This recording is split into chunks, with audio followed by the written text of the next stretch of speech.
Dear Naruto Lemon fans, I'm thrilled to invite all of you to my Boosty channel, where you can enjoy exclusive Naruto Lemon scenes in a comfortable and supportive community. Choose from various subscription tiers, from Mini Lemon to God Lemon, and gain access to unique content tailored just for our fans.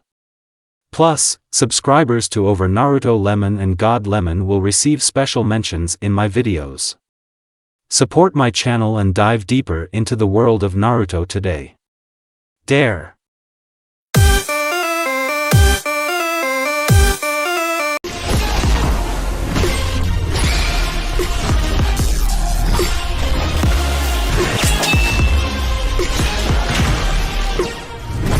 Sakura struggled to control the tremors racking her body as she defensively hovered over her unconscious teammates. The situation was dire, and it was bound to become legitimately unenviable within the next 5 minutes. Team 7, less a team than a sickbay by this point, was cornered in the forest of death by a group of sound genin.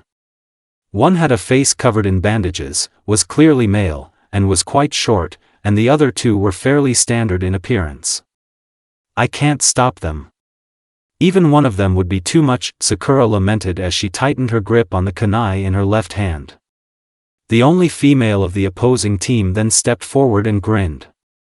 Before Sakura could move to react, the sound kunoichi's hands flashed out in front of her and sent a storm of senbon needles flying in the pink-haired girl's direction. The senbon buried themselves in Sakura's arms, legs, and the sides of her abdomen. The pain elicited a shrill cry of pain from the Konoha genin. "Oh, we've got a screamer." "Cute," the cruel kunoichi sneered as Sakura gingerly picked the needles out of her skin. A moment after the cold jeer had reached her ears, Sakura was peppered with more needles. While she screamed, one of the sound kunoichi's teammates sighed. "You're taking this too slowly, Kin. Let's put her away now," the girl's teammate said. The kunoichi, apparently named Kin, sighed and stepped back to allow her comrade into the fray. "Have fun, Zaku," she said. The sound shinobi then charged forward and knocked Sakura to her rear end with a ruthless punch to the left side of her jaw. The Konoha genin hit the ground in a daze, her equilibrium gone and her vision scrambled. Zaku stood over her and drew a kunai. "Game over, kid," he said coldly. He then raised the blade over his head and drove it straight downward. Sakura squeezed her eyes shut and embraced the seemingly inevitable. To her surprise and relief, the cold steel of the kunai never made contact with her body. Sakura's eyes slowly drew open, and what she saw was shocking. Wrapped around Zaku's wrist was a tendril of what appeared to be sand. Zaku grunted as he tried and failed to free his arm from the animated sediment. Before he could utter any more confused cursings, the sound ninja was brutally slammed into a nearby tree by the sandy limb. Kin and her bandaged teammate gasped in horror as their comrade staggered and fell back down again after struggling his way to his feet. "Frankly, I'm impressed. An impact like that, and all you have is a concussion." The group of sound genin and Sakura all snapped to attention and turned their heads towards the dry voice they had all heard. Standing at the edge of the clearing was another group of ninja. Their forehead protectors bore the symbol of Sunigakure. The cell consisted of 2 girls and a boy. The tallest of the group was the leftmost girl, who had what appeared to be a fan strapped to her back. The middle was a boy with face paint and a strange object on his back. The final member of the team appeared to be the wielder of the sand, and she was by far the shortest. She had unkempt red hair that reached a few inches below her chin, pale blue eyes with dark circles, and a pale complexion. Sakura tensed at the sight of her. "I've heard about her. Gaara of Desert. She apparently has a B-ranked mission on her record," she thought to herself nervously.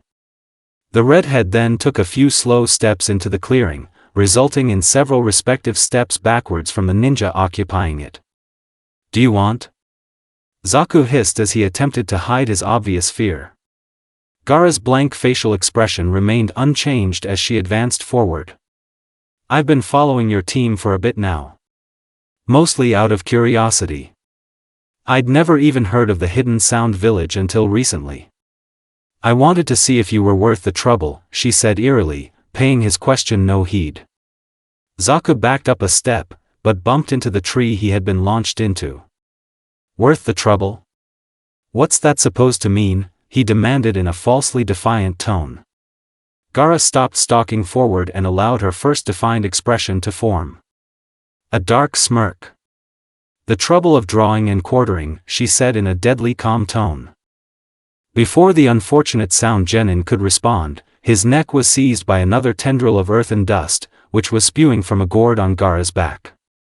As he slowly asphyxiated from the pressure being put on his windpipe, Zaku's body was entirely encased in a coating of sand. Sand coffin, Gaara said anticipatorily. She then opened and closed her right hand. A split second later, the sound genin was crushed to a pulp, his blood spraying omnidirectionally. The rest of the children in attendance of the brutal murder, save for the redhead's comrades, all cried out in disgusted shock and horror. Gaara, whose face was speckled with blood, licked her lips and turned to face the remaining sound ninja. Before she could speak, the pair disappeared into a puff of smoke. They had seen their chance to retreat, and they had taken it. The redhead frowned and stared off into the woods for a moment. Eventually, she turned her attention to Sakura. Perhaps you could fill the void. Naruto's eyes creaked open as his senses returned to him. His vision was fuzzy, his hearing was muffled, and he felt little sensation in his body. Despite his dulled sensory capabilities, he could still sense a commotion nearby. You'd do good to get on your feet. If you wish for your teammates' survival, that is an ancient voice suggested from the back of his mind. Naruto growled at the fox's voice, but took his advice and slowly rose to his feet. He scanned his surrounding area momentarily, quickly identifying the source of the disturbance that had awakened him from his forced slumber. Sakura? And, who are they? He wondered as he watched his comrade rapidly retreat backwards away from a menacing, red-haired girl. Before he could get the chance to rack his brain for the answer, the redhead in question glanced in his direction. The moment they made eye contact, Naruto's blood ran cold. He recognized her, if barely. Despite the limited familiarity, the blonde couldn't pinpoint the source of his underlying fear. You can sense it, can't you? The fox asked as his host forced himself to take a step forward. Naruto clenched his jaw. Feel what? He asked. The demonic beast chuckled and began to retreat into the backmost corners of Naruto's mind. Just you wait and see, he said vaguely before disappearing completely. The Jinchuriki pushed away his curiosity and focused on the potential task before him. Get away from her, he growled. Gaara remained silent and gave him an assessing stare. After a few moments of tense silence, the sand that had been creeping towards Sakura changed its trajectory and began to drift towards Naruto. Camaraderie. How touching, she said in a chilling tone. Her sediment then increased its speed and burst forward. Despite his consciousness, the blonde's body was still sluggish from the thrashing he had endured. He wasn't fit enough to evade. Instead of colliding with him, however, it merely glided past his face. The sand opened a small slit on his cheek that began to bleed. Gaara's sand then returned to her, much to Naruto's surprise. She glanced back at her teammates as the sand funneled into her gourd. I'm satisfied, she called back to them. The fan-wielding girl and the boy with makeup both nodded and waited for Gaara to join them. They then disappeared into the forest, leaving a shaken Naruto and Sakura. After a few moments of tense silence, the blonde spoke. You all right? He asked. The pink-haired girl nodded rigidly and skittered away from the mutilated body of Zaku, which still laid on the ground. She made her way over to Sasuke and gazed at him. You should probably know, Sasuke-kun has an odd marking on his neck. I think he got it from Orochimaru, she revealed as she stood over their sleeping teammate. Naruto nodded and wiped blood from his face. Was that all about? He wondered aloud as the image of Gaara and her comrades flashed through his mind.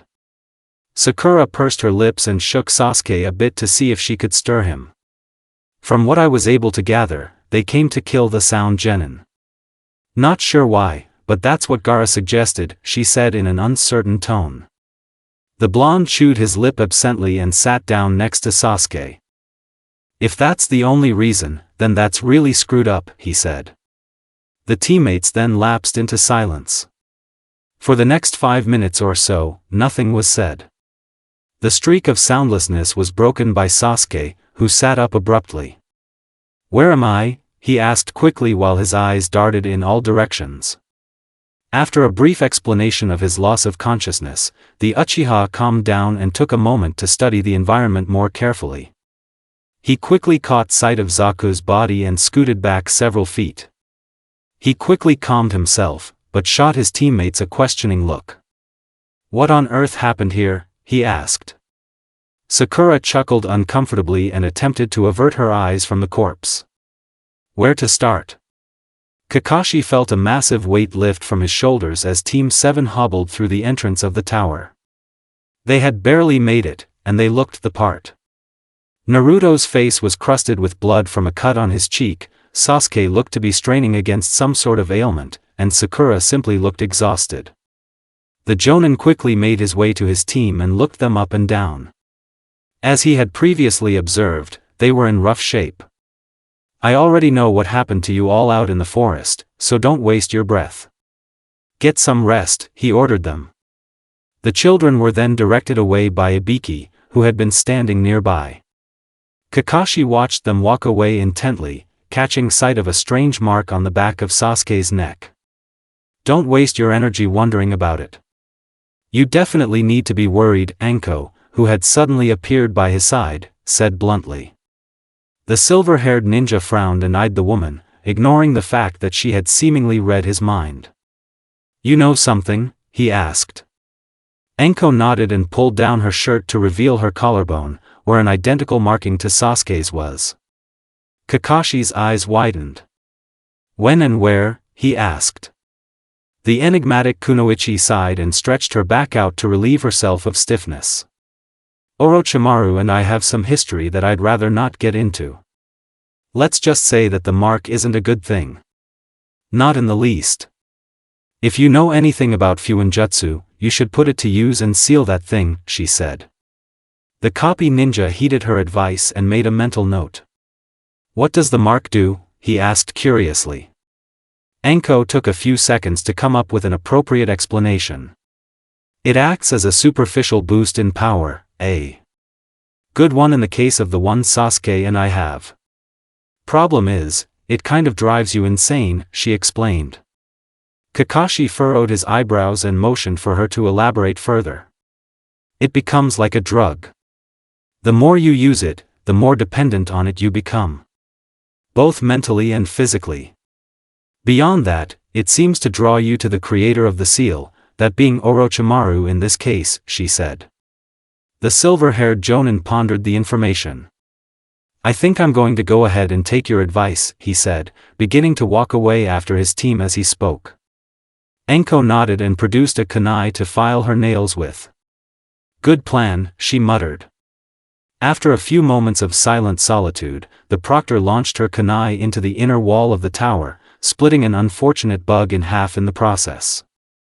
"I know what you're doing, you wretched snake. I know why, too." Naruto rubbed his eyes tiredly as he trudged around the silent tower. It was nearly 1 in the morning, and the vast majority of the other successful cells had opted to take advantage of the 8 hours of resting time being allotted to them. The blonde, however, had found himself unable to sleep in any capacity. The stress of the day was overwhelming.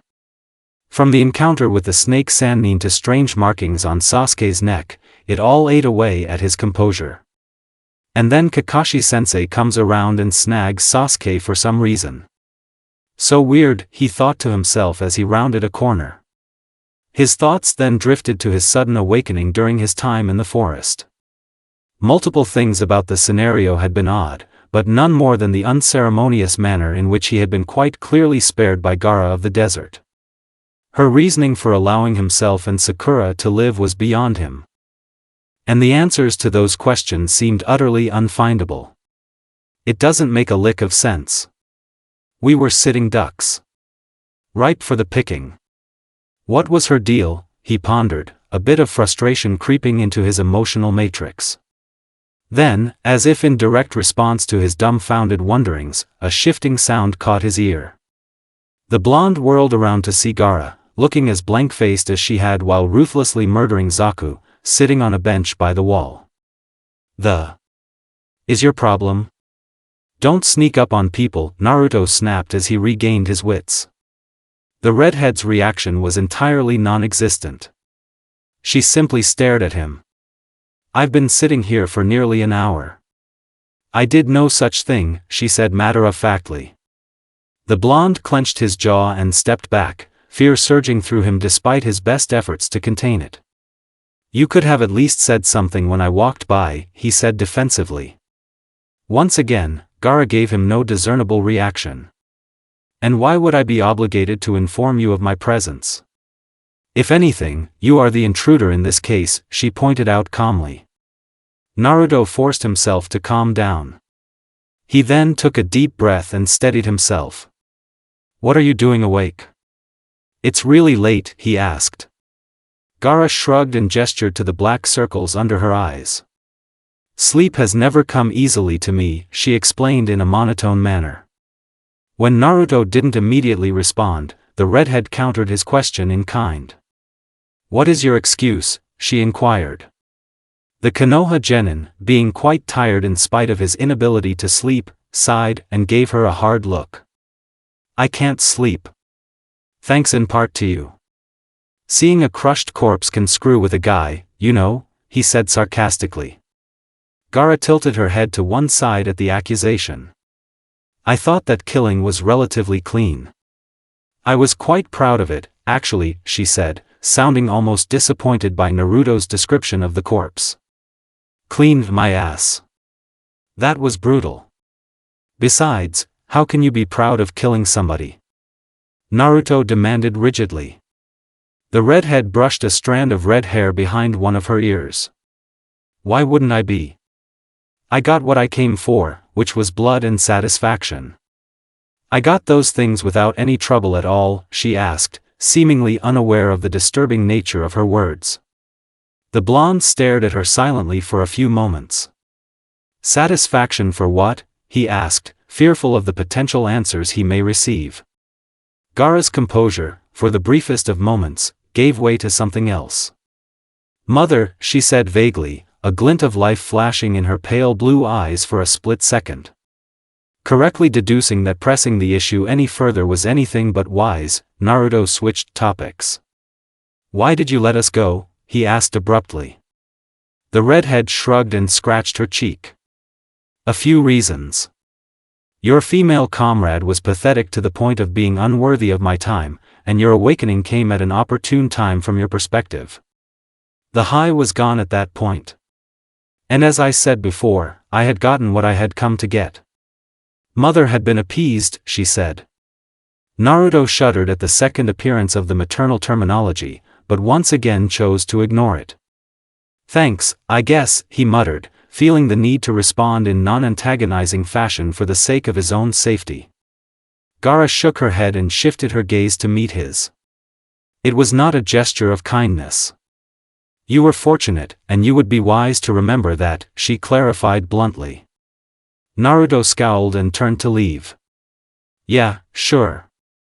Keep on telling yourself that, he said, his desire to be polite gone as quickly as it had come. As he walked away, Gaara studied him meticulously. When he rounded the corner and disappeared from sight, the girl from Suna shifted in her seat and crossed one leg over the top of the other. As I suspected. Another like me. Naruto breathed a sigh of relief as Sasuke stood over the unconscious body of Yoroi Akado. The Uchiha had won. It had been far more difficult than it should have been, but Sasuke had been victorious all the same. The source of his struggles was hardly Yoroi himself. Sasuke had been forced to battle against his own body for much of the match. As the mark on his neck had threatened to overtake him repeatedly.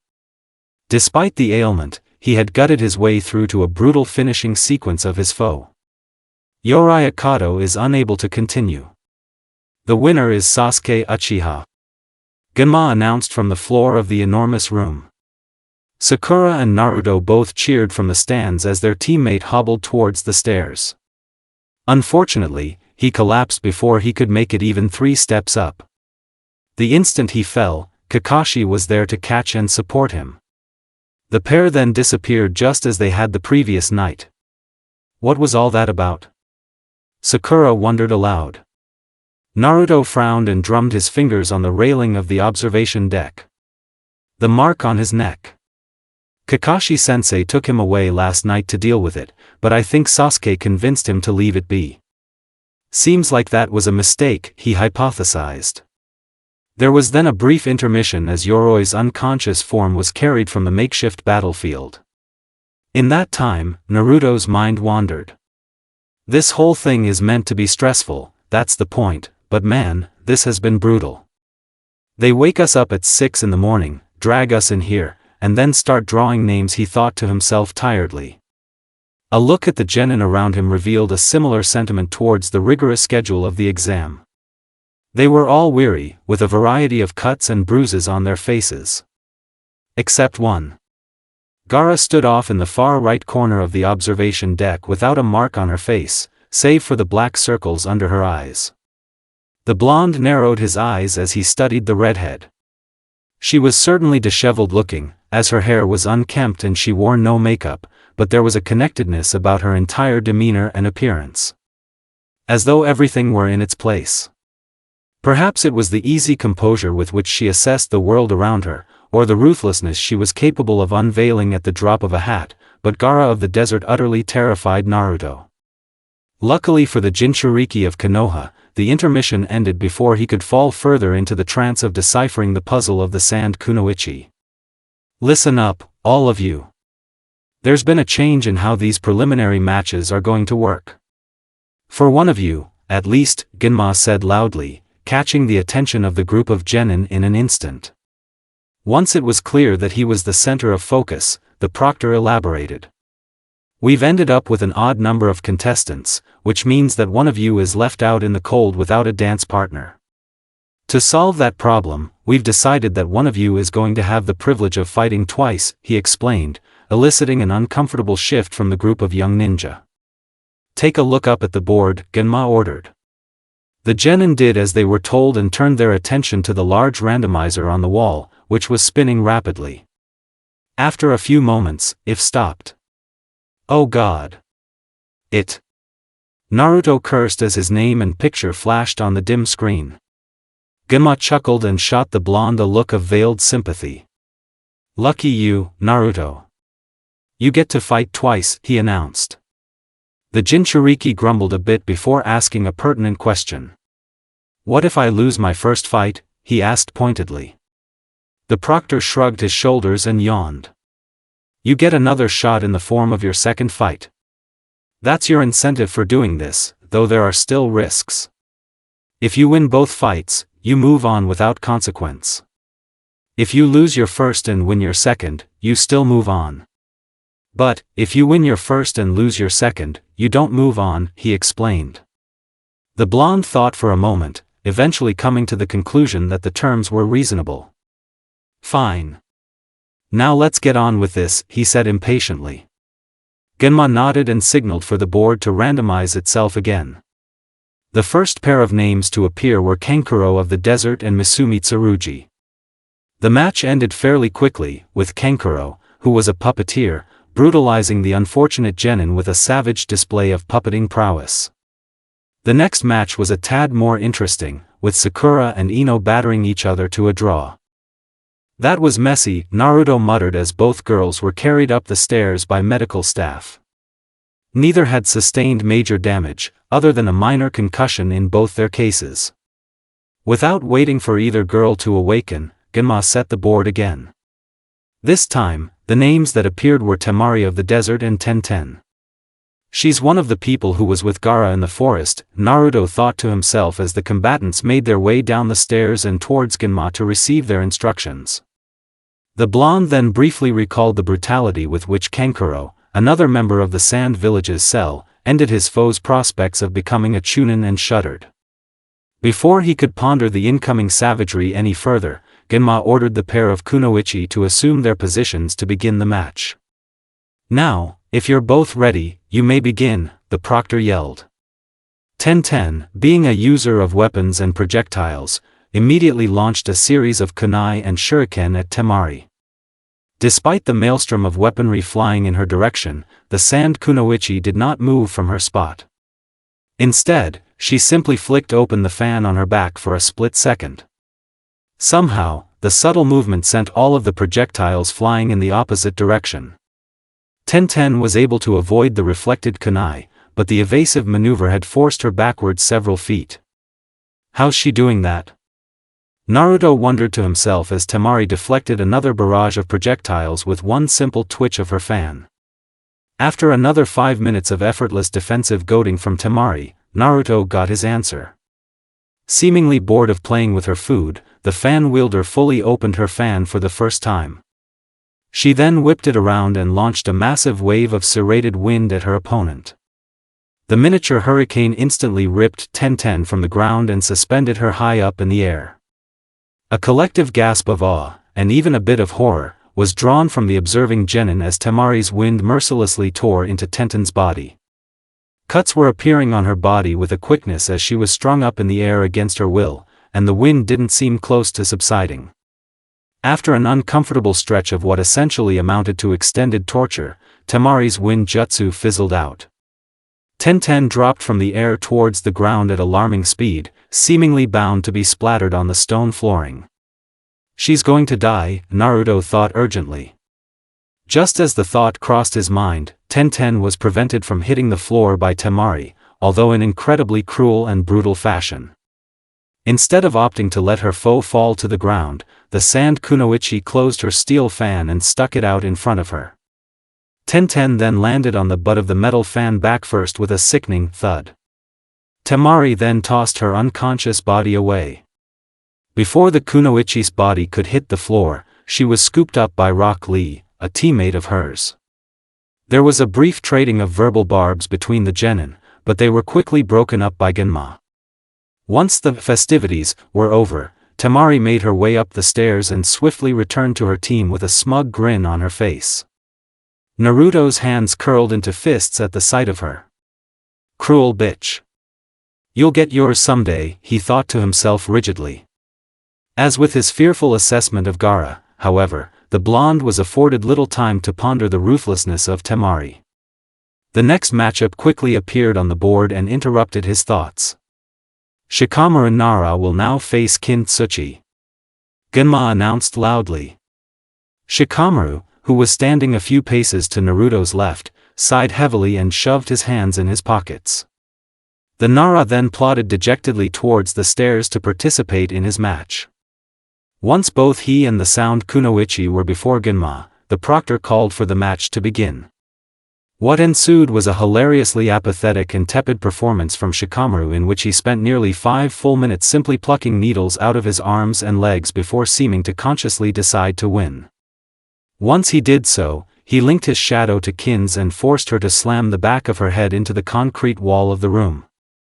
The impact knocked her out cold, awarding Shikamaru simultaneously thrilling and anticlimactic victory. As Kin's body was carried away by medical staff, the board shuffled once again. This time, the results were meaningful. From Naruto's perspective, at least. Naruto Uzumaki will now face Kiba Inuzuka. The slightest hint of interest flashed across Gaara's unresponsive features as Konoha's most audible genin made his way down the stairs of the observation deck to face Kiba.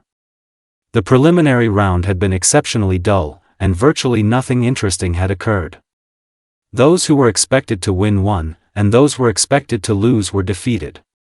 Predictability was the theme, and no one genin had done anything to change that narrative. You know, other than the fact that I actually recognize the name Inuzuka, I don't know a thing about either one of these two, Temari commented as Kiba and Naruto faced one another and received a rundown of the rule set they would be competing under. Kankuro nodded in agreement. Yeah, that's true. I think the clan name is enough for me to pick Kiba, or whatever his name is, to win this, he said.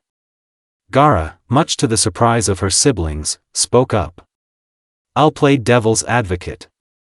Naruto will win within 10 minutes, she proclaimed calmly.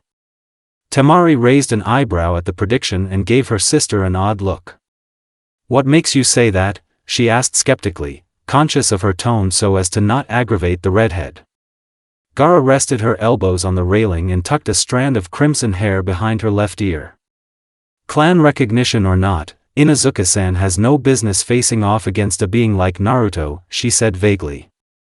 Before either her brother or sister could question her further, Genma's voice broke the silence in the room.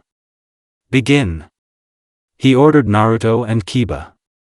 The early stages of the match were not confidence-building for those favoring or rooting for the blonde. Kiba, alongside his ninken named Akamaru, battered Naruto pillar to post. For every punch the excitable genin landed, he was hit with 3 in return, often from both directions. This pattern lasted for nearly 3 full minutes. Are you sure he's going to win? Kankuro asked as Naruto was doubled over by a driving knee to his midsection. Gaara, whose facial expression had not changed one bit since the beginning of the fight, simply nodded. Yes, she said shortly. As the puppeteer opened his mouth to protest, Naruto realized his first major moment of success. As Kiba charged forward to strike him, the blonde planted his feet and swung a wild right-handed punch. The strike connected squarely on the Inuzuka boy's jaw and wobbled his knees. Naruto then followed up by kicking aside Akamaru, who had transformed into a copy of Kiba via a strange jutsu. Kid's got some serious fight in him, that's for sure, Temari said with an approving nod as Naruto made a hand sign. A horde of clones then appeared in the arena, nearly 50 in number. From that point onward, it was a brawl. Kiba and Akamaru were able to defeat nearly 30 before the ninken was forced to revert to his form as a simple puppy. The fall of Akamaru instantly turned the tide in Naruto's favor, as Kiba seemed to prioritize the safety of his dog over his own victory. This fight is over, Gaara said bluntly as Naruto's clones assaulted Kiba from all directions. Her bold statement was proven prescient less than a minute later when the blonde's doppelgangers launched Kiba high into the air before spiking him back into the floor. The impact made Kankuro and Temari flinch. Geez. He mauled him once the ninken dropped. That was a thrashing, Temari said with a whistle. Genma, who looked as surprised as the fan wielder was, checked Kiba's body for a moment before shaking his head and opening his mouth to announce the victor. Kiba Inuzuka is unconscious. The winner is Naruto Uzumaki, he stated. The blonde remained down on the floor for a few moments, seemingly to make sure that Kiba wasn't severely injured as he was tended to by the medical staff. Once the health of both Kiba and Akamaru was assured, he turned and began his trek up the stairs. Gaara followed him with her eyes as he stepped up onto the observation deck and leaned on the railing for support. Despite having won decisively, Naruto wore the memories of the match on his face. His cheek was leaking blood from a gash underneath his left eye, and his jaw was colored black and blue from the punches he had absorbed. Gaara took note of his injuries and glanced back at the board on the wall, which was shuffling once again. After a few moments of waiting, the board stopped shuffling. Interestingly enough, the names that had appeared shared a common feature. Hinata Hyuga will now face Neji Hyuga. Naruto clenched his jaw and tightly gripped the railing as he looked on helplessly. A mismatch was raging below, and it was becoming difficult to watch. Hinata, despite a valiant effort, had been comprehensively brutalized for the better part of 7 minutes by Neji. Every exchange favored the elder of the two Hyuga, and the clashes were becoming more and more one-sided. Just finish her off already. You could have done it 2 minutes ago, Naruto growled as he fumed at Neji's cruel extension of a match well under his control. Unfortunately, the blonde didn't get his wish. For several more cruel minutes, Hinata was knocked around the metaphorical ring by whatever technique Neji felt like employing. Eventually, and mercifully, the branch Hyuga struck her in the chest with his palm, sending a spew of blood from her mouth and dropping her to her knees. At this, Genma stepped between the combatants and waved off the match. That went on for way too long, the blonde lamented angrily as Niji stood proudly over his crippled cousin. The look of shameless satisfaction on his face elicited a burning rage from Naruto. Before either Sakura or Kakashi could stop him, the excitable genin leapt over the edge of the railing and down to the ground. He landed roughly 20 feet from Niji, who cast him a sideways glance. The boys stared at one another silently for several moments before the tense stretch of soundlessness was broken. "Have something to say?" the Hyuga asked confrontationally. Naruto took a step forward and narrowed his eyes. "You took that way too far." "She was done 5 minutes in," he hissed. Niji raised an eyebrow and chuckled. "And what does it mean to you?"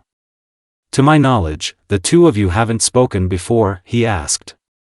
The blonde shook his head and threw up his hands in frustration. "It doesn't matter. That was cruel and uncalled for. I don't need to be close to her to have an issue with it," he yelled angrily. The Hyuga boy smirked insensitively. "Well, unfortunately for you, there isn't a thing you can do about it. What's done is done," he said coldly before turning around and briskly walking away. The blonde stared him down as he walked up the stairs. "Pompous asshole," he thought to himself as he made his own way towards the stairs. Before returning to the observation deck, however, he briefly stopped in front of the barely conscious Hinata. "You did a good job. Whether you think so or not," he assured her quietly before trudging up the stairs and rejoining his team. Kakashi put a hand on his shoulder and sighed. "Don't let him get to you, Naruto. You'll get your chance," he said. The Jinchuriki shook the hand from his shoulder and wiped at his still bleeding cheek. "Right, I will, and when I do, he's going to wish he'd never been born," he said stiffly. The silver-haired Jonin pursed his lips and shifted his feet a bit. "I know how you feel, kid." Gaara frowned as she struggled to process the event that had just occurred down below. Naruto had, according to the words the redhead had managed to hear clearly, argued in favor of a girl he had not once spoken to for any meaningful length of time. No personal connection, no incentive to intervene, nothing. After trying and failing to find answers to the questions swirling in her mind, Gaara sighed and gave up. "I'll never understand it," she thought to herself in frustration. Her inner struggle was somewhat short-lived, as Genma cleared his throat immediately after the thought had crossed her mind. "Alright, we're down to the last 2 matches. There are only 3 people who haven't fought yet, those being Gaara of the Desert, Rock Lee, and Shino Aburame. Whoever's name doesn't appear on the board for the next match will face Naruto." "Got that?" he asked the 3 ninja in question. Gaara, Shino, and Lee all gave a collective nod and looked to the randomizing board. The machine shuffled for around 15 seconds before settling on 2 names. "Looks like you're up," Kankuro said to his sister as her name flashed on the board alongside Rock Lee's name. Gaara nodded and stretched. She then turned and began to walk towards the stairs. She, unlike Lee, who was somehow already present by Genma, walked slowly. Every step she took seemed to echo through the large stone room like a mountaineer call in the hills. Her slow pace eventually brought her parallel to Naruto. As she passed him, without thinking, she reached out, brushed his bloody cheek with her fingers, and collected a bit of plasma without even bothering to look at him as she did so. She then sampled the blood on her fingertips with her tongue. The metallic taste caused a smirk to spread across her lips. "You will be fed soon, mother." Naruto stared at Gaara wide-eyed as she licked his blood from her fingertips, her gaze still fixed straight ahead. The pressure of her hand on his face remained long after the contact had ended, and not for particularly positive reasons. The place she had touched felt as though it had iced over, and the rest of his body shuddered in response. W-. He sputtered as Gaara calmly made her way down the stairs. Disturbingly, she appeared to be smiling. Kakashi, who had witnessed the entire scene, shifted his feet around uncomfortably. "Hard as it is, you need to ignore her. She's trying to, well, I'm not sure. Just keep your head," he said. The blonde took a deep breath and forced himself to look down to the floor below, where Gaara and Lee were facing one another. Weirdo, he mentally projected at the redhead.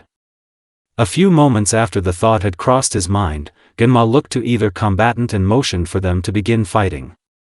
Lee needed no further prompting, as he immediately burst forward and unleashed a whirling kick aimed for the sand kunoichi's upper chest.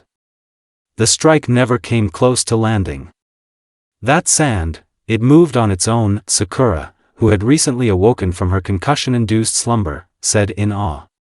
Her observation was accurate, as Gaara's sand had indeed erupted from her gourd without a cue to defend her from the kick coming her way. Once Lee had been repelled several feet, the sediment began to float in an ever-shifting cloud around the redhead's body. What a peculiar jutsu, Kakashi commented as Lee tried and failed to pierce the sandy defenses of Gaara. Naruto furrowed his eyebrows at the sight of Lee's inability to contend with the sand. She isn't even moving. She's just sitting there, letting him tee off, he said in a confused tone. Before either his teacher or his teammate could respond, another voice chimed in. That's because she doesn't need to move. Gaara can and might win this standing still, Kankuro, who had easily won his match earlier, said matter-of-factly. What gives you that idea? Sakura asked skeptically. The puppeteer smirked and leaned over the railing a bit as his sister sent Lee sprawling to the ground with the impact of her sand shield.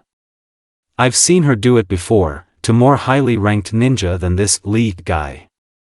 This won't last too long, he said confidently.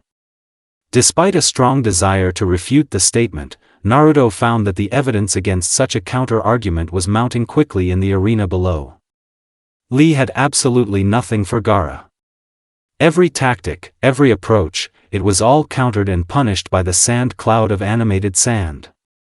She's going to slow down at some point. Moving around that much sand has to take a ton of chakra, Sakura argued. Kakashi sighed and shook his head in response to the rebuttal. His left eye was uncovered, and he was observing the match below. According to what my eye is showing me, that sand isn't linked to her chakra supply at all.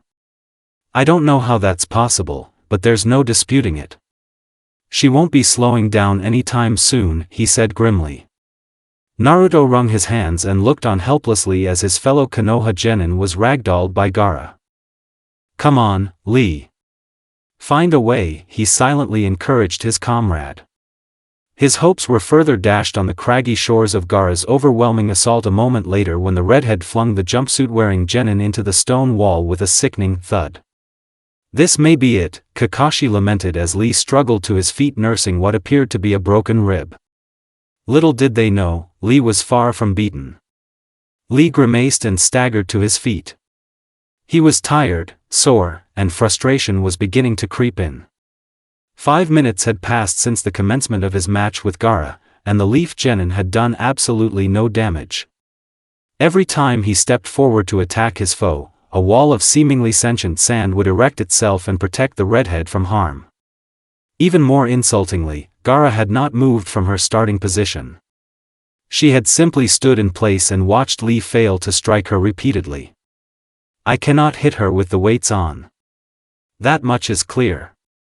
The question still remains whether or not that sand is set to one speed. It very well might speed up to match me, he thought to himself as he searched for a point of entry. After a moment of pointless analysis, Lee glanced up to the observation deck where Might Guy stood. There was a brief period of silent communication, and then Guy nodded. Lee promptly removed his leg sleeves and unbuckled the cumbersome training weights strapped to his ankles. Let's start fighting for real, he muttered, dropping the weights to the ground and cracking the stone as he spoke. Gaara raised an eyebrow at the impact of the weights with the ground, but remained calmly still. Taking the lack or a response as a cue, Lee burst forward and closed the gap between himself and Gaara. He led with a straight punch aimed for the center of her forehead, but was thrown off course ever so slightly by the redhead sand. As a result, he missed by mere inches. Almost, Lee thought to himself with a grin as he faded out of the reach of Gaara's sand. After taking a moment to judge the distance once again, he blitzed forward to attack the redhead. This time, instead of charging in a straight line, Lee rapidly shifted his angle to begin his assault from the left. The maneuver worked brilliantly, as Lee was able to crack her cleanly across her jaw with a hard punch that turned her head and buckled her knees. The jumpsuit-wearing genin attempted to build on his success by following up with a kick aimed for her neck and head, but Gaara's sand was able to intercept the strike and toss him backwards. Lee easily landed on his feet with an encouraged smirk on his face. Victory was not an impossibility, and the path was now open. Now brimming with confidence, the leaf genin set out to strike again. He disappeared from sight momentarily, bewildering Gaara just enough to create a gap in her defenses. This time, instead of aiming for her head, Lee kicked out the redhead's legs and forced her to take a knee. As she attempted to regain her footing, the leaf genin drove a spearing knee into her midsection that doubled her over. Using her lowered posture to his advantage, Lee stood her up straight with a sweeping uppercut that snapped her head straight upward. He was then forced to exit close range, as Gaara's sand was quickly closing in. Lee took a moment to admire his handiwork once he was safely out of danger and smiled. The redhead was on unsteady legs, her jaw was bruised, and she appeared to still be short on breath from the knee to her solar plexus. "You're not used to getting hit, are you?" Lee observed. Gaara dusted herself off and rubbed the side of her face a bit. "It doesn't matter. You'll be a blood-drained corpse soon enough," she said darkly. She then sent out her sand to capture the taijutsu specialist. Much to her frustration, Lee was far too fleet of foot to be caught. He easily sidestepped the linear path of the sand and promptly punished her for the attempt with a sharp punch that stiffened her legs and knocked her onto her rear end. "You cannot beat me, Gaara. Prodigal child or not, you cannot usurp my hard work," Lee declared as the redhead watched her own blood drip into the palm of her hand from her nose. Despite the boldness of the statement, nothing but silence radiated from Gaara. Choosing to push his luck a bit further, the leaf genin spoke up again. "Silence implies that you have nothing to say. Has your will been broken?" he asked. Unlike his previous jab at her, these words elicited a reaction. At first, the silence continued, slowly but surely, however, the sound of an incessant giggle could be heard growing louder. Eventually, Gaara rose back to her feet with her eyes cast to the ground. Despite her dejected posture, her shoulders shook with laughter. "What is so funny?" Lee asked as his adversary giggled. At his inquiry, Gaara's laughter stopped dead. She then raised her gaze from the floor up to meet his. Her nose was still leaking blood, but what was truly striking about her was the bare-faced grin on her face. "Do it again," she demanded vaguely. The leaf genin furrowed his considerable eyebrows and re-established his taijutsu stance. "What do you mean?" he asked. The redhead responded by catching him off guard with a sudden burst of speed manifested through her sand. The tendrils of earth seized Lee by his arms and pulled him forwards. Despite his struggles, he was quickly suspended in the air before Gaara. "Make me bleed like that again." "I insist," the sand kunoichi said, her voice a disturbing crossroads between a hiss and a purr.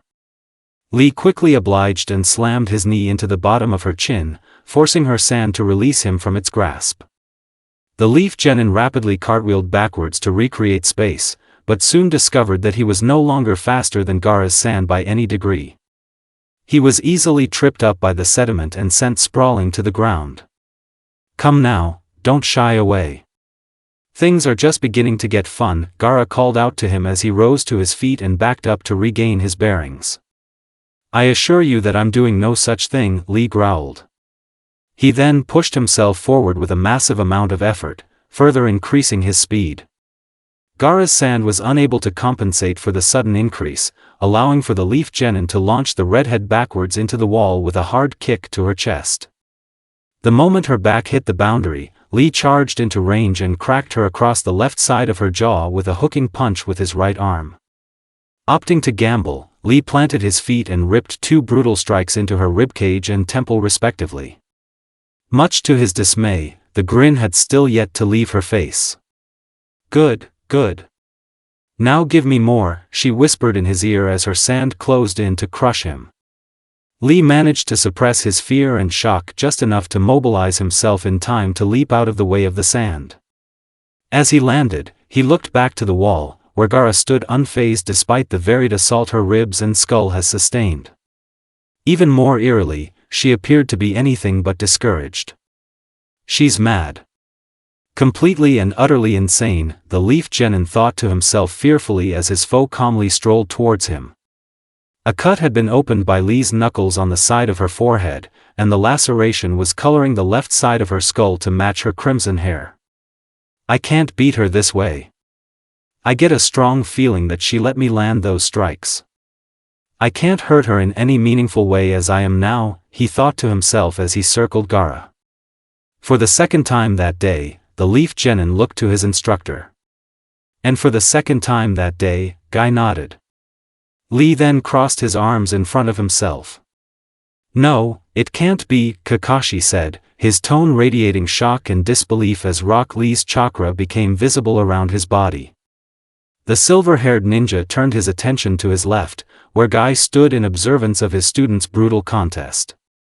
Is that what I think it is? He demanded as the room began to shake in the presence of Lee's suddenly immense power. The flamboyant Jonin pursed his lips, keeping his attention fixed on Gaara and Lee. Yes, it is. And before you criticize me, consider the situation at hand. That boy had nothing. No talent to draw on, and nobody to teach him. When he became my student, I vowed to make him competent, he said rigidly. Kakashi growled and jammed his finger down at the arena, where Lee had begun his renewed assault on the maddened sand kunoichi. A genin has no business using such a strenuous jutsu. It could kill him, he hissed. Guy's hands curled into fists as Lee brutally rocked Gaara's head from side to side with punches. He can take it. I know he can, he assured his old rival. The copy ninja took a deep breath and forced himself to return his attention to the match. What exactly has Lee done? He was losing a minute ago, and now he's beating her senseless, Sakura asked curiously. Kakashi revealed his left eye once again and focused it on Lee. He's utilizing the 8 gates formation. Our bodies have 8 separate limiters, or gates, that regulate the flow of chakra through our system. These limiters can be forced open with practice, allowing the user to gain an enormous amount of power temporarily. As of right now, Lee is only using one of the 8-inch, he explained. Naruto and Sakura both looked on with wide eyes as their comrade tuned Gaara like an old clock. If this is what one gate does for you, what does opening all 8 do? Make you into some kinda god? Naruto asked. It was now Guy's turn to speak. Opening all 8 would grant even a genin like yourself power that rivals that of the 5 Kage, if only for a short time. Unfortunately, doing such a thing will result in your death the moment the power wears off. Using even a single gate is incredibly dangerous for the uninitiated, he revealed. Kakashi glanced at his fellow jonin. How many does Lee have access to as of right now? He asked. Guy held up all the fingers on a single hand. 5 gates, and it looks like he's preparing to open the second right now, he said. The silver-haired ninja shook his head and gripped the railing. This is madness. I can barely open the first without feeling sore the next day. How can a mere boy open 5? He muttered. A moment after the sentence left his mouth, the jumpsuit-wearing genin definitively released the second gate. Any fatigue he had begun to show mere seconds beforehand vanished. Lee then went on the attack, kicking Gaara straight up into the air. A primary lotus while using the second gate, HM? Creative, Guy commented as his student battered the redhead further and further towards the ceiling. Once the pair had reached the upper boundary, Lee seized her from behind and corkscrewed them both downward at alarming speed. A split second later, he spiked her straight into the floor and leapt off to the side to avoid the impact. Yeah. That's gotta be it. Naruto cheered as the dust settled. Unfortunately, his and Guy's lively spirits were short-lived, as the body in the crater created by the impact dissolved into sand. A clone? When and how? Guy demanded as Gaara reappeared behind Lee and forced him to evade a wave of sand. Kakashi stroked his chin and studied the combat carefully. Lee missed at least one of those kicks on the way up towards the ceiling, probably due to the stress on his body. That girl is crafty, so I'm guessing that's when she did it, he theorized. You said something about Lee using that move while the second gate is open being unusual. Why is that out of the ordinary? Sakura asked. Guy nodded and flinched as his student was struck side-on by a condensed pillar of sand. Generally speaking, the first gate is all that is required to perform the primary lotus. You can do it from the second, but that's just a waste of energy in most cases, though the impact will be greater. If I had to guess, Lee skipped the first gate because he feels that this Gaara is too durable to be phased by the first gate. And, based upon what we've seen, he was probably right to do so, he extrapolated. A beat later, Lee backed up and lowered his stance once more. Is he going to push it even further? Kakashi breathed. Guy nodded his head solemnly and allowed his body to relax.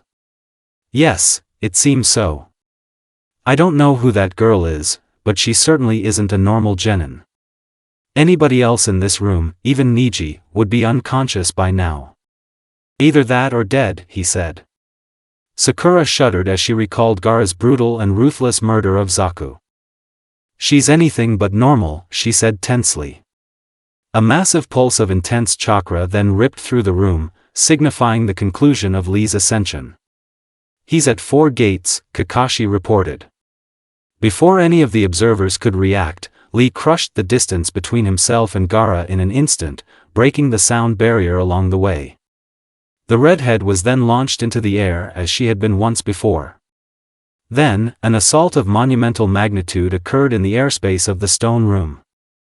Gaara was bounced from wall to wall by Lee's fists and shins, with each impact more severe than the last.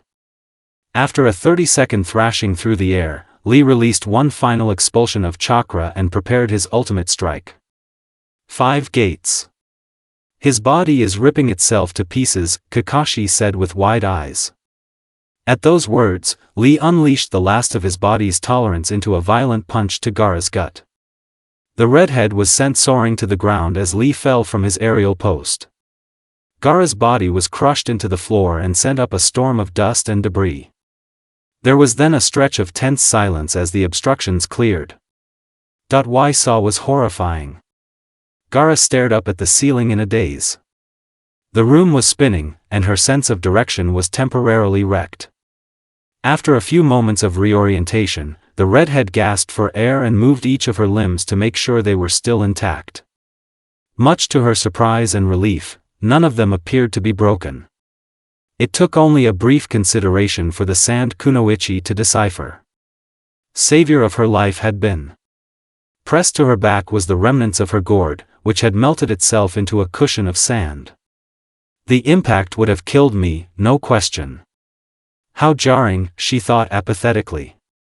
She then sat up straight and glanced to her left. It seems he wasn't so lucky.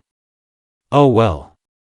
All that remains is the satisfaction, she thought with a smirk. She then stood to her feet and began a slow, menacing walk towards the battered and broken Lee, who was struggling to rise to his feet. Well done. Well done indeed. You're the first since my father to batter me like that. Be proud of that feat, she complimented the leaf genin as he glared at her with lamentable malice. Instead of taking hold of him with her sand, Gaara opted to grip his throat directly. Once she had established a vice on his neck with her left hand, she ripped him off his feet and suspended him in the air. You've lost. Now, give me your tribute to mother, she said huskily. Lee's eyes widened with terror as he was thrown to the ground. The deranged redhead then sent her sand into action to crush him to a pulp. The sediment crashed into the floor where the beaten genin laid, cracking the tiles badly. Ah, such a beautiful carnage. Gaara purred to herself. Her satisfaction, however, was short-lived. Standing in front of Lee, seemingly having saved him from a brutal flattening, was a man of greater stature and similar appearance. What are you doing here? This doesn't concern you, Gaara asked, her voice rife with irritation. The larger man shook his head and stood his ground. You had already beaten him. I will allow no senseless violence to occur. Especially regarding my own student, he said firmly. The sand kunoichi's eye twitched. Why save him? He failed you without a shadow of a doubt, she asked skeptically. The jonin remained silent for a moment before speaking. Because he's my precious student, and I love him, he said bluntly. Gaara stared at him blankly, a cog in her mind long unoiled trying and failing to turn. You, what? She said in a dumbfounded tone. When she received no answer, the redhead clenched her jaw and turned her back to the pair of similar-looking shinobi. I'm done, she hissed, taking steps towards the stairs as she spoke. Before she could make it even halfway to the stairway, a collective gasp rippled through the observers. Suddenly feeling compelled to turn around, Gaara glanced over her shoulder. Lee was back on his feet, twitching with what appeared to be life. His body shook like a tree in the wind, and his skin seemed thin as paper. What on earth, why, how? Gaara thought to herself. A degree of panic creeping into her conscience for the first time in many years.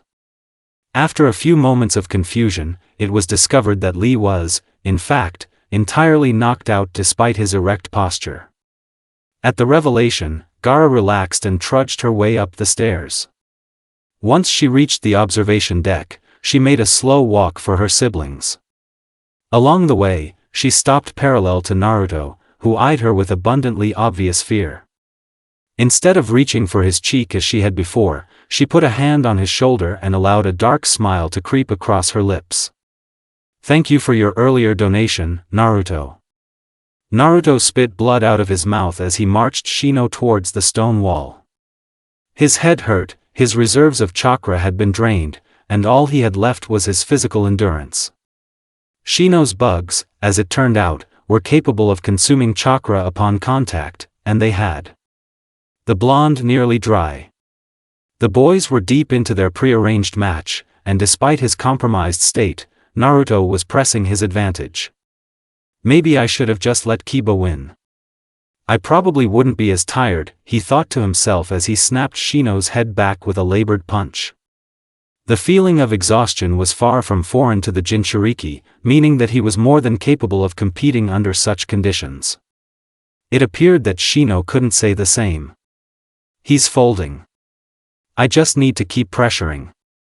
Just a little longer, Naruto urged himself, driving the point of his knee into the Aburame's forehead while pulling his head downward. The strike opened a large gash on Shino's forehead and buckled his knees, prompting the blonde to shove him backwards. Shino's back then hit the wall, signifying his dire situation positionally. Naruto grinned at the development. Checkmate, he said raggedly before crashing forward and collapsing the distance between them. He seized Shino by the back of his neck and used it as a lever to retch him over and spear another knee into his abdomen. Still grasping his neck and head, Naruto slashed his fellow countryman across the nose and cheek with an elbow. The impact of the blonde's forearm and elbow ended up being the straw that broke the camel's back, as Shino melted down to a seated position against the wall. Naruto then struck him twice more before he was pulled away by Genma, who shook his head and waved his hands over the shades wearing genin. Shino Aburame is unable to continue. Naruto Uzumaki advances, he announced to the observing genin. Naruto heaved a sigh of relief and wiped blood from the reopened cut on his cheek. The match had been grueling, much more so than he had anticipated it would. Much of his difficulty could have been attributed to the damage he had sustained from Kiba, but regardless of that fact, Shino had come to fight. Thanks for the match, Shino, Naruto said to the concussed genin. He then turned and plodded his way up the stairs to the observation deck. The moment he reached the platform, grabbed his shoulders to steady him. I don't need help walking, Kakashi-sensei. I'm fine, he argued as he was aided to the railing by his instructor. The silver-haired ninja shook his head and turned his attention back towards Genma, who now stood alone on the lower level. You're dangerously low on chakra, and you pushed your cardiovascular system a bit far for my liking. You would have been wise to forfeit to Kiba earlier, he replied. The blonde chuckled and leaned over the metal supporting rail. Funny. I was just thinking the same thing, he muttered. He was given little time to ponder the mistake he may have made, as the proctor down below cleared his throat soon after the thought crossed his mind. All of the preliminary matches have concluded, meaning that the final round for next month has been decided. I'll be announcing those matchups now, so listen up, he said, instantly gaining the attention of the small crowd. Shikamaru Nara will face Temari of the Desert in the first match of the finals, he began, earning a groan from the Nara, and a comment about his distaste for fighting women so often. After he quieted down, the proctor continued. Then, Naruto Uzumaki will face Niji Hyuga. The winner will go on to face the winner of the next match, which will be Sasuke Uchiha vs Gaara of the Desert, he continued. Naruto glanced at Niji out of the corner of his peripheral and smirked. Good. I get to break his teeth in, he thought to himself. The final match was then announced, which was to be between Dosu Kinyuta, who had defeated Choji just before Naruto had fought Shino, and Kankuro. The winner of said match would face the winner of Shikamaru and Temari's battle. Once the proceedings had been clarified, the genin began to filter out of the large room. After managing to convince Kakashi to let him walk on his own, the blonde took his time leaving the room due to his still extant fatigue. The slow pace of his exit left him alone in the room with Kankuro, who seemed to be cleaning blood from his puppet. The labored nature of Naruto's movement caught the puppeteer's attention. You alright? He asked while stifling a laugh at the awkwardness of the blonde's walk. The Jinchuriki sighed and gave up momentarily to lean on the railing. Yeah, about as fine as I can be. Not sure why I decided to agree to the whole 2 fights in 1 day routine, but what's done is done, I guess, he replied. Kankuro shrugged and chipped some dried blood off of his puppet with a kunai. Impressed the out of me. Your stamina is insane. You actually outlasted the guy with the bugs, he complimented. Naruto scratched the back of his head. Yeah, but I got lucky. I got paired up with 2 people that I was probably never going to lose to. If I had gotten paired with somebody like Niji right after the fight with Kiba, there's no way I could have pulled it off. As much as I hate to admit that, he said honestly. The sand shinobi fiddled with his knife a bit. Yeah, probably. Still, I don't think there are many people here other than you or Gaara who could have fought twice at all. I sure as couldn't have, he said. The mention of the redhead's name drew a visible shudder from Naruto, something that was easily noticed by Kankuro. Seems like you're smarter than you look. My little sister has you shaken, doesn't she? The puppeteer asked. The blonde's face twitched at the question. Have you ever had somebody lick your blood off their fingers right in front of you? She even thanked me for it, he asked rigidly. Kankuro put away his kunai and began to wrap up his puppet. Yeah, that thanking part was a little bit weird for her. She's done that before, but only to people who are on the verge of death, and she never bothered with pleasantries, he said. Naruto's eyes widened. You mean she's killed people? He asked in a shocked tone. Kankuro pursed his lips and took a few moments to gather his thoughts before speaking. Gaara is far from popular back home in Suna, and every so often, that lack of popularity creates some ugly moments. To answer your question, yes, she has. More than a few. In her defense, I'd consider a lot of them to be self-defense, he revealed somewhat regretfully. The Jinchuriki drummed his fingers on the railing uncomfortably. That's a little unsettling.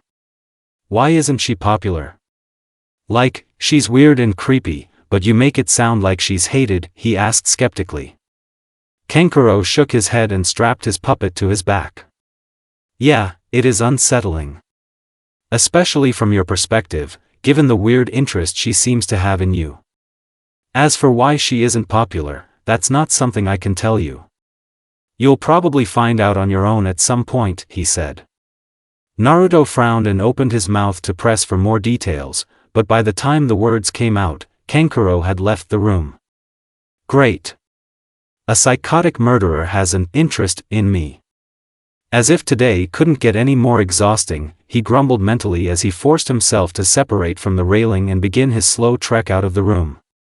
Guess I know who to avoid for the next month now, he joked to himself tiredly while he pushed open the exit of the observation deck and stepped through. Little did he know, musings of avoidance would turn out to be nothing but fantasies. Naruto yawned and stretched a tad as he walked down the morning streets of Konoha. It was early, only 5:30, and the blonde had opted to put himself on a stricter schedule than usual in order to ready himself for the drilling he would be forced to endure in preparation for his match with Niji.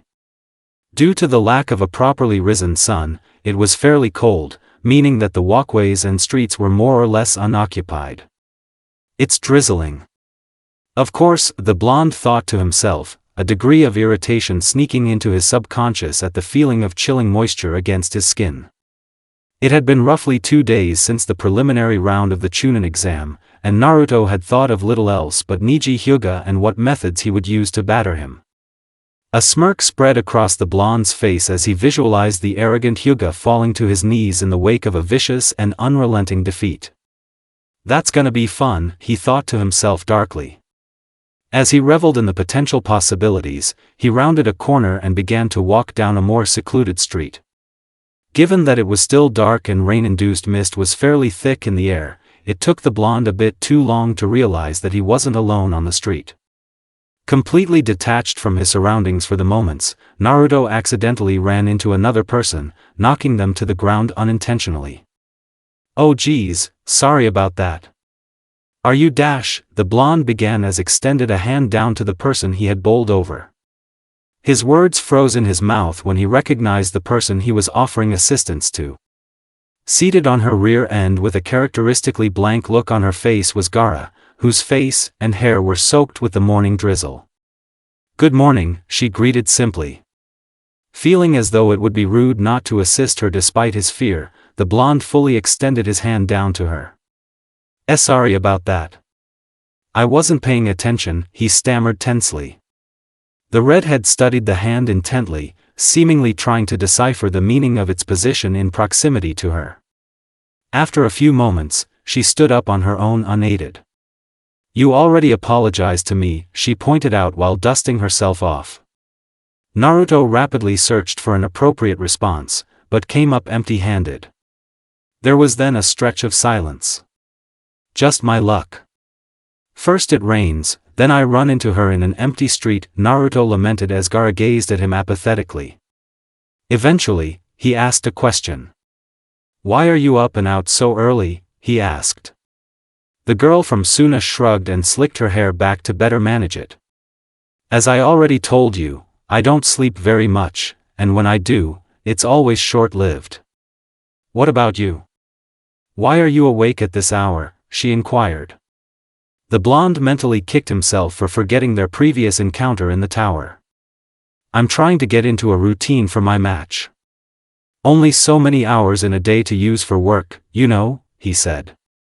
Gaara gave him no discernible reaction other than an almost imperceptible nod. Yes, I suppose that makes sense. I've never been one to train or drill, so I wouldn't really know, she replied. She then thought for a moment, seemingly pondering something. Now that I think about it, I think I came out here to feel the rain. I live in the desert, so I rarely experience such weather. This is only my second time feeling it, she explained. Naruto took a few steps back to create space between them, as Gaara had not opted to back up at all when she stood to her feet. Yeah, that must be weird. To not have rain, I mean. It doesn't rain a ton here, only once every 2 months or so, he said. The sand kunoichi studied her bare arms and the raindrops that had collected on them. Rain is quite cold. Unlike the wind, though, it doesn't really irritate me. Strange, she mused aloud. The leaf genin furrowed his eyebrows at her tranquil demeanor and shockingly tame considerations. I guess you never know what a person is hiding, he thought to himself as he recalled Kankuro's confirmation of Gaara's status as a murderer. That unsettling thought opened the door for more memories of a similar category. Thank you for your earlier donation, Naruto. Naruto felt his blood run cold as the previously spoken words slithered through his mind.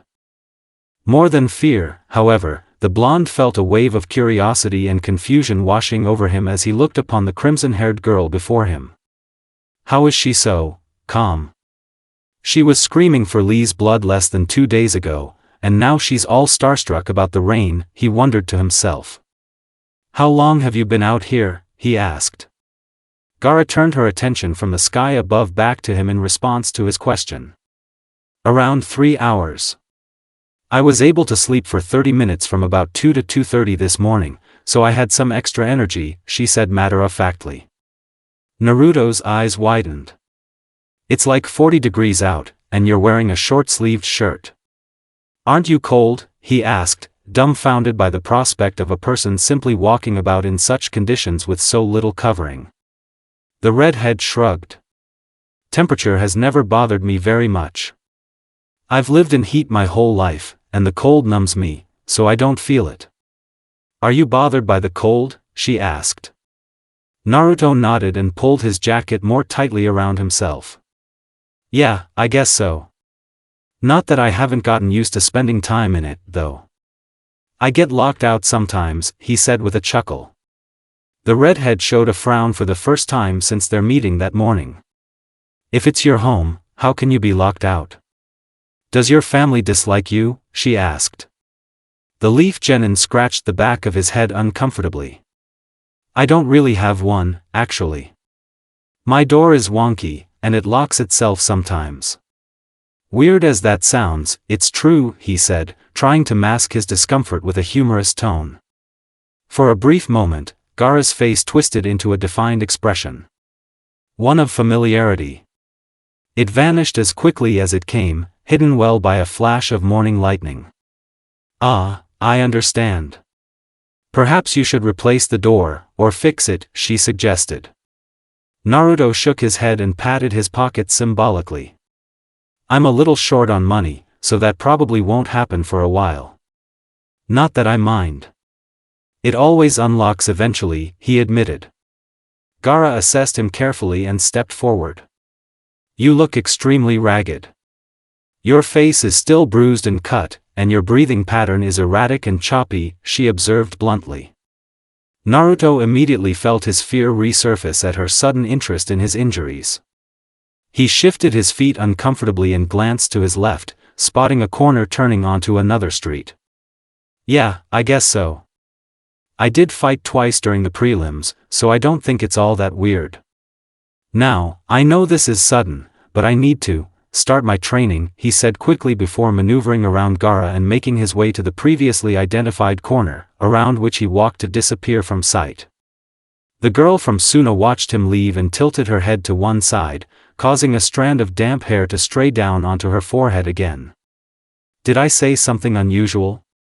Kakashi concealed his Sharingan once more and turned around to make his way to the opposite edge of the rooftop. The scene he had just witnessed had been an odd one by several metrics, but excessively interesting nonetheless. What a strange girl. Equal parts insane and completely naive. Weird mix of traits, he thought to himself in reference to Gaara, whom the silver-haired ninja had just finished watching converse with his blonde pupil. Despite the relatively short length of the conversation, much could be garnered from its contents. On the one hand, Naruto is utterly terrified of her, and with good reason. But on the other hand, I kind of feel like he's in a good deal less danger than somebody like Sasuke would be in the same situation. Not sure why, but it doesn't feel likely that he's injured by her this month, the Jonin reviewed within his mind. Kakashi then began to leap across rooftops in the direction of his home. Funnily enough, Naruto's chakra levels were more erratic than hers were. Almost certainly due to fear, but even still. Naruto isn't afraid of much, and he can't even start to hide it with this one, he pondered. As he crossed buildings, Kakashi considered a possibility. That sand of hers isn't linked to her chakra, but it clearly treats her like fine china. Even her carrying gourd came to her aid against Lee. That alongside her miraculous recovery from the injuries she sustained, it all suggests one thing, he thought analytically. He then reached the roof of his home, on which he had installed a trap door for easy entry. Once inside, he poured himself a glass of water from his faucet and sat down in a dining room chair. As he sipped the liquid, he completed his hypothesis. You may have, by pure coincidence, run into another one, Naruto. Naruto wiped sweat from his brow as he labored his way through the training grounds.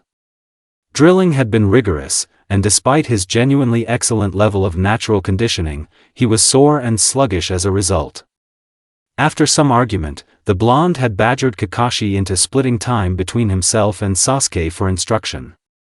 It had been 4 days since the preliminary round, and 2 days since the arrangement of training schedules had been made.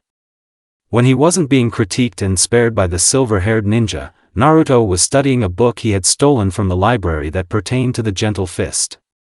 While the Leaf Genin certainly lacked nearly all of the technical skill of Niji Hyuga, knowledge of how to counter the general style and approach would prove useful when the time came.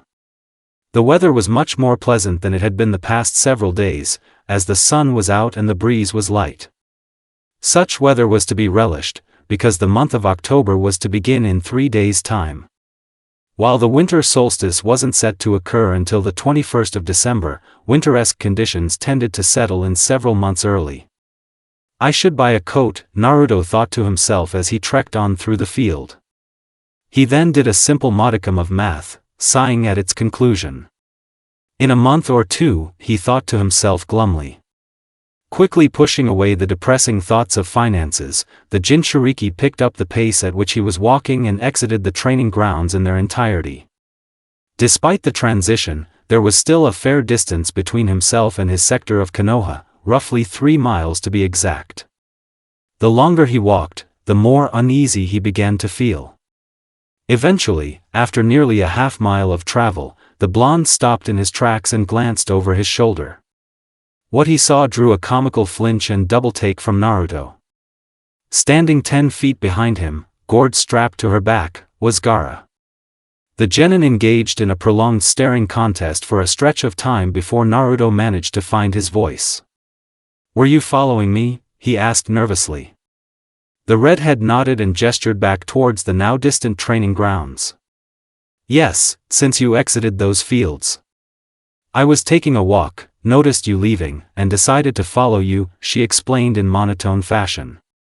The blonde opened his mouth to respond, but closed it again when he found that he had no response.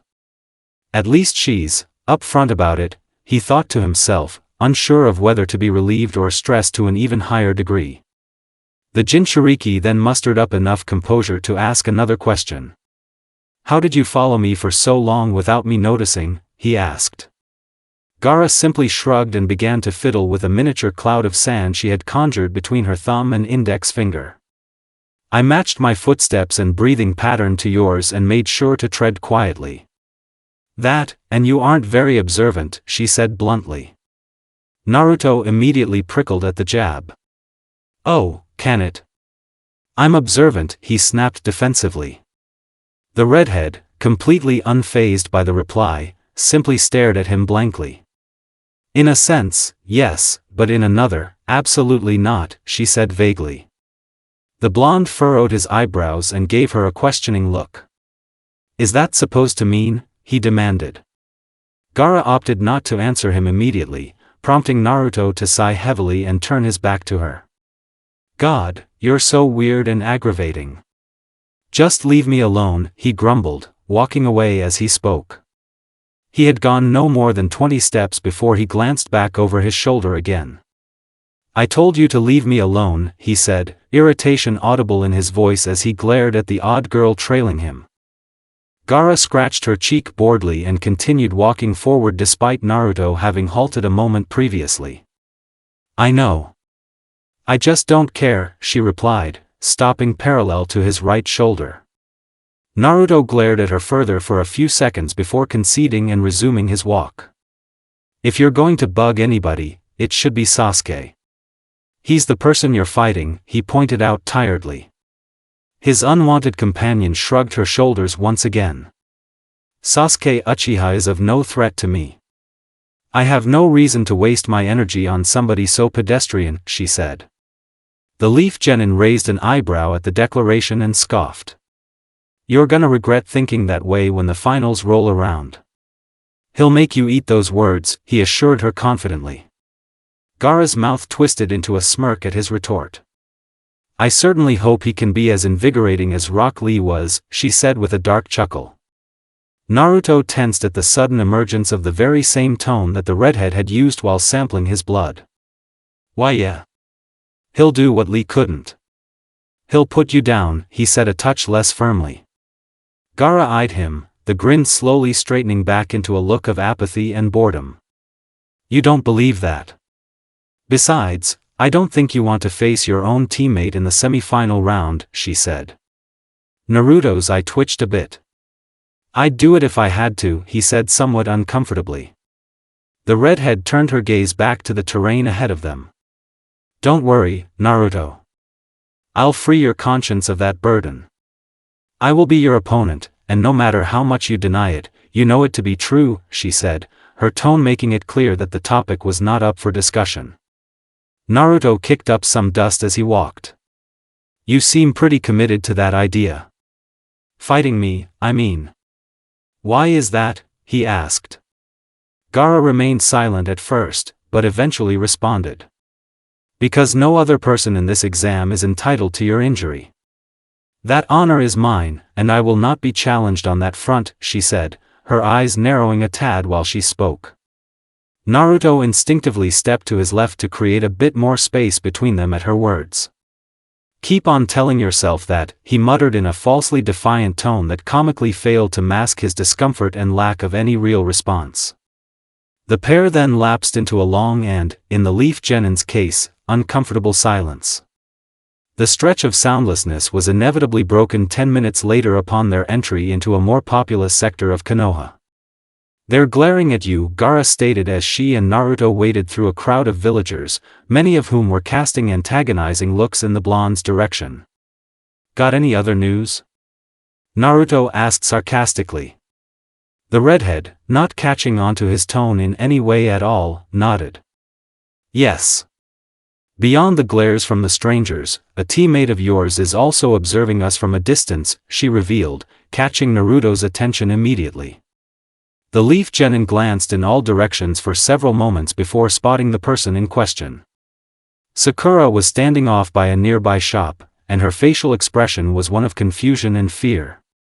It took little time for Naruto to decipher the reasoning behind her distress. He glanced at Gaara, who was studying the pink-haired girl, and pursed his lips. This is going to be hard to explain, he thought to himself dreadfully.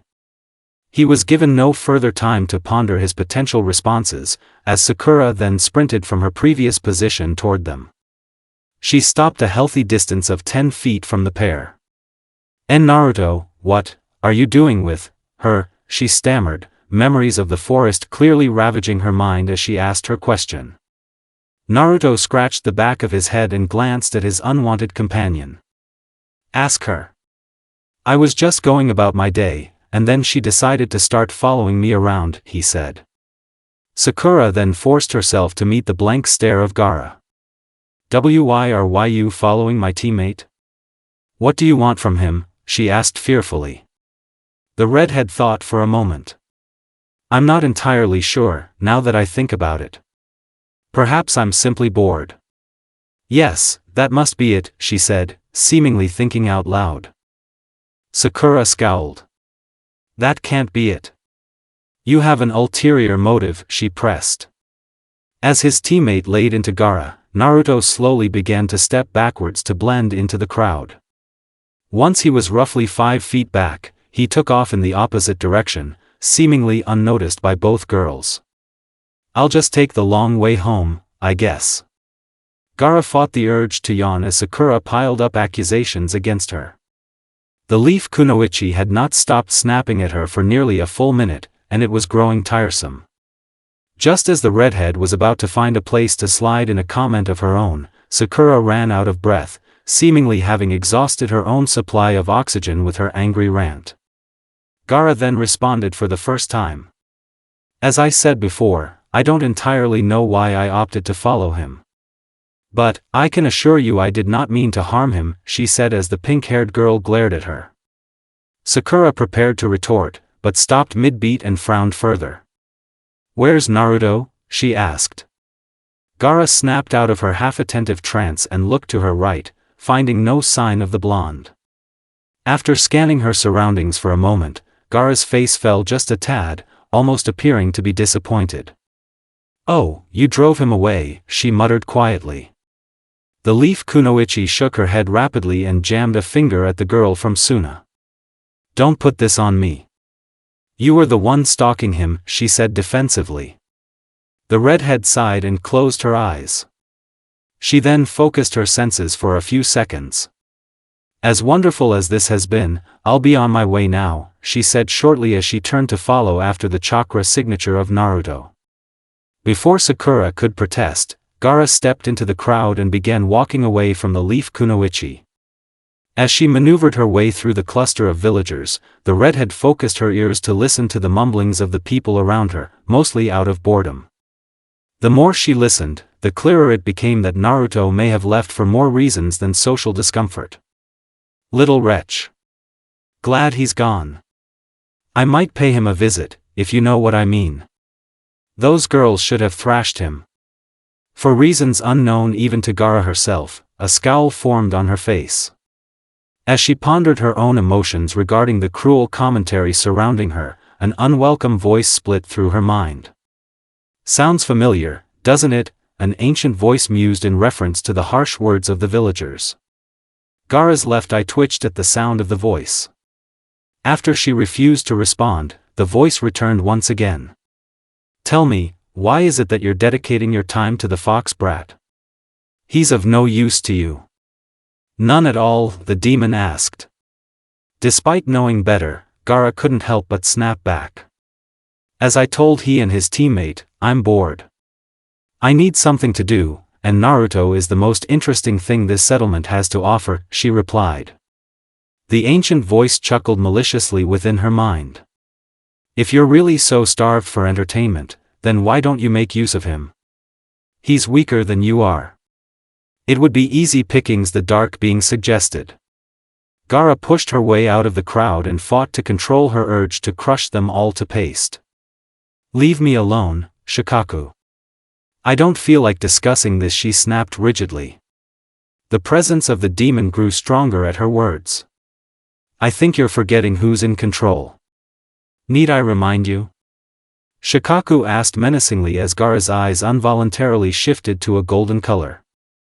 A searing pain then ravaged her skull momentarily. Go away. She hissed aloud as she gripped the side of her head to quell the pain in her temples. After a brief struggle, the demon conceded and retreated back into the corners of her mind, allowing her eyes to return to their natural blue color. Gaara then started walking again, the chakra of Naruto close enough to be felt strongly. After a few steps, Shikaku spoke one final time. I am one with you, Gaara. I know your thoughts, I know your intentions, and I know your subconscious desires. My advice to you is this: don't bother. You will never be accepted. Not even by another subhuman wretch like him, the demon whispered coldly before fading away completely. Outwardly unfazed, the redhead tucked a strand of crimson hair that had been blown into her face by the wind behind her left ear and continued her journey towards Naruto. Why must every country be windy? Naruto chewed the inside of his lip absently as he plodded up the stairs towards his modest apartment. His cunning escape from the awkward encounter with Sakura had gone smoothly, if not quietly. The entire situation had been difficult to find an appropriate response to, and Sakura's reaction was far from unjustified. She had every right to be shocked. I mean, seeing your teammate walking around with a girl who you saw slaughter a guy with no hesitation would be weird and scary. I'm not even sure why she was following me, the blonde thought to himself as he reached his front door. Just as he was turning the handle, the sound of footsteps behind him drew a flinch from him. Well aware of who the culprit was without having to turn around, Naruto sighed. That you, Gaara? He asked tiredly. The sound of shifting sand answered his question non-verbally. The leaf genin then released the door handle and turned to face the girl, who was standing a few feet from him. "I thought I told you to leave me alone," he said. Gaara nodded and manipulated a small cloud of sand into the shape of a bird she had observed during her trek to him. "Yes, you did, but I don't want to," she said absently while fidgeting with the bird of sand. Naruto furrowed his eyebrows and gave her a questioning look. "Why? That doesn't make any sense." "I'm not doing anything fun, I promise," he asked skeptically. The redhead turned her gaze from her sand to the blonde. "Because your village is boring, and I have nothing to do. You're my only entertainment," she said, speaking as though it were the most painfully obvious thing in the world. Naruto scratched the back of his head. "Go bother somebody else." "I don't want to entertain you," he said bluntly. Gaara shook her head and took a firm step forward. "You have no more to do than I do." "I don't require anything more than you speaking to me," she said. The blonde turned back around and opened his door. "I do, actually. I have some studying to do for the finals. I have a hard enough time concentrating to begin with, so I'd appreciate it if you'd be polite and leave me be," he clarified, stepping into his dwelling as he spoke. Before Gaara could respond, the leaf genin closed the door. After staring at the door for a few moments, the redhead sighed and sat down in front of it with her back pressed to the wood. She drew her knees up to her chin and stared at the opposite wall blankly. "Study well, Naruto," she mumbled. For the next 10 minutes, no sound came from the apartment. As the minutes passed, hunger slowly nagged away at the girl from Suna. "Perhaps I should return to the motel," she thought to herself. Just as she was about to begin rising to her feet, the feeling of pressure on the opposite side of the door caught her attention. "I have a question," said Naruto's voice from within the apartment. Gaara immediately settled back into her seated position and pressed her back into the door, confirming the fact that the blonde's weight was pressed against the same spot on the opposite side. "What would you like to know?" she asked. There was then a pause. Once a minute had passed, the blonde spoke once again. "What's up with your moods? Against Lee, you were screaming and moaning for his blood and all that. But now, you're so calm. You're still creepy, don't get me wrong, but you aren't flat out insane like you were. I guess what I'm trying to ask is, why do you change gears so quickly?" he asked, seemingly nervous about the subject matter he was delving into. Gaara pondered his question for a moment. "Well, I suppose it's because you and I have a lot in common, Naruto," she said vaguely. The leaf genin seemed to struggle with her response for a bit. "What are you saying?" he asked nervously. Gaara stared up at the ceiling and drummed her fingers on the wooden floorboards. "You had a burden forced upon you without your consent, and so did I," she said. This statement seemed to fill in the gaps for the blonde. As his reaction was audible despite his efforts to suppress it. "You're like me?" he asked quietly. The redhead lowered her eyes back to the floor and began playing with a few strands of her hair. "Unfortunately, yes. Very much like you, Naruto," she replied sadly. Her stomach then rumbled, causing Gaara to cover her abdomen with her left hand and sigh. "I'm going now. Forgive my intrusion," she muttered. As she rose to her feet, a surprising call came from within the apartment. "Wait, stay where you are for a second," Naruto requested quickly. Greatly taken aback by the blonde's order, Gaara did as she was told and waited patiently. A few moments later, Naruto emerged from his dwelling and held out a hand. In his palm was a medium-sized rice ball.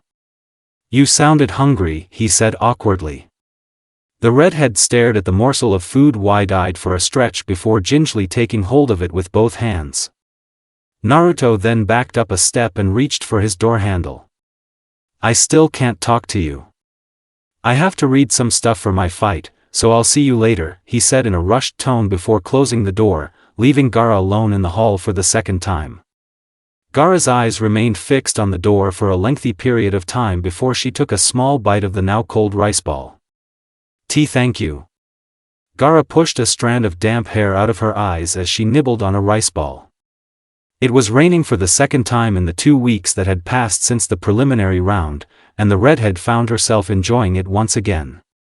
As with the first time, the rain was frigid cold, with each drop feeling like liquefied ice hitting her skin. Beyond the cold, rainy nights drove the rest of the population indoors, leaving Gaara to herself in the streets. Silent, undisturbed, and peaceful.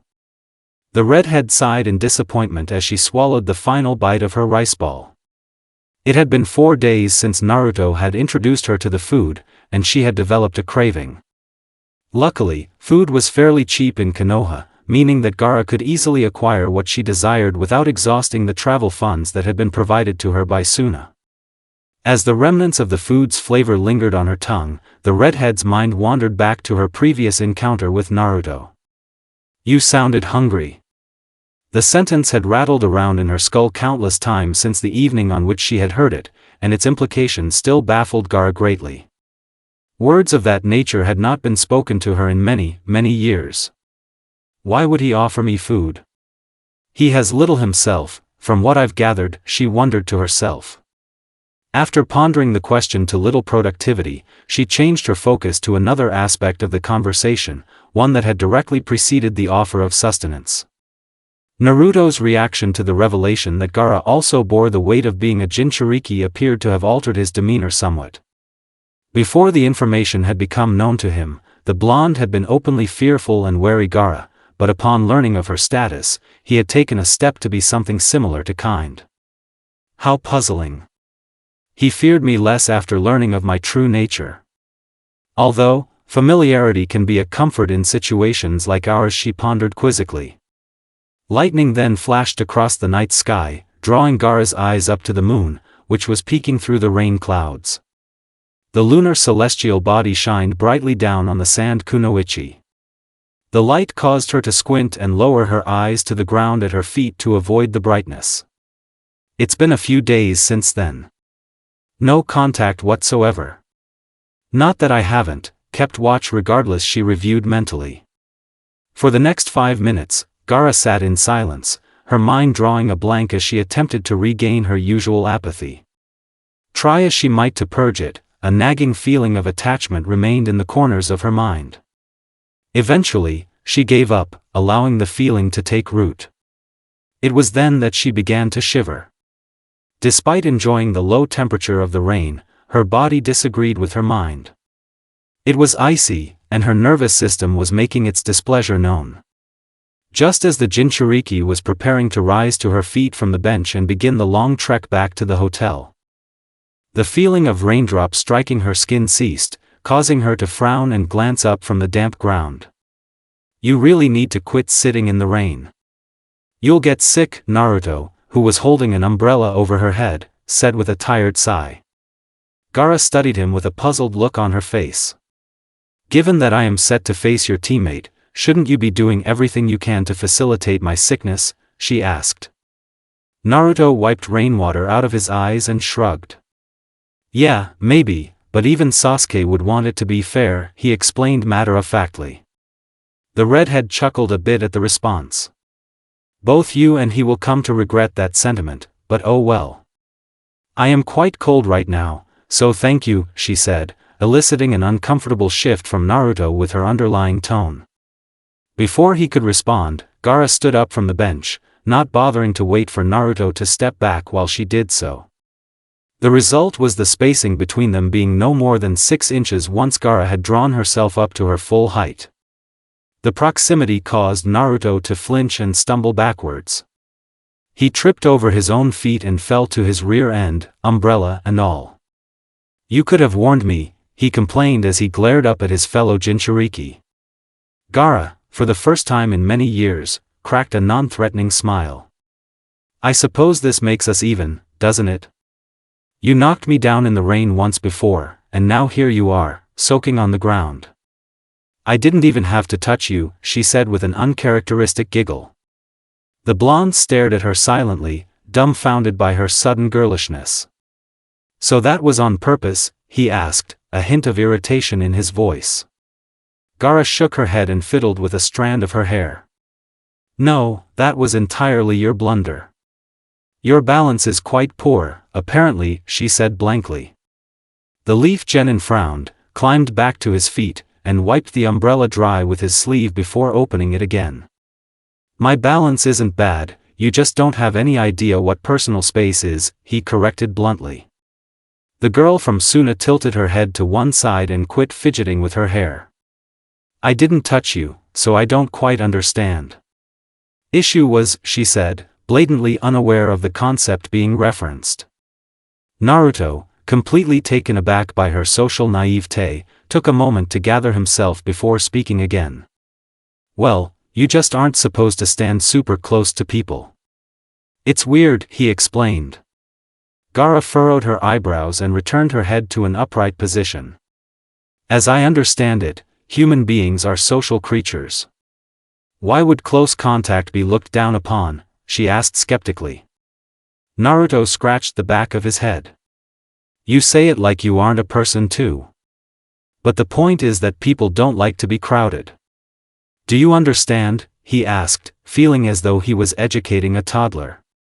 The sand kunoichi looked on thoughtfully for a moment, eventually nodding.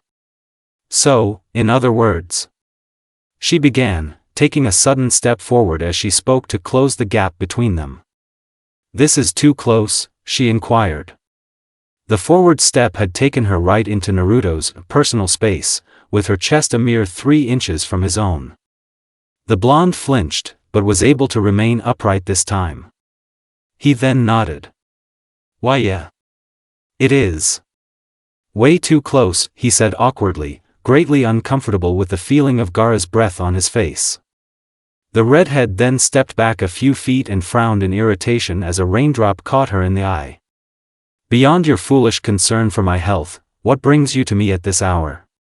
It's nearly midnight, you know, she questioned the leaf genin. Naruto remained silent, seemingly unsure of his own intentions. After a decent stretch, he answered. You said a few days ago that you were like me. A Jinchuriki. Were you, being serious? He asked nervously. Gaara's gaze softened at his question. Yes, I was. As much as I wish it weren't the case, I told you the truth, she assured him. Naruto pursed his lips and exhaled through his nose as he lowered his eyes to the ground. I guess that explains how you're totally fine after what Lee did to you. And you said something about it affecting how you act. Does your demon take control of you sometimes? He asked. Gaara felt a twinge of pain in her skull at the question, but she quickly suppressed the rising tide. He doesn't quite control me. More like influences. Though, I would be lying if I said it didn't come in handy combat-wise. I'm virtually impossible to kill, apparently, she explained. The blonde glanced up from the ground. You make it sound like you just found that out yourself, he pointed out. The redhead shrugged and stretched her back. That was the first time anybody other than my father has damaged me to any extent at all. Rock Lee never hurt me particularly badly, but he certainly made me feel pain.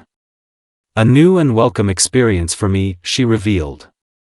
Naruto pushed away his discomfort at her description of the beating she had endured as welcome and nodded.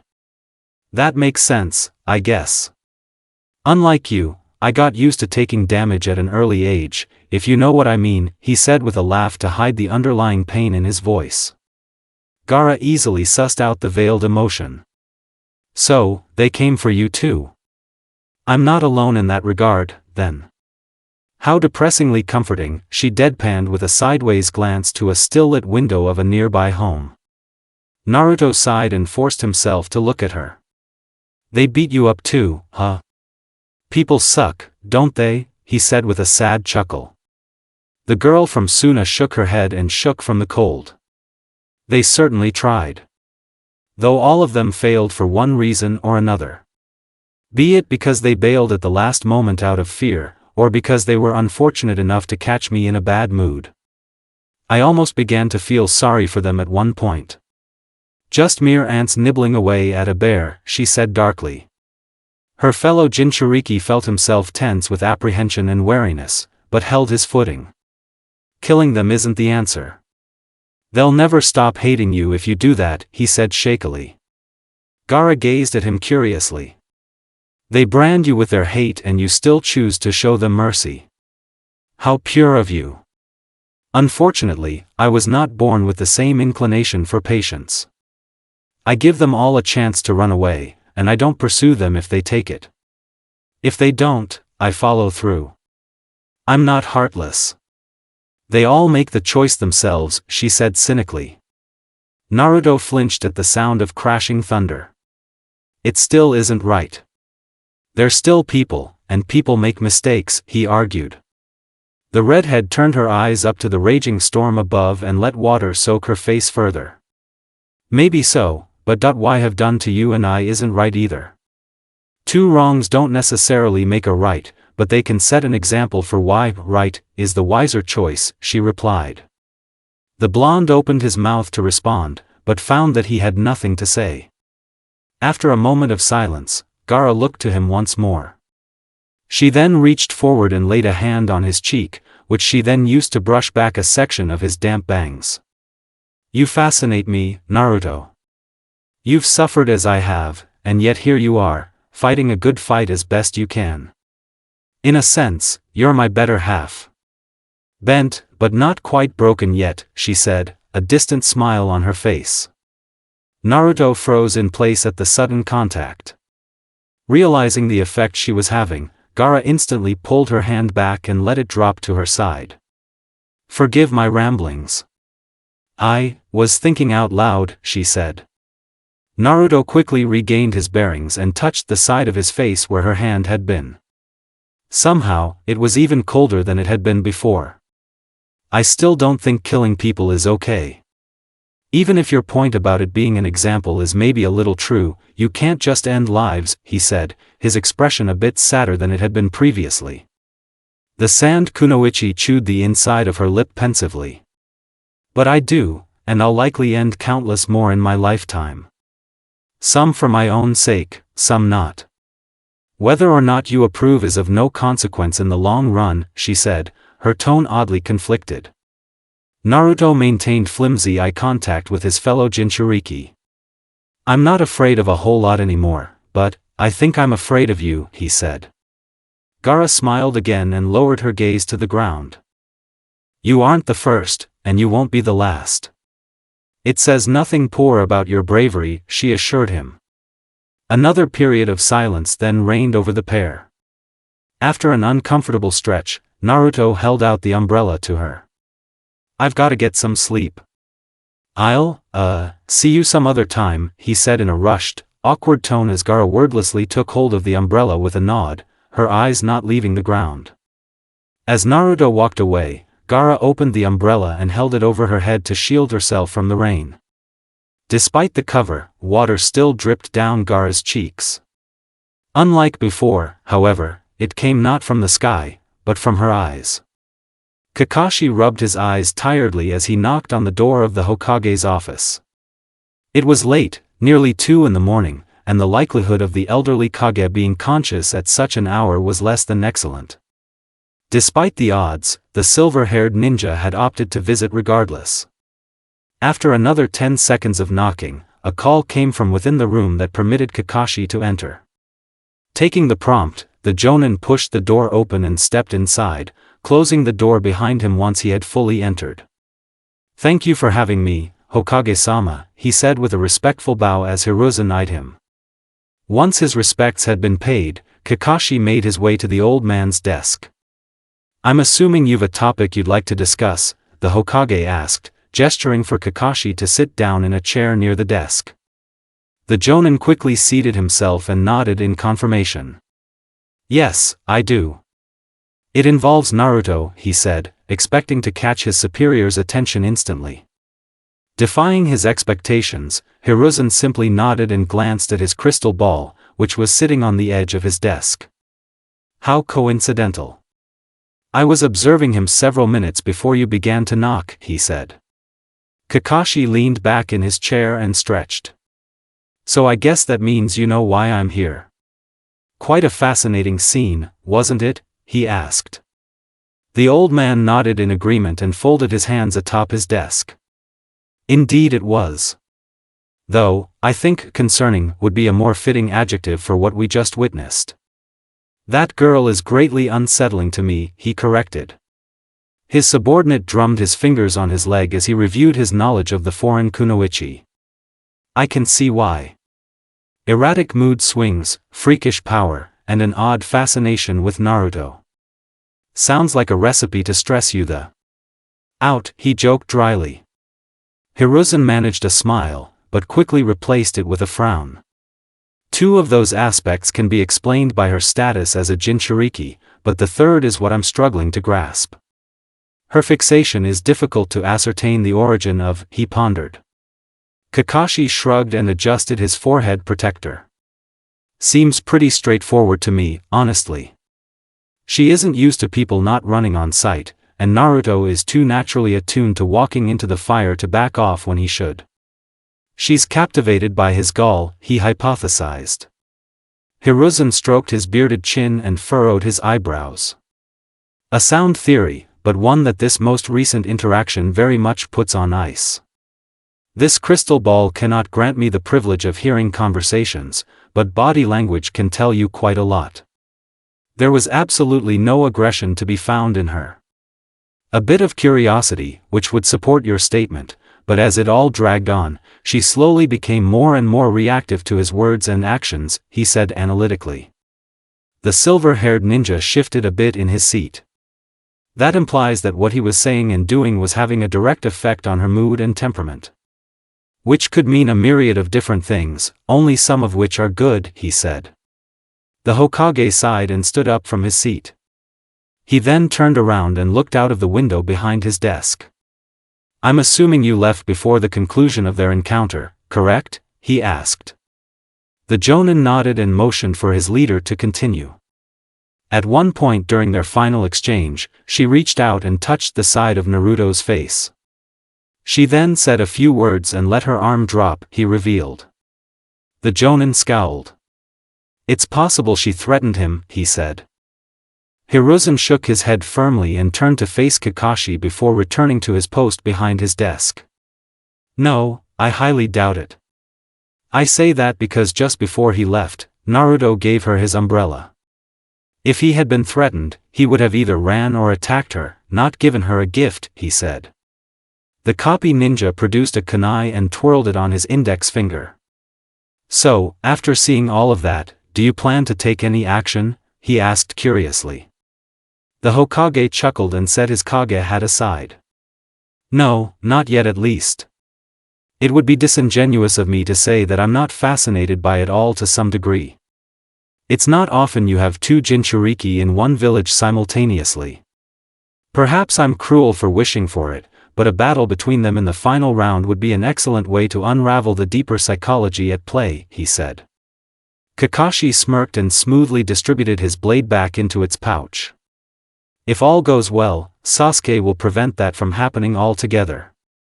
Naruto sighed and drew his knees up to his chin as a cold breeze blew across the roof of his apartment complex. The date was October the 10th, the day of the blonde's birth. 8 days remained in the month of training that had been afforded to the genin to train, and Naruto was weary from the relentlessly grueling drills he had been subjected to by Kakashi. Despite the difficulty of the task, the Jonin had done a sublime job of splitting time between his two finalists, dedicating an equal amount of time to each genin and honing them both differently. As something of a birthday present, Kakashi had shown the blonde a new technique. The jutsu involved the formation of a spiraling sphere of concentrated chakra, which would eventually produce a drilling effect. I think he called it Rasengan. Yeah, that's what it was. Seems like a good move to learn, Naruto thought to himself as he scratched the side of his face absently. The success of the day, unfortunately, did little to quell his discomfort and apprehensiveness. Generally speaking, the day of one's birth called for celebration. For glee and mass gatherings of grinning relatives.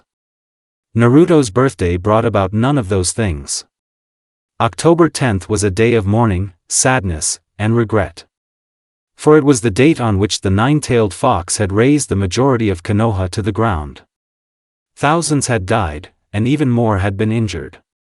Fractured families, broken bodies, and bitter tears defined Naruto's birthday, all three categories often directed at him when the day came. It hadn't taken the blonde very long to realize that the safest course of action on his birthday was to hide himself away, usually on the roof. The lock on his door had been faulty for years, and after a vicious break-in on his 8th birthday, Naruto had opted to abandon his apartment entirely on that single night every year. Initially, the act of hiding away brought Naruto copious amounts of depressive emotion, but given enough time, he became numb to the feeling. Now, he simply stared into the night sky. Waiting, pondering, perhaps even sleeping if he got lucky. He had never had the luxury of company for obvious reasons, and night was a painfully long stretch when sleep was an impossibility. Things tended to blend together eventually, but his senses always remained intact. Silence was far from a kind companion. Maybe I should just go back inside. If they break in, oh well. At least I'll have something to do, Naruto thought to himself tiredly, slowly mustering up the energy to rise to his feet and return to his dwelling place. Just as he had committed to the idea, a speck of dust caught him in the eye. Naruto rubbed at the ailed eye and glanced around. After a moment of searching, he found the source of the unusual particle. Standing on a platform of a suspended sand, hair disheveled and skin pale as ever, was Gaara. Contrary to his routine reaction to the redhead, Naruto did not falter or flinch. He lacked the energy to do so. "If you're going to stalk me, at least be subtle about it," he called to her tiredly. Gaara hopped from her sand to the roof and allowed it to seep back into her gourd. "It's been 9 days since our last meeting. I'd hardly call it stalking. Besides, it was you who came to me last time, not the other way around," she countered. The leaf genin shrugged and settled back down against the small concrete lip of the roof. "Yeah, well, it doesn't change the fact that you've run into me more than once now. And given how neither one of us is very popular, I think you came looking," he said, matching Gaara's apathetic tone. The sand kunoichi made her way forward and seated herself 7 feet in front of him. "Perhaps I did, but it doesn't matter regardless. I have nothing to do, and neither do you," she said matter-of-factly. Naruto rubbed at the eye Gaara's sand had inadvertently touched and yawned. "I'm actually doing something right now. Nothing all that fun or demanding, but something," he said in reference to his occupation of the roof at such a late hour. The redhead arched her brow at the reply. "And what is this thing that you're doing?" "Stargazing?" she asked skeptically. Naruto shook his head and forced himself to smile. "No, I'm just getting some air. It's my birthday. I've earned it," he lied. Unfortunately for him, Gaara easily saw through his dishonesty and narrowed her eyes. "I doubt that. Be genuine. What are you doing up on the roof?" she asked a bit more forcefully. Naruto flinched at her sudden, prying tone shift. "It really is my birthday," he muttered. Gaara studied him carefully, seemingly trying to come up with a rebuttal of some kind. Contrary to Naruto's expectations, she did not snap back. "Does that have something to do with why you're sitting up here?" she asked a bit more gently. Naruto's face twitched a bit at the perceptive question. After a stretch of silence, the blonde sighed in defeat. "Yes, it does. My birthday is common knowledge, and not in a good way. They get a little bold on my birthday," he explained vaguely. For a brief moment, a dark look flashed across Gaara's face. Her eyes gained an unsettling glint, her posture shrunk in on itself, and her mouth pulled into a thin line. The expression left as quickly as it came, returning her face to its baseline level of apathy. "Well, that is quite unfortunate. I'm sorry to hear that," she said blankly. Despite the lack of malice in her tone, there was an eeriness to her voice that didn't go unnoticed by Naruto. "No, it's fine. You don't need to apologize. That's just the way things are," he replied with a dismissive wave of his hand. A moment later, he posed a question of his own. "How are birthdays for you, usually?" he asked, determined to shift the focus away from his own personal struggles.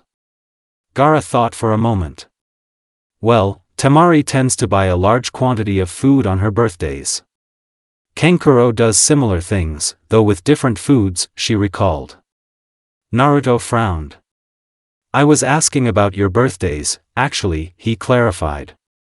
At the revelation, the redhead immediately lost what little enthusiasm she had mustered to remember the indulgences of her siblings. I don't have them.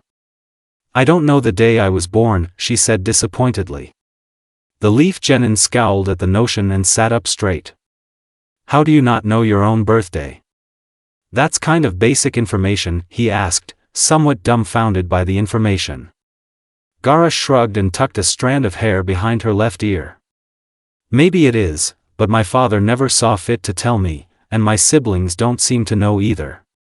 It doesn't really matter either way. Given how similarly our villages treat us, perhaps it's a good thing that I don't have a birthday, she answered. Naruto felt a pang of sympathy jolt through him. What about your mother? Wouldn't she know? He asked.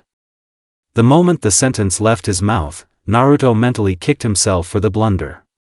Before he could amend the mistake, Gaara responded. My mother died as she gave birth to me. Quite a cruel woman, from what I've pieced together. She had the nerve to bring me into this world, and then she died. She left me nothing but my name, she said stiffly. A bitter chuckle then escaped her lips. Such an ugly name. Literally meaning, she who loves only herself. Not that it isn't fitting. I'm quite selfish in more ways than 1 inch, she continued. Seemingly letting her mind run out of her mouth. Realizing how much she had said, Gaara turned an uncharacteristic shade of pink and lowered her eyes to the ground. Sorry. I got a bit worked up, she muttered ashamedly. Naruto stared at her wide-eyed, taken aback by the girl's internalized self-loathing that had bubbled to the surface. Beyond his shock at her words, Gaara's posture and expression profoundly affected him. Her shoulders were sagged, her eyes were hidden behind bangs of red hair, and her ears were tipped red with blatant embarrassment. It's okay. I know how you feel. And I don't really think your name is ugly. The meaning is a little weird, but I think it sounds nice, Naruto said, doing his best to reassure his fellow Jinchuriki. Gaara glanced up at him, turning her head up a little. Really? Well, thank you. Nice isn't a word that's ever been associated with me before, she said with a grateful smile. Naruto scratched the back of his head uncomfortably. Yeah, no problem, he said awkwardly. The pair then lapsed into a cold silence as the night wore on. After nearly 3 minutes, Gaara spoke. I would like to have one as well, she said vaguely. Naruto frowned and shifted in place to make himself more comfortable. What do you want, exactly? He asked skeptically. The redhead gestured to herself and then Naruto. I would like a birthday. A date to identify with myself, she explained. The blonde nodded and thought for a moment. There are a lot of days to choose from, so you aren't short on options, he said optimistically. Gaara gazed at him intently, unblinking as she assessed him up and down. Perhaps you and I could share. A date of birth, I mean, she suggested. Naruto did a double take at her words, instantly shaking his head in refusal of the idea. You do not want to be sharing that with me, Gaara. Take my word for it, he urged her. The sand kunoichi straightened her posture and folded her hands in her lap. Allow me to reiterate. We will be sharing a birthday from this point forward. I've made up my mind. October 10th is my birthday, she said, her tone making it clear that her words were a statement of fact.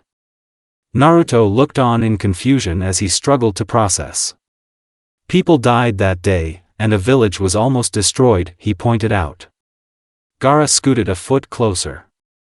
Well, I'm a murderer, and if you think that I haven't destroyed a house or two in my time, you haven't been paying attention. Besides, I would rather share my birthday with you, somebody who has suffered as I have, than a random person, she said. Naruto internally winced at her nonchalant characterization of herself as a murderer, but still maintained his composure. As a result, he was still able to hear the near compliment. "Thank you, I guess. I still don't agree with you wanting to share my birthday, but suit yourself," he said. Gaara shook her head and let an odd smile creep across her lips. "Not your birthday, Naruto. Our," she corrected, seemingly quite pleased with herself. A frigid wind then blew across the rooftop, causing both children to tense and shiver. The moment the wind died down, Gaara scuttled over to Naruto and pressed herself against him. The blonde scowled and tried to scoot away, but was unable to do so as Gaara seized his arm. "What do you think you're doing?" the Leaf Genin asked with irritation present in his voice. The redhead responded by reaching out and wrapping her arms around his waist to increase the area of her body that was pressed to his, drawing an odd squeaking sound out of the Ninetales Jinchuriki. "I'm cold," she replied, her teeth audibly chattering. Naruto attempted to peel her hands off of him, but found that her grip was iron. "So am I, and you don't see me groping anybody. Now let go of me," he said bluntly. Gaara stubbornly tightened her grip on his waist and shrunk into his side, tucking her head under his arm in the process.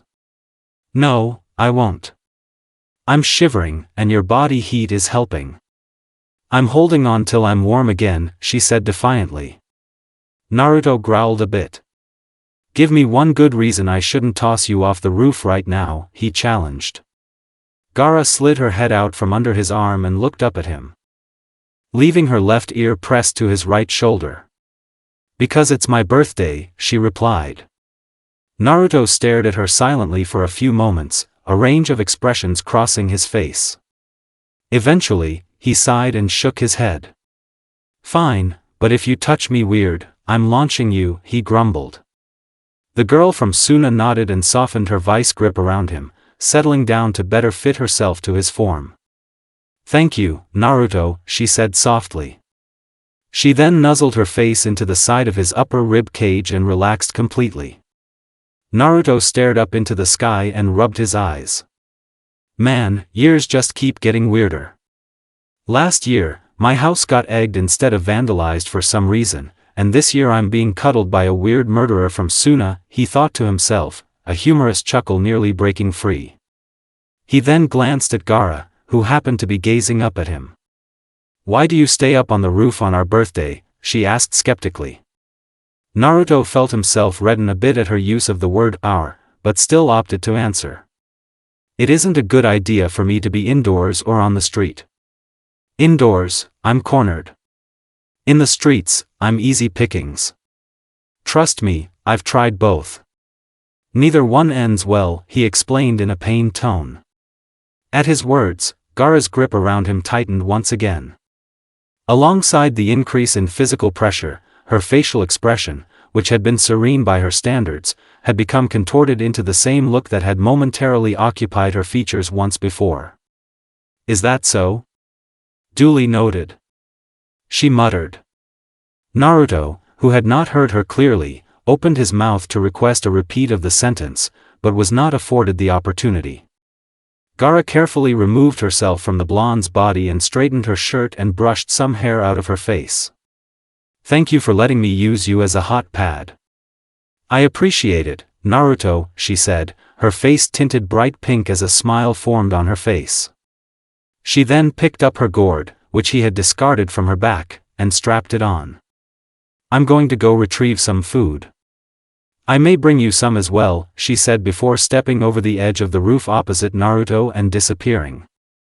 The blonde took a few seconds to process the rapid shift of events before cracking his neck and shifting back into a lounging position.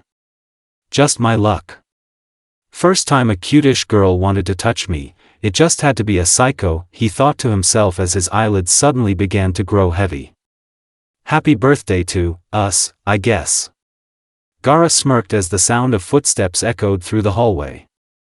It had taken less than 10 minutes for the subject of her hunt to present themselves.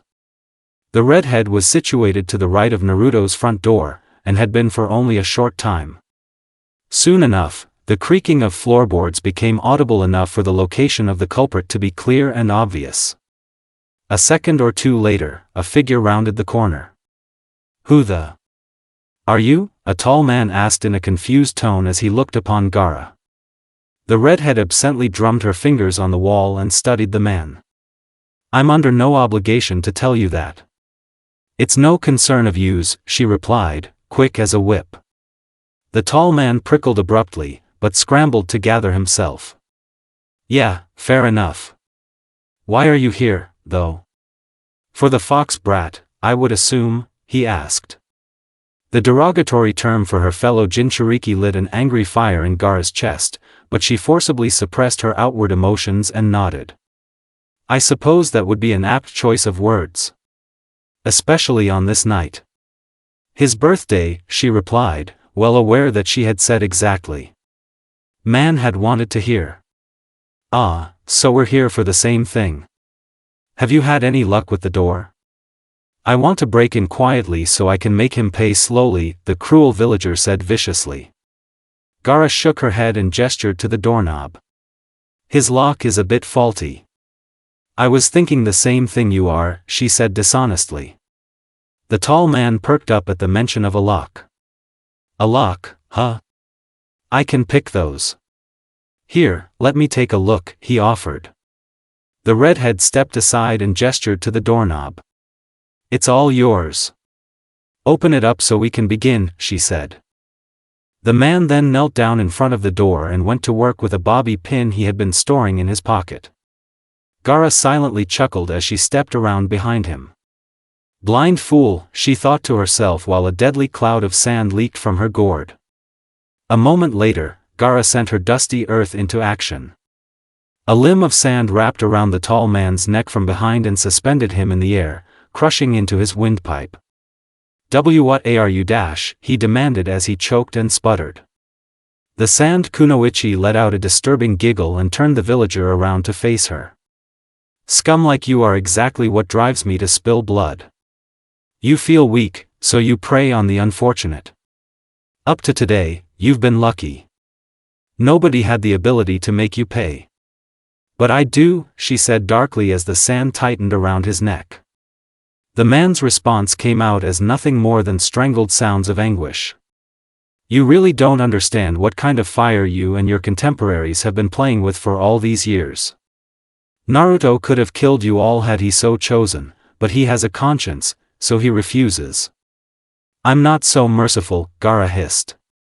The man's eyes widened with terror as a second tendril of sand rose up behind Gaara's back and twisted into a spike. "There are laws against taking apart human beings, but in your case, I think I'll be well within my rights," the girl from Suna continued, the spike drawing ever closer to the man's abdomen. "Because I'll be slaughtering a pig. This is new. By this hour, you're usually out and about." Gaara lazily glanced to her left, where Temari lay still on her bed. It was roughly 11 o'clock at night, one day before the beginning of the final round. As the fan-wielding kunoichi had indicated, something was amiss in the hotel room. Gaara was still present, and the sun had set. Every other night, the Jinchuriki had made a point of leaving so as not to disturb her siblings with her ever-present consciousness. "I lack the motivation to leave the hotel tonight. I'll do my best to be quiet, Temari," she assured her sister in a monotone voice. Temari rolled onto her side to face her sister, propping herself up on her elbow to get a better look at the younger girl who lay on her own bed nearby. "Fine with me. Since you're here, would you mind telling me what exactly you do most nights? I haven't heard any reports of a growing body count, so it's not the usual thing," she asked curiously. Gaara remained silent at first, taking time to formulate a response. "I've been studying my upcoming opponent, Sasuke Uchiha," she lied. Temari raised an eyebrow and rested her face in her hand. "Really? I kind of doubt that. The first thing you said after we left that preliminaries was that Sasuke was boring. Besides, you have no real reason to worry about him if his match was any indication," she recalled skeptically. The redhead's left eye twitched uncomfortably at the perceptiveness of her sister. "Good memory. Yes, I was being a bit dishonest. In reality, I've spent my nights simply walking. Motion quiets my mind," she replied. Much to her irritation, Temari shook her head and shifted into a cross-legged sitting position. Man, I had no idea you were such a bad liar, she said with a chuckle. Gaara scowled momentarily, but quickly regathered herself and joined her sister in sitting upright. I made a friend, or something like it, she admitted. Temari furrowed her eyebrows and leaned forward, her interest piqued. Wait, really? That's more than a little bit surprising. Not that I thought you weren't capable of it, she said. Gaara absently flicked at a strand of hair that was straying near her face. As I said, I'm not entirely sure I would even call it friendship. He has openly stated that he fears me, and acts as such most of the time. Though, he is more lenient than he could be, which is nice, she said, trailing off a bit by the end. Temari winced and scratched the back of her head. No offense, but most people are afraid of you. On a bad day, me included. You're kinda the opposite of approachable, she said, her tone nervous. The redhead sighed and stared down at her bedsheets. None taken. It's not like he has no reason to be afraid, given that he and I are bound to face one another soon. I can and will hurt him when the time comes, but for now, I just want to spend time together. As you know, such interactions are rare for me, she said dejectedly. Temari did a double take at the subdued state of her usually icy sister. You just want to spend time? This sounds harsh, but why? You've never been interested in that kind of thing before, not even with Kankuro or I most of the time, she asked. The redhead glanced up at the fan-wheeling kunoichi. Because, unlike most people, Naruto and I actually have common ground. My social skills are limited, I know that, but I actually have a foundation to build on with him, she explained. In a rare moment of girlishness, Gaara reddened at the realization that she had revealed the identity of her late-night companion. Forget you heard that, she muttered, clearly embarrassed by the slip-up. Temari gazed at her sister sympathetically. He was on the short list I had in mind. I get why you're trying to connect, he's like you, that much was obvious during the prelims. Even still, you know as well as I do what we're here to do. Getting attached is a bad idea. Trust me. I've had to have that talk with myself already, she said honestly, the image of an unmotivated leaf genin flashing through her mind as she spoke. Gaara pursed her lips and exhaled through her nose. Oh, I know. I'll lather myself in his blood before the sun sets tomorrow. That kill is mine and nobody else's. I'm making peace with that fact slowly, she said, a hint of a disturbing tone Temari knew all too well creeping into prominence.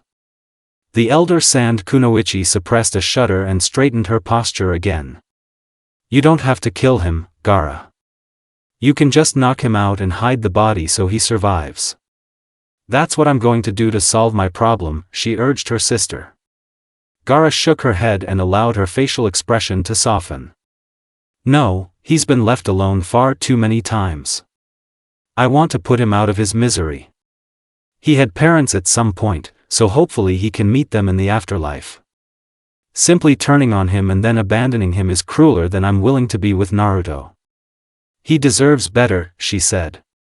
Temari stared at her wide-eyed, completely shocked by the level of empathy and thinly veiled affection being exuded by her sister at the topic of Naruto Uzumaki. I can't stop you, she said sadly. The Jinchuriki nodded and laid back down on her bed, folding her hands over her stomach as she did so. No, you can't. I wouldn't even consider it if killing father was still so far beyond my capabilities. It's the only way.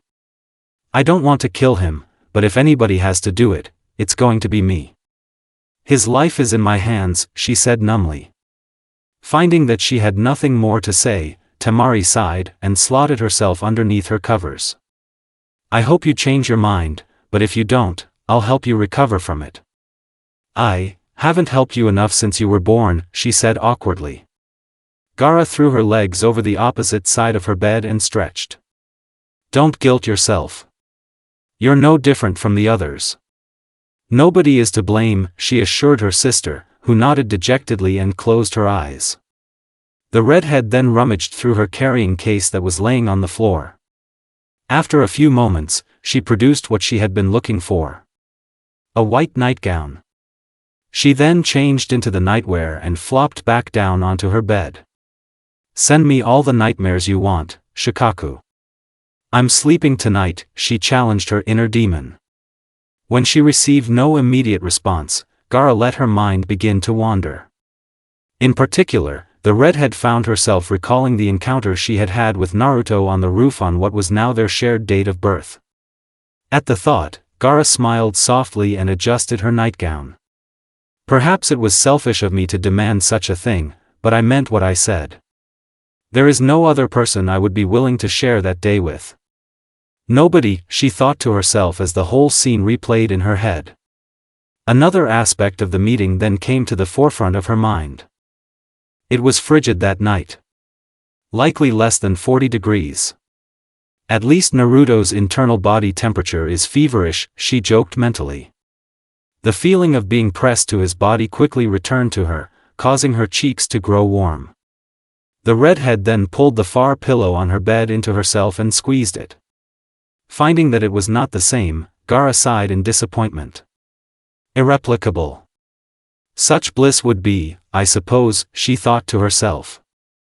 The more and more she replayed the encounter in her mind, the more she found herself returning to the truth that she and the blonde now shared a birthday. You do not want to be sharing that with me, Gaara. Take my word for it. Gaara's face fell at the memory of the blonde's words. The statement said plenty about Naruto's rarely voiced view of himself, and it was tragic. The blonde squeezed her pillow to her chest once more. It should be the inverse, Naruto. You shouldn't be so willing to share with me, she thought to herself.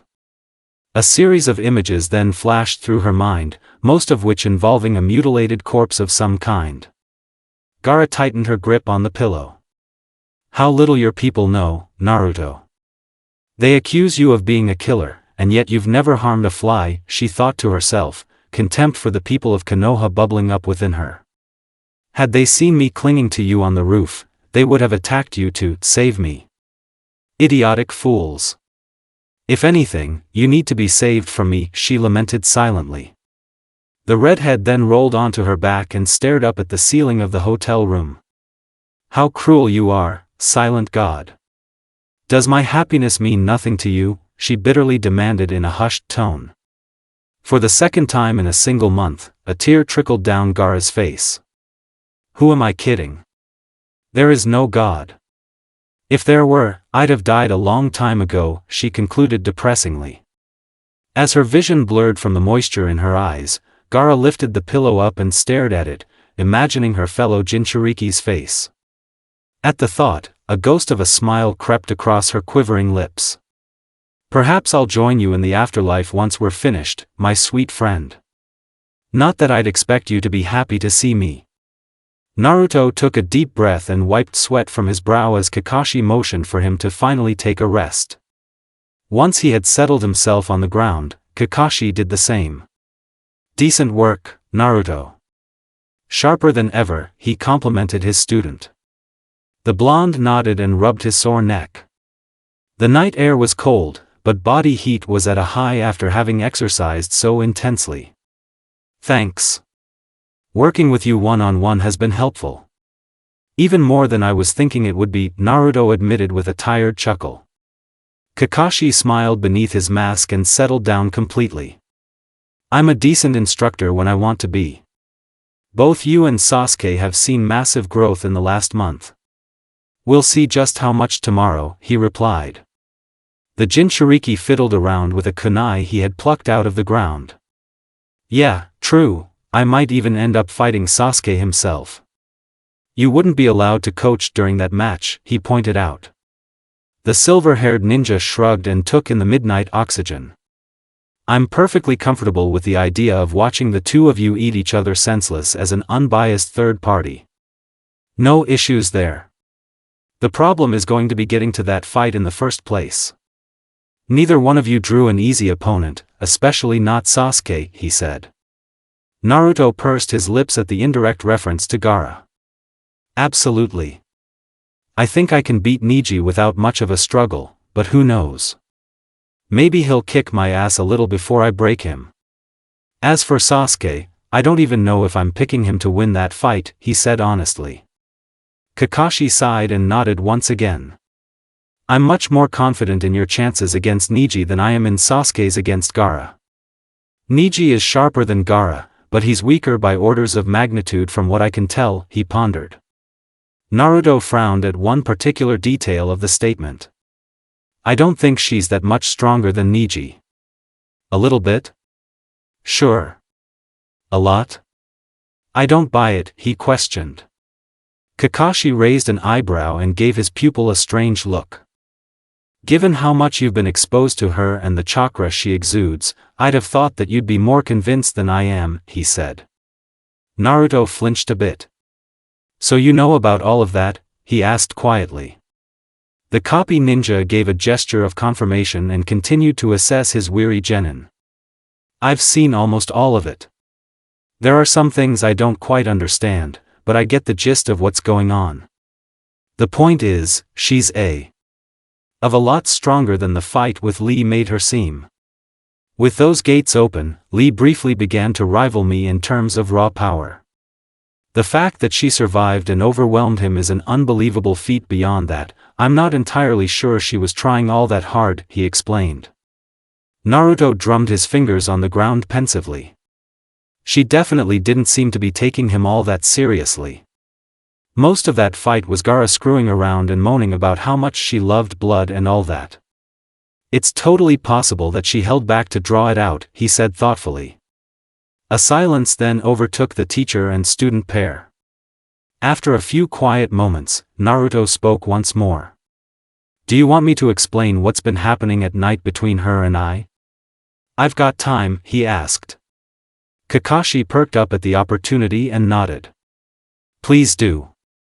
I'd be fascinated to hear it from your perspective, he urged the Leaf Genin. The Jinchuriki took a deep breath and gathered his thoughts to make his message coherent. For the most part, our little meetings have happened by accident. We both have a habit of wandering around at night for different reasons. But she did admit last time that she had come looking for me. She hasn't really tried anything weird or threatening, other than trying to use me as a heating pad. She's lonely. That's been my biggest takeaway. She's kinda like a lost puppy who likes to kill people. No real logic or reason to anything she does, just emotional drive, he began, being careful to articulate himself well in order to drive his oncoming point home effectively. The silver-haired ninja stifled a laugh. That's one of the most bipolar descriptions of a person I've ever heard, but go on, he said humorously. She doesn't even seem all that happy about the fact that she's a murderer, though she's said a few times that she doesn't regret what she's done. She also has this weird thing about me being a Jinchuriki too. She'll get all weird and touchy sometimes. She touched my face at least once, and she flat out groped me on the roof the other night. She's hard to read, honestly. One minute, she's creepy as all, and the next she's an awkward, girlish kitten, Naruto concluded, his tone slightly perplexed. Kakashi furrowed his eyebrows and rested his chin on his hand. Sounds like an extreme case of borderline personality disorder to me. Extreme mood swings, highly clingy, possibly even possessive behavior, and odd emotional triggers. Probably a few symptoms of bipolar in there too. You've got it rough to say the least, Naruto, he thought to himself sympathetically. I can't say I understand her any more than you do, kid. What I can say, though, is that you may want to kill any kind of empathy you have for her. You're going to end up fighting her fairly soon if things go as they seem they will. Even if she appears to have some reverence for you, she'll squash you like a fly, no questions asked. Be ready, he instructed. Naruto nodded and scratched the back of his head. Yeah, I know.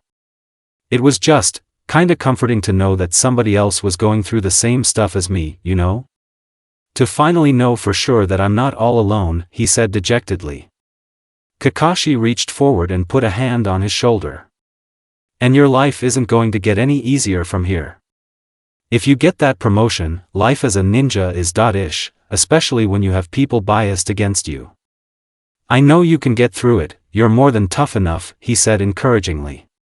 The blonde smiled and looked up from the ground. Thanks, Kakashi-sensei. I'm not gonna give up when things get difficult.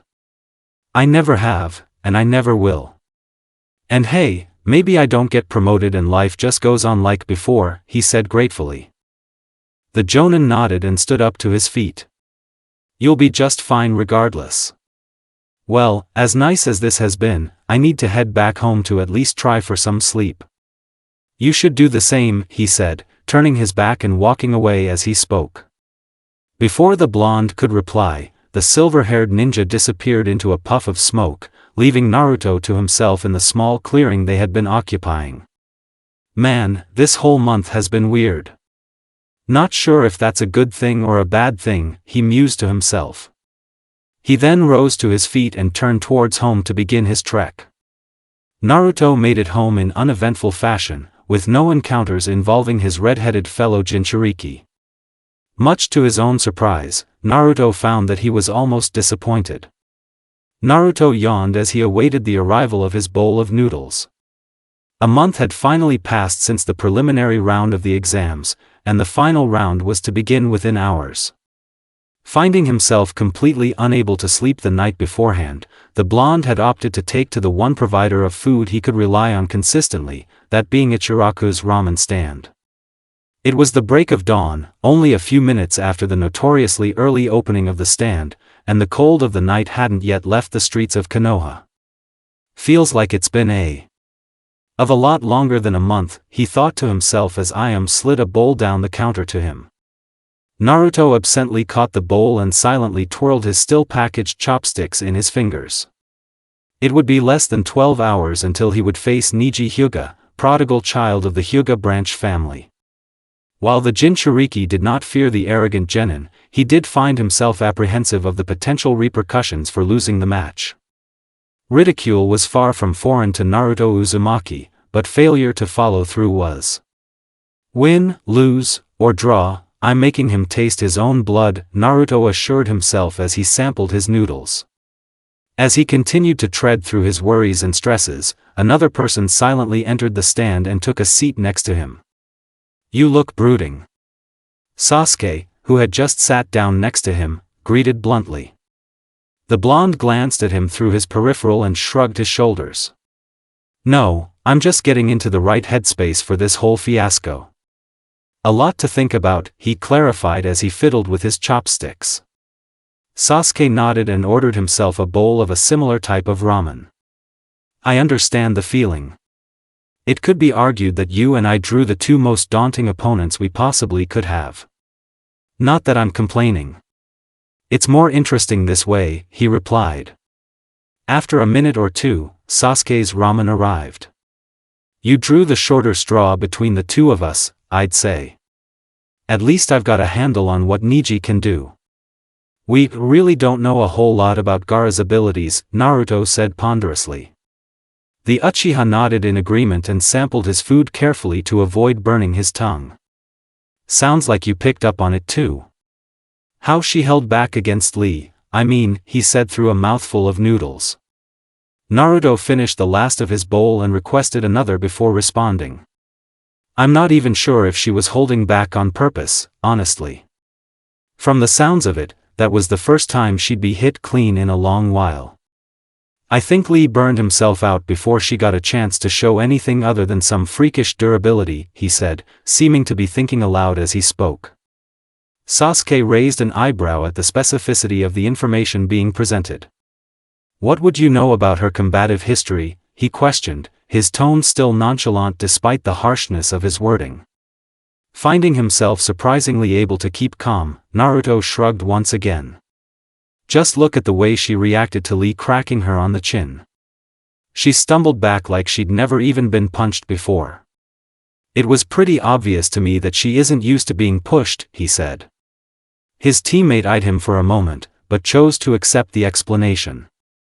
He then shifted the topic. I'm assuming you've got a plan for how to approach Niji, he said, clearly making a silent request to know the details of the plan he had referenced. Naruto easily detected the unspoken question. Yeah, I do. His match with Hinata was great for study, because it showcased most of what he likes to do, and a little of what he's bad at too, he said vaguely. Sasuke frowned and set his chopsticks down. He beat Hinata senseless. I didn't see much weakness from him, honestly, he said skeptically.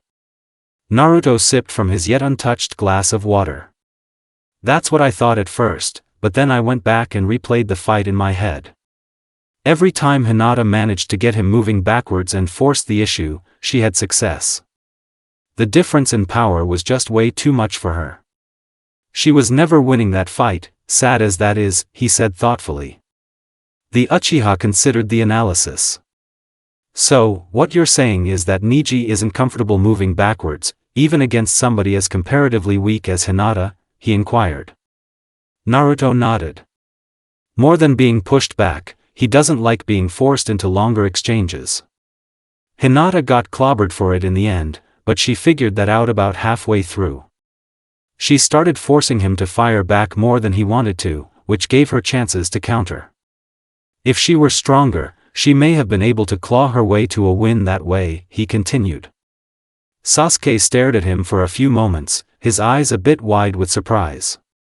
Wow, you've really thought a lot about this, haven't you? He said with a chuckle. The blonde finished his water and set the cup aside. What do you think I've been doing all month? Neji's all I've thought about for the most part. What about you? What's your read on Gaara? He asked. Sasuke shifted in his seat a bit. She's a whole lot less complicated than Neji is on the surface, but the problem still remains that we know virtually nothing about what she can and can't do under pressure. Based on what we do know, Lee laid out a good blueprint for how to beat her. You have to collapse range, stab her with a shot, and then move. Rinse, repeat, victory, he explained. Naruto frowned. You still have to finish her to win. Lee hit her with just about the hardest punch ever thrown, and she got up like it was nothing. Just playing an in-and-out game feels pointless, he said. The Uchiha smirked. Don't you worry about that, Naruto. I've got a way to do it. I think you'll be surprised when you see it, he said confidently. Naruto grinned. Oh yeah? I'll be on the edge of my seat, he said. The boys then lapsed into silence as the sun began to rise definitively. After around 5 minutes of quiet, Sasuke broke the veil. Gaara actually came and confronted Kakashi-sensei and I at one point a few weeks ago, he said absently. Naruto tensed momentarily, but forced himself to calm. What did she want? He asked. His teammate studied the counter they were sitting at for a few seconds before turning his gaze to Naruto. Oddly enough, she wanted to know where you were. She showed up, interrupted our session, and just asked us flat out. It was weird, he said. The Jinchuriki considered various possibilities as he processed. Did you tell her? He asked in response. Sasuke shook his head firmly and laid money down on the counter to pay for his meal. No.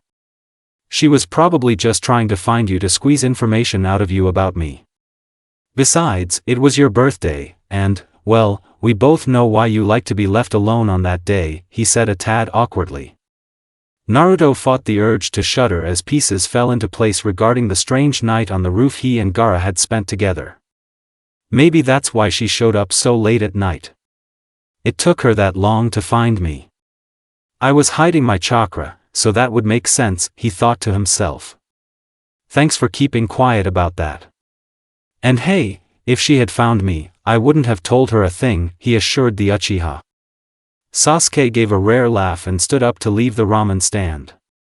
Well, I guess you know what's good for you then, he said as he waved a farewell for the time being. Naruto watched him leave silently.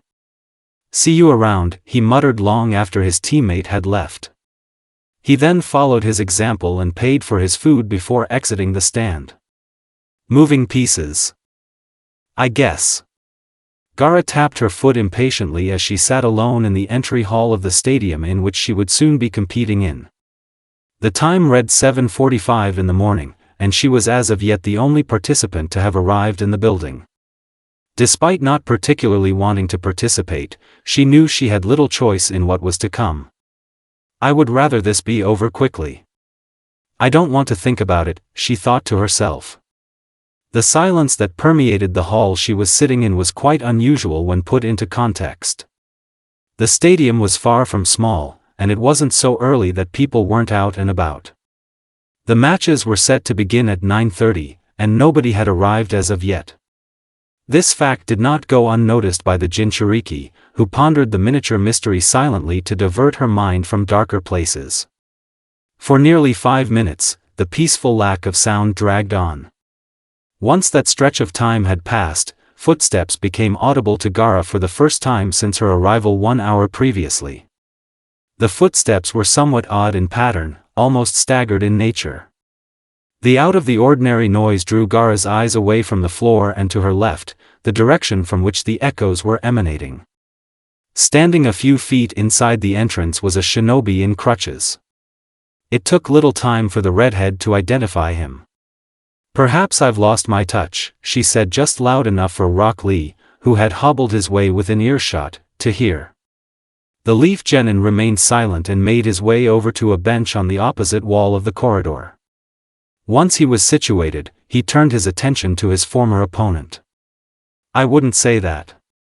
Given just a few more seconds, you would have killed me." "Not that such a thing is commendable," he said calmly. Gaara stared at him intently. "What are you doing here?" she asked. Lee shrugged and leaned his crutches against the wall to his left. "Simply waiting for the bystanders' seats to open up. I have 10 more minutes to wait, so I may as well remain here and be the first one inside," he explained. The redhead nodded and leaned back in her seat a bit. "Front row seats may not be the best idea for a person in your condition. Things may get a bit messy," she said bluntly. The Leaf Genin shook his head. "I don't care. I'd rather be up front to cheer on my comrades, even if I get a bit dirty," he said firmly. Gaara suppressed a chuckle at his literal interpretation of her words. "If you wish to take it that way, then go right ahead. I'll let the rest be a surprise," she said in a half-mutter. Lee was able to hear her words, but opted not to acknowledge them for the sake of saving his mental energy. When Lee didn't respond, Gaara opted to speak more. "Tell me, why did you choose to continue fighting against me during our match? It should have been abundantly clear to you nearly immediately that you had no avenue by which to win," she asked. The Leaf Genin scowled. "I would rather be crippled than give up before I've given my best effort. Besides, I came within inches of defeating you. I had avenues. I simply wasn't good enough on the day to finish the job," he said, seemingly offended by the notion of surrender. The redhead snorted. "The only thing you came within inches of is actually making me sweat. My life was never in jeopardy. That aside, giving your best effort is likely going to get you killed at some point. We both know you'd be dead if I had been given the choice to make the result of our match definitive." "It's a foolish way to think," she said. Lee cracked his stiff neck. "Not surprising that you think that way. You're preternaturally gifted in a way that has stunted your ability to actually work hard. Maybe I didn't draw out the limits of your strength, but I'm entirely confident that you'll break when the day arrives on which you're pushed to those limits, and that strength isn't enough. You won't have any will to fight," he said bluntly. Gaara cracked an unexpected smile despite the near insult. "Is that the real reason you're here for the front row? To potentially see me lose, up close and personal?" she asked. Lee remained silent for a moment. "Partly, yes. To be frank, I don't care regardless. Your first match would do nothing to uproot the arrogance of a genius. Sasuke Uchiha is no different. I may even root for you to win," he replied. Gaara raised an eyebrow. "To ensure that I cross paths with Naruto, correct?" she inquired. The Leaf Genin nodded, his expression a touch conflicted. "That scenario would require my teammate to be defeated, but I can't help but feel that this is all too perfectly set up for the potential of a match between yourself and Naruto to not be enticing to me," he said. The Jinchuriki brushed a strand of hair behind her ear. Hard work versus talent isn't as cut and dry as you'd like it to be. Naruto and I fighting one another will do nothing to advance your narrative even if he found a way to win. He's cut from the same cloth as me, actually, she said vaguely. Lee frowned. In what way? Personality-wise, there are no parallels between you, and your abilities are vastly different. Naruto has also clawed his way to success in a way you clearly haven't had to, he asked skeptically. Gaara opened her mouth to reply, but stopped when the distant chatter of voices caught her attention. A quick glance at the entrance confirmed the oncoming approach of the other finalists towards the stadium. The redhead stood up and stretched, casting a backwards glance at Lee as she prepared to join her fellow competitors. I guess you'll just have to wait and see. Genma surveyed the room around him, carefully counting the number of genin several times as he dragged his eyes across the small group. Once he had completed his mental checklist, the proctor nodded and cleared his throat to silence the light murmuring that was echoing in the enclosed space. Once all eyes were fixated on him, Genma began to speak. Looks like you all made it here on time. That's a better start than we had last year, but that's a whole nother story. Now, on to why you're here so early, he began. His words drew a chuckle from several of the young ninja, but their attention remained present. We're going to cover a few different things about how this final round is going to work, starting with the rules. No outside help is permitted, and any evidence of such will result in disqualification. You can only win by finish, murder included, and draws are only possible via a double knockout. There is no time limit to these matches, so you'd be wise to find ways to win sooner rather than later, he explained. The group gave a collective nod to confirm their understanding of the information being presented to them. Alright, now let's talk about scheduling. The first match is set to begin at 10:30 this morning, and that'll be between Shikamaru Nara and Temari. You'll be expected to be ready to make the walk out into the arena 10 minutes before your scheduled time, and you're free to do as you please until then. After their fight is done, Naruto Uzumaki and Niji Hyuga will compete. After that, Sasuke Uchiha and Gaara, and finally, Kankuro and Dosu Kinyuta. Time between matches will vary, but all of you will be afforded a minimum of 30 minutes of preparation during intermissions. Are we clear? He concluded. Another nod was elicited from the group. The proctor then sighed. This next part is a little weird, but bear with me. Since there is a possibility of death, I need to interview you all individually to clear some things up about post-mortem. Where you want your stuff to go, the distribution of your earnings, that kind of thing. All hypothetical, of course, he said a bit uncomfortably. Temari raised her hand, prompting Genma to nod in her direction. Wouldn't that only apply to ninja who live in Konoha? She asked. The proctor shook his head and sighed again. I'm just the middleman. What you tell me during the interview gets passed on to your superiors to be carried out accordingly. Your sensei is already aware of this arrangement, he clarified. The fan wielder nodded and lowered her hand. When no other questions were asked, the proctor pointed to Naruto. Alright, since we're all clear on that, I'd like everybody but Naruto to step out of the room for a few minutes. He'll be interviewed first, he ordered. The genin quickly drained out of the small space and into the outside hall. Once they were gone, Naruto stepped out of the corner he had been standing in and sat down on a nearby box that was closer to the center of the room. Let's get this over with quickly. This feels really dumb, he said impatiently. The proctor scratched the back of his head and leaned back against the wall. Preaching to the choir there, kid. Your interview should be the quickest, save for that redhead. I only have 3 questions for you, I think, he said. The blonde nodded and motioned for him to ask them. First off, where do you want your money to go in the event that you're killed? Your current bank balance is 54,348 ryo, he asked. Naruto's response was instant and without thought. The local orphanage. Give it to them for a renovation or something. They need it, he said. Genma smiled and gave him a nod. I'll pass that on. Hopefully, we won't come to that, though. Second question, where do you want your possessions to go? He asked. The blonde thought for a few moments before shrugging. I don't know, you can throw it all away for all I care. Most of it is junk anyway, he said. The proctor nodded and made a mental note. He then winced internally as he recalled the final question he would be asking. This next one is the last, but it's an odd one in your case. You don't have an extant clan burial site, so I need to know where you'd like to be buried if you die, he explained. Naruto drummed his fingers on his knee pensively. Well, I guess you could just cremate me or something, he said matter-of-factly. Genma felt a pang of sympathy for the boy, but nodded once again. Alright, that'd work. That's all I have for you. Go and get warmed up, he said. The blonde stood up from his box and turned towards the door.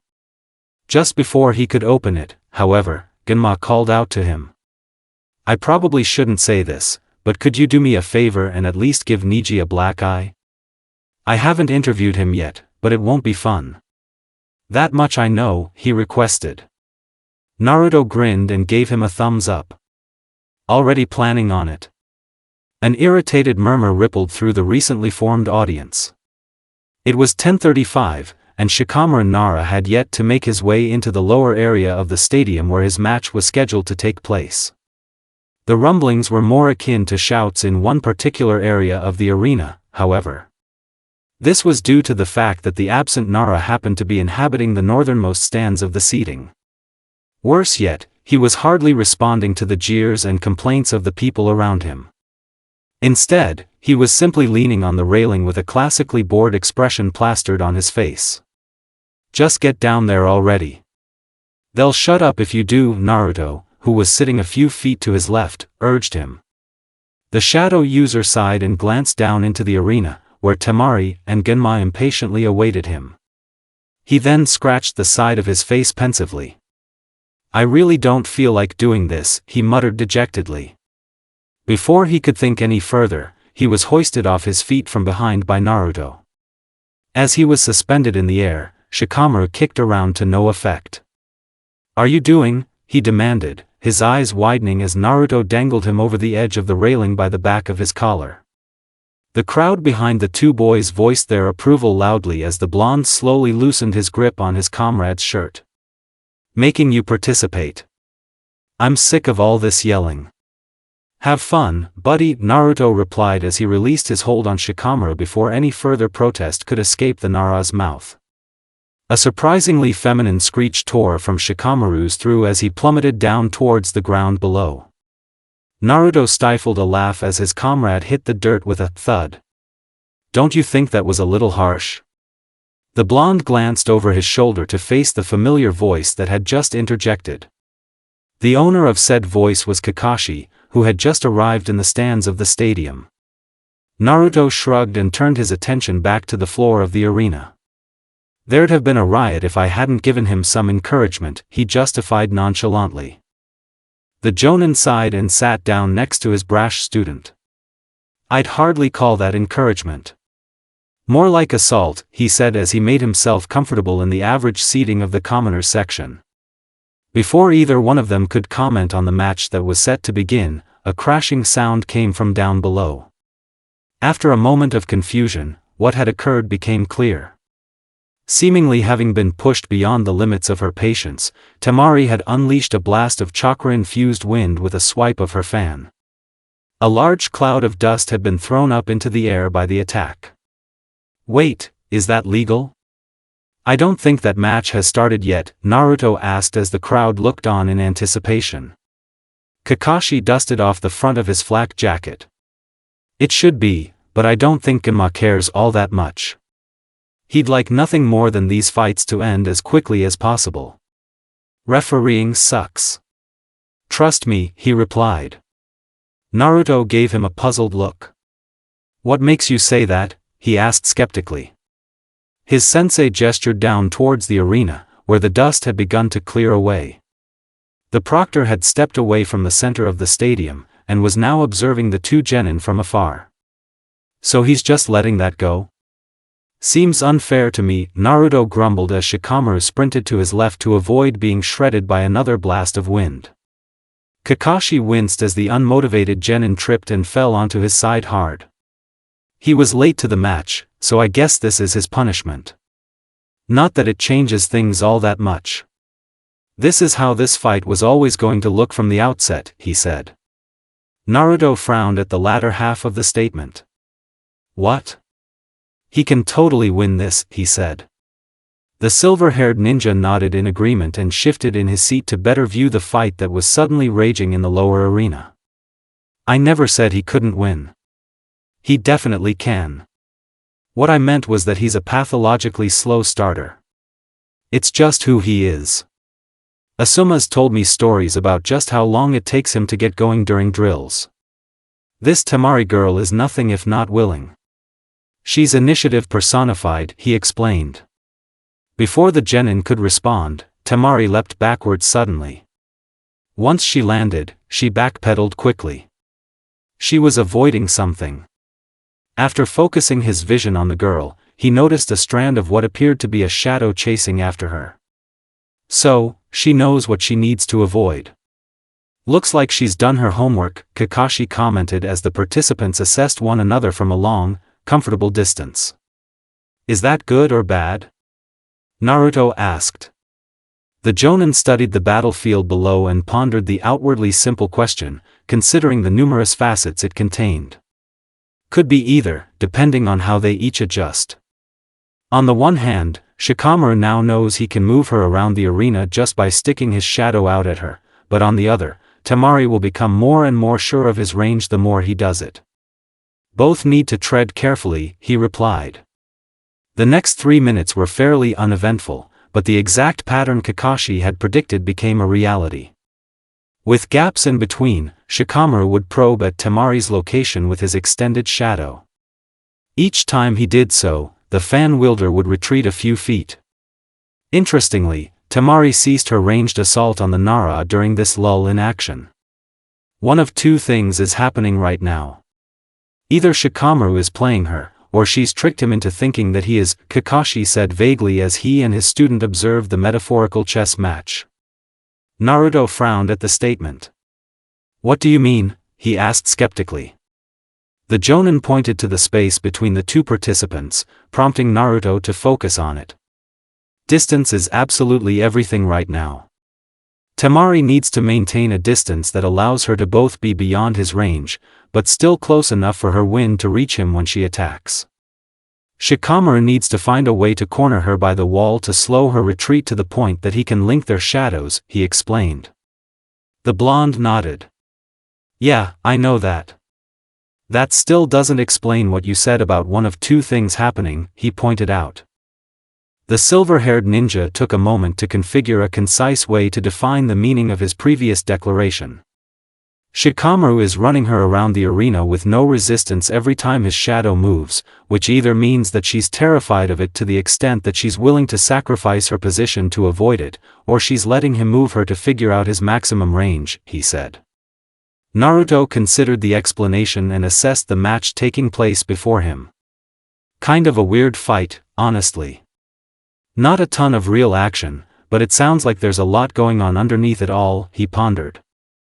Seemingly in scorn of his characterization of the match as uneventful, Temari's patience wore away. She unleashed a massive blast of wind in the direction of Shikamaru.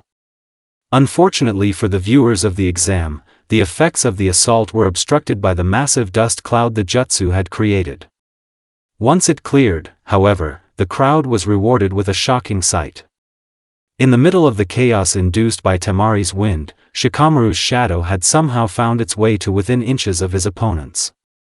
Kakashi grinned underneath his mask and clapped in approval of the development. The kid's crafty as. He was banking on her losing her patience and trying to crush him with that wind jutsu again. He even moved himself to the one part of the arena without any grass in order to make sure the dust cloud would be large enough. Unfortunately for him, though, Temari's cautious approach to distance management saved her. She made an educated guess as to what his furthest possible range was, and she got it right. They cancelled each other out, he said. Naruto stared down at the battleground and whistled.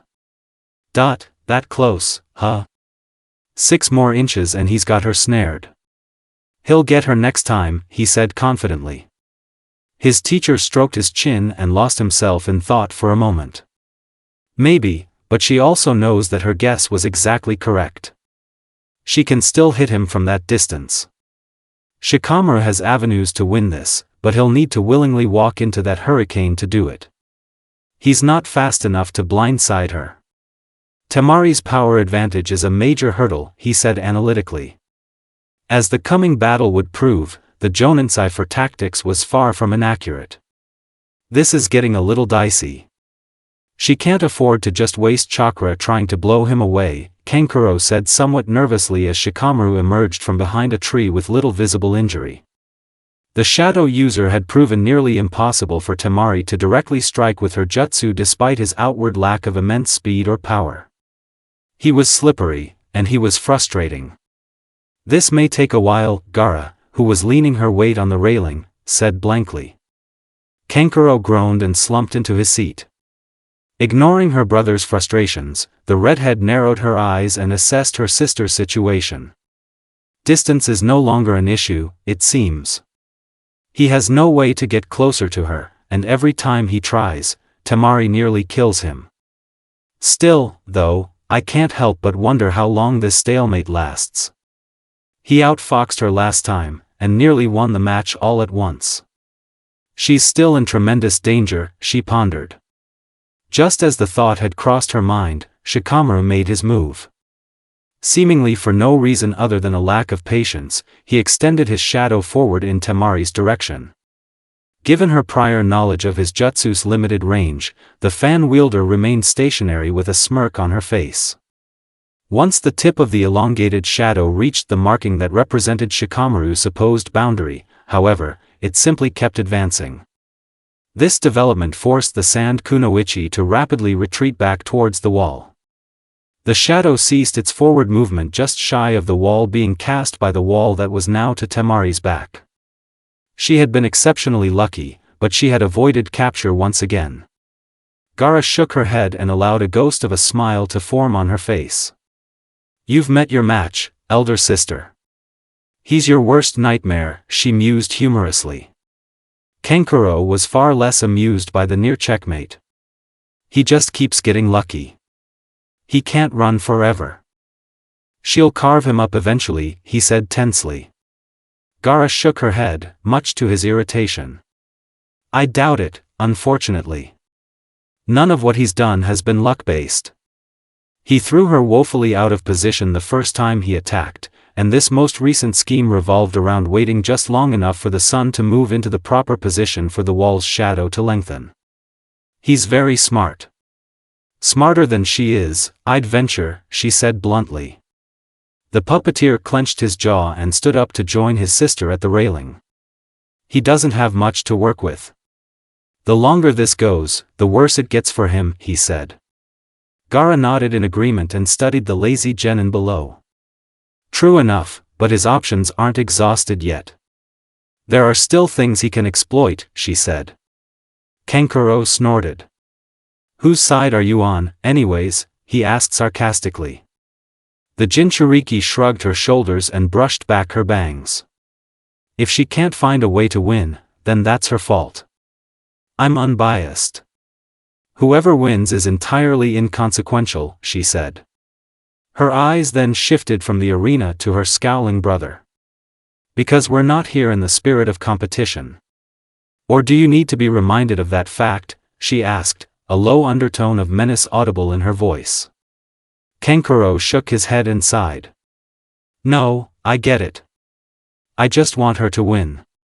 It'll be easier to finish this job if she's in one piece, he said honestly. Gaara remained silent and returned her gaze to the match.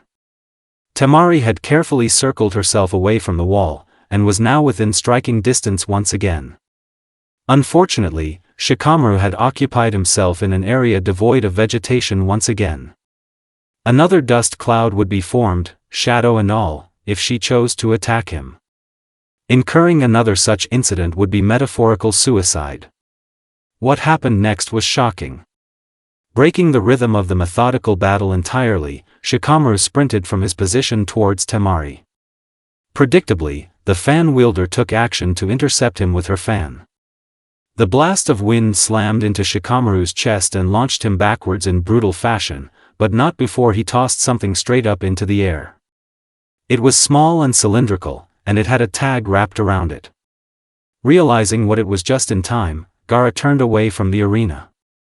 A split second later, a blinding flash of light erupted from the small object.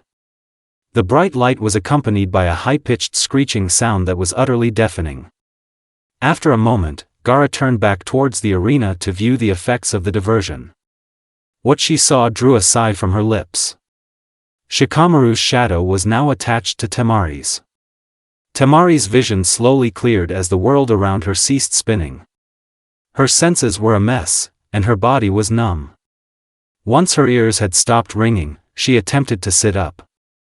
Strangely, she found that her body was immobile. It took her all of a few seconds to realize what such a thing meant. Forcing her neck to crane downwards against the will of the force controlling her, she saw that her shadow was now linked to her opponent's. Shikamaru was lying nearly 40 feet away, his back flat on the ground and his arms splayed out on either side. Slowly but surely, he sat up, causing Temari to follow suit. After several painstaking movements, the pair stood across from one another with mirrored postures. Shikamaru was by far the worse for wear of the two. The final jutsu Temari had performed had badly damaged his upper chest, and his face was cut open in numerous areas. Despite his injuries, he looked quite pleased with himself. A flashbang, huh? That's a little cheap, don't you think? Temari asked in a strained tone. Shikamaru shrugged his shoulders and wiped a bit of blood from his eyes. Not really. We're permitted to use them, and you didn't know how to counter it. It was totally fair, he replied. The kunoichi growled and struggled against his control to no avail. The Nara then began to walk towards her. Due to the linking of their shadows, Temari's body did the same. Eventually, they stood roughly 3 feet from one another. Should I knock you out or just stab you? I'm open to ideas, Shikamaru joked. Temari's scowl hardened further. Here's an idea, go suck a pencil, she snapped. The shadow user chuckled and raised a hand above his head. Temari flinched as he did so, silently fearing the inevitable outcome. I'm done. Call the match, the shadow user called to Genma. Temari's eyes widened to saucers as she regained control of her body. Are you doing? She demanded. Shikamaru coughed into his left hand painfully and studied it with a frown. You probably collapsed my sternum with your wind, and I'm losing a lot of blood. That, and I'm low on chakra. I'd rather live to do something with my life than cripple myself to win a pointless fight, he explained as he hobbled away towards the stairwell. Before she could respond, Genma appeared by her side and raised her hand. Shikamaru Nara has surrendered. Temari of the Desert is the winner, he announced to the crowd, who were all booing the result loudly. Opting to suppress her frustrations for the time being, Temari stomped away to the opposite stairwell.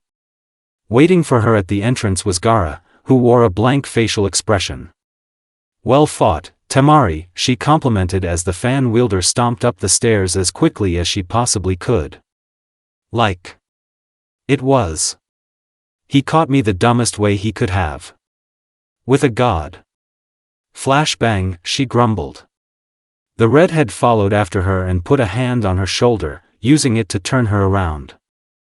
I understand that you're frustrated, but you still managed to come out of it more or less unscathed. You know as well as I do that your lack of injury is more important than the result, she said. Temari opened her mouth to snap back, but shut it again and sighed. Yeah, you're right. I'll just have to take another crack at him once things get rolling, she said tiredly. Gaara nodded and released her. The girls then made their way back up to the observation area. The match of most interest was yet to occur. Naruto paced around the bottom of the stairwell nervously. His match was set to begin in 5 minutes' time, and his opponent was far from a pushover. Niji Hyuga was favored 5-1 by the betting public to win the tournament as a whole, 12-1 to defeat Naruto. The odds were against the blonde, literally and figuratively. He hated losing. Especially to those he disliked strongly. The pressure was mounting, and Naruto was feeling its effects. All I have to do is carry out the plan Kakashi-sensei laid out for me. It should work. It really should, he coached himself silently. As he tried and failed to increase his self-confidence, footsteps began to echo through the room from above. Naruto glanced over his shoulder and sighed as he spotted Sasuke making his way down the steps. Shouldn't you be warming up too? It's not like you have more than an hour, he asked. The Uchiha shook his head and studied his teammate. I'll be just fine. I'm here to make sure you are too. Can't have you losing before I get my hands on you, he said with a grin. Naruto chuckled and returned the smile, though it quickly vanished. Do you think I can beat him? He asked. Sasuke nodded and cracked his stiff neck on either side. Yeah, I do. He's stronger than you, but I think he'd have to get you out of there early. You're going to overwhelm him. I'm pretty sure of that, he assured the blonde. Naruto thought back to the many conversations he and Kakashi had shared regarding the match with Niji. Sensei said something similar. I have a specific way I'm planning on approaching this to make that kind of fight happen. Stamina is my edge, so I've gotta press it, he said. So quit doubting yourself. You've got a plan and you know what you need to do and how to do it. If Shikamaru could find a way to pull a win out of his ass the way he did, you can do it too, Sasuke said encouragingly. Naruto nodded and glanced up at the clock. 2 minutes remained until the scheduled time. Thanks for the confidence boost. You should get going. I'm gonna head out there a little early, he said. Sasuke nodded and disappeared back up the stairs. Naruto took a deep breath and took a step towards the door. Showtime. Naruto's eyes narrowed as the shadow of a figure became visible at the bottom of the stairwell opposite him. The owner of said shadow was known to him, but there was a feeling of anxiety racking the blonde all the same. Mere seconds later, the shadow was replaced by the distant outline of Niji Hyuga. As he approached, his features became clearer. He wore a look of arrogant self-assurance, and his posture reflected his facial expression. There wasn't even the slightest hint of tenseness to him. Complete and utter confidence. Not a care in the world. Isn't he a minute late? Naruto asked Genma, who was standing beside him in the center of the arena. The proctor glanced at him and shrugged his shoulders casually. Yeah, he is.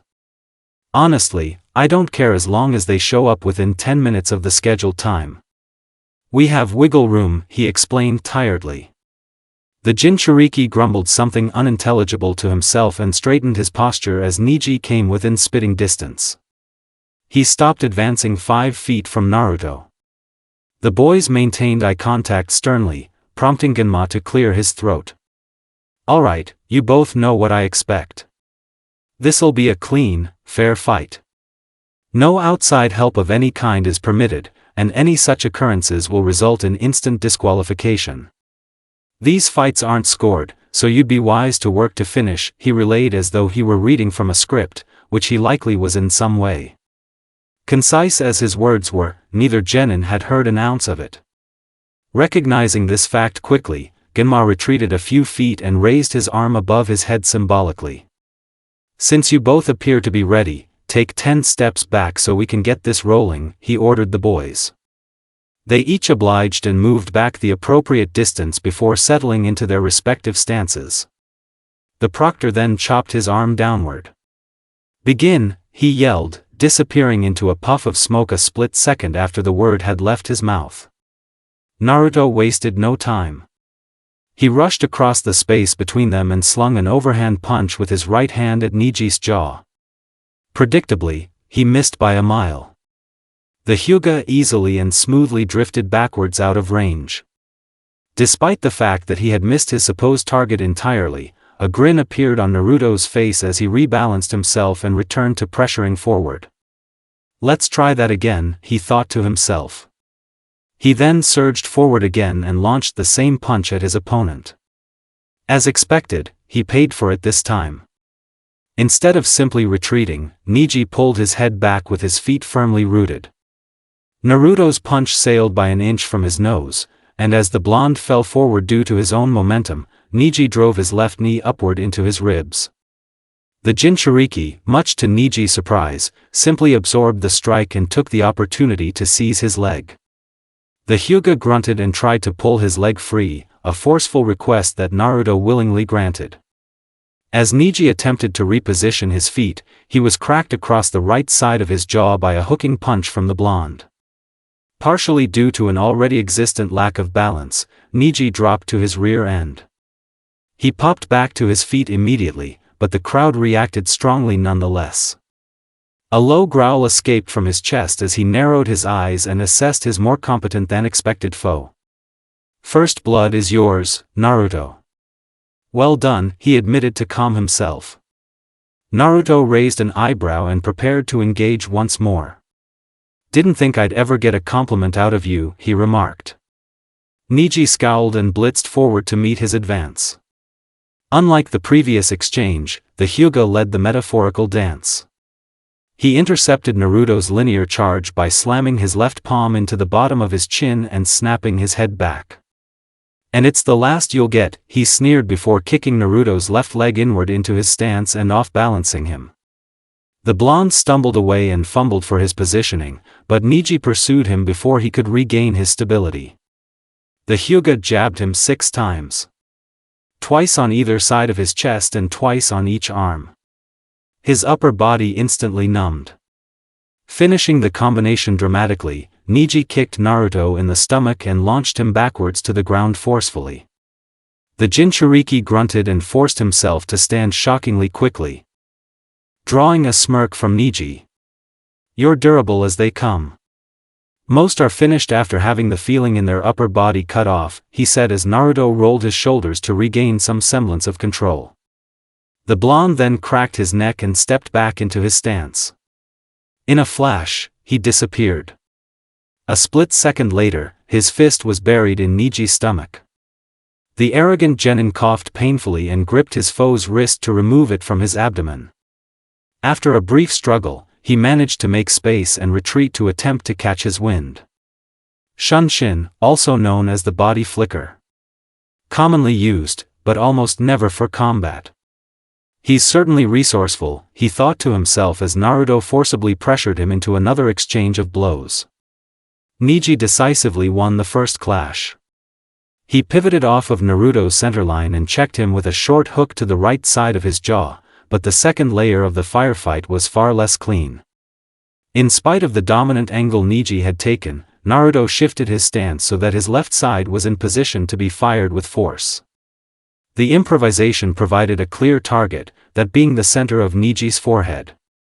The blonde stepped deep into Niji's space and slammed a straight, left-handed punch between his eyes.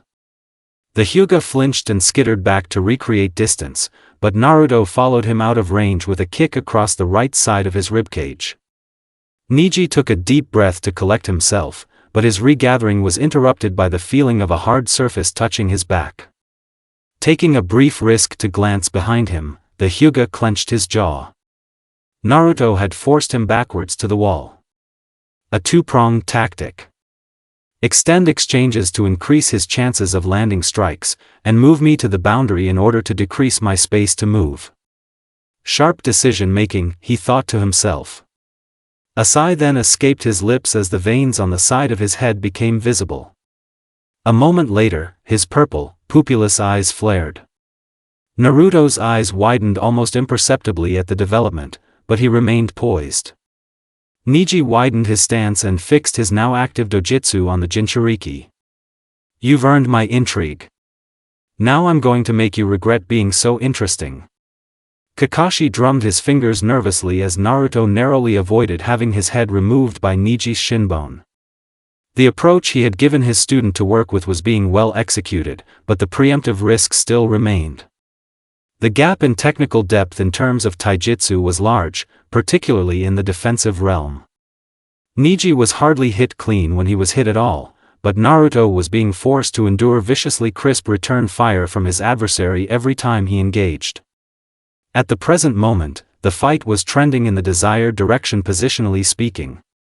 Naruto had succeeded in putting Niji's back to the wall fairly quickly, and he was applying heavy pressure. So, this is what he meant when he said he was going to press his stamina edge. Kakashi glanced back over his shoulder and spotted Sasuke entering the stands. The Uchiha made his way to the left of his sensei and took a seat next to him. "He's pushing hard. Like, really hard," he commented as his teammate tagged the Hyuga thrice with repeated left-handed punches. The Jonin nodded and quit drumming his fingers. "He has to if he wants to win. Niji is faster, stronger, and sharper than him. Pace and attrition are his path to victory. All I did was give him specific tools and tactics to apply. I guess you could say I cleaned up his pressure," he explained. Sasuke grimaced as Naruto was nearly doubled over by a harsh palm strike to his abdomen. "He definitely looks smarter than he normally does. He's doing a decent job of cutting Niji off at the pass with those kicks to the ribs, and he's refusing to give him any free shots," he observed. Another blinding exchange drew a look of excitement from Sasuke. Naruto had broken Niji's nose, and blood was now leaking from the Hyuga's nostrils. "Not sure what he hit him with, but it definitely worked," he said hopefully as his teammate increased his volume of strikes to further press his semi-compromised foe. His attempt to flurry was cut short by a hard counter that sent him back a step, but a subtle shift in momentum seemed to be occurring. "He headbutted him, I think. Not the cleanest shot, but definitely effective," Kakashi said with a chuckle. A question then crossed Sasuke's mind as he watched his teammate valiantly enforce his pace. "Why only taijutsu? Shouldn't he be using clones or something?" he asked. The silver-haired ninja shook his head and gestured to his eyes in relation to Niji's. "Clones are worthless here for a number of reasons. Most prominently, Niji's Byakugan makes him just about impossible to blindside. It would be a waste of chakra. As for other ninjutsu, he just isn't fast enough to make what he knows how to use work. This game plan is all about Naruto outlasting him down the stretch," he explained. Sasuke gave a short nod before returning his attention to the match raging below. "I just hope he doesn't end up getting seriously hurt trying to tire him out," he said. Kakashi pursed his lips and fixed his eyes on Naruto, who was breathing heavily. "That's the risk he's gotta take. It's up to him to make this work." Naruto spat blood out of his mouth as he doggedly pursued Niji along the perimeter of the arena. Exhaustion was setting in, but now was not the time to question the limitations of his own body. Niji was slowing as well, and arguably more so. His counters were lessening in force and consistency each time they crashed together, and his face was badly bruised from Naruto's punches. Resolving himself to dive deeper into the depths of weariness, the blonde stepped into striking range for what could have been the 100th time that match. He speared out his left hand toward Niji's face, a strike that the Hyuga avoided by slipping head inside the arc of the punch. Having anticipated the defensive counter, Naruto quickly pulled his head back.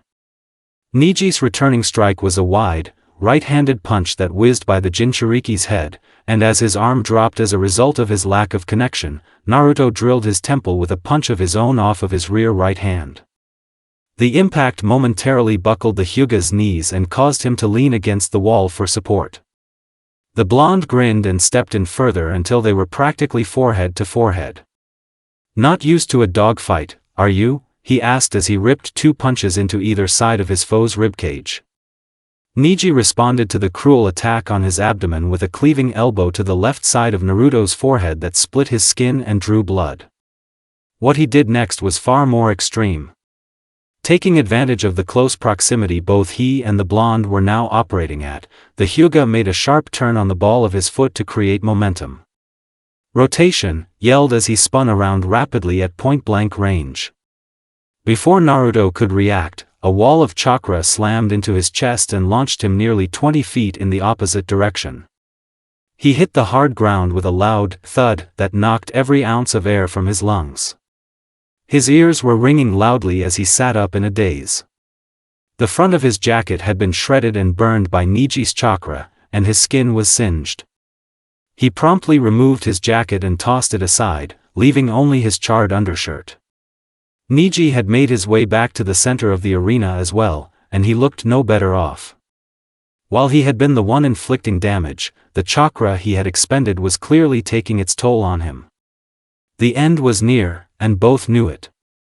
The winner would be decided by who was able to move forward. Neither had the energy to retreat and counter for one reason or another. "Quit staring and hit me," Naruto growled as they approached each other slowly. Niji scowled and closed the rest of the distance between them with a head-turning punch to the left side of his jaw. Naruto's head was turned to the side by the cracking strike, but he remained standing and seized the Hyuga's wrist as he retracted the punch.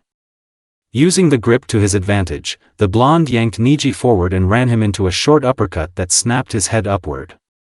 Like Naruto, Niji refused to budge. Instead, he speared his knee into the Jinchuriki's stomach and shoved him backwards. "I'd keep your mouth shut if I were you. Your jaw is more easily broken when you speak," he snapped back. Naruto laughed at the remark and wiped a trail of blood from his chin. "For such a classist asshole, you sure are tough. Can't take that away from you," he said humorously before rushing in and connecting clean with a straight, right-handed punch to Niji's cheek.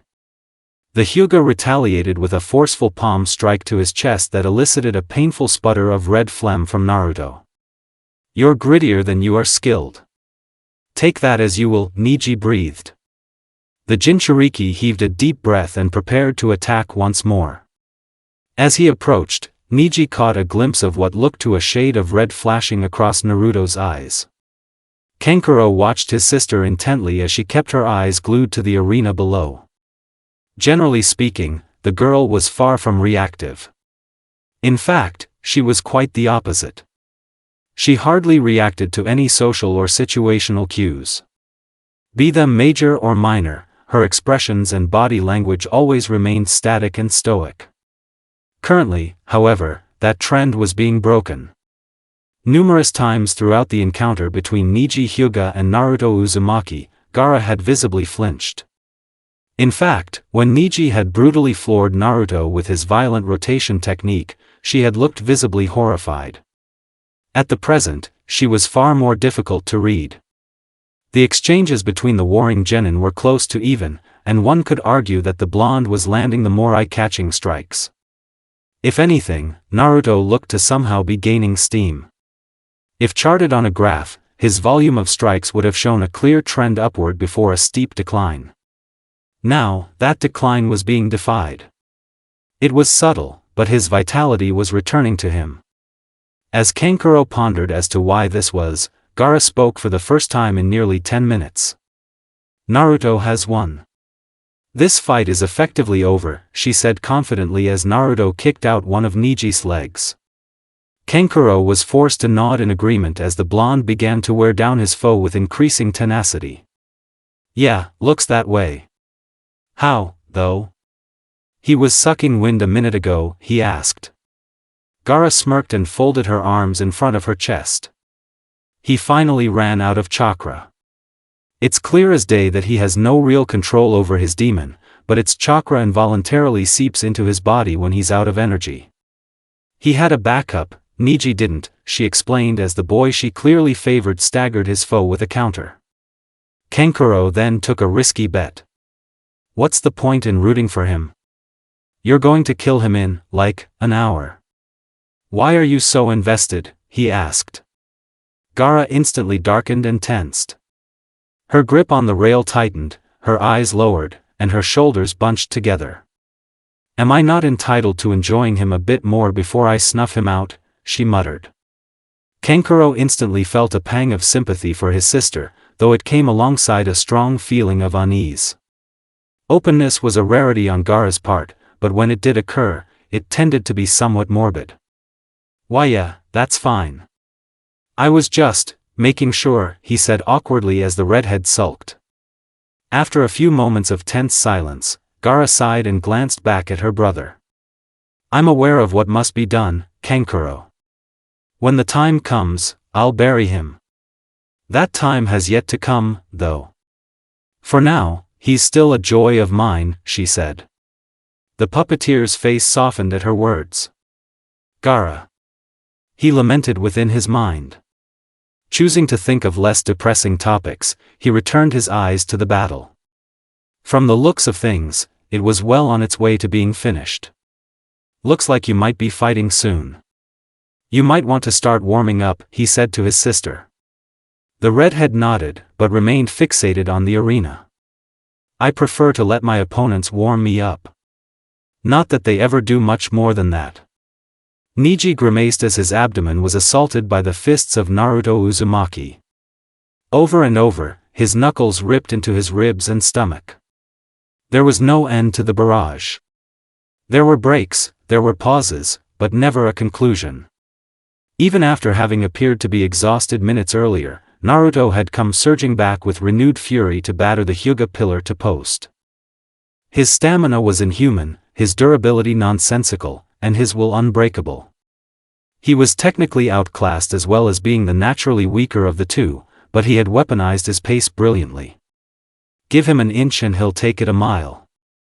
Well done, Naruto, Neji lamented as he pivoted out to his left to avoid a linear charge from his foe. Naruto's return to his pressuring ways was more than a bit puzzling, given that his cardio seemed to have been failing him not long ago. Neji's Byakugan had both lessened and increased his number of questions pertaining to the topic. When active, his dojutsu revealed a burning orange chakra coursing through the blonde's body in place of the natural blue that permeated every other living thing. It was clearly the source of his revitalization, but the origin of this orange substance was unknown to the Hyuga. There was no time to ponder such things, though. Breathing room was to be cherished, and Neji was making the most of his momentary freedom to move. The Hyuga made his way as far toward the center of the arena as he could with Naruto in hot pursuit. When retreat was no longer an option, Neji planted his feet and thrust out a stiff palm strike with his left arm to intercept Naruto as he charged forward. As the blonde entered range, however, he moved his head to his own left and inside of Neji's strike. He then fired a right-handed punch over the top of Neji's left shoulder and clobbered him on the temple. Neji's knees buckled and nearly gave out, but he managed to maintain his footing by seizing Naruto by the back of the neck with one hand. With a grunt of effort, he snapped the blonde's head down into the point of his rising knee. His kneecap collided harshly with the skin above Naruto's left eye and tore it open, sending a stream of blood down his face as he yanked himself away from the Hyuga.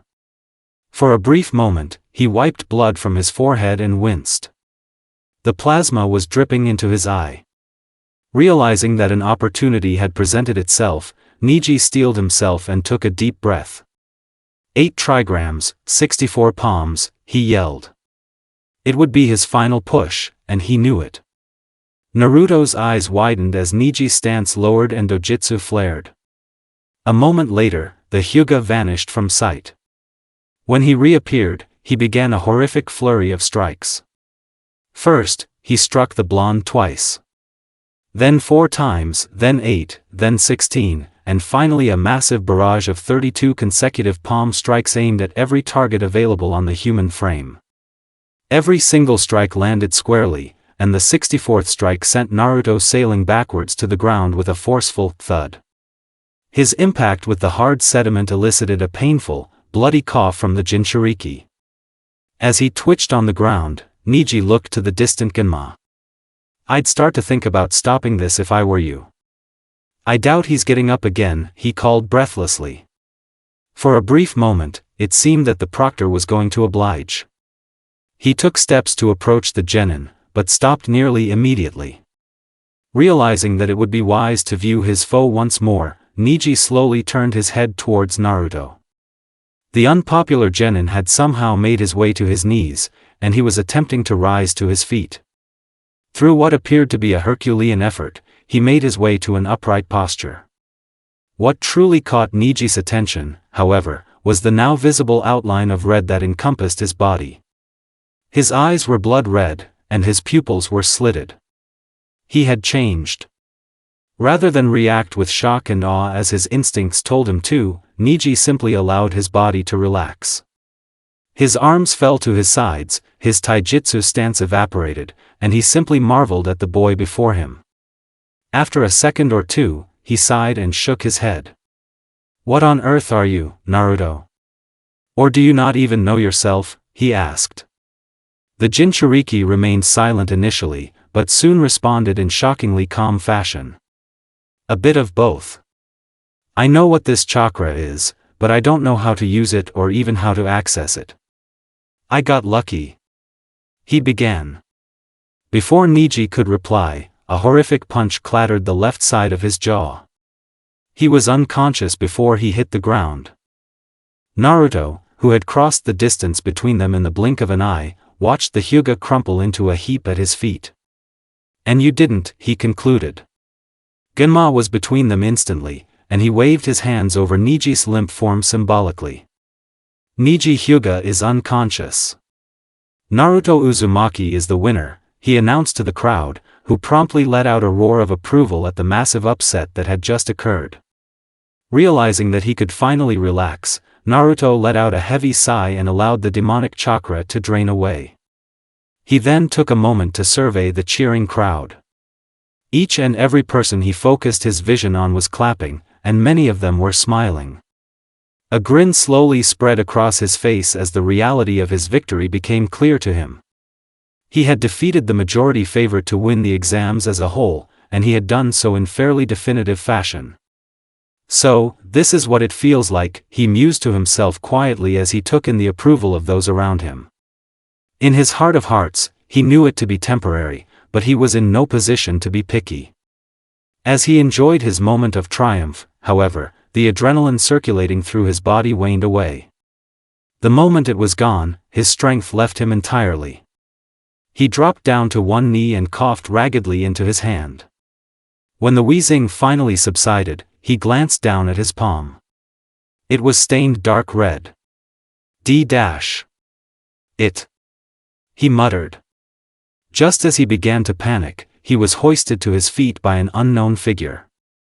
"Careful, Naruto. Take it easy. You'll heal on your own. Just try to walk slowly," Kakashi said calmly as he led his student away towards the stairwell. The blonde glanced at his teacher as he was helped along and nodded. "Yeah, I know. It just sucks right now. I'll probably need at least an hour to be ready to fight again," he said honestly. The pair then began to traverse the stairs at a snail's pace, eventually reaching the top after a struggle. Instead of taking the turn to return to the observation area, however, Kakashi took him in the opposite direction down another hallway. "Where are we going?" "The seats are that way," Naruto asked skeptically. Kakashi shook his head and increased the pace at which he was walking. "I'm taking you to the infirmary. They can't help you in any meaningful way, but they can patch up your flesh wounds and give you something for the headache I'm guessing you have," he explained. The Jinchuriki sighed in relief at the idea of his pounding head being soothed. "How'd I do?" he asked after a moment of silence. The Jonin gave his student a thumbs up as they entered the sick hall of the arena's surprisingly complicated interior. "Very well. He was of a lot mentally tougher than I thought he'd be, but you did what you had to do," he assured him. They then reached a particular room, where Kakashi came to a halt. He directed Naruto inside and muttered a few things to the resident nurse before turning to leave his pupil. Before stepping fully out of the room, however, he glanced back over his shoulder. "Consider taking a nap. I doubt Sasuke and Gaara's fight is going to end quickly or cleanly." Sasuke took a deep breath and stood up from his seat. He was set to compete in 30 minutes' time, and his opponent was daunting.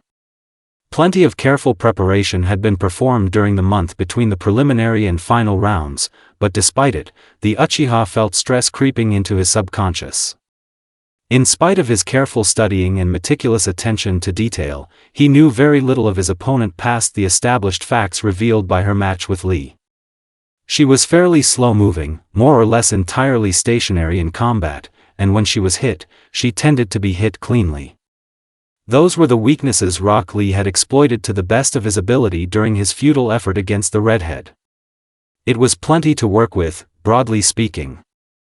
There were plenty of avenues to victory available on paper should Gaara's shortcomings be taken at face value. Unfortunately, it was far from being that simple. Struggle though she did, Gaara never came even remotely close to losing her battle with Lee. At every stage, at every turn. She was in, Gaara was marked, Lee was damaged. When Gaara was uncomfortable, Lee was panicked. In the end, when Gaara was injured, Lee was finished. I can't hang my hat on how shaky she looked at points. She wasn't even sweating. She knew she didn't need to show anything else. Durability won her that fight on its own. When push comes to shove, she has more power in reserve. I know she does, Sasuke thought to himself as he began his trek towards the bathroom in order to relieve himself. The brief journey took him around a nearby corner, where he spotted Kakashi making his way down in the opposite direction. Opting to wait and converse with his sensei, Sasuke leaned against the wall and awaited the eventual arrival of the Jonin at his location. "How's Naruto holding up?" he asked once Kakashi was within earshot. The silver-haired ninja shrugged his shoulders and leaned against the wall opposite his pupil. "About as well as can be expected given the ringer he just put himself through. He says he needs an hour to be fight ready," he said. The Uchiha nodded and brushed back his bangs. "Yeah, about what I expected. Neji didn't go easy. That was always going to be a hard one for Naruto to win. Glad he pulled it off, though," he replied. Kakashi folded his arms in front of himself and drummed his fingers against his bicep. That late rally was incredibly brave from Neji. For such an egomaniac, he has a dog buried somewhere inside him. Enough about that, though. You have a fight soon. Any particular reason you aren't warming up? He asked. Sasuke sighed and lowered his eyes to the floor. I'm trying not to overthink this. I know what I have to do, and I think I can pull it off, but the more I think about it, the less confident I become, he admitted.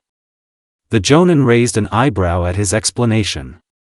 Dissociation is a weird way to get ready for a fight with a Jinchuriki, but who am I to judge? Do what works for you, he said. The genin pursed his lips and considered his opponent once more. What do you think of her? You had me drill a lot of things, but you never really told me much about what you think of her as an opponent, he asked. Kakashi pondered the question briefly.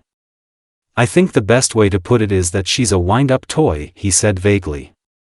Sasuke glanced up from the floor and frowned. Does that mean? He questioned. The Jonin chuckled and shook his head humorously at the boy's confusion.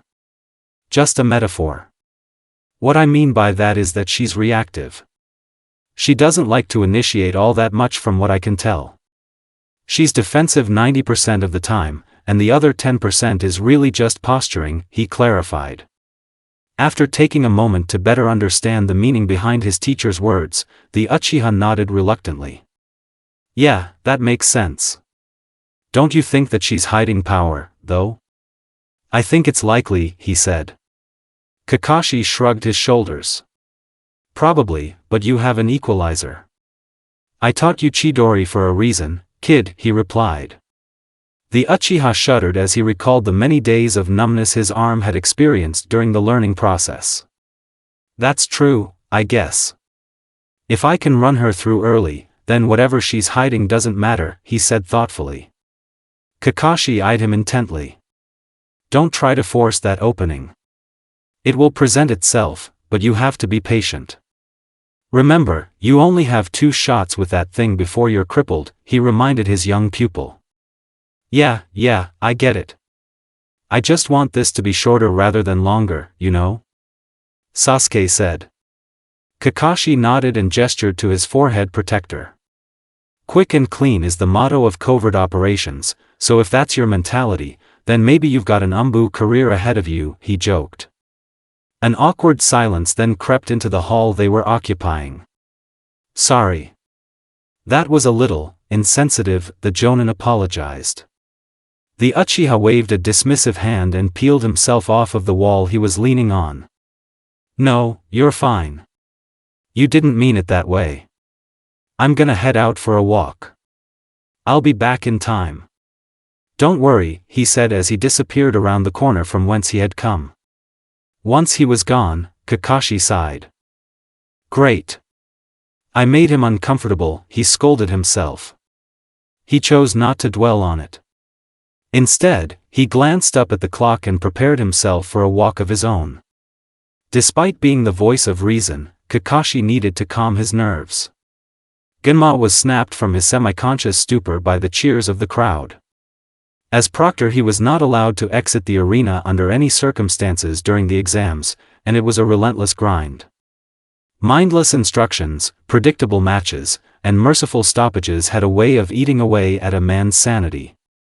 Despite these feelings of boredom and the obvious lack of appreciation that came with such a thankless job, his task was still just that. A job. A job that he would carry out. At present, the final match of the first half of the tournament bracket was set to begin. The crowd had roared in response to the entrance of its first participant. Sasuke Uchiha was calmly strolling down towards the center of the battlefield. He was wildly popular with the masses, and for good reason. He was gifted, handsome, and held the distinction of being the last of an otherwise extinct bloodline. All the makings of a poster boy. Helps that he can fight too, I guess, Genma mused to himself as Sasuke stopped a few feet to his left and gave him a curt nod. He was ready, and he appeared outwardly confident. Such appearances tended fabrications on such a large stage, but the mask he wore was a convincing one if nothing else. It would be another 3 minutes until the second half of the match would make her way out of the opposite stairwell, but when she did, the crowd went silent. If Sasuke's entrance had felt like a warm welcome to a local hero, Gaara's felt like the introduction at a funeral service. Few, if any, spoke as she crossed the distance between her stairs and Genma. Once she had reached a position at which she felt comfortable, she stopped walking.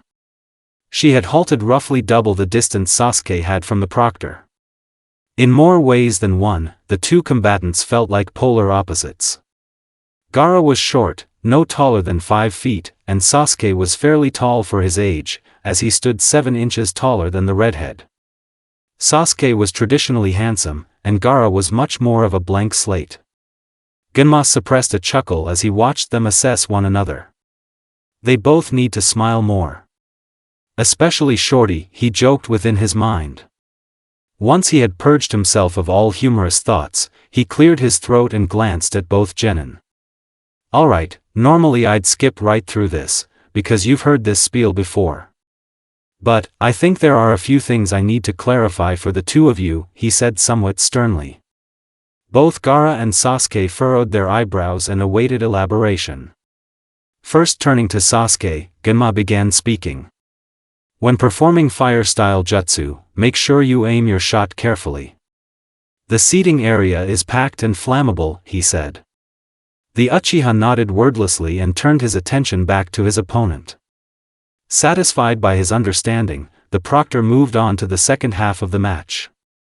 I'd like to think this goes without saying, but keep your sand away from the crowd. If either one of you injures a bystander, this match is going to end up being way more complicated and convoluted than it needs to be. Needless to say, the perpetrator will be punished, he said. Gaara gave an almost imperceptible nod in response. Sensing that no more engagement could be expected from the young girl, Genma stepped back and raised his arm above his head. You both know the rules already, so I'm skipping that part. Please take 10 steps backward, he ordered them. The pair each retreated the appropriate distance and readied themselves for combat. Sasuke assumed a taijutsu stance, and Gaara simply allowed sand to leak from the gourd strapped to her back. Genma then chopped his hand down toward the ground. You may begin. Gaara wasted no time in setting her sand on a path towards Sasuke. The floating sediment launched itself away from her in the Uchiha's direction, tearing up more dust from the ground and adding it to its mass. Within seconds, the rapidly advancing slammed down onto Sasuke and sent a gasp of shock through the crowd. For a few moments, there was silence. When Gaara's sand retracted, however, there was no body. In fact, there weren't any signs of the leaf genin whatsoever. He had disappeared. Before Gaara could even begin to consider the obvious questions of where and when, she was lanced with a sharp punch across the right side of her jawline.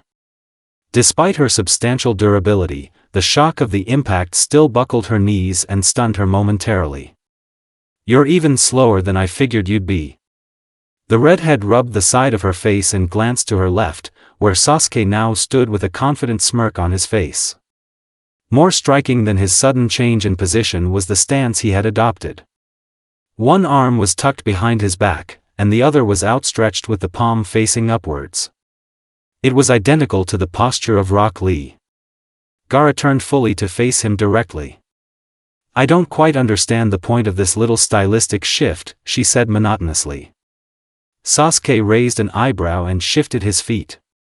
In a flash, he was in front of Gaara once again with his left fist buried underneath her floating ribs. The Jinchuriki grimaced and backed up a step. Her sand, unable to react in time to deflect the first debilitating blow, then flew into action. Unfortunately, Sasuke had already drifted back out to a safe distance, where he stood ready to defend himself. "Lee lost to you, but he exposed a few of your weaknesses. I've got a lot to work with," he said.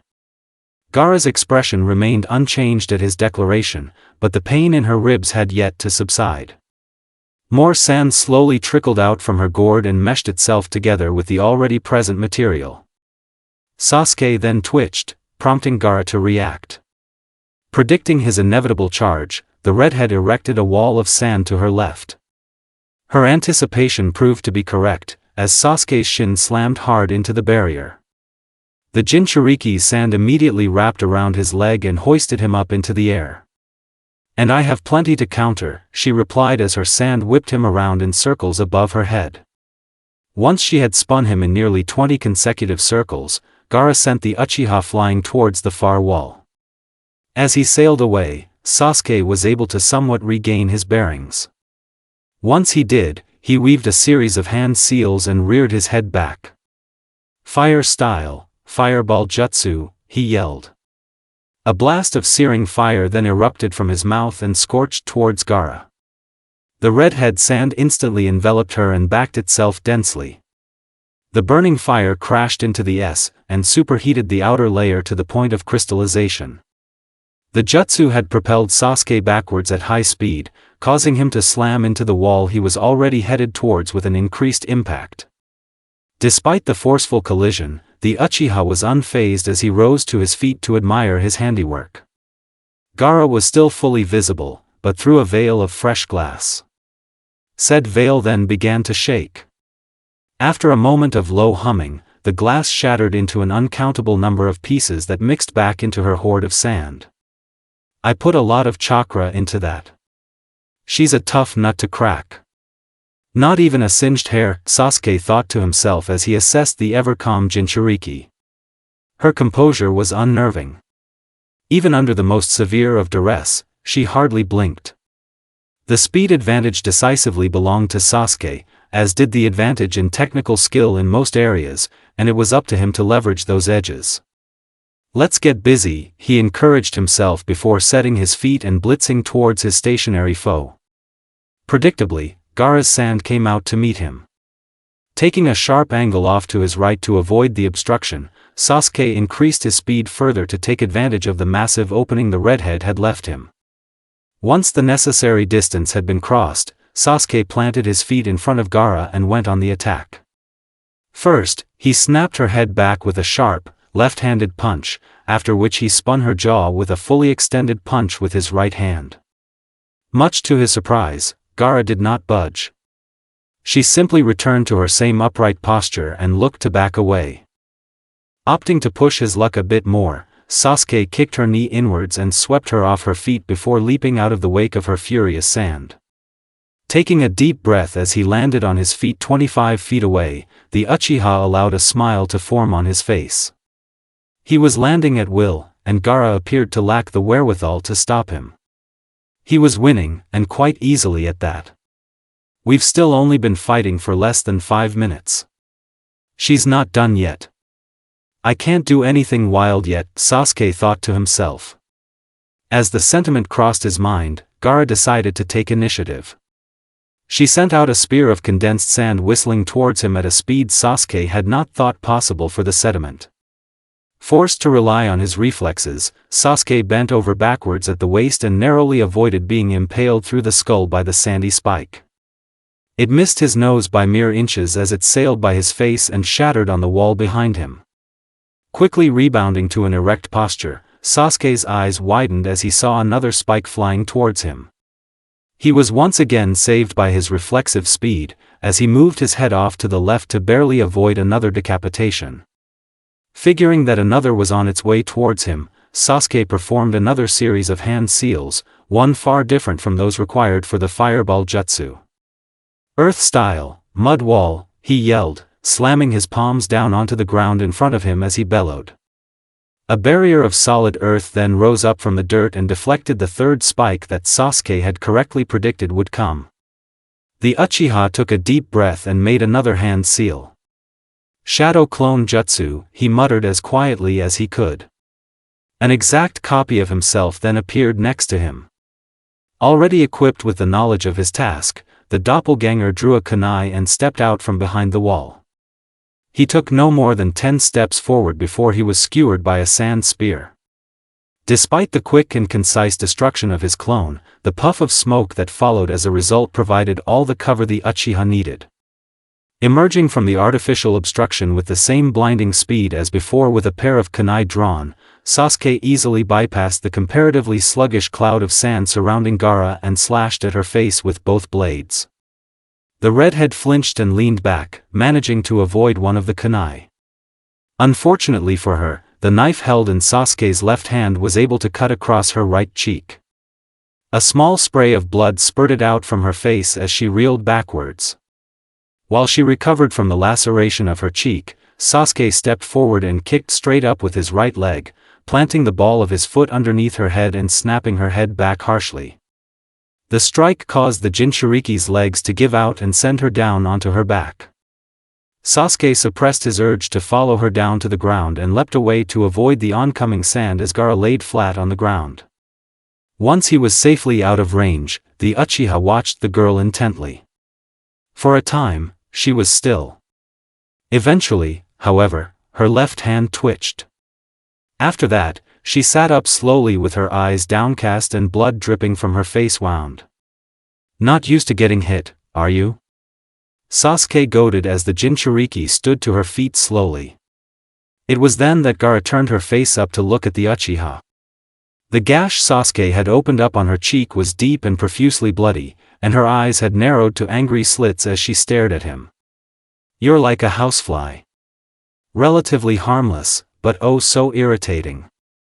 I'll squash you all the same, she said darkly, her sand beginning to erratically twitch and pulsate while she spoke. Sasuke, sensing that his ease of entry into striking distance was about to disappear, allowed his Sharingan to manifest itself in his eyes. A smirk then spread across Gaara's lips as the cut on her face began to rapidly mend itself. Odd. You're weaker than Rock Lee was at his height, and yet I still feel the need to draw on my secondary reserves. Kakashi shuddered as the temperature in the arena decreased suddenly. Something had shifted. Something important. Having felt such a feeling several times previously, Kakashi uncovered his left eye to confirm a hypothesis. Locking the Sharingan onto the recently risen Gaara, his fears were immediately confirmed. Her chakra system was overrun with a demonic red energy. It was nearly identical to the chakra of the nine-tailed fox, though less potent and slightly different in nature. Not good. Her signatures doubled in strength, and it looks like the chakra is healing her, he thought to himself in a slight panic as Sasuke evaded a tendril of sand. Another, more conflicting thought then skipped across the Jonin's mind. She, really is just like Naruto. Difference is, I think she can control that power, he thought nervously. Even after the increase in power on Gaara's end, however, Sasuke was still more or less entirely dominating the battle at the present. While the redhead sand had certainly increased its movement speed, the Uchiha remained the far faster party. He was still able to dart in and out, lacing Gaara with stabbing strikes before drifting away. Conversely, though, the consequences of a mistake would likely now be something close to fatal. Each time Gaara's sand collided with a tree or the concrete wall, destruction was left in its wake. A burst of fire then erupted in the center of the arena as Sasuke unleashed the heirloom jutsu of his family to combat an oncoming wave of Gaara's sand. The crowd roared with approval as their resident phenom battled against the foreign, disturbing power of Gaara's sand. The clash ended in what essentially amounted to a draw, as Sasuke's jutsu lost potency, but only after turning back the sand kunoichi sediment. What happened next drew another cheer from the crowd. After having repelled Gaara's sand, Sasuke had rushed forward and knocked the Jinchuriki back several feet with a right-handed punch to the forehead. As a follow-up, he launched a barrage of shuriken in her direction that her sand was forced to deflect. The defensive maneuver came at cost, because while it did defend the redhead from the projectiles, it entirely exposed her right side. Having calculated the entire sequence within his mind a beat beforehand, Sasuke punished her for the blunder by slamming his right hand into her temple after closing the distance between them in the blink of an eye. Kakashi smiled at the tactics of his student. He's executing perfectly. Draw the sand in one direction with throwaway offense, and then attack for real from another, he assessed. Sasuke then connected with another rushing flurry of strikes that resulted in Gaara losing her balance and stumbling backwards. Surprisingly, the Uchiha did not capitalize on her moment of weakness. He certainly could have, given that the redhead's sand was a fair distance away from her at the moment she had been wobbled. It took very little observation for Kakashi to suss out why his pupil had hesitated. He was beginning to tire. It was subtle, but it was obvious. His breathing was becoming slightly more labored, his rushes more predictable, and his defensive reactions were dulling just a tad. He was still in control, but it was slowly starting to slip. No amount of conditioning was ever going to give him Lee's ridiculous stamina, but I figured it would take longer than this, Kakashi lamented. Sasuke then leapt backwards several feet and began to scale his way up the arena wall. When he stopped climbing, he took several deep breaths to collect himself. Even if he's tired, Gaara is giving him room to breathe more often than not. He should be fine, Kakashi thought to himself as Sasuke re-entered the fray to punch Gaara in the stomach and kick her legs out from under her. In the back of his mind, however, the Jonin knew that the fight had yet to truly reach its boiling point. Sasuke wiped sweat from his brow as he retreated away from Gaara's murderous sand. As it had been since the beginning, the Uchiha's speed had been his saving grace. Sasuke had put himself out of position more than once, but the raw quickness with which he was able to move while imitating the taijutsu of Rock Lee was generally more than enough to bail him out. This occasion was no different. He slowly skidded to a stop a fair distance from Gaara and assessed his foe carefully to plan out his next assault. Chidori would put a serious dent in her, but I don't know if it'd kill her. If it doesn't, she'll heal. Fireball is more or less useless offensively, and I can't really hurt her that badly with taijutsu, he thought to himself analytically. Deciding to stick with what had been working so well for him throughout the match, Sasuke focused his vision on the redhead's defensive weak points and allowed his speed to carry him across the plane between them. As he had what felt like 1,000 times, he bypassed Gaara's defenses and set his feet to unleash on the fairly defenseless girl at close range. He speared a straight, right-handed punch at her jawline and connected flush. Unlike any of the previous times he had struck her, however, Gaara's body evaporated into a cloud of sand.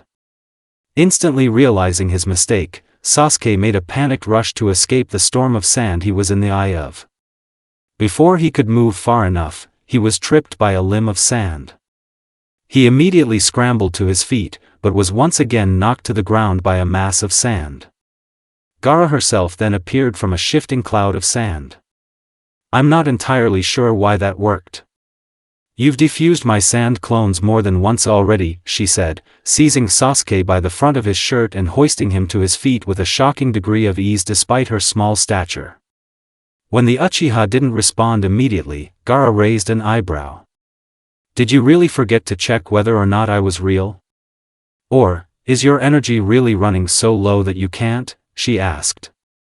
Sasuke finally replied by driving his knee upwards into her chin. The strike forced her to let go of his front, thus allowing him to escape. She can feel it. She knows I'm getting tired. I can't keep this up forever. Not like this, he thought frantically as Gaara calmly advanced towards him with a confident, maddened grin on her face. Coming to a decision within himself, Sasuke weaved a few seals, lowered himself down onto one knee, and gripped his left wrist as tightly as he could. No choice now. I've gotta put her off pressuring me, he vowed. Through a grunt of effort, a blue and white mass of electrical chakra began to crackle and flash in the palm of his left hand. Once it had reached a certain level of density and intensity, the Leaf Genin turned his stance directly towards Gaara. Chidori, he bellowed. The redhead could do nothing but make a brief face of confusion as Sasuke barreled across the arena towards her on a linear path of destruction. During his final step, Sasuke thrust his electrically charged arm out in front of him and rammed the jutsu straight through Gaara's right shoulder. The crowd, which had been chanting and cheering a moment earlier, fell silent. The only sounds that could be heard were the wails of Sasuke's jutsu and the ragged breathing of both he and Gaara. The Jinchuriki and the Uchiha locked eyes as he retracted his arm from within her shoulder. Once he was free from her wound, Sasuke stumbled back and waited for his efforts to bear fruit, which they did. Gaara dropped to her knees and coughed painfully, sending a grotesque amount of blood down into a puddle in front of her. She gripped her shoulder and struggled to prevent hyperventilation while her mouth dripped blood. Despite all of the horrific symptoms caused by the impalement, the redhead was still very much alive. Critically injured, but alive all the same. She's not human. That should have been it, Sasuke marveled as Gaara forced her way back to a semi-standing position. The Uchiha then drew a kunai and took steps to reach her in order to finish the job he had started. See careful and now. Walking in unguarded is still a poor idea, Gaara rasped. At her words, all of the sand scattered throughout the arena came rushing in towards the pair of genin. Sasuke's eyes widened in shock. He was too drained to avoid so much sand all at once. Fortunately for him, none of the sand touched him.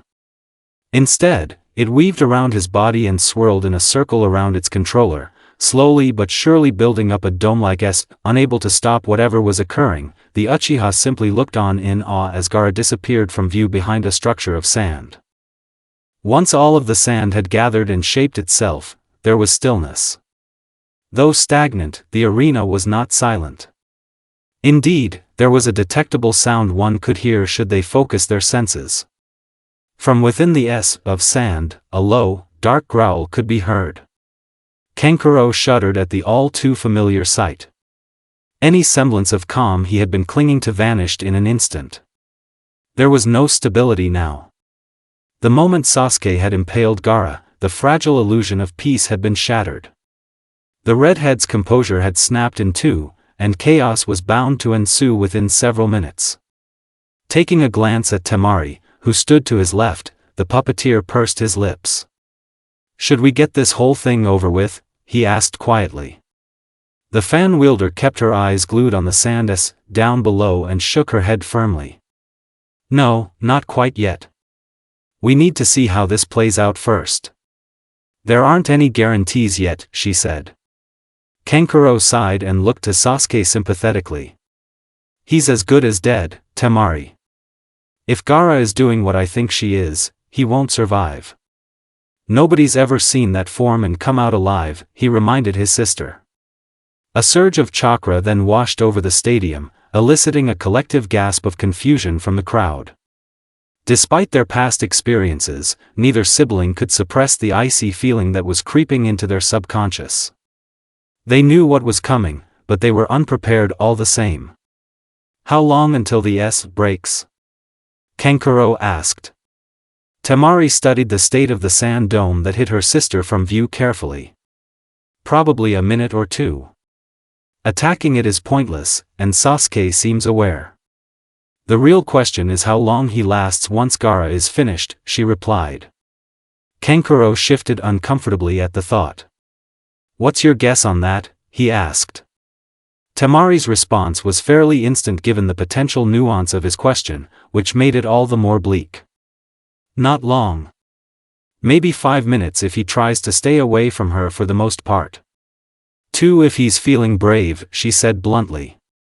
Before the puppeteer could respond, a deafening roar tore into the eardrums of all the attendees. Temari clenched her jaw and covered her ears. "I think she's done," she said matter-of-factly. Her words would prove prescient, as the outer layers of Gaara's S soon began to crack and split. Bit by bit, the dome withered away into dust. Soon enough, small holes had formed in the barrier, allowing a window into the structure.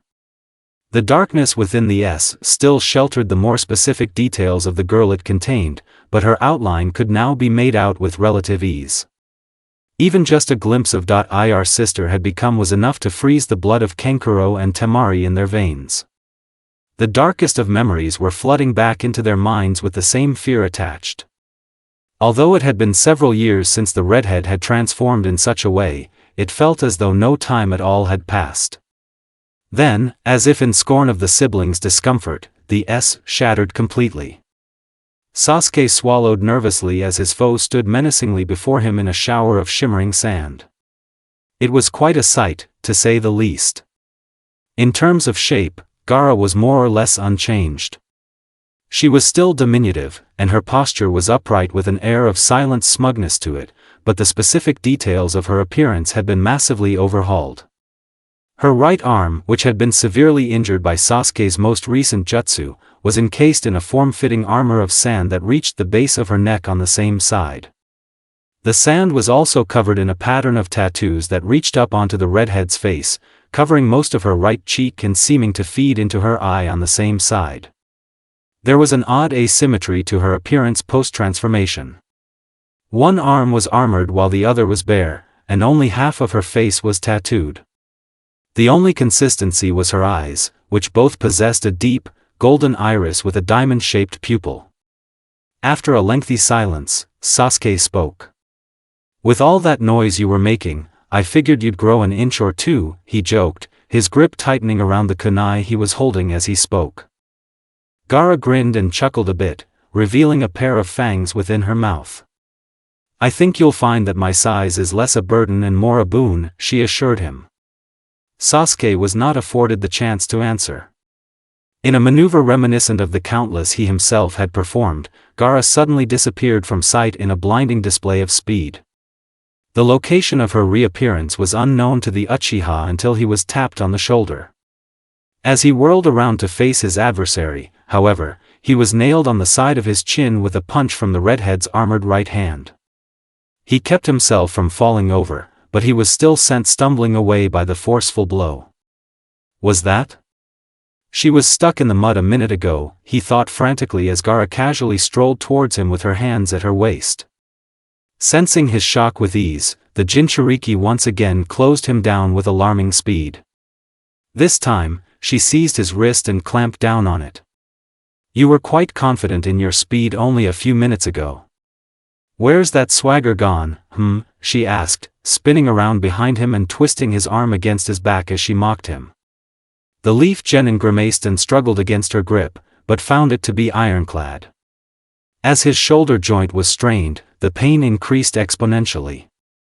Well aware that his arm would snap if Gaara increased her pressure any more, Sasuke whipped his head back as hard as he could. The back of his skull slammed into the redhead's cheekbone and loosened her grip just enough for the Uchiha to spin away and separate from her. Sasuke then charged back into the line of fire with another pair of kunai drawn. Gaara, whose cheek was now bruised a black and blue color, rushed forward to meet his aggression in kind. The pair clashed together with a surprising spray of sparks. Sasuke's set of blades had slashed across Gaara's armored limb, but the metal kunai had been repelled. "That sand is harder than steel." "Just great," the Leaf Genin lamented as he leaned back to avoid a swing of her arm.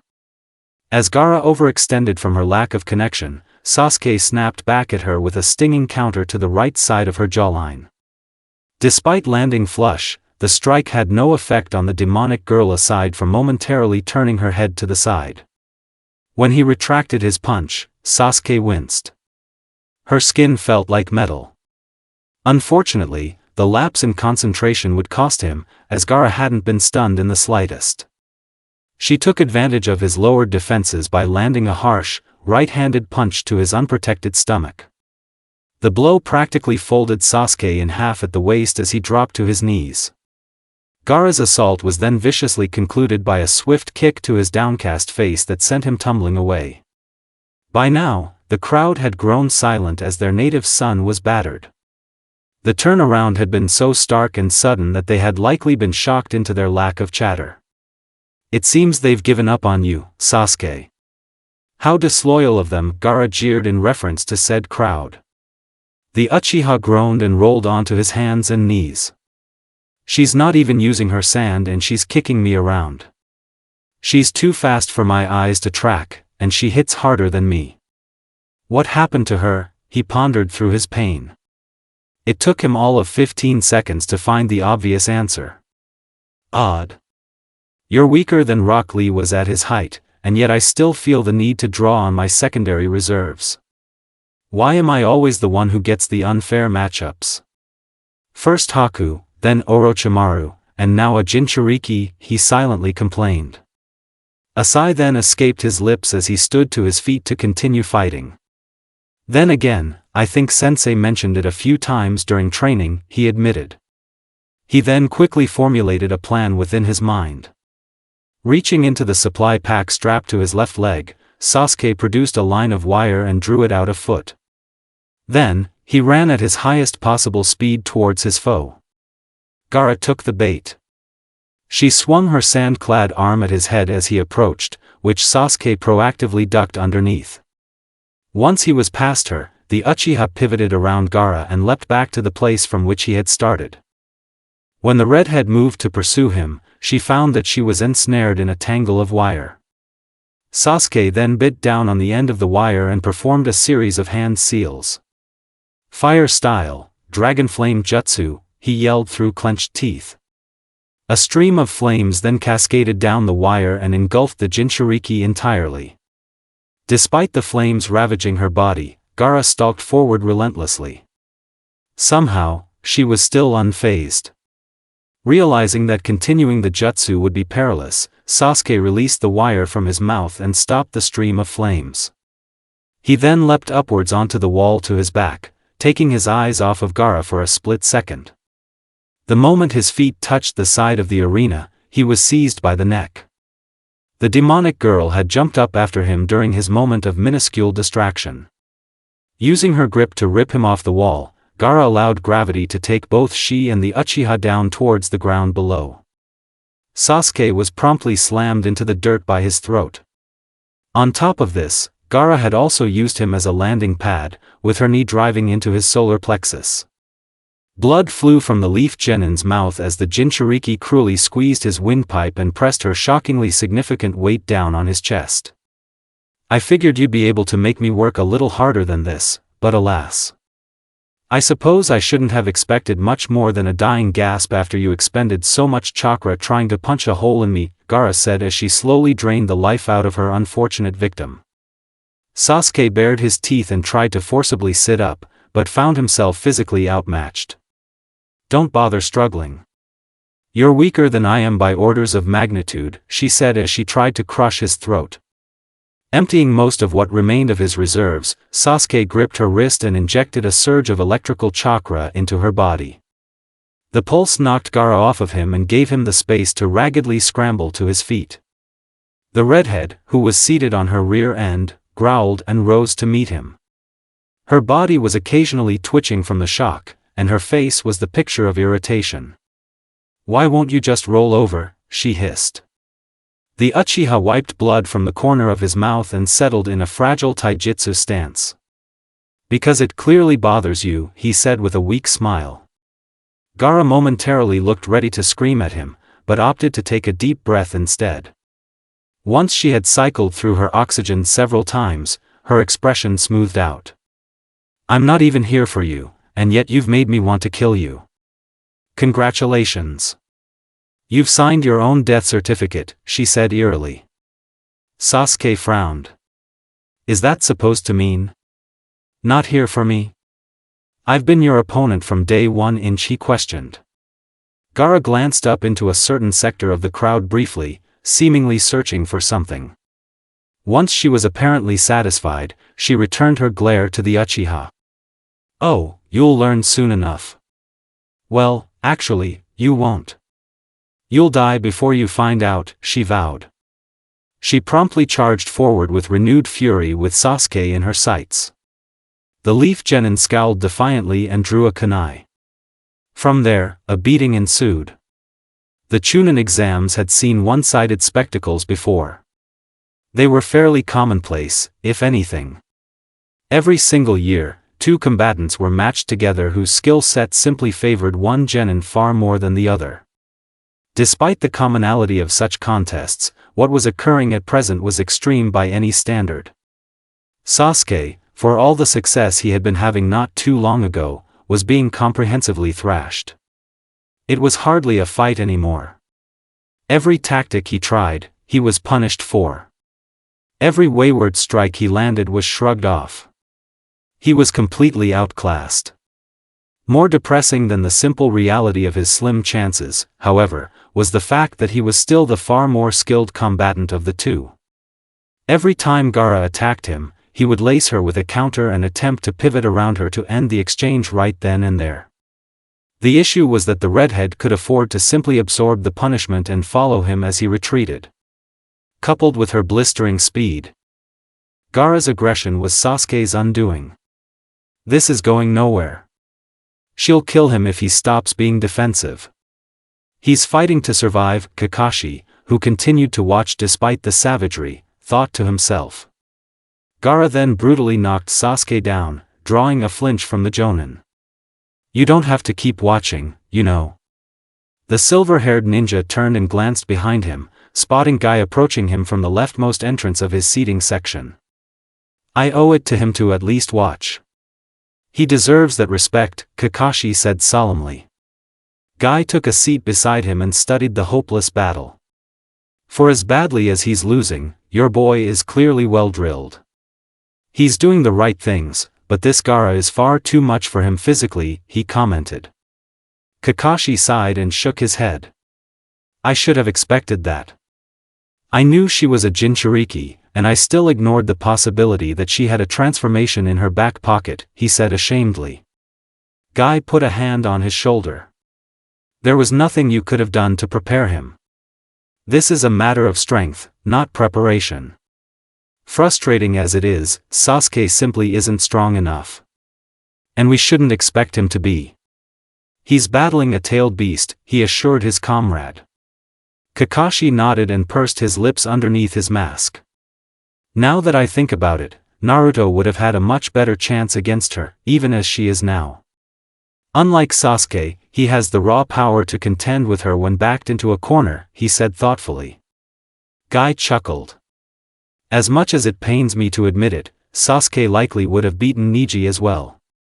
The matchups would have been thematic, if you think about it. Sasuke and Neji both wield dojutsu, and Naruto is a Jinchuriki like Gaara, he commented. Kakashi cast him a sideways glance. Oh, so you know about Naruto's status, he asked. Guy shrugged and rested his face against his fist. I've known for quite some time. His birthday and ostracization made it an easy riddle to solve. Does he know? He asked. He found out the day of his graduation. Not in the gentlest way, but such is life, I guess. He first used the power in earnest against a hunter named Haku, the silver-haired ninja explained. Before Guy could reply, something strange happened. The stadium went entirely silent. The crowd had been fairly quiet for the past several minutes, but chatter had still been audible. Now, there was no sound whatsoever. A brief scanning of the area revealed another oddity. The vast majority of the crowd was unconscious. Sasuke spit blood out of his mouth and grit his teeth. His entire body was in pain. From the bruises on his face to the weakness in his knees, he was battered. In stark contrast to his weariness was Gaara, who stood unscathed and unimpeded. If anything, she looked pleased with the situation. She was winning, after all. You could have simply given up by now, but here you are, trying your hardest. I'm not sure whether to be impressed by your grit or to pity your idiocy, Gaara said as she walked him down. Sasuke growled and stepped forward to punch her across the jaw. Would you just shut up, he demanded as his fist approached her face. The redhead easily caught his wrist and yanked him forward into a headbutt. The blunt force buckled the Uchiha and sent him down to his knees. Not yet satisfied, the demonic girl seized him by his hair and ripped him from the ground to dangle before her. I've knocked you down a dozen different ways by now, and yet you still make the same mistakes. You really are a glutton for punishment, she said jabbingly. Expecting to be struck once again, Sasuke braced himself for the impact. Surprisingly, though, no such punch, kick, or knee came. Instead of damaging him further, Gaara was now staring into the crowd carefully. Opting to follow her lead, the Leaf Genin turned his attention to the attendees. What he saw was eerie and unsettling. The mass of people, seemingly each and every one of them, were all asleep. Their heads were leaned off on one another's shoulders, their belongings had been dropped from their hands, and they made no sounds. So, it's begun, Gaara muttered to herself. She then returned her focus to Sasuke, who was wide-eyed and puzzled. Count yourself lucky. Any other day, you'd be dead. Right now, though, I have bigger fish to fry, she said vaguely before letting go of his hair and dropping him to the ground. Sasuke caught himself as he hit the dirt and tried to stand, but found that his legs had no strength left in them. Where the... Are you going? He demanded as Gaara walked away from him with her back turned. The Jinchuriki paid him no heed. She simply kept on walking. Mustering the last of his energy, Sasuke exploded to his feet to chase after her. Unfortunately, he tripped over himself before he could even take 10 steps.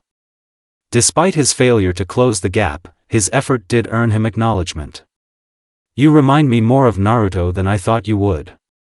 That tenacity is admirable, if a tad stupid in your position. Still, though. Stay down. I'm throwing you a lifeline.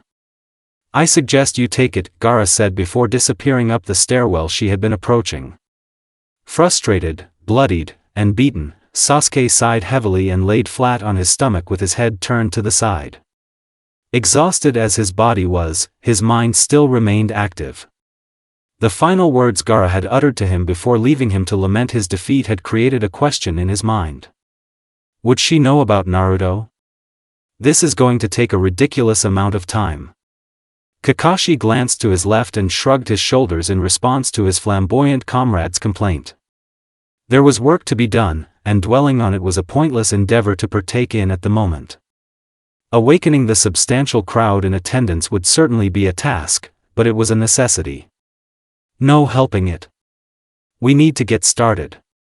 Looks like Kurina is doing her part on the other side, so we have a team of sorts, the silver-haired ninja said while gesturing to the Jonin woman across the stadium. The aptly titled Genjutsu Mistress had already roused several people from the illusionary sleep that had fallen over the arena, including both Kiba and Shino. She's an excellent asset to have in this situation, that much is true. Even so, there are at least 700 people to attend to. 3 Jonin isn't enough, Guy argued as he gently snapped a citizen out of his sleep. You're in luck, then. Both Jonin whirled around to face the owner of the voice that had just spoken. What I saw was greatly relieving. Standing against the back wall of the arena was a group of 7 Umbu, all dressed in their traditional, masked attire. Guy opened his mouth to begin an explanation of the situation at hand, but was silenced by the raised hand of who appeared to be the leader. We're well aware of what's happened. In fact, I think we actually know a tad more than you do. Not that you're to blame for that, the Umbu said. His voice was male, and his mask was that of a cat. Kakashi raised an eyebrow. Would you mind letting us in on what you know? He asked. The cat-masked man nodded and gestured for his fellow Umbu to scatter throughout the arena to begin their task. Once they were properly distributed, he turned his attention back towards the pair. We've been surveying the border since 5 this morning, and as early as 7, we spotted Suna forces approaching. This is an invasion. As of now, we have a wall of ninja stationed in the east. We're badly outnumbered, so I personally don't expect that battle to go particularly well. As for what's going on here, it's a widespread genjutsu. Fairly easy fix, honestly, he explained. Kakashi nodded and considered the numerous moving pieces at play. An impending invasion force was far from ideal, but its presence answered several pertinent questions. Namely, the reasoning behind the casting of the genjutsu. That explains some things. And if I had to guess, Gaara is meant to be their battering ram, he said.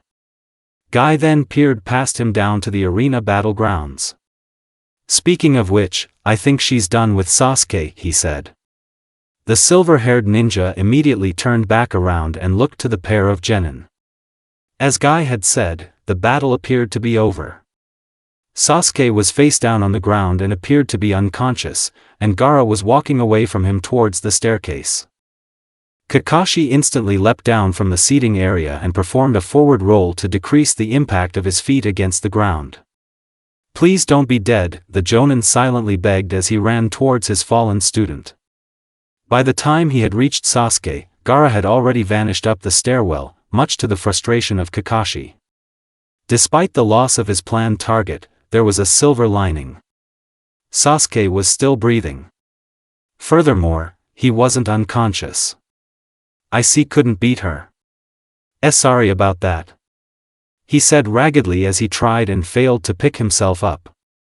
The Jonin slung Sasuke's arm over his shoulder and picked him up from the ground. That's fine.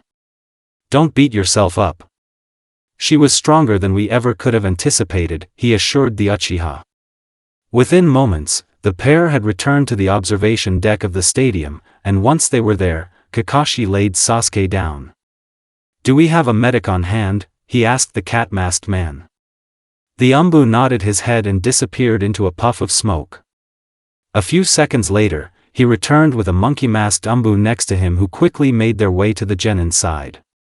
After assessing his condition briefly, the monkey-masked Umbu took a deep breath.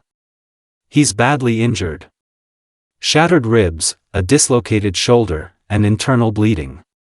I can heal him, but it'll take me a little while, she said, her voice feminine. Kakashi sighed and wiped sweat from his brow. He then turned to Guy. Go and get me Shino and Kiba, he ordered. Guy needed no more prompting.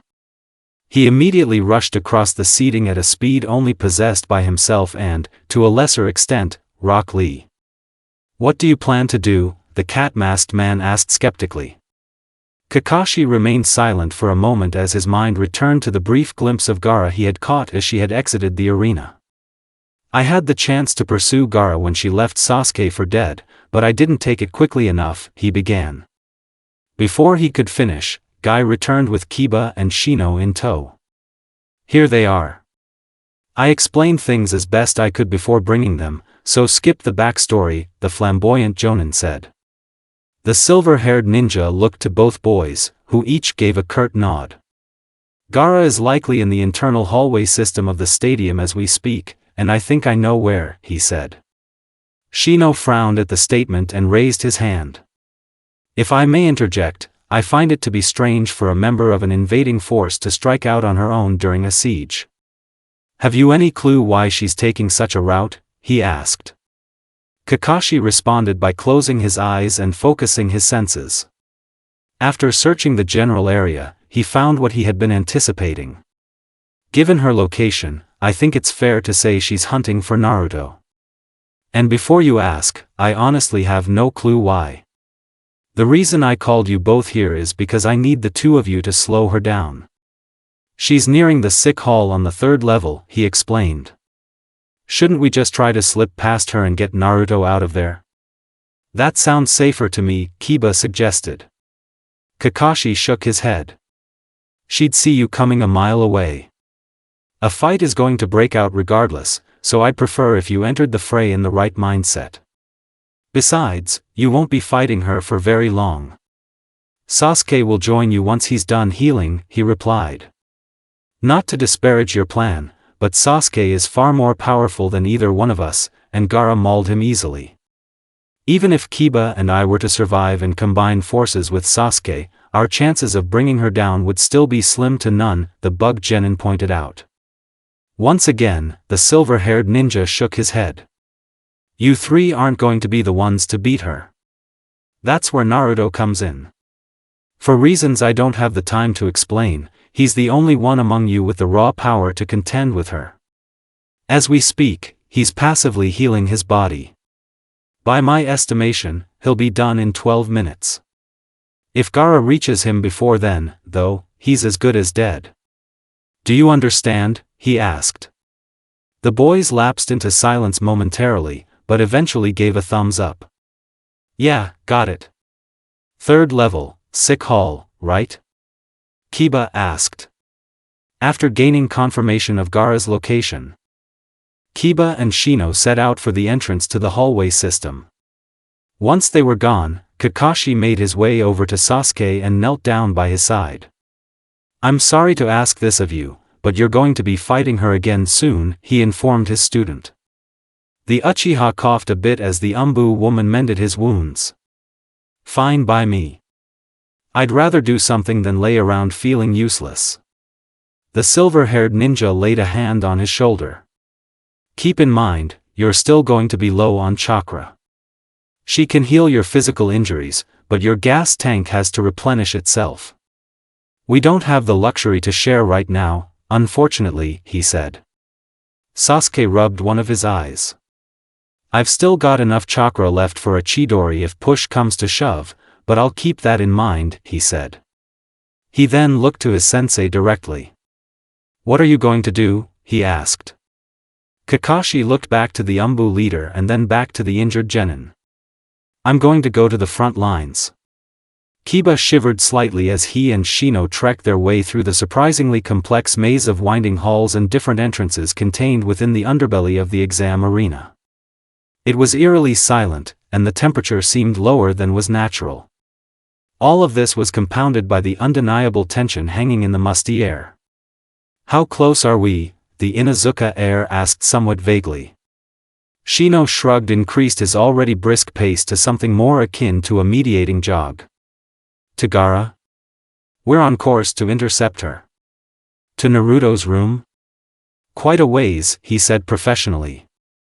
Kiba tightened his fists and fought to control his nerves. How soon until we run into her? He asked. The bug genin closed his eyes to more accurately gauge the distance between their chakra signatures and that of the Jinchuriki. We'll be on top of her in about 30 seconds, he said, his own nerves becoming audible in his voice. Kiba took a deep breath. If we die, I just want you to know that I've enjoyed being on a team with you. You're weird, but you're cool, he said honestly. Shino glanced at him and cracked a rare smile. Same to you, my friend. I'd hope that at least one of us survives this, though. Hinata would be all alone if we both meet our end by Gaara, he said. Kiba chuckled. She'd kill to be here protecting Naruto, but I'm glad she isn't. This is too much for her, it's too much for us, he said as they rounded a corner. Shino then stopped running, prompting Kiba to do the same. She's here, he said solemnly. Initially confused, the Inuzuka heir opened his mouth to protest. It was then, however, that he heard a nervous buzz emanating from the bug genin's jacket. His insects were reacting, which could only mean that his claim had been correct. Moments later, further confirmation presented itself in the form of echoing footsteps in the distance. Both boys swallowed nervously as the sound grew ever closer. Eventually, a figure emerged from the shadowy hallway. As expected, it was Gaara that now stood before them. She looked to be somewhat perturbed, as her lips were pulled into a strained line and her eyes were slightly narrowed. Shino and Kiba simply stared at her for a time, earning an icy glare in return. Step aside now and I won't mash you into paste, she said bluntly. Kiba stepped forward and drew a kunai. Not gonna happen, half pint. If you want Naruto, you'll have to go through us, he snapped. The redhead sighed and shook her head. I gave you a chance, she said darkly. At this, her gourd opened and released a cloud of sand into the air. Shino and Kiba both clenched their jaws and prepared themselves for an unwinnable fight. Why did you leave Akamaru behind this morning? Shino asked nervously as Gaara's sand warped and levitated. Kiba pulled his hood down and bit his thumb to contain his stress. I had a bad feeling, he admitted. His stoic teammate let out a strained laugh at the meekness of the Inuzuka heir. For once, that sixth sense of yours was actually correct. On the bright side, it appears that she's reverted to her base state. She lacks the armor and tattoos that covered her body when she battered Sasuke, he said as optimistically as he could despite the hopeless situation at hand. Unfortunately, Gaara's seeming decrease in power would be utterly meaningless in relation to their successes against her. A faint scream suddenly registered in the eardrums of the group of ninja. The unsettling noise immediately alerted them to their surroundings. In such a large space, directionality of both movement and sound was difficult to discern, causing many reactions to such things to be more inquiry than calculated maneuvers. Who, where, and why? Any ideas? Kurenai asked her comrades. When nobody replied, the Jonin woman closed her eyes and scanned the area around her. It took nearly a fully minute to isolate all of the standout chakra signatures, but once she did, the search for the source of the scream became a simple task. Two specific signatures were fluctuating greatly, and one of them was flatly decreasing. Within moments, Kurenai came to a chilling realization that froze her blood in her veins. Shino, Kiba. She whispered to herself urgently. In spite of her hushed tone, she was heard by the Umbus standing near her, one of which put a hand on her shoulder. Calm yourself. I've been keeping track of them this entire time. They're fine right now, the cat-masked man said gently. Kurenai shook his hand from her and looked to Sasuke, who was still being healed. Kakashi, guy. The front lines are important, but my genin are in the jaws of the dragon. You couldn't have picked a worse time to be patriots, she thought with clenched teeth. She then turned back to the Umbu who had tried to comfort her. Look, I know that they aren't dead yet, but the entire point is to not let it get to that point. Kiba is fading fast, and I'd rather not have a funeral on my hands, she said. Before the man could answer, another scream, louder this time, ripped through the air. Unlike the previous wail, this one caught the attention of the downed Uchiha, who immediately. Despite the protests of his healer, Sasuke remained upright and looked to Kurenai and the Umbu leader. Is going on down there? He demanded. Opting to tell the truth rather than sugarcoat, Kurenai pursed her lips and sighed. Kiba and Shino are being given all they can handle. Kiba in particular won't last much longer, I'm afraid, she said stiffly. At her words, Sasuke shot up to his feet. Let me go and help them. I can get down there in less than a minute, he said. The medical Umbu stood up as well and grabbed his wrist. You aren't done healing yet. If you go down there now, you'll be torn to shreds.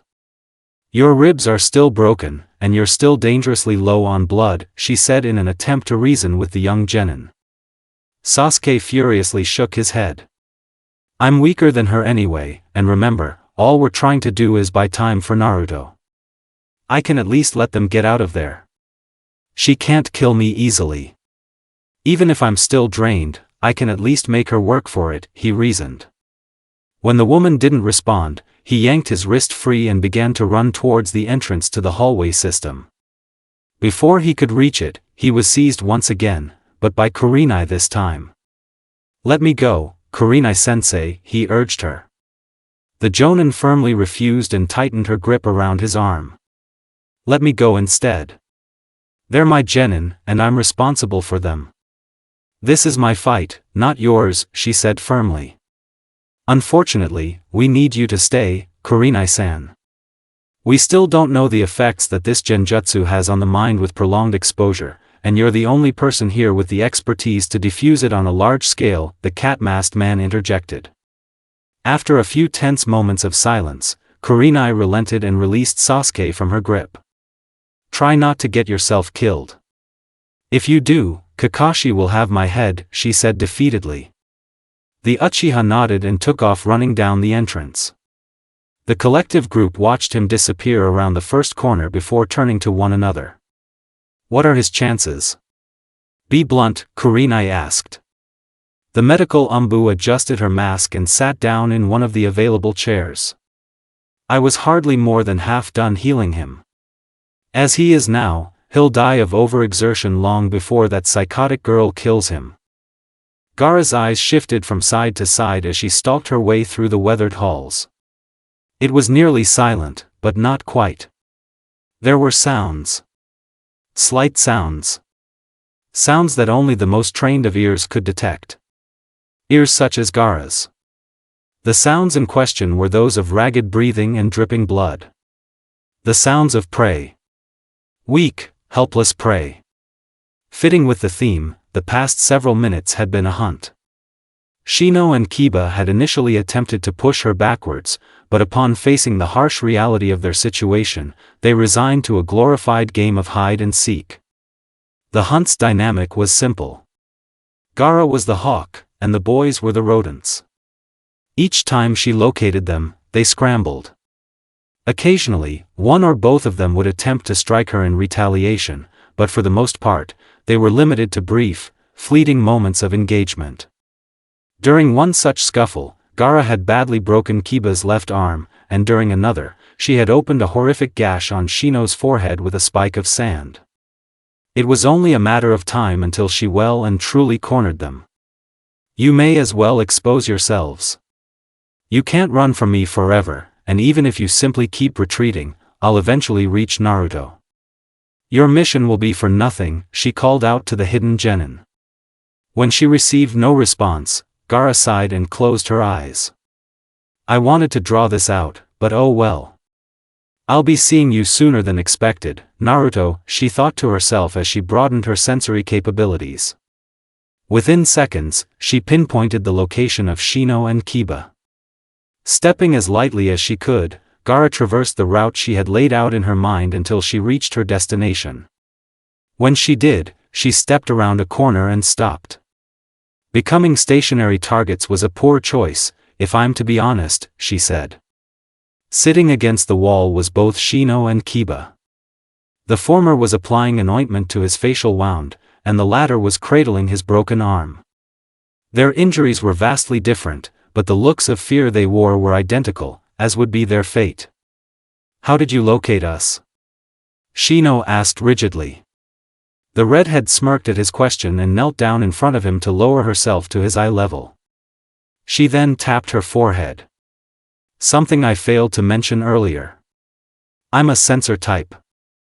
I opted to shelve those abilities until now for the sake of sport, but my patience has worn thin. Sorry, boys," she said, her voice dripping with false pity.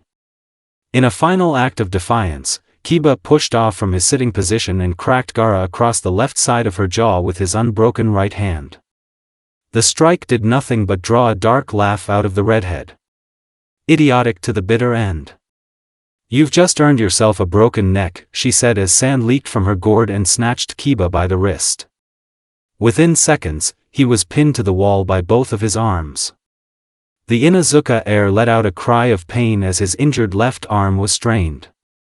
Shino immediately moved to assist his teammate, but froze when a razor-sharp needle of sand lightly pressed into his throat. No blood was drawn, but the message was clear. "Go on. Take that next step. See where it gets you," Gaara challenged.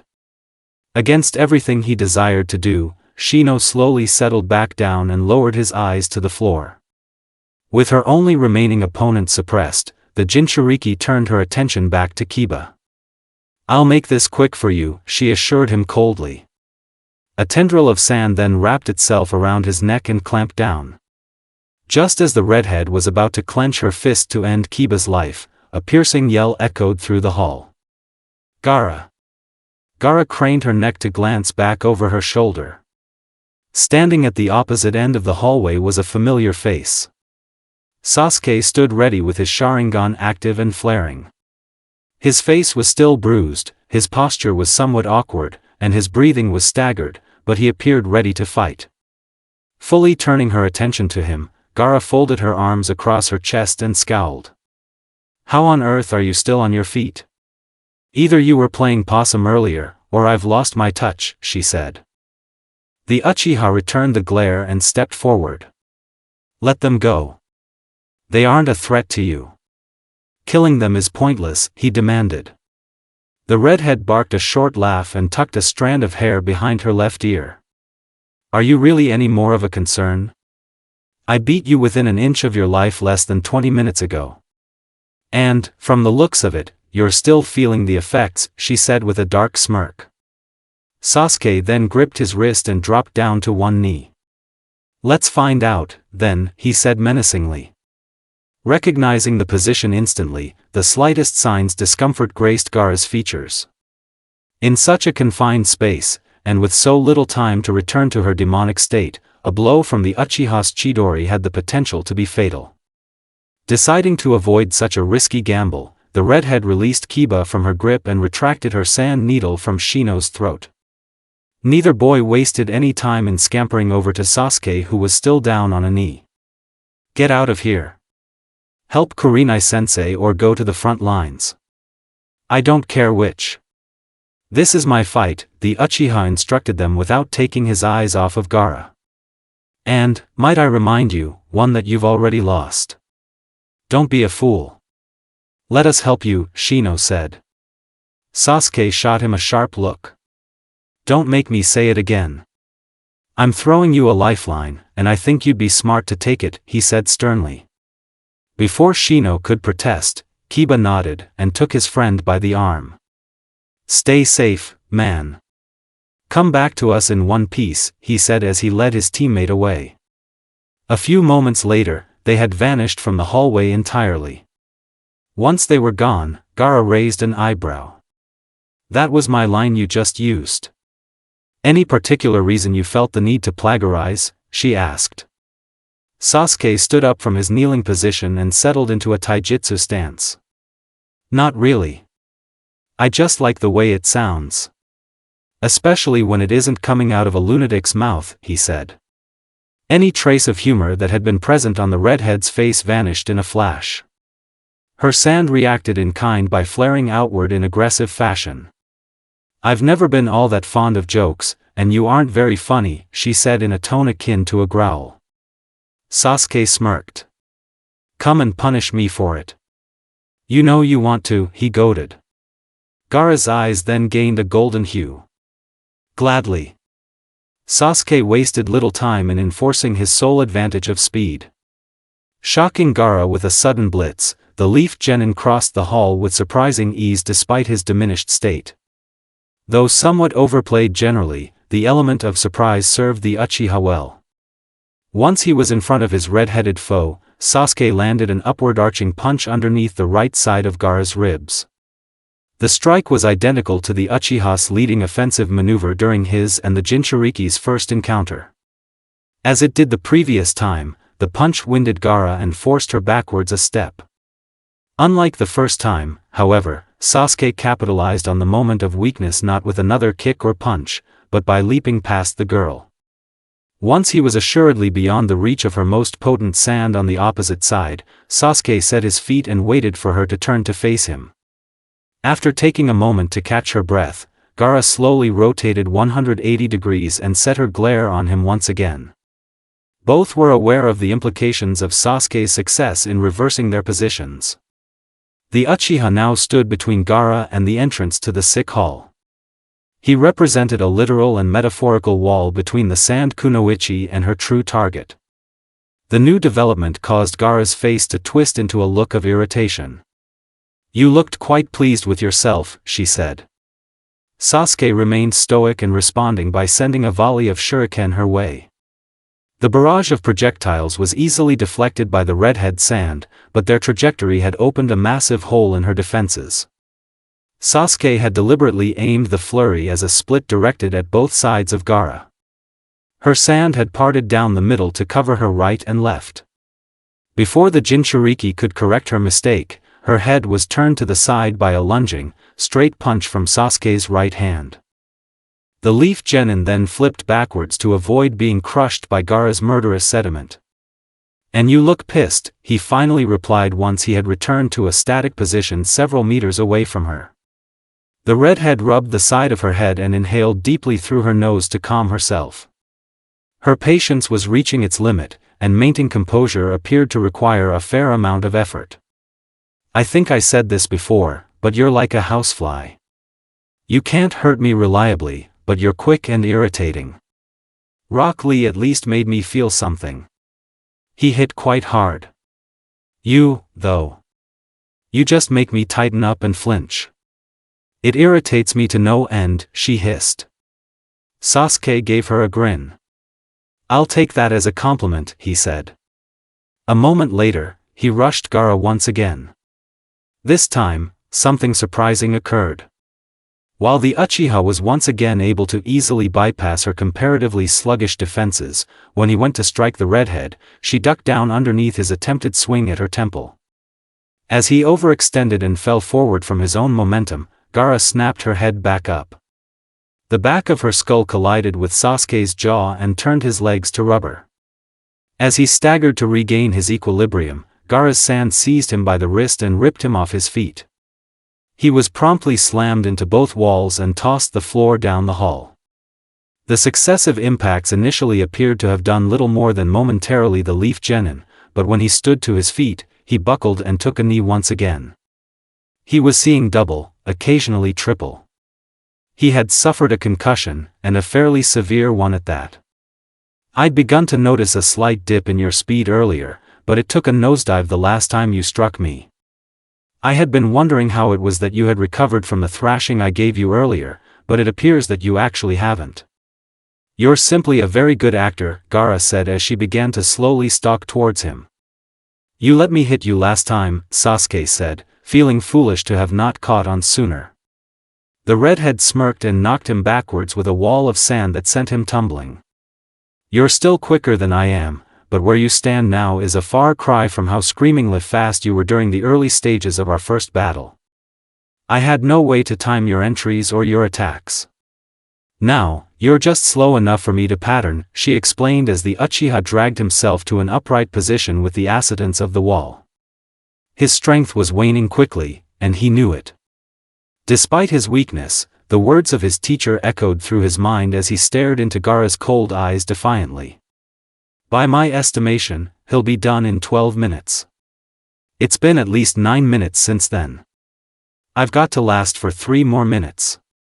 Maybe less," Sasuke reminded himself as motivation. He still had a task to fulfill, and as impossible as it seemed at the moment, an option still remained. One that the leaf genin had used the threat of several minutes earlier. "I might as well show my hand. I've got just enough chakra for it," he thought to himself as he raggedly weaved 3 simple seals.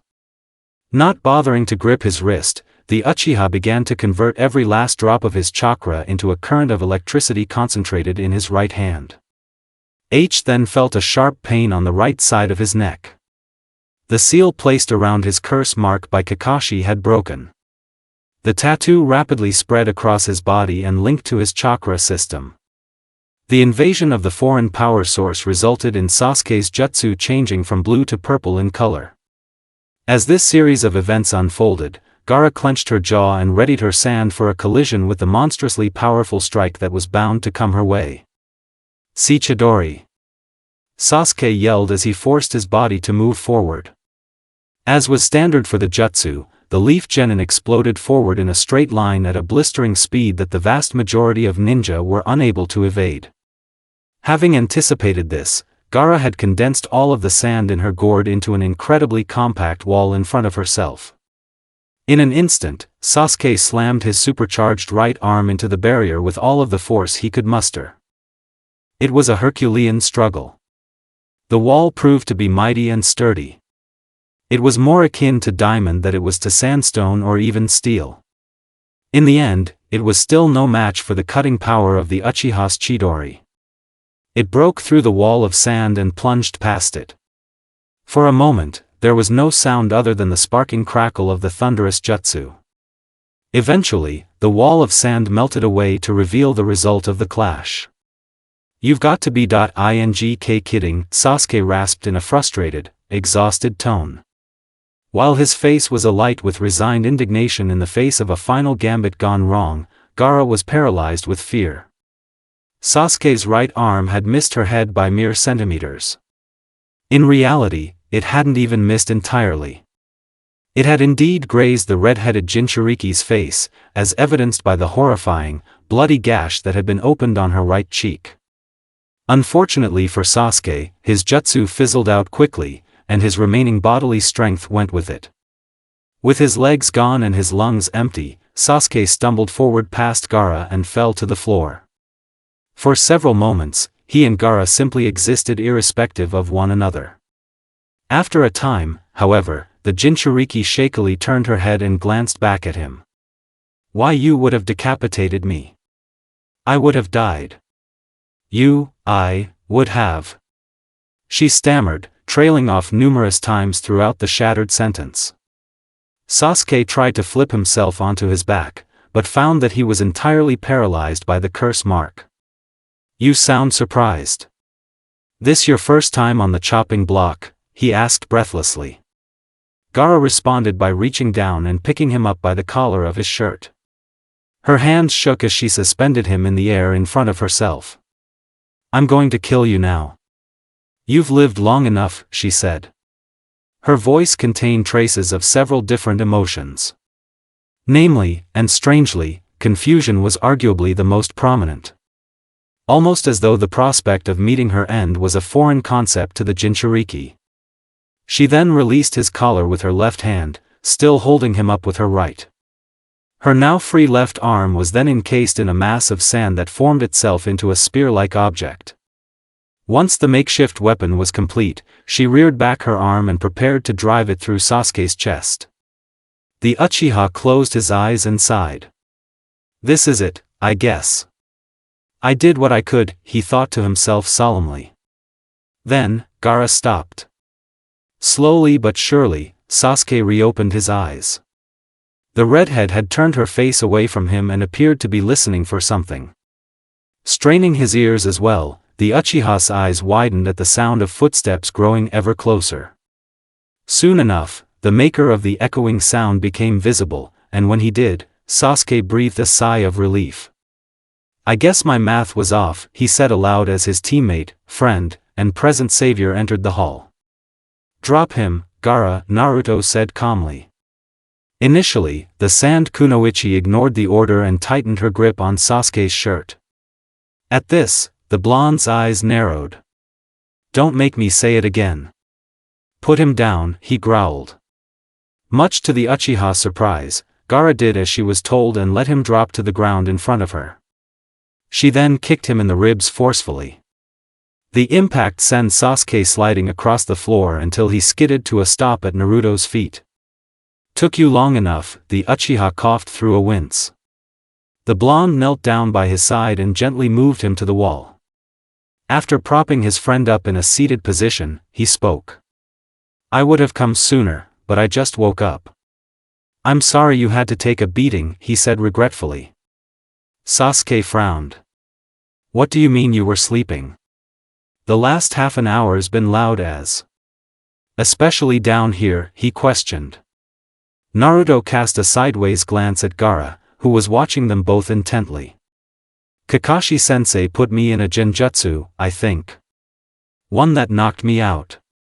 Our plan for the exams was to play the long game with Niji, and then have the fox heal me in between. He put me to sleep to make sure it worked. It still worked, it looks like. I just wish it hadn't taken so long," he explained. Sasuke opened his mouth to respond, but found that his voice was gone.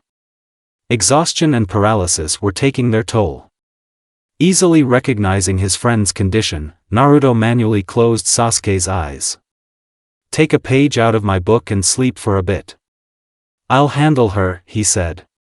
When the Uchiha didn't open his eyes and began to breathe more evenly, the blonde stood to his feet and turned to Gaara. "I don't get it," he said shortly. The redhead wiped blood from her cheek and folded her arms in front of herself. "What don't you get?" "Be more specific," she said. Naruto bared his teeth and clenched his fists tightly. "Why would you do that to them? You could have just knocked Kiba and Shino out, you could have just restrained Sasuke and walked past him. Why did you hurt them so badly?" he demanded angrily. Gaara flinched subtly at his harsh tone and volume, but remained blank-faced. "They got in my way. I gave them all a chance to run away, but none of them took it. I've told you before. I give my aggressors a chance to retreat, and if they oblige, I don't pursue. The three that I fought in these halls were too stupid to heed my warning," she replied. Before Naruto could respond, the redhead continued. "Also, how is it that you know of what I did to the two others? You weren't present for them like you were for Sasuke," she asked. The blonde pursed his lips rigidly. "I could feel everything that was going on. Even in my sleep. The last few minutes have been torture, and I have you to thank for that," he said. Gaara's eye twitched slightly. "You should feel fortunate that I decided to take my time. I'd have reached you long ago had I decided to be more efficient," she said. Naruto stepped forward and threw his hands up furiously. "If your goal was to kill me, why did you even bother with them?" "I was a sitting duck," he yelled. For the first time, Gaara's face was occupied by something other than apathy. "Because you deserved a fighting chance," she snapped emotionally. Naruto's eyes then took on a blood-red color. "And they didn't? You don't even know them. You can't go around deciding who lives and who dies. You aren't God, Gaara," he said, his rage completely unveiled by this point. His fellow Jinchuriki swallowed the lump in her throat and conjured her sand to her aid. A shift then occurred in her eyes as well. As they had once before, her irises turned gold, and a diamond-shaped pupil formed in the center. "I'll do what I must," she said stiffly as her right arm was encased in an armor of solid sand. Naruto's nails then lengthened into claws just as strange markings spread from Gaara's right arm to her face. "And I'll make you regret what you did to them," the blonde hissed. A moment later, the Jinchuriki charged at one another. They clashed in the center of the hallway, with Naruto catching Gaara's armored wrist before she could strike him with it. In a feat of immense physical strength, the blonde ripped the demonic girl off balance with nothing but his lone grip on her arm and drove a knee into her stomach. Undeterred, Gaara caught his leg before he could set it back on the ground and used it to toss him several meters down the corridor. Naruto easily landed on his feet and lowered his levels to avoid a blitz from the kunoichi. As she flew over his head, the leaf genin reached up and seized her ankle. He then forcibly slammed her down into the floor. The impact put cracks in the concrete and drew a pained cough from Gaara. The first exchange had been decisively won by Naruto. Despite this, the redhead quickly scrambled to her feet and recreated distance. It was immediately clear that Naruto as he was would be far, far more daunting than Sasuke ever could have been. He was nearly as fast, but a dozen times more powerful. Beyond that, he also appeared to be entirely immune to the subtle suppressing effect of Gaara's vile chakra. With this in mind, the demonic girl retreated several steps to plan her next assault more carefully. Before she could even begin to formulate a strategy, Naruto took initiative. "Don't run," he bellowed. A split second later, he appeared in front of Gaara and snapped her head back savagely with a crushing, right-handed punch. The redhead staggered back a few steps in a daze before regaining her wits. It was already too late to avoid the follow-up strike, unfortunately. As she tried to reposition her feet, Gaara was swept to the floor by a kick to her ankle. Naruto then heaved her from the ground by her neck and hurled her into the wall at the end of the corridor. Gaara bounced off the wall painfully, but retained her senses this time. Anticipating a prolonged attack, the kunoichi dove to her left. As expected, Naruto flew through the space where she had been and slammed his fist into the wall. The foundation of the stadium shook from the impact of his punch. As he turned to face her, Gaara landed her first meaningful strike in the form of a slash across his face with her armored claws. The swiping blow opened a cut above his left eye and caused him to flinch. Taking the opportunity to ensure her safety, Gaara leapt backwards and rounded a corner. What she saw upon doing so was relieving. There was daylight. A back exit at the end of the sick hall. The few scuffles that had occurred between herself and the blonde had made it abundantly clear that the battle was unwinnable in a confined space, but open ground improved her chances monumentally. By the time Naruto had made his way around the same corner, Gaara was already standing a fair distance outside of the stadium near a district area. "If that's how you want it, then fine," he growled before pursuing her out into the open. Once he was also outside of the confines of the arena, the redhead jumped up onto the roof of a nearby building. Naruto followed suit and effortlessly scaled to the peak of a structure across from Gaara. Then, there was silence. "I never thought of you as a runner," the blonde finally growled. Gaara shook her head and stretched out a hand. A massive cloud of dust and small particles then rose up from the street below and formed themselves into a cloud at the kunoichi's back. She had acquired more sand for herself. "I'm not. I simply know where my advantages lie." There was an old saying that Gaara had heard years ago. One that she had only realized the reality of in recent times. Times so recent, in fact, that she had still not fully grasped the weight behind the concept in question until the present moment. The saying was a simple one, but incredibly pertinent. Strength bludgeons, but speed kills. As it turned out, those words were less a theory than they were a fundamental truth of combat. Both halves of the statement were being applied to Gaara. Naruto was monumentally faster, more physically imposing, and unflappably aggressive. Every time the blonde made up his mind to unleash upon the sand kunoichi, there was little she could do to prevent him from striking her cleanly at least once. In line with this trend, Naruto slammed his fist into the center of her forehead and sent her sliding back across the streets of Konoha. While Gaara was able to keep her footing despite the impact, it mattered little. She had closed her eyes in anticipation of the impending blow to her face, and as she tried to reopen them, Naruto's knee collided with her solar plexus. Coughing painfully, the redhead shrunk in on herself and backed away from her foe. Like a shark in the presence of a wounded seal, Naruto increased his forward pressure to catch up with her. In a desperate attempt to ward him off, Gaara planted her feet and speared out her armored right hand. Due to Naruto's reckless forward charge, the blind swing landed cleanly and snapped his head back. Unfortunately for Gaara, it did nothing to halt his advance.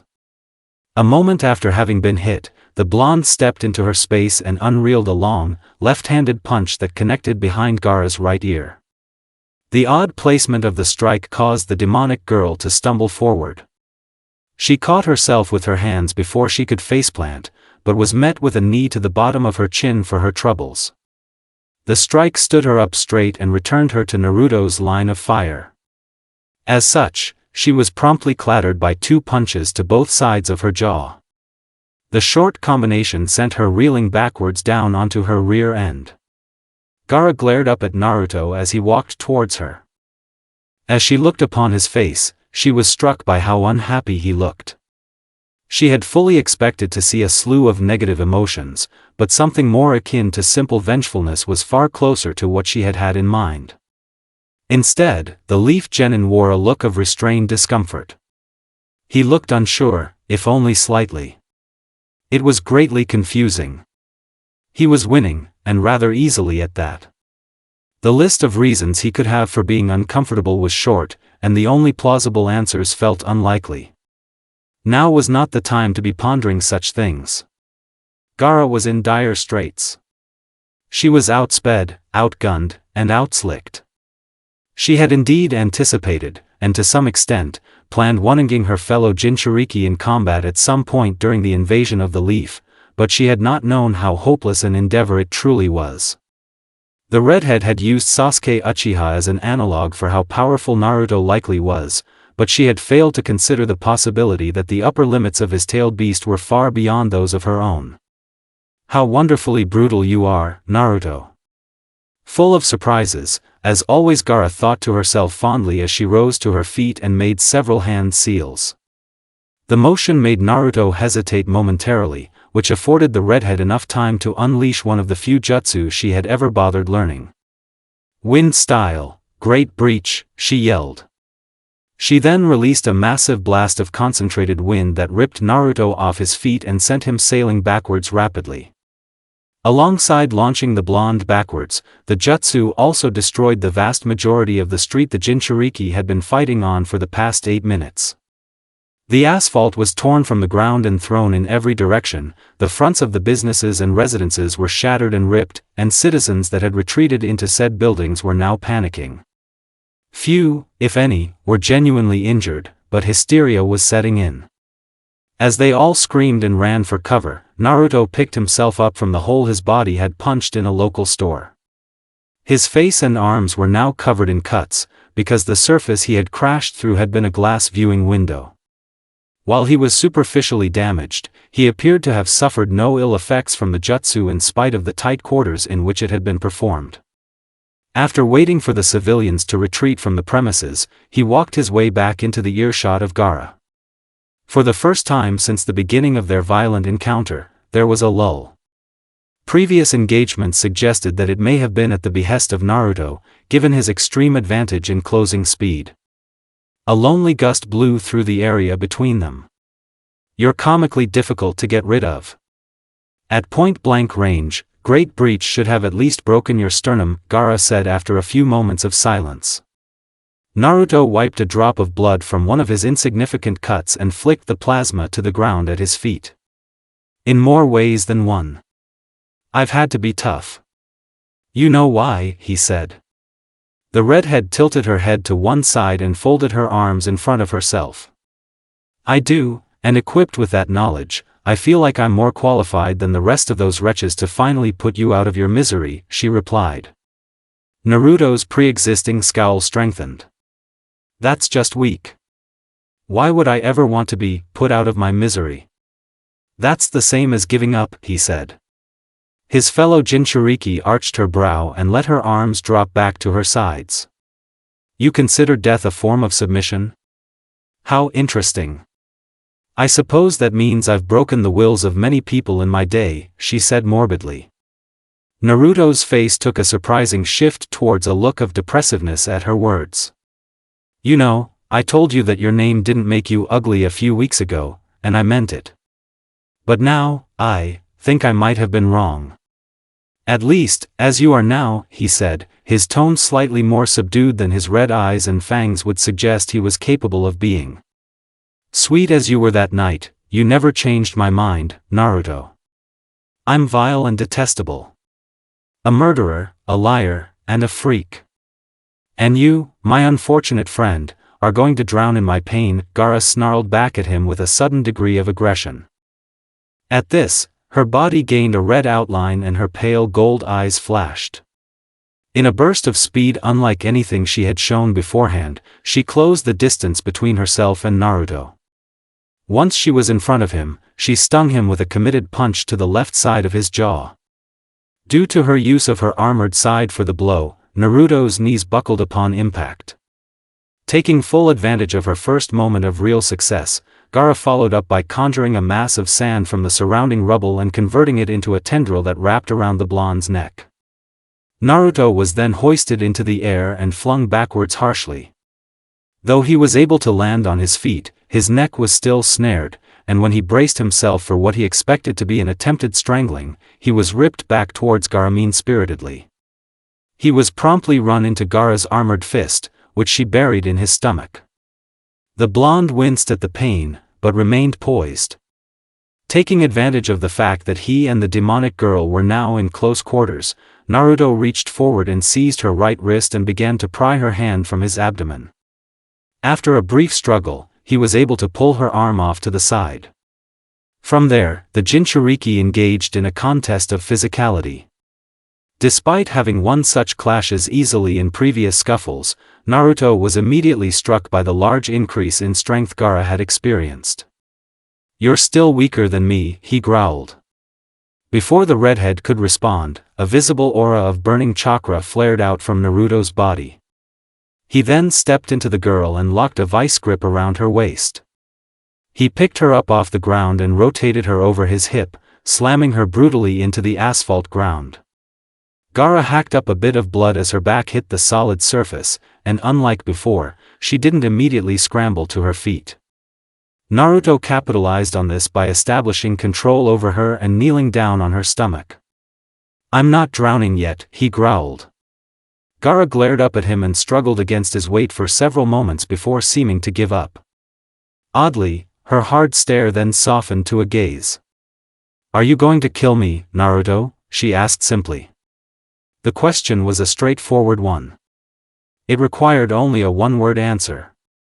For reasons that were difficult to identify, though, Naruto struggled to reply. By this point, Gaara was simply laying flat on her back with her arms at her sides. The right side of her face was still tattooed, and her eyes were still golden, but her expression was reminiscent of her more serene moods. The tension and antagonization was gone. "Something wrong? Cat got your tongue?" she asked softly as Naruto glowered over her. The blonde flinched at the strange tenderness of her voice. "Shut up," he hissed. Much to his chagrin, Gaara simply chuckled at his demand. She then shifted a bit underneath him to alleviate the pressure on her abdomen. "I'm giving you every opportunity to end this fight, Naruto. You're stronger than me, that much is clear. I likely can't win this fight. I'd really rather not let this drag on any longer than it needs to," she said. Naruto then stood up from on top of her, but not before seizing her tunic and lifting her up with him. "Why's that? You were perfectly willing to torture my friends. What makes me any different?" he asked. "I respect you. You deserve to be treated gingerly. Even in death," she replied. Naruto tightened his grip on her tunic at her words. "Not sure why you think that, but all it tells me is that you don't give a about human life," he said. The redhead shrugged her shoulders. "I've never been given a reason to. They don't value me, or you, for that matter. Eye for an eye, Naruto. Do unto your peers as they do to you," she said. The blonde shook his head and tossed Gaara back to the ground. "If I lived that way, I'd have killed more people by now than you will in a lifetime," he said. His fellow Jinchuriki stood back to her feet and dusted herself off. "How cruel you are to make me continue. Perhaps you and I have even more in common than I had previously thought," she mused. The blonde's scowl returned. "I'm nothing like you." "Nothing at all," he snapped. Gaara sighed and brushed back her disheveled hair from her eyes. "If that were true, you'd have killed me just now. You've never known familiarity, and now that you've gotten your first taste, you can't let it go." "Trust me, I know the dash," she said. Before she could finish her sentence, Naruto silenced her with a cracking punch to the right side of her jaw. The blow sent Gaara stumbling backwards, but she managed to right her posture by using an electrical line support pole for balance. "Quit running your mouth like you know me. We met a month ago, and we talked a few times. That's it. You don't understand me the way you think you do. Just because I'm a Jinchuriki doesn't make us friends or even acquaintances. We're enemies now. We always have been. We both know it," Naruto seethed as Gaara rubbed her jaw. His words, for the first time, seemed to have a noticeable effect on the stoic girl. For the briefest of moments, her face fell. Her eyes turned down to the ground, her arms went limp, and her bottom lip even seemed to quiver. All of these things vanished as quickly as they had come. They were quickly replaced with the same stone wall that always occupied Gaara's face. It was as though he hadn't even spoken. "Should you choose to believe that, I can't stop you. Still, I would rather this be a sprint rather than a marathon," she said numbly. Naruto then glanced down at his palm and began to focus chakra into it. A few moments later, a loud ball of spiraling energy appeared in his hand. "Fine by me. Kakashi heaved a deep breath as he and Guy repelled another group of enemy shinobi. Their service on the front lines had been short up to now, but the sheer volume of the work being down made it all feel like an endless eternity. Wave after wave of shinobi. Most were fairly weak, but the concept of strength in numbers was one that rang true. Konoha's forces were indeed more powerful. They were better trained, better drilled, and far sharper in response to commands. Despite this, the sheer difference in the size of their respective forces was allowing Suna to compete, and Konoha was wearing down. How on earth did they manage to sneak such a massive force into the land of fire? This is preposterous, Guy complained while he battered 3 men at once. The silver-haired responded by kicking his friend's legs out from under him and knocking him to the ground.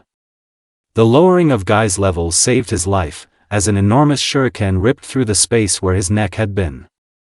Nice save.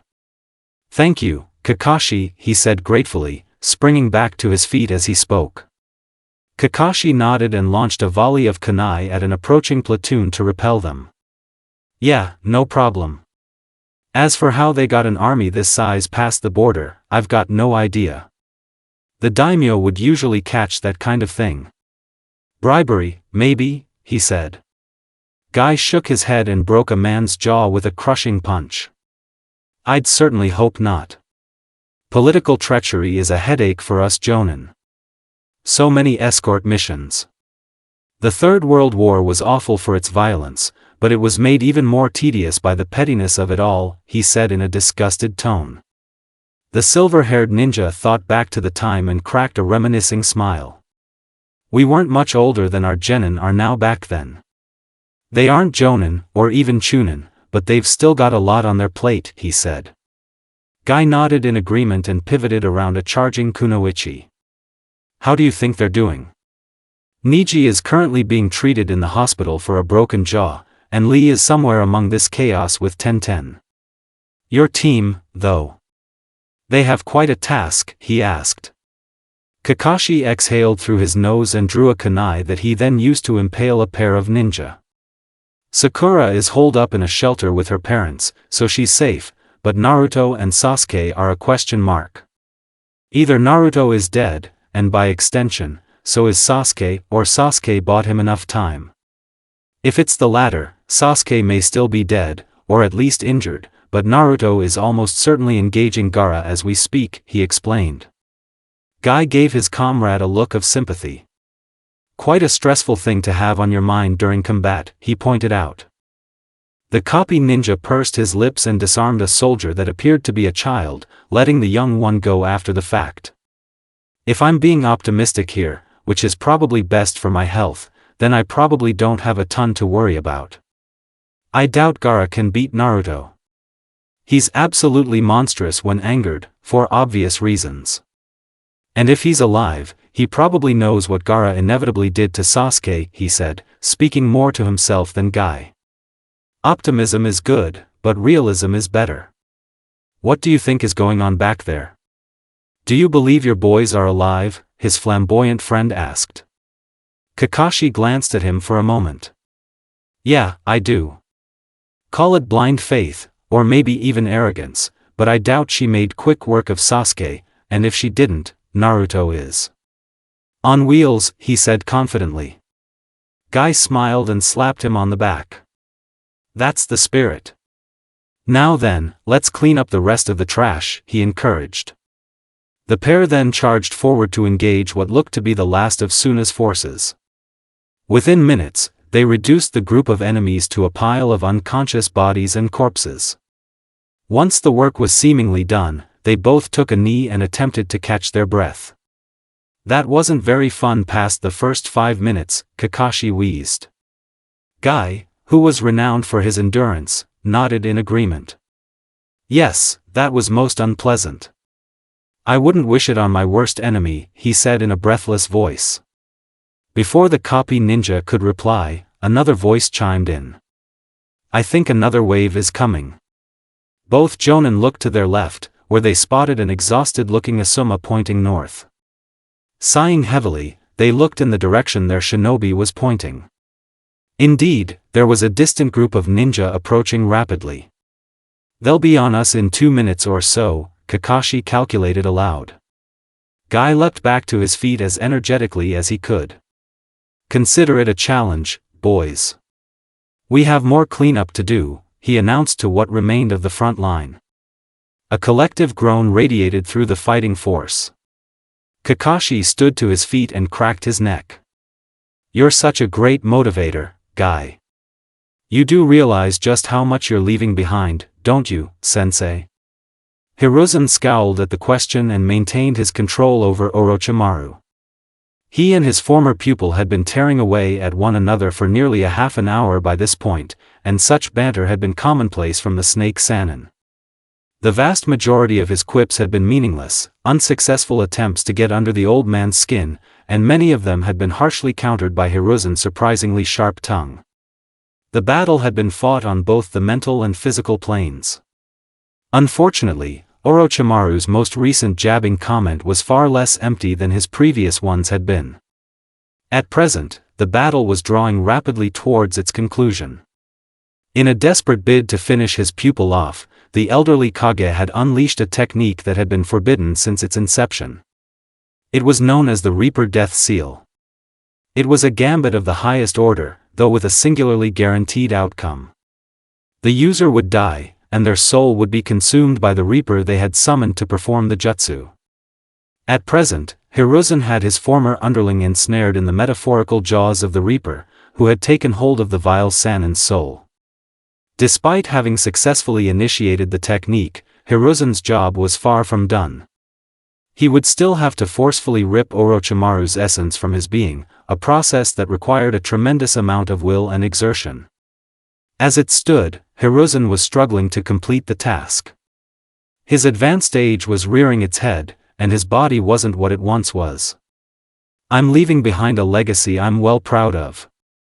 I'd rather have died of my old age, but if I must, I'll die defending my home, he finally replied. The pale man gave a mirthless laugh and made an attempt to pull his soul back into his body to no avail. I wasn't referring to your legacy. That much is set in stone, and has been for quite some time. I was referring to the village itself. You know as well as I do that you're the only thing holding your political system and its adherence to an even slightly respectable moral standard. With you gone, this hamlet is bound to rot, he said. The old man shook his head and made a strong tug at Orochimaru's soul. Another will take my place and set us on the right path. I know it. Your vision of ugliness will not come to fruition, he assured the Sannin firmly.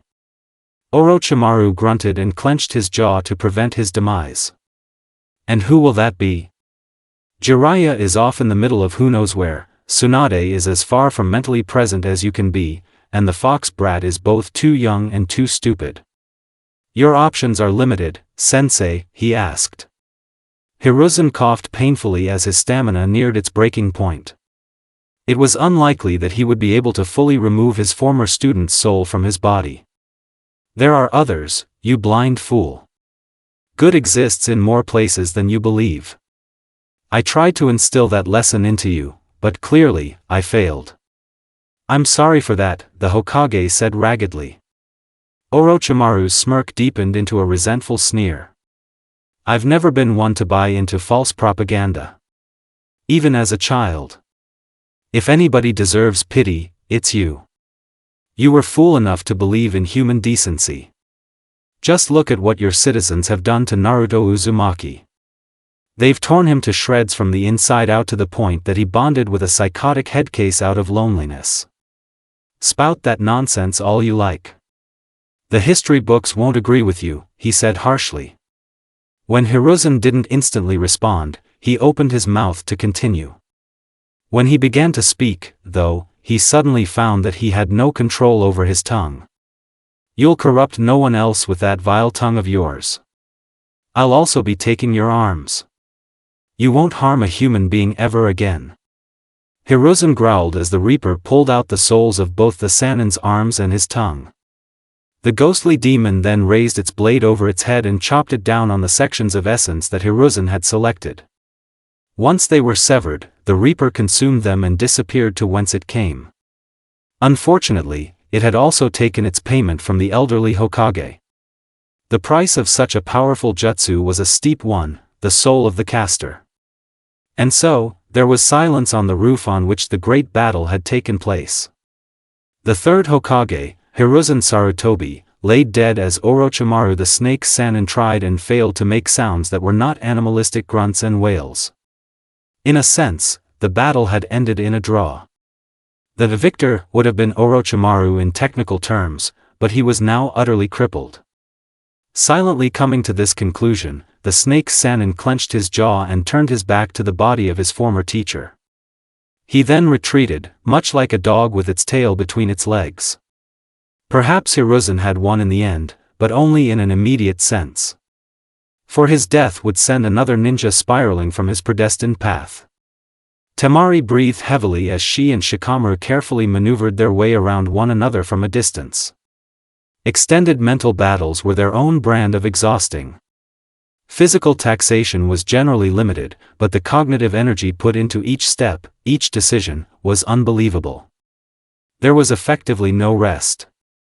A loss of concentration could be fatal in the current setting, and even if one survived such a mistake, the toll would be hefty.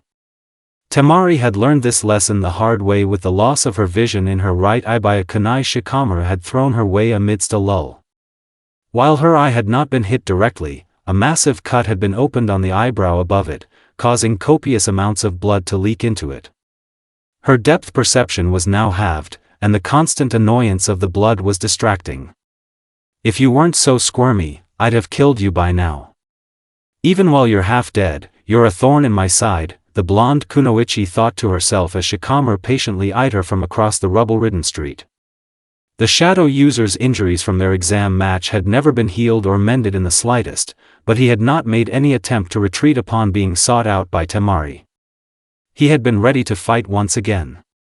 A shocking willingness given his previous statements regarding his lack of motivation. I think your friends at the border are having a tough time.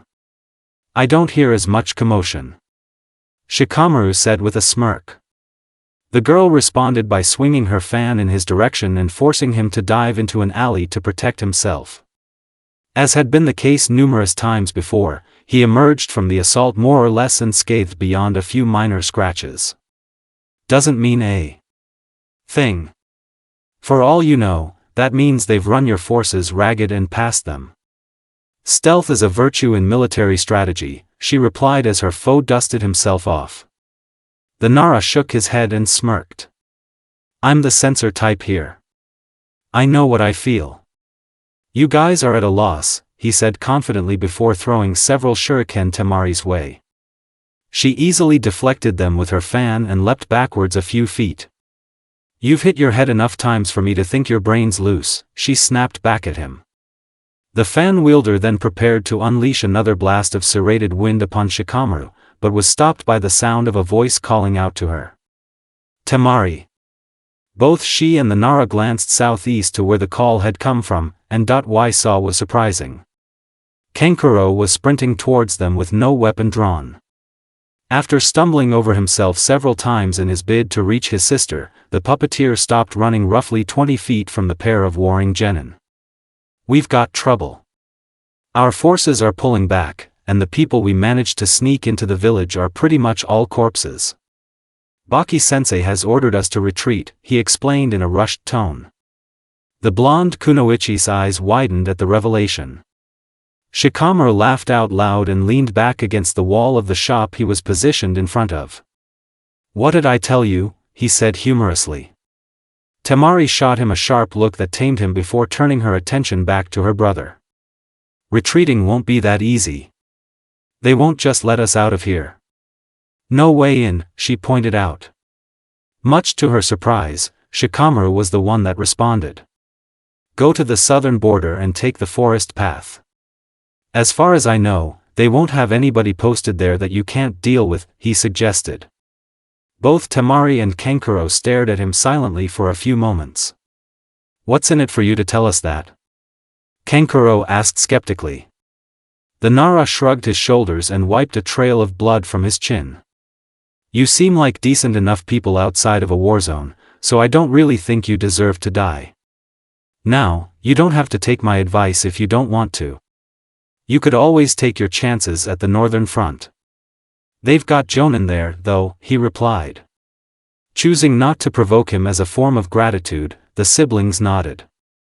Thanks, I guess. Temari said.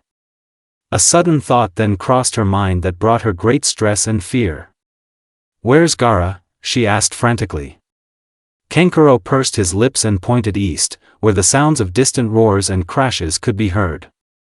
She and Naruto are at each other's throats. Looked to me like she was getting her ass handed to her when I passed them. Baki-sensei said to leave her. Naruto is way too much for either of us if Gaara can't beat him, and she probably wouldn't want to leave, he said in a pained tone. The fan wielder shook her head rapidly.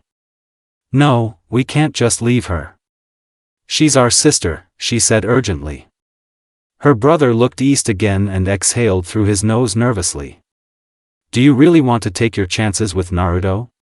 He looked pretty pissed to me. I don't think he'd be willing to let her go before he's done with her, he asked.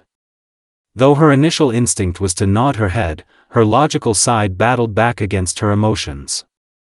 Naruto was a hopelessly pointless person to pick a fight with as he was now, and Gaara herself was unlikely to retreat while she was still capable of fighting. I don't want to leave her. I hate the idea of abandoning her. Especially if she's losing to Naruto right now. Temari said quietly. Kankuro made his way to her and put a hand on her shoulder. We can come back for her another day.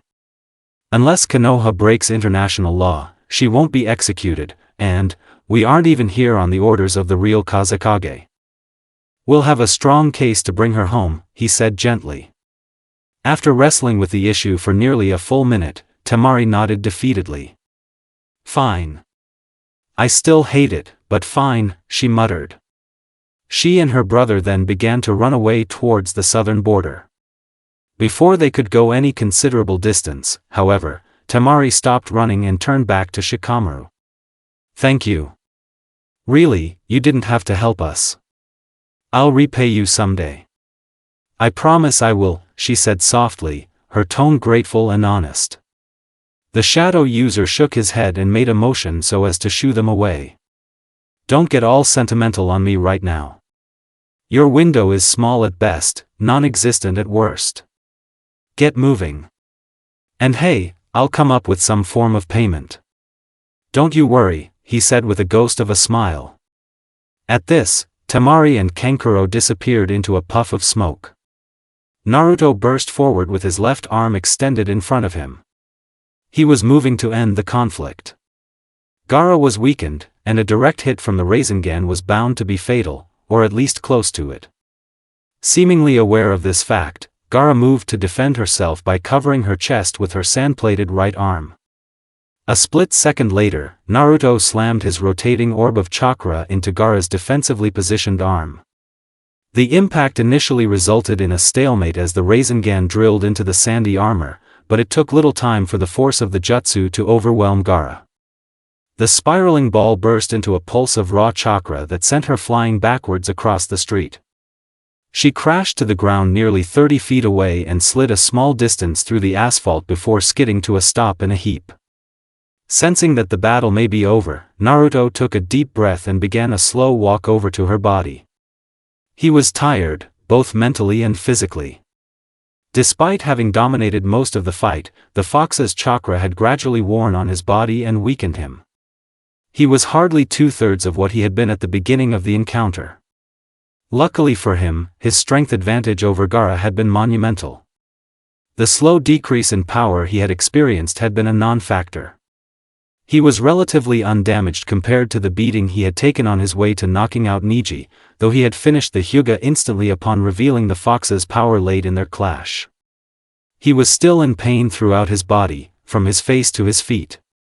Every step he took towards his fallen fellow Jinchuriki sent a burning sensation through his legs that reverberated throughout his frame. Next time I fight, I'm doing it on my own. Your chakra is gonna kill me one of these times, he said to the slumbering demon within his mind. He received no response. He then reached Gaara, who was flat on her back, staring up at the sky. She had reverted to her more human state. Her eyes were pale blue again, and her right arm was no longer encased in sand. Interestingly, now that she was unarmored, a large wound was visible on her right shoulder. That, and the cut on her face are both Sasuke's doing, if I had to guess. Naruto thought to himself as he stood over the redhead. She was in awful shape. Her breathing was labored, her body was battered, and her eyes were half shut. You look conflicted, Naruto, she said softly, surprising the blonde greatly with the revelation that she was still conscious. Naruto stared down at her silently for a moment as a complicated mix of emotions surged through him. Just tell me something, Gaara, he said. The girl gazed up at him and brushed a few strands of blood-stained hair from her eyes. It was a tic. A habit that implied that she was thinking. It was a sign of curiosity. What would you like to know? She asked quietly. Naruto curled his hands into fists and clenched them tightly, but relented. He took a deep breath and allowed his eyes to return to their natural color. Why? Why did you seek me out all those times? You knew this was coming. You knew we would end up trying to kill each other, so why? I don't get it, he asked shakily. Gaara glanced away from him to avert eye contact. I wasn't planning on interacting with you at all after our conversation in the tower. But, that morning in the rain changed my mind. I couldn't help myself after that. I'm sorry. She admitted. Naruto pursed his lips. I feel like a broken record, but why? What about me made you keep coming back? All of our talks just made today worse, he asked. The redhead returned her eyes to him and sighed. I know you disagree with me on this, but I felt like I knew you from the moment I met you. All of the pain you hide, the rage you suppress, it all spoke to me. I'd finally found my kindred spirit. I always knew that my time to enjoy you was limited, so I made the most of it, she explained. I spent most of my time with you terrified and jumpy. That can't have been fun on your end. I didn't do anything for you. How am I your kindred spirit? Naruto asked. Gaara closed her eyes and gave him a smile. You don't give yourself enough credit. Your presence alone is uplifting. That night on the roof was one of my happiest. Watching you deny the expectations and biases of your own people was inspiring. You taught me that there's more to life than bloodshed. That perhaps I could be something more than a monster, she said weakly as she struggled to remain conscious. Naruto took a moment to collect himself before responding.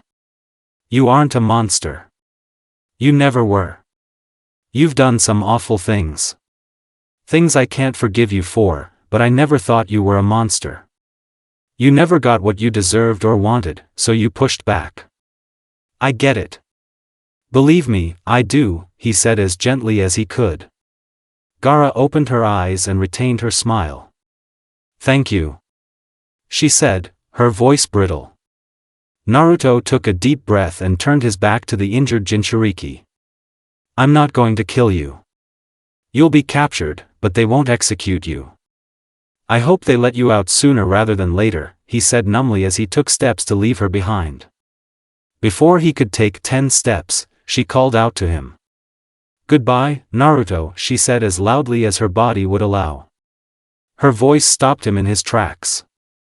He glanced back over his shoulder and opened his mouth to respond. When he tried to speak, however, he found that he couldn't. Opting to not push himself any further emotionally, Naruto tore his eyes away from her and lowered his gaze to the ground before resuming walking. As he held on to his composure by a thread, the sounds of footsteps echoed across the rooftops. The blonde glanced up and to his left, heaving a sigh of relief at what he saw. Took you long enough, sensei, he called to Kakashi, who was up above with a group of 3 Umbu. The silver-haired ninja then leapt down from the roof with his comrades and made his way to his student. Couldn't be helped. We had a lot to deal with. From the looks of it, so did you, he replied. The Jinchuriki nodded and looked down at his left palm, which had been burned by the Rasengan. That's an understatement. Today. In more ways than one, honestly, he said quietly. Kakashi studied him for a few seconds before putting a hand on his shoulder. I'm proud of you, kid. She was a force to be reckoned with, and you dealt with her, he said reassuringly. The blonde scratched the side of his face absently. She didn't have much for me, but I still hated every second of that. I need some time to myself once this is all over, he said. As Kakashi began to say something in response, one of the Umbu chimed in. Actually, it looks to me like you didn't quite finish the job. She's still breathing, the cat-masked man pointed out as he gestured down the street where Gaara lay. Naruto looked to the man and frowned. She's done. She isn't a threat anymore. Killing her wasn't necessary. If you need to keep an eye on her, just put her in a cell, he said. The Umbu remained silent initially, but soon began a slow plod towards Gaara's now unconscious body. Kakashi nervously glanced at his student. Keep your head, Naruto, he urged him as Naruto watched the cat-masked man approach his fellow Jinchuriki. Then, the fabricated calm of the situation came crashing down. The Umbu broke out into a sprint towards the redhead with a kunai drawn. Naruto's eyes immediately flashed red and his nails extended into claws. Don't dash, Kakashi began. He'd hardly spoken the first word before Naruto burst forward aggressively. He was drained and beaten, but his speed still remained. He easily intercepted the Umbu leader before he could reach Gaara. Once he caught up with him, he cracked him across the jaw and sent him to the ground, breaking his mask in the process. What did I tell you? She isn't a threat anymore, he growled as he stood between the rest of the group and Gaara. Unfortunately, his dramatic defense of the girl would cost him. This became obvious when he turned his attention back to Kakashi and the remaining Umbu. Save for his teacher, they had all drawn weapons. Naruto clenched his jaw and held his ground as the Umbu slowly advanced towards him. He had taken a major risk in protecting Gaara, but one he considered to be righteous. Unfortunately, it seemed that he was about to pay the price for his selflessness. At full strength, he was likely more than capable of fending the group off for enough time to find an escape, but as he was now, he had little chance of surviving them for long. He was cornered, and he knew it. The blonde glanced back at the girl whom he had defended, whose eyes were closed with her chest rising and falling in a staggered pattern. Sorry, Gaara. Looks like we're both screwed, he silently apologized before refocusing on the situation at hand. They were closing in quickly, and he would be forced to fight within moments. Bracing himself for combat, Naruto stepped forward. Much to his surprise, however, another figure stepped between himself and the advancing Umbu. It was the man Naruto had punched en route to saving Gaara. Wait. Let's not be hasty. Let me talk to him, the formerly cat-masked man said as he rubbed the side of his now exposed jaw. He was daily average looking, if a bit weathered. His hair was short and brown, and he had a large bruise on the side of his face from the punch he had absorbed from Naruto. I'm not entirely sure why you feel the need to protect her, Naruto, but please, consider the situation we're in right now, he said calmly. The blonde scowled and bared his fangs. The situation doesn't matter. You were going to murder a defenseless girl. Even if she's the enemy, you can't just kill her out of the blue, he growled. The unmasked Umbu shook his head. There are several issues with that. First and foremost, the situation absolutely does matter. As of 2 hours ago, we're at war with Tsunagakure. They shattered the fragile peace we had, and now we're enemies once again. With that in mind, consider exactly who that girl is. She's their most potent weapon. A Jinchuriki is an invaluable asset in warfare, he explained. Naruto's angry expression only intensified at his words. Is that all she is to you? A piece on a god? Chessboard, he demanded. The Umbu leader briefly wore a look of discomfort, but it vanished quickly. Given my line of work and what I've been tasked to do in events like this one, yes. That's exactly what I view her as. I don't like it any more than you do, but it can't be helped. If she lives, more people are going to die. The Umbu cannot and will not allow that to happen, he said firmly. You can just lock her up. How is she going to harm anybody else? She's harmless. Naruto yelled frustratedly. The man shook his head once again in response. She's far from harmless. You know that as well as I do. At the height of her strength, that girl would maul most jonin. We'd have no way to truly contain her if she chose to resist. Even if you clearly have her checked in combat, she still destroyed a massive portion of a residential district, he said. Naruto searched for a counter to the Umbu leader's logic, but came up empty-handed. I still won't let you kill her, he declared wearily. The man looked to his squadron and then back to the young Jinchuriki. Think about this for a moment. You're already on your last legs, and there are 4 of us. You'd have struggled fresh. Please stand down. I don't want to hurt you, kid.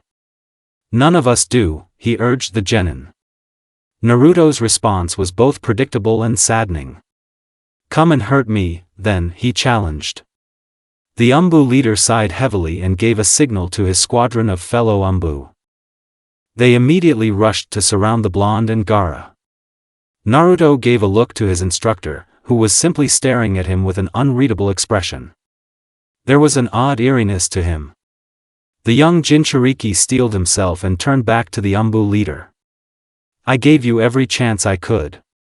No hard feelings, kid, the man said. What happened next was a whirlwind. One that Naruto was unable to keep up with. Within moments, he was overwhelmed. The sound of a door shutting snapped Naruto awake. The first thing he noticed was that he was unable to move. He was sitting in a chair of some kind, and his wrists were strapped down. The room he was occupying was dark, cold, and smelled dull and old. There was little to remark about the area. That was, until a candle was lit roughly 5 feet from Naruto's face. The flash of light caused him to flinch and squint his eyes, but it also revealed the person who had closed the door to awaken him. It was an old man. Only his face was visible, but that alone was enough to be telling as to his physical state. Half of his face was covered in a thick layer of bandages, and the exposed section was wrinkled and scared. He looked as though he should have been buried long ago. Despite his ghastly appearance, Naruto recognized him somewhat. He was the very same old man the blonde had seen around the Hokage building several times throughout the years. Both within it and exiting it. Good, it seems that you're awake. I feared you would be unconscious until morning. That would have complicated things a tad, the old man said. Naruto glanced up at the man and studied him for a moment. Where the am I, and how did I get here? He asked after a time. The bandaged man took a seat in a chair across from the blonde. One that lacked the restraints of Naruto's uncomfortable prison. The former of your questions is none of your concern, and the latter should be fairly obvious. You committed a form of treason and resisted arrest, so you've been detained. You're quite fortunate to be alive, frankly. But then, execution was never truly an option for you. You're far too valuable, he explained. The events of the battle with Gaara and his defense of her in the face of the Umbu then came flooding back to the Jinchuriki. He had been struck in the back of the neck by one of his assailants, and that was the last thing he remembered. What's your name? I recognize you, but I don't really know who you are, the blonde asked, having taken a few moments to sort out his memories. My name is Danzo Shimura, and I'm either your worst enemy, or your closest ally depending on how this conversation shakes out, the old man, apparently named Danzo, replied. Naruto narrowed his eyes. What's that supposed to mean? He asked suspiciously. Danzo leaned back in his chair and set the candle he had lit on the ground to his left. There are several things you should know before I answer that question. The most important of which being that your greatest benefactor is now gone. Hokage-sama has been killed, he revealed. The words hit Naruto like a punch in the gut. His mentor, friend, and father figure was gone. Apparently murdered. It was jarring. His breathing rapidly increased, his eyes became glassy, and his entire body tensed. Despite his desire not to, the blonde cried. For nearly 2 full minutes, tears streamed down his face. It may have lasted much longer had Danzo not interrupted. Dry your eyes, boy. There's still much you don't know. Much you must learn of your current standing, the bandaged man said sternly. Naruto sniffled and blinked tears out of his eyes. Start talking then, he snapped. Danzo chuckled and took a deep breath to begin what would inevitably be a lengthy exchange. Something that may relieve you is that Kiba Inuzuka, Shino Aburame, and Sasuke Uchiha are all relatively healthy. In Sasuke's case, I find it to be surprising. The boy was at death's door when we found him slumped over in the stadium halls, he began. Naruto heaved a sigh of relief. Thank God. He muttered. Not bothering to give him any time to dwell on the information, Danzo continued speaking. In fact, all of your comrades are in stable condition. Even those who aren't necessarily your comrades, he said vaguely, allowing the blonde to connect the dots. It took Naruto little time to decipher the meaning behind his words. Where's Gaara? He asked, a scowl now on his face. The old man adjusted his sitting position to have one leg rested atop the other. Contained and neutralized, but very much alive. Worry not. As with you, she's far too important to be killed. The Umbu very much needed a reminder of that fact, he said. Why didn't they kill her? They cut me down really quickly. They could have done whatever they wanted to her without me there to stop them. Naruto asked skeptically. Danzo shook his head. You were not the only thing standing between her and them. Your teacher came to your aid nearly immediately, though you seem to be suffering from some amnesia. He nearly killed 2 of the Umbu attacking you, and he convinced them of the novelty of keeping her alive as a political tool for the oncoming war. He was likely bluffing when it came to his own belief in the idea, but it certainly did the trick. He escaped punishment for his actions, if barely, he said. Naruto pursed his lips as an image of Kakashi passed through his mind. Thanks for that, Kakashi-sensei. I owe you 1 foot, he thought to himself. Danzo then leaned down and rekindled the dying candle on the floor. Now, on to the essentials. You will be imprisoned for 90 days as per the council's orders. It would have been far longer had I not defended you relentlessly, so you are in my debt. Upon your release, I already have a plan as to how you will repay me, he said. Naruto furrowed his brow. What do you mean? He inquired. The bandaged man smirked and stood up from his seat. We have a war on our hands, Naruto. A fairly small one, but a war nonetheless. I'm not a massive believer in diplomacy in situations like these, so combat is an inevitability. You may not be useful for much, but you're a force of nature on the battlefield. Even as an exhausted wreck, you still managed to repel the Umbu Black Ops several times, he said. The blonde met the man's glowering stare and scrunched up his nose. And what makes you think that I'll fight for you? He asked defiantly. Danzo sat back down and folded his hands in his lap. I would say, national pride, but I know that you have none. Not with Hiruzen dead. No, your incentive to do as I say is far more personal. Should you participate in combat post-release, Gaara of the Sand will live. If not, I'm afraid we can do without her, he said threateningly.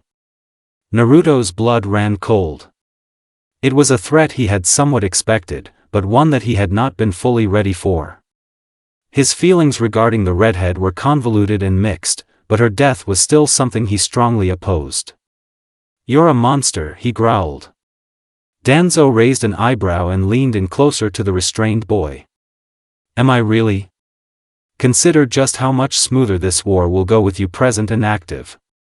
It sounds counterintuitive, but the more Suna shinobi you slaughter in our name, the less casualties will pile up in the long run. I simply wish the best for Konoha, and I will do anything to ensure its future, he said. A spell of silence then set in over the dark room. For a period of several minutes, Naruto weighed his options. There was no desirable choice, but one was less immediately painful. Eventually, the bandaged man's patience wore thin. Perhaps I should let you sleep on it.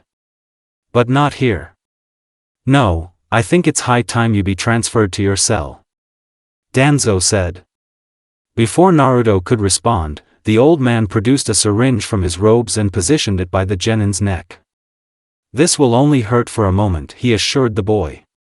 He then stuck the needle into an exposed vein and injected the contents. For the second time in his most recent memory, Naruto's world went black. Naruto's eyes slowly dragged open as he emerged from his unwilling slumber. His head hurt, his body was numb, and his vision was taking time to clear. It had been the feeling of a liquid striking his face that had awoken him, and despite his best efforts, he couldn't identify it by consistency alone. His mind was simply not clear enough. Eventually, after a painstaking 2 minutes, his vision returned to him in full. What he saw answered several questions. Hovering over him was Gaara, whose cheek was still badly gashed from Sasuke's grazing jutsu. The wound was dripping blood down onto Naruto's face at a steady pace. Given that information, Naruto silently deduced that the soft surface his head was resting on was Gaara's lap. It took a moment for the magnitude of this information to fully set in, but when it did, his entire body reacted. He tensed instantly, his eyes widened, and his heart rate increased substantially. As per usual, it took Gaara a disturbingly short amount of time to detect his shift in demeanor. What has you more shaken? That I'm still alive, or that you're lying helplessly in my lap? She asked softly. Finding that the sedative that had been injected into his body hadn't fully worn off yet, Naruto gave up trying to move himself. Once he had conceded to his temporary paralysis, he responded to her question. I'm having a hard time picking, he growled. Gaara raised an eyebrow and wiped at her bleeding cheek to clear some of the plasma. Really? Given that you saved my life, I thought it would be an easy choice, she said. Naruto immediately prepared to snap back, but found himself unable to refute her point despite his still present anger. Where are we? He asked in an attempt to change the topic as quickly as he could. The redhead chuckled strangely and gently used her hands to turn his head to the side so as to give him a view of their surroundings. In a prison cell. Where else? We're prisoners of war, after all. Well, I am, at least, she replied. She then turned his head back towards her face. Naruto pursed his lips and clenched his jaw tightly. And whose fault is that? He asked rhetorically. Gaara shrugged and tucked a strand of crimson hair behind her left ear. We only have ourselves to blame.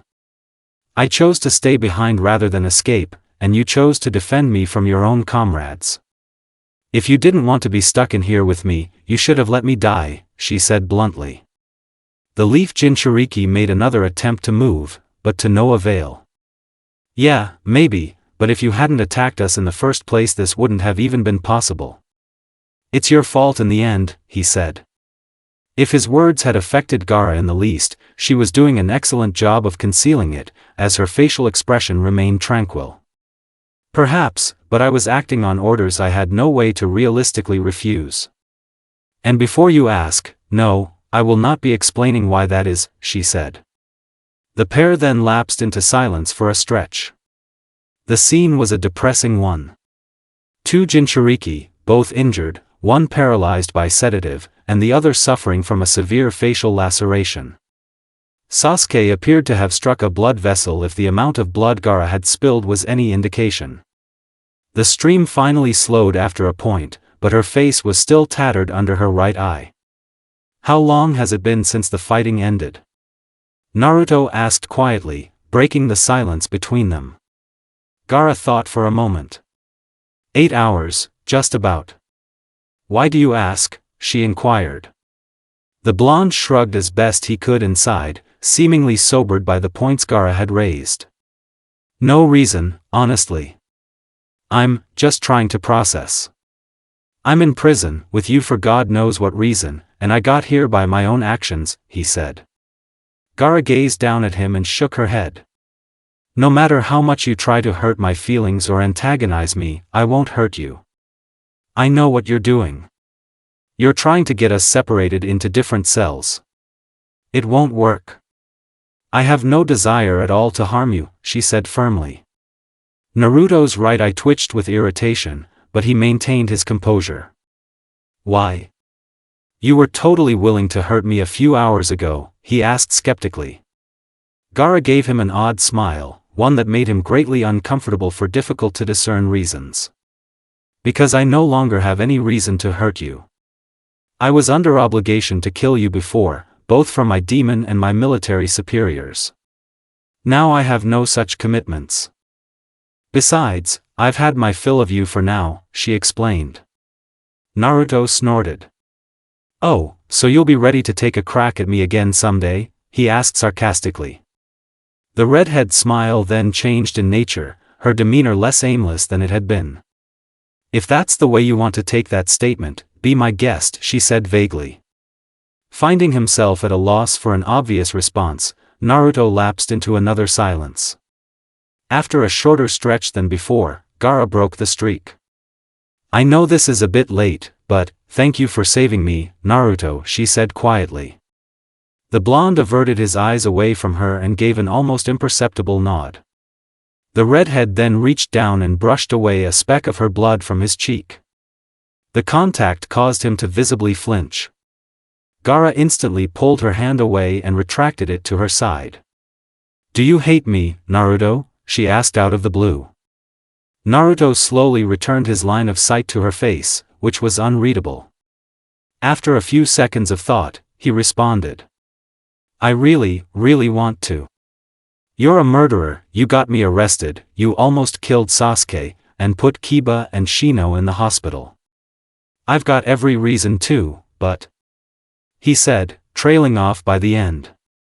Despite her best efforts, Gaara could do nothing to hide the damage he had done to her emotions.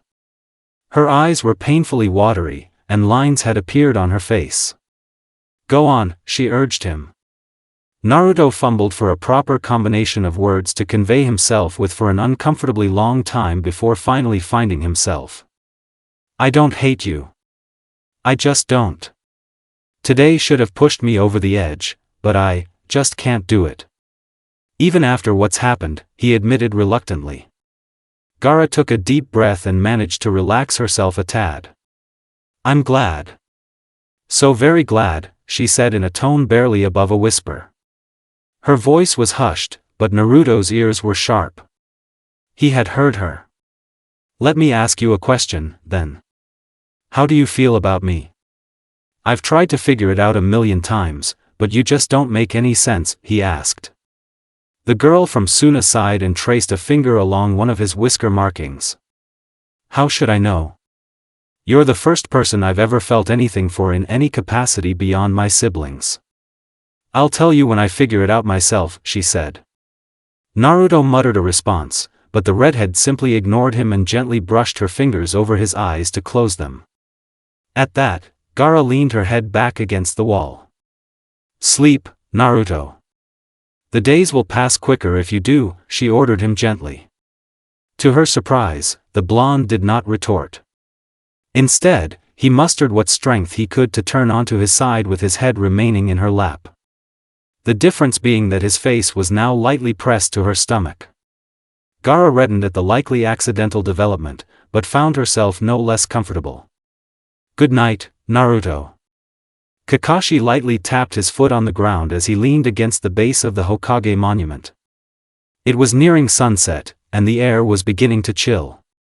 Luckily for those few who still remained outside in the waning hours of the day, there was no breeze to speak of. The drop in temperature was to be steady. The Jonin's reasoning for being outdoors was simple. He needed time and space to think. The past 4 days had been hectic and conflicting. Naruto had been imprisoned, Gaara had been captured, and a large portion of the graduating genin were hospitalized. And sadly, much of the blame, within his own mind, fell on Kakashi himself. In particular, Naruto's arrest and detainment. The memories of the suppressing of his student had haunted the silver-haired ninja each and every night since the day of the invasion. The look of brittle defiance Naruto had worn, the kunai of the umbu, all of it terrorized Kakashi in his sleep. He had not done nothing to aid his pupil, as he had brutalized 2 of the 4 umbu reactively, but he still felt as though he hadn't done enough. I let him get beaten into unconsciousness before I really committed to helping him. Why was I so indecisive? He deserved better than that. Kakashi lamented as his hands curled into fists. Beyond his failure to intervene sooner. Another aspect of the situation ate away at him relentlessly. Why did I go to the front lines? Guy and Asuma could have handled it up there. Letting Naruto engage Gaara was a terrible idea. He was stronger, sure, but I never should have counted on him to kill her.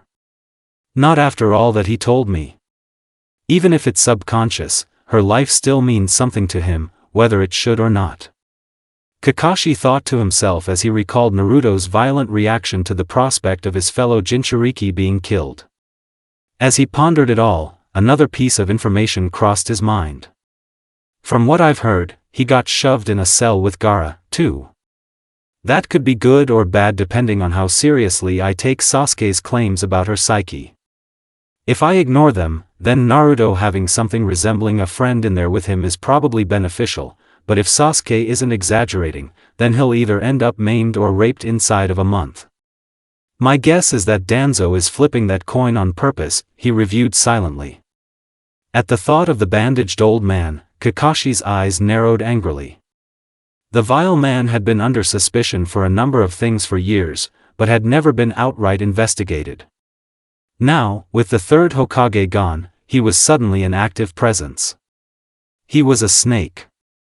A venomous one. One that was not to be taken lightly in the least. He had friends in high places, and he was more than willing to bribe and blackmail. He was ruthless.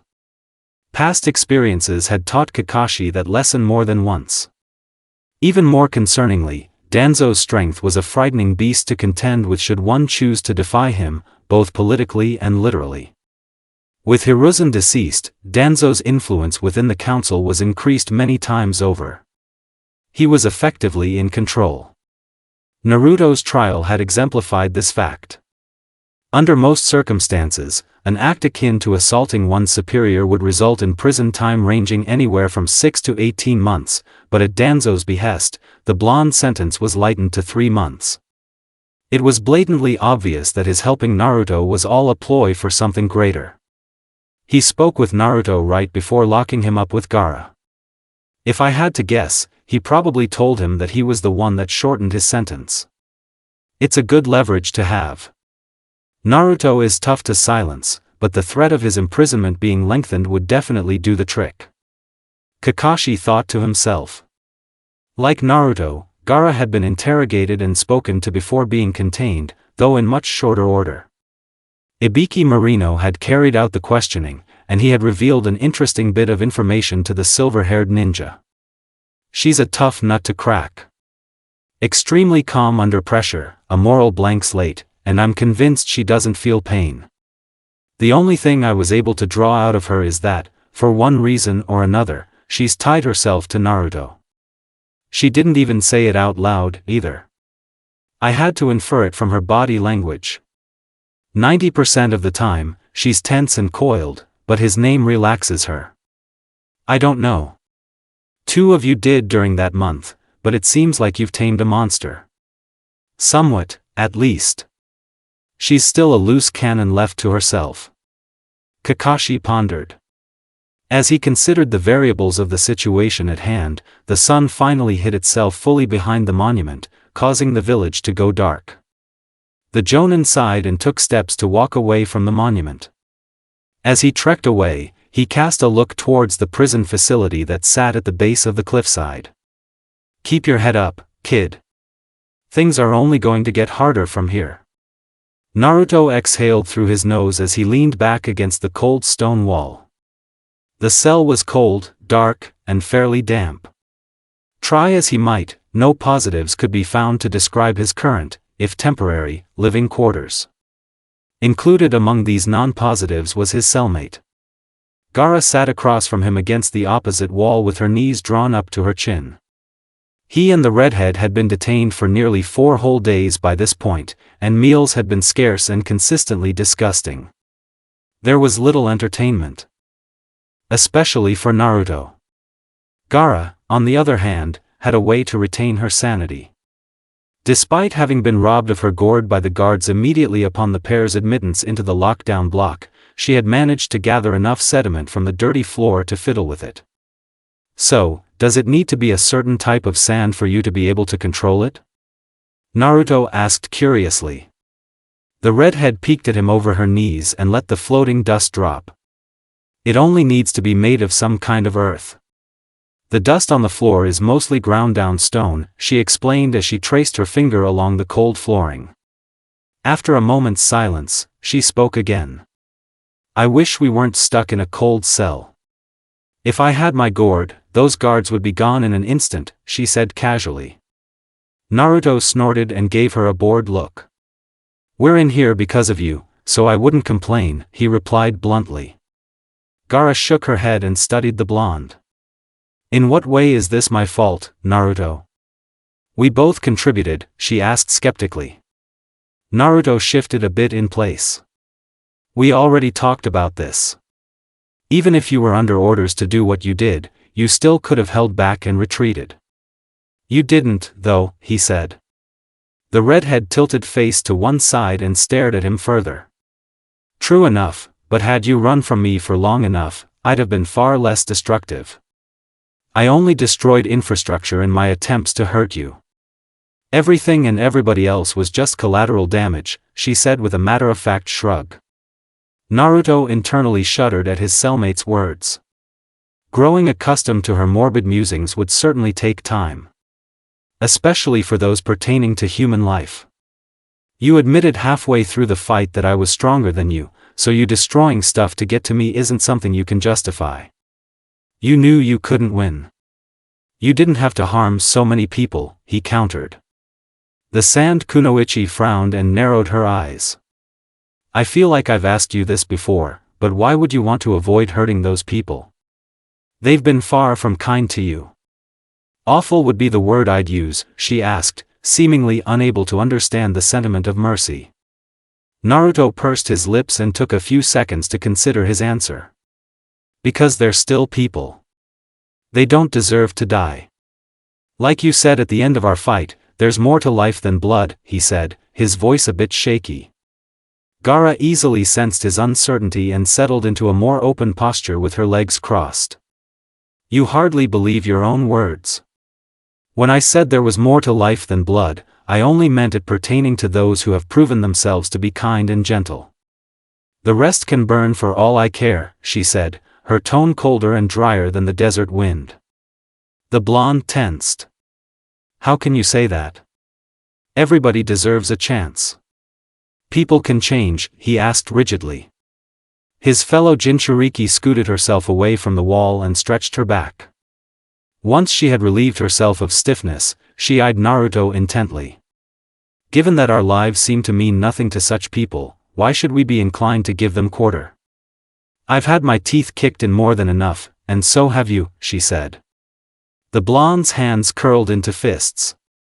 Stop trying to relate to me. I don't care if you're a Jinchuriki too, we're nothing alike, he snapped weakly. Gaara sighed and rested her chin on her knees again. But we are, Naruto. Fighting you confirmed it without argument. Nothing has been given to us, and I think we have the right to take what we so desperately deserve. You know that I'm right, she said. Naruto stared at his cellmate, who had inched herself across the floor to the middle of the cell, and let his fists unravel into a jumble of fingers once more. Even if you are right in a way, it isn't right to hurt people. I won't do it, and neither should you, he said firmly. Gaara gazed at him silently for a few seconds. Am I supposed to just take a prolonged beating my entire life then? She asked. The Konoha genin scowled and lowered his eyes to the floor. You don't know a thing about taking a beating. Everybody in your village is terrified of you. They avoid you like the plague according to Kankuro. I've been beaten up, stolen from, and vandalized more times than I can count. Don't preach to me about suffering, he said angrily. Gaara scooted forward again. Solitude is torture in its own way. To be feared and avoided is painful. I dislike the citizens of Suna, but I wouldn't mind being acknowledged as one of them. Not to mention my inability to sleep, which is its own form of sadism, she countered. Naruto forced himself to meet her gaze. You've murdered dozens of people. They have every right to be afraid of you, he said insensitively. Gaara brushed a strand of hair out of her face and conjured up a horde of dust. Perhaps, but I would consider all of those killings to be self-defense. Every once in a while, somebody gets bold, she said with a chuckle. Naruto opted to quit arguing at this point, creating a long stretch of silence between the two Jinchuriki. After nearly 5 full minutes, Gaara broke the streak of soundlessness. I have a question, she said out of the blue. Naruto, who had been bordering on slumber, groggily glanced up from the floor and rubbed his eyes. Ask away, he said tiredly. The redhead then manipulated the dust into the shapes of 2 people, one clearly male and one clearly female. Several times, I have witnessed a man and a woman entering one another's personal space, pushing their faces together, and remaining that way for some time. Kankuro does it with the women he tends to bring home with him. What is this action? Some sort of advanced greeting or handshake, she asked curiously. Naruto gave her a dumbfounded look. You really don't know? He asked in disbelief. The girl shook her head and allowed the dust to dissipate into the air. I asked Kankuro to demonstrate with me once, as I wanted to develop my social skills, but he became uncomfortable and left me without an explanation, she recalled. Naruto laughed out loud at the story, earning a confused look from his cellmate. Well, that's good. Means your brother isn't a weirdo, he said through his chuckles. Gaara frowned and returned to her cross-legged position. Why would it make him a weirdo to show me how to complete this handshake, she asked skeptically. The blonde sighed and shook his head. It just isn't something a brother and sister should be doing. It also isn't a handshake. It's a way that people show each other love. It's called kissing, he explained. The redhead furrowed her eyebrows and pondered the information. What an odd way to express affection. Mouth-to-mouth resuscitation without the medical purpose. That sounds strange, she said in a puzzled tone. Naruto shrugged. I guess. I've never done it, so I wouldn't know, he admitted. Gaara was then struck with an idea. If it's wrong for siblings to kiss one another, then perhaps you could demonstrate with me. We share no blood relation, after all, she said, sounding as though she had made a great breakthrough. The blonde immediately flushed red. Not in a million years. Even if we aren't related, you don't just kiss somebody. You only do it with somebody close to you. Besides, I don't really know how to do it either, he said quickly.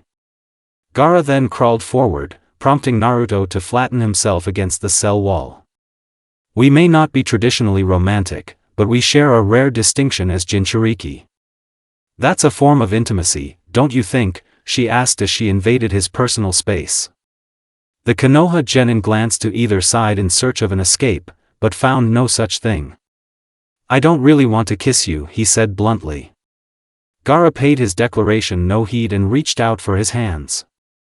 She then grasped them softly and peeled them off the wall. If it's supposed to be a show of affection, then I think we could both benefit from learning such a thing. We don't have to practice very much, but I'd still like to try it, she said softly. Naruto glanced at her fingers, which she had threaded through his. Why are you holding my hands? He asked nervously. The redhead then leaned forward, only stopping once they were nose to nose. I saw the man and women doing it. They were holding hands as we are now. I'm trying to mimic them, she explained. The Ninetales Jinchuriki sighed internally. He was literally and metaphorically trapped. The wall to his back prevented an escape, and physically removing Gaara from him would likely result in unneeded tension. No way out of this, I guess, he thought to himself defeatedly. Sensing his unwilling submission, Gaara softly pressed her lips to his and closed her eyes.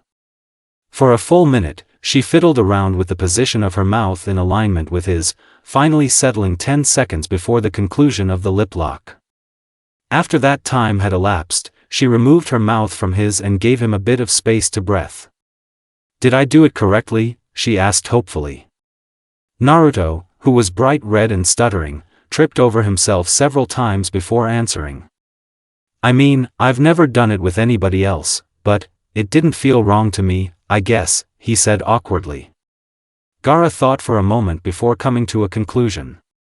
There was a dissatisfying feeling throughout. "I think it was because you simply let me do all of the work. What I witnessed between the man and woman was a mutual effort. Try using your mouth as well. Do it back to me," she said as she leaned forward again. Without warning or consent from Naruto, she linked their lips again. Why am I letting her do this? God, this is so weird, the blonde thought to himself. Sensing that he would be stuck in close quarters with his cellmate as long as he resisted, he gave in and returned the oral gesture. After a few moments of mutual effort, Gaara separated them again, this time leaving her forehead to rest on his. Their cheeks had brushed together during the kiss, and her gash had reopened. Despite the blood now seeping from her face, she looked utterly mystified. Yes, that was much more complete. Kissing, was it? I believe I understand its popularity now. How warm, she said as she scooted back again and returned to her post on the opposite wall. Once she was there, she tipped onto her side and curled into a ball. I'm quite tired now. I think I'll sleep. Wake me if I start to thrash about, she said. At those words, she closed her eyes and allowed her breathing to even. Still somewhat shocked by what had just occurred, Naruto shook his head rapidly and rubbed his temples. Was that about? Bipolar weirdo. First, you preach about letting people suffer, then you're kissing me because you wanted to learn how to do it, he thought to himself. He then followed her example and rolled onto his side. He squeezed his eyes shut and prepared to sleep. It was late, and rest was the only way to pass time. Unbeknownst to him, and more humorously, Gaara, the redhead's cheeks were tinted pink with a smile tugging at her lips. Gaara lay awake on the cold floor of the cell silently. It was nearly 3 in the morning, and the temperature had dropped to uncomfortable levels. It was still survivable, and the lack of a breeze made it fairly easy to adapt to, but winter was setting in for the year. The redhead was well used to the cold, as many of her nights had been spent in the frigid desert. A winter every night, as father once put it, she thought to herself as she gazed at Naruto's unconscious form across the stone room. Much to her relief, the blonde appeared to be maintaining a healthy temperature, even while he was unconscious. He was not shivering, and his breathing was even. Despite his clear health, Gaara still found herself slightly disappointed at the state of their position. I'm glad he's no longer paralyzed, but I must say, having him in my lap was heavenly, she admitted with a slight redness on her face. The sedative that had been used to knock Naruto out had worn off roughly 6 hours after his initial awakening with Gaara, and the moment he had regained control of his body, he had scurried to the opposite side of the cell. His decision had saddened the girl somewhat, but she had fully expected it. In the 3 days that followed, Gaara had been entirely unable to move closer to him without the blonde adjusting to maintain the distance in between them. The redhead had finally succeeded earlier in the present. However, the makeshift kissing lesson she had more or less forced Naruto to give her had been a ploy, in a sense. While it was true that Gaara was unaware of action specifically detailed and what it exactly meant, she had been fully conscious of the fact that it required the two participants to be pressed against one another. I'm quite shocked it worked, but I'm not complaining, the kunoichi thought to herself happily. She then brushed her fingers over her own lips and smiled. She had very much enjoyed herself despite her naivete. As she had said to the blonde before returning to her side of the wall, it had made her feel exceptionally warm. She had been quite tempted to try it again after the second try, but opted not to push her luck. He called it a show of love. One that's only for people who are intimate. In that case, were he and I intimate in that moment? Were we showing each other love? She wondered to herself. This question raised several others, many of which pertained to Gaara herself. Is that what I feel for him? Love? Why would I? She thought to herself, her confusion mounting as she entered an entirely foreign emotional territory. As she grappled with the concept, she kept her eyes fixed on the back of his head. Unlike when he was awake, the Leaf Genin's body was entirely relaxed. There was no stress, no tension, and no exhaustion. You aren't a monster. You never were. You've done some awful things. Things I can't forgive you for, but I never thought you were a monster. You never got what you deserved or wanted, so you pushed back. I get it. Believe me, I do.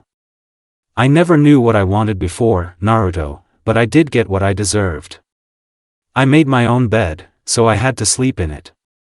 Gaara thought to herself as Naruto's words returned to her. A sigh escaped her lips as her cellmate shifted in his sleep and turned over to face Gaara. He was still asleep, but his face was now visible to the redhead. At the sight, Gaara felt her chest tighten. But, I think I know what I want now, she whispered aloud. A slight shiver then rippled through Naruto's body. Gaara immediately sat up straight and gripped the bottom of her tunic and tugged on it. After a brief struggle, she removed it from her body. All that remained on her upper half was now a thin tank top. As quietly as she could, Gaara crawled over to Naruto and knelt down in front of him. She carefully spread her tunic over him and laid it down on top of his shaking frame. It wasn't much, but it would likely help, even if only a little. Once the blonde's shivers had slowed somewhat, Gaara scooted back to the wall and hugged her knees into her chest with her now bare arms. Always, my sweet friend. I'll always keep you safe. Be it from the cold, or from. She swore silently, her mind trailing off as the image of Danzo Shimura crossed through her conscience. The frigidness of man. Gaara glanced up from the floor as the faint sound of footsteps echoed through the hall beyond the bars of her cell. She was all alone at present. Naruto had been taken roughly 4 hours previously for medical examinations, and he had yet to return. It concerned the girl greatly, but she had also locked onto his chakra signal long ago, and had not felt it dwindle. Wherever he was roughly as healthy as he had been. At least he gave me my tunic back before they took him. Gaara thought to herself as the footsteps grew closer to the cell. The blonde's reaction to waking up with her shirt covering him had been quite humorous, if a tad sporadic. He had instantly flushed red and tossed the tunic back at her, seemingly flustered by the sight of Gaara in nothing but a thin tank top. At the memory, the redhead sighed. I'm not even sure why it made him uncomfortable. He looked more afraid of me without my tunic than he did while I was transformed. That boy is so strange sometimes. She recalled. Her thoughts were then interrupted by a tap on the metal bars of her cell. Standing on the other side of the barrier was the subject of much of Gaara's ire. You look quite ragged, if I may say so. Danzo greeted her rudely. The redhead gave him a half-lidded glare and kept her chin rested on her knees. I haven't slept in 8 days. Even for me, that's extreme. You also stole away my only source of positivity, she retorted tiredly. Danzo waved a dismissive hand and pulled up a guard stool in front of the cell to sit on. He'll be back within the hour. Worry not. I'm a harsh man at times, but I'm not sadistic. It's clear to me that you'd have tried something foolish by now if Naruto weren't your cellmate, he assured the girl as he made himself comfortable. Gaara straightened out one of her legs and rested one of her arms on her still bent knee. Why are you here? It's clear that you aren't going to treat any of my wounds, she asked suspiciously. The bandaged old man leaned forward on the cane he had been walking with and studied the girl. I simply have a few questions to ask you. That's all, he said calmly. Gaara rubbed her eyes and motioned for Danzo to ask his questions. First and foremost, I'd like to know if you were involved with the death of Hideo Miorga, whose body we found on October 17th. He was found mutilated in the janitor's closet of an apartment complex. In fact, the very same in which Naruto lives, he began. Of all the reactions he had expected to garner from his question, Gaara gave him one of the most unsettling and unexpected. Instead of growing tense, becoming defensive, or even simply remaining silent, the Jinchuriki lowered her head and began to laugh. It was a low, disturbing giggle.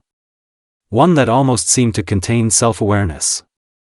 Her chuckles never grew louder than just above a whisper, but they were all too audible. After a moment or two, she calmed down, and when she did, she returned her attention to Danzo, revealing a dark smirk. I knew I should have chosen a better hiding place, but I still have the excuse of inexperience when it comes to cover-ups. I've never had to hide a body before, she said. The old man frowned. So you admit to being the culprit? Is that what I'm hearing? He pressed. The redhead shrugged her shoulders and allowed her posture to relax slightly. I have no way to deny it, so yes, I am. I didn't bother learning that wretch's name before I ran him through, but I killed him all the same. He had it coming, she explained. Danzo stroked his chin quizzically at the revelation. Would you mind explaining exactly why you killed a man whom you had no association with? You're clearly something of a sociopath, but you don't strike me as the type to murder without reason. You had a motive, and I want to know what it was, he inquired. Gaara snorted and scratched her cheek absently. Isn't it obvious?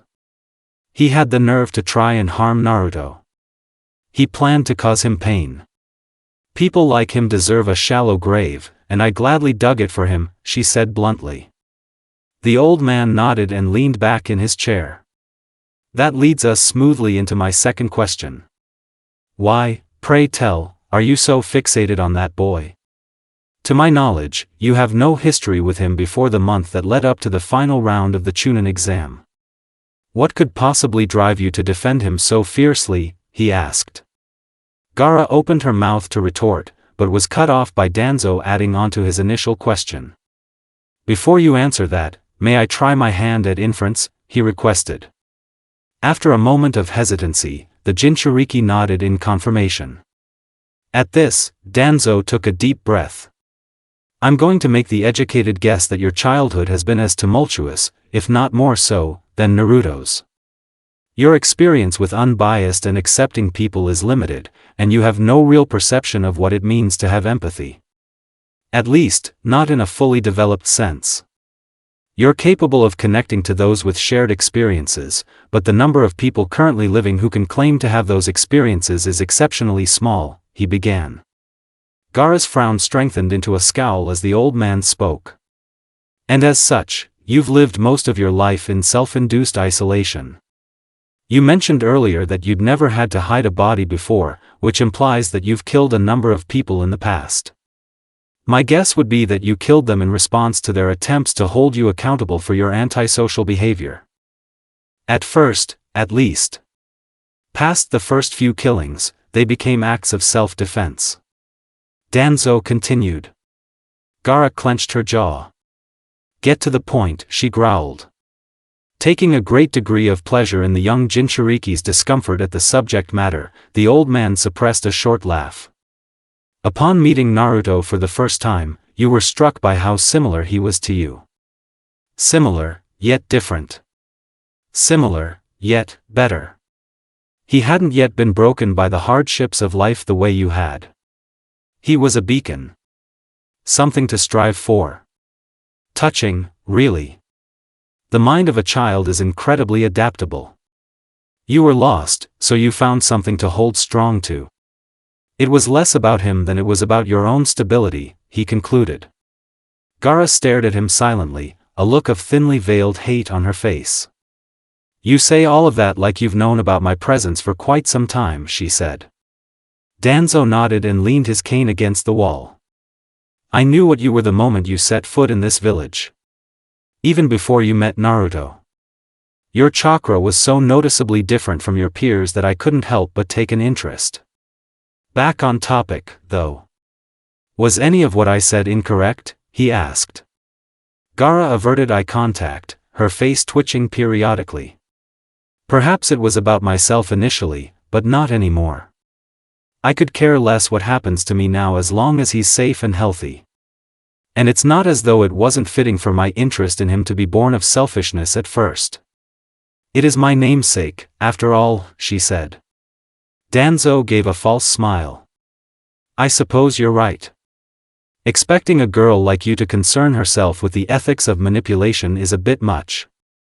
Though, murdering a man in Naruto's name certainly was a step in the right direction in a roundabout way, he said. What's driving you to break down and analyze my psychology this way? What's in it for you? Gaara questioned. Danzo stood up from his chair and took hold of his cane. It's all food for thought. You're a fascinating case of how upbringing can affect development. You likely were just a child at one time, but life has made you a freak. It's almost sad, he said insensitively. The redhead didn't respond. Taking this as his cue to leave her, Danzo took steps to exit the hall. Before he could leave earshot, however, Gaara's voice echoed through the corridor one last time. When Naruto is returned to me, I'll be examining him thoroughly. If I find a single new injury, I'll kill each and every one of your adherents. Don't think this cell can contain me, Danzo, she said menacingly. A smirk spread across Danzo's face as he walked away. What a monstrous girl. The prospect of feeling relief at the sight of one's prison cell was an odd one. Preposterous, even. The sight of one's detainment was not meant to bring the prisoner any sort of comfort. The opposite was intended. A prison was meant to inspire repentance in its residents by depriving them of the joys of life. Under certain circumstances, however, the simple familiarity of a single room could quell the discomfort of a prisoner. As of the present, it was indeed one of those situations. After having been under medical scrutiny for hours on end, Naruto found himself eager to just settle down. Solitude was not an option, but Gaara had proven herself to be a manageable cellmate. She rarely spoke unless spoken to, and she kept her distance at the blonde's request. While the parameters of their living situation certainly did fit Naruto's preferences, he did find himself feeling guilty from time to time. Gaara had absolutely shattered his trust with her own hands, but she did seem to be genuinely regretful of her actions. Maybe, that's why I let her kiss me. As sort of a reward for being so nice about this. I still don't really trust her, though. Naruto thought to himself as he was led along down the hall that ended with his and Gaara's shared cell. Once they reached the steel bars, the guard opened the door with a set of keys and shoved the blonde inside. The push had been forceful enough to cause him to lose his balance, and he stumbled as a result. Before he could fall forward, he was caught by his arms and steered back upright to a stable standing position. Are you okay? Gaara, who had rushed from her sitting place on the wall, asked urgently as she gripped his shoulders. Naruto nodded and looked away from her wide, concerned eyes. Yeah, I'm fine. There's no need to dash, he said. Before he could finish, Gaara cut him off by yanking up on his shirt and examining his abdomen. The blonde immediately reeled backwards and pulled his shirt back down. Are you doing? He asked, clearly incredibly uneasy about what had just occurred. Gaara looked at the floor and slowly walked towards him. Naruto's instinct was to back up, but opted not to do so. I just want to make absolutely sure they didn't hurt you. We both know that you wouldn't tell me if they did. I'm sorry if I shocked you, she said apologetically. Naruto gave her a skeptical look as she fidgeted with her bangs as she tended to. I'm fine, Gaara. You don't have to worry. I'm totally alright, he assured her. The redhead quit playing with her hair and gazed up at him. Can I please make sure? Just to ease my nerves. You're all I have right now, and I don't want your health to be a mystery to me, she asked meekly. Naruto's expression softened slightly. I'm not going to take off my shirt, he said. His fellow Jinchuriki shook her head and pointed to the floor. Then don't. Just sit down please, she said. The blonde sighed and did as he was told, taking a seat on the cold stone floor at Gaara's feet. His cellmate then knelt down behind him and ran her hands over his back. Tell me if anything hurts.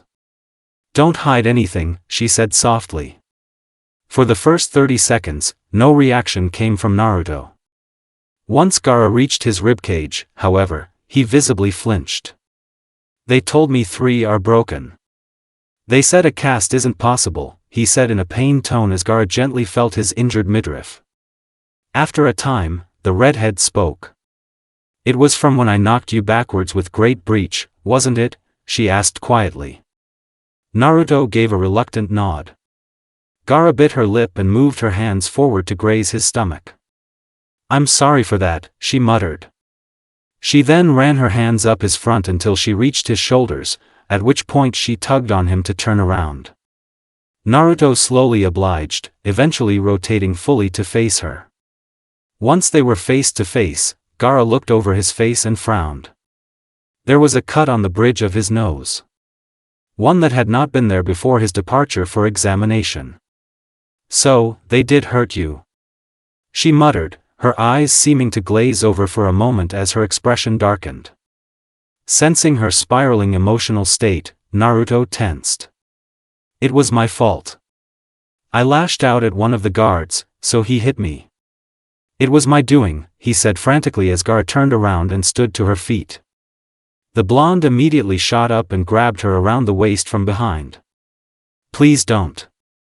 I don't want any more blood. Please, Gaara. He begged. The redhead remained silent for several moments before sighing heavily and gently prying his hands from her. She then turned back into him and stepped forward. Why? Why are you so willing to forgive them? Even if you don't want blood, you wouldn't have to watch. I could make it quiet and clean. I can't stand to just let them get away with abusing you, she said in a fit of frustration as she rested her forehead on his chest and gripped his shirt with her hands. The Leaf Genin tried and failed to answer several times, but eventually found his voice. You need to learn to let things go. Especially things that don't have to do with you. I started the fight, and I paid for it. You don't need to stress yourself out over my issues, he said. Gaara clenched her jaw and snapped her head up. Their faces were now hardly an inch apart. Your issues are my issues now. I will not ignore your struggles. Right now, you belong to me, she hissed indignantly. Naruto backed up a step and looked away from her. Just, try to calm down. I don't want any bodies on my conscience. You care, I can see that now, but I can't just let you run off and kill somebody. Besides, our chances of getting out of here aren't going to get better if you get wild, he said uncomfortably. He then slumped down the wall and lowered his head as he sat. Gaara stared down at him quietly. He was the picture of exhaustion. His shoulders were sagging, his eyes were nearly closed, and his head was craned downward. He looked utterly defeated. It wasn't difficult to discern why that was. His comrades had been maimed, he had been arrested, and he was held up in a cell with the cause of both of those things. He had nothing to be happy about beyond simply being alive. Naruto. Gaara muttered aloud as she gazed at him. She had spoken quietly, but her words were detected nonetheless. Yeah, the Leaf Genin asked, not bothering to look up from the floor. The redhead collected herself for a moment and sat down a few feet from him on the same wall. You deserved better, she said. Naruto raised his head up and cast her a sideways look across the cell. With you, or just in general? He asked bluntly. Gaara laughed sadly and stared up at the ceiling. In this instance, both. As much as it angers me that you were hurt, I did nothing to ease any of your stress. Not just today, either. I practically forced myself on you yesterday, and all because I was feeling touchy. You've gotten a tough run of things, she said. The blonde genin shrugged his shoulders. Yeah, maybe. I'm pretty much used to things sucking at this point. This is just a harder version of what I'm normally up against. I'll pull through. And don't feel guilty about yesterday. It's fine. Honestly, it wasn't that bad, he replied. Gaara smiled to herself. Thank you, I'm glad I didn't make you too uncomfortable. As for the rest, please believe me when I say that I want to help you. I want to help you be at peace. Any way I can, she said sincerely. The blonde rubbed his eyes and sighed. Can you do something for me, then? He asked. Gaara nodded eagerly and awaited what his request may be. Get some sleep. I know it hurts you, but you're going to either die or lose your mind if you don't get some rest, he urged her. Much to Naruto's surprise, she nodded. Yes, on one condition, she said. Before the leaf genin could ask the obvious question, Gaara answered it for him by scooting closer to him and leaning her head on his shoulder. Let me rest on you, and I'll try. I don't think I'll get anywhere close on my own, she clarified. Ignoring his conflicted emotions and burning face, Naruto nodded and shifted to make her more comfortable against him. Sure. Go ahead, he said. Gaara then closed her eyes and laid her hand over his. Within moments, her breathing appeared to even. Unsure of whether or not she was truly asleep, Naruto chose to keep his final remark silent. You're the sweetest thing when you actually calm down, Gaara. I'm kinda surprised they let you in here. They weren't going to, but I didn't give them much of a choice. Naruto and Sasuke shared a low laugh. It was nearly sunrise, and the Uchiha had apparently forced his way into the blonde's prison wing to pay him a visit. It was a welcome arrival, as the only people the Jinchuriki had been able to interact with for the past week had been Gaara, Danzo, and occasionally the guards. Limited selection, to say the least.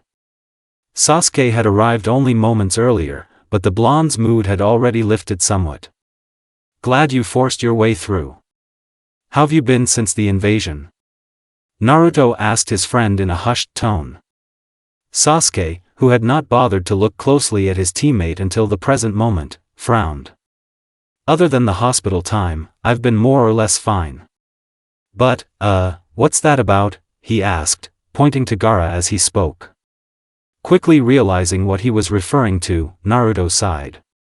The redhead was asleep, and she was still leaning against Naruto as she had been before. She had yet to awaken. She fell asleep, and she asked to use me for support, the blonde explained tiredly. Sasuke's frown did not falter at his explanation. And you let her? He asked skeptically, clearly still struggling to understand what exactly he was looking at. Naruto glanced at his slumbering cellmate and then back to Sasuke. Yeah, I guess I did. She doesn't sleep a lot. She'd be of a lot worse if I didn't make her nap, he said. The Uchiha sat down in front of the cell and pursed his lips. You sound sympathetic to her. Why is that? He asked. Naruto shifted carefully so as not to wake the girl resting on him. That's kind of a long story. I still don't trust her fully, but I'm pretty sure she isn't going to hurt me, he said. Sasuke studied Gaara silently, watching her breath and press on his teammate. You get why this bothers me, right? She hasn't really been all that pleasant. Not to anybody but you, apparently, he said carefully. Naruto nodded stiffly. Yeah, I get it. But still, I don't really think she's that awful. She's just a little erratic, he said. Sasuke sighed and looked the blonde in the eyes. No offense, but you haven't seen what I've seen with her. When you showed up, she changed. I don't know what history you two have, but it clearly altered her demeanor. She was a monster when Shino, Kiba, and I fought her, he said. Naruto drummed his fingers on the cold floor pensively. I know. I haven't forgiven her for what she did to you guys, but I still can't subscribe to the idea that she's just evil. I don't buy it, he said. Gaara then moved a bit, making a small noise as she did so. Sasuke tensed at the possibility of the girl awakening, but it soon came to pass. She was still unconscious, and her head was still leaned against Naruto's neck and shoulder. Maybe she isn't with you, but she's shown no restraint against everybody else. If you hadn't shown up when you did, she'd have killed me. Same goes for when I saved Shino and Kiba. She's ruthless, Naruto. Sasuke said. At his words, a recent memory returned to the blonde. So, they did hurt you. Naruto shuddered slightly as he recalled the dead look in Gaara's eyes as she had prepared to raise on the security staff of the prison. Had Naruto not rushed to stop her, Gaara certainly would have added several more names to her ledger of violence. The triggering factor had been the blonde's injury at the hands of a guard, but Naruto still found himself wondering. Could it have all been an excuse? An excuse to crush another slew of people? A quick glance at Gaara's sleeping face brought about great turmoil within Naruto's mind. The contrast between the brutal atrocities she had committed and the tranquil quality about her features was stark and extreme. Much of what Sasuke had said was clearly driven by a bias against the girl, but none of it was factually incorrect. She had indeed come close to killing 3 of his comrades, and there were rumors of another murder that had apparently occurred in Naruto's apartment building. Other than her strange interest in the Leaf Genin, her time in Konoha had been defined by savagery. Even if she is, does that really make her a monster? It's not like I haven't gone berserk before, and she was under orders to come and kill me. Naruto asked quietly. Sasuke nodded his head firmly. Yeah, I think it does. Especially since she was smiling while she was beating me up, and I swear to you, I heard her laughing while I was on my way to get Kiba and Shino out of there. She's a sadist through and through, he said as he scowled at the sleeping Jinchuriki. I still want to believe that she's being honest with me. She seems apologetic about everything that's happened, for whatever that's worth. Naruto muttered. Sasuke stood up from where he was sitting. It isn't worth a thing. Besides, I doubt she means it. I'm sorry, but I can't get behind the idea that she was just having a bad day when she tried to kill us, he said. His expression then tamed slightly. Look, I'm just apprehensive. I don't think she can be trusted. Not by you, not by anybody. It's nothing against you, and maybe you know things about her that I don't, but please, try to understand where I'm coming from here, he said. At this, he turned around and began to walk away. Before he could disappear around the corner, though, he stopped. I know that you probably feel attached to her because she's like you, but trust me, Naruto. That girl's more thorn than flower, he assured the blonde. A moment later, he was gone from view. His footsteps slowly faded into silence as he walked away. Once he was gone, Naruto released a breath he had been holding. Since when are you a poet, Sasuke? He thought to himself in reference to the Uchiha's final words to him. Sasuke's visit had been fairly brief, and it hadn't been particularly positive. The moment he had noticed Gaara's presence, he had become agitated. It wasn't difficult to understand why that was, but it was disappointing nonetheless. He's right, you know. The blonde flinched at the sudden noise. It was spoken right into his ear. Looking down and to his left, he saw that Gaara's eyes were now open. How much of that did you hear? Naruto asked. The girl exhaled through her nose and tucked a strand of hair behind her ear. Nearly all of it. I woke up early on into the conversation. I remained silent for obvious reasons, she explained. The blonde tensed slightly, a reaction Gaara easily noticed. You're so expressive. Especially when you're afraid. How cute, she muttered, pressing herself into him further as she spoke. Naruto reddened at the increased contact. What did you mean? Just now. What was Sasuke right about? He asked in an attempt to change the topic. About me being untrustworthy. You yourself said that you'd never forgive me for what I did.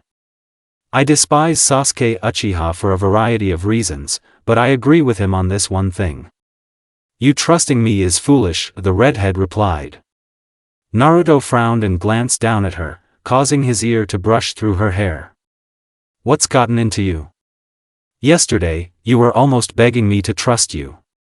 What changed? He asked. Gaara took several moments to answer him. My nightmares were memories this time. Memories from the invasion. They returned me to the day of the invasion. I relived the entire thing.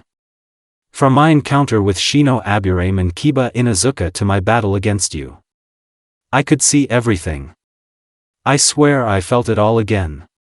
Every punch, every drop of blood, she said, her tone unsettling and dark. What are you getting at? Naruto asked nervously.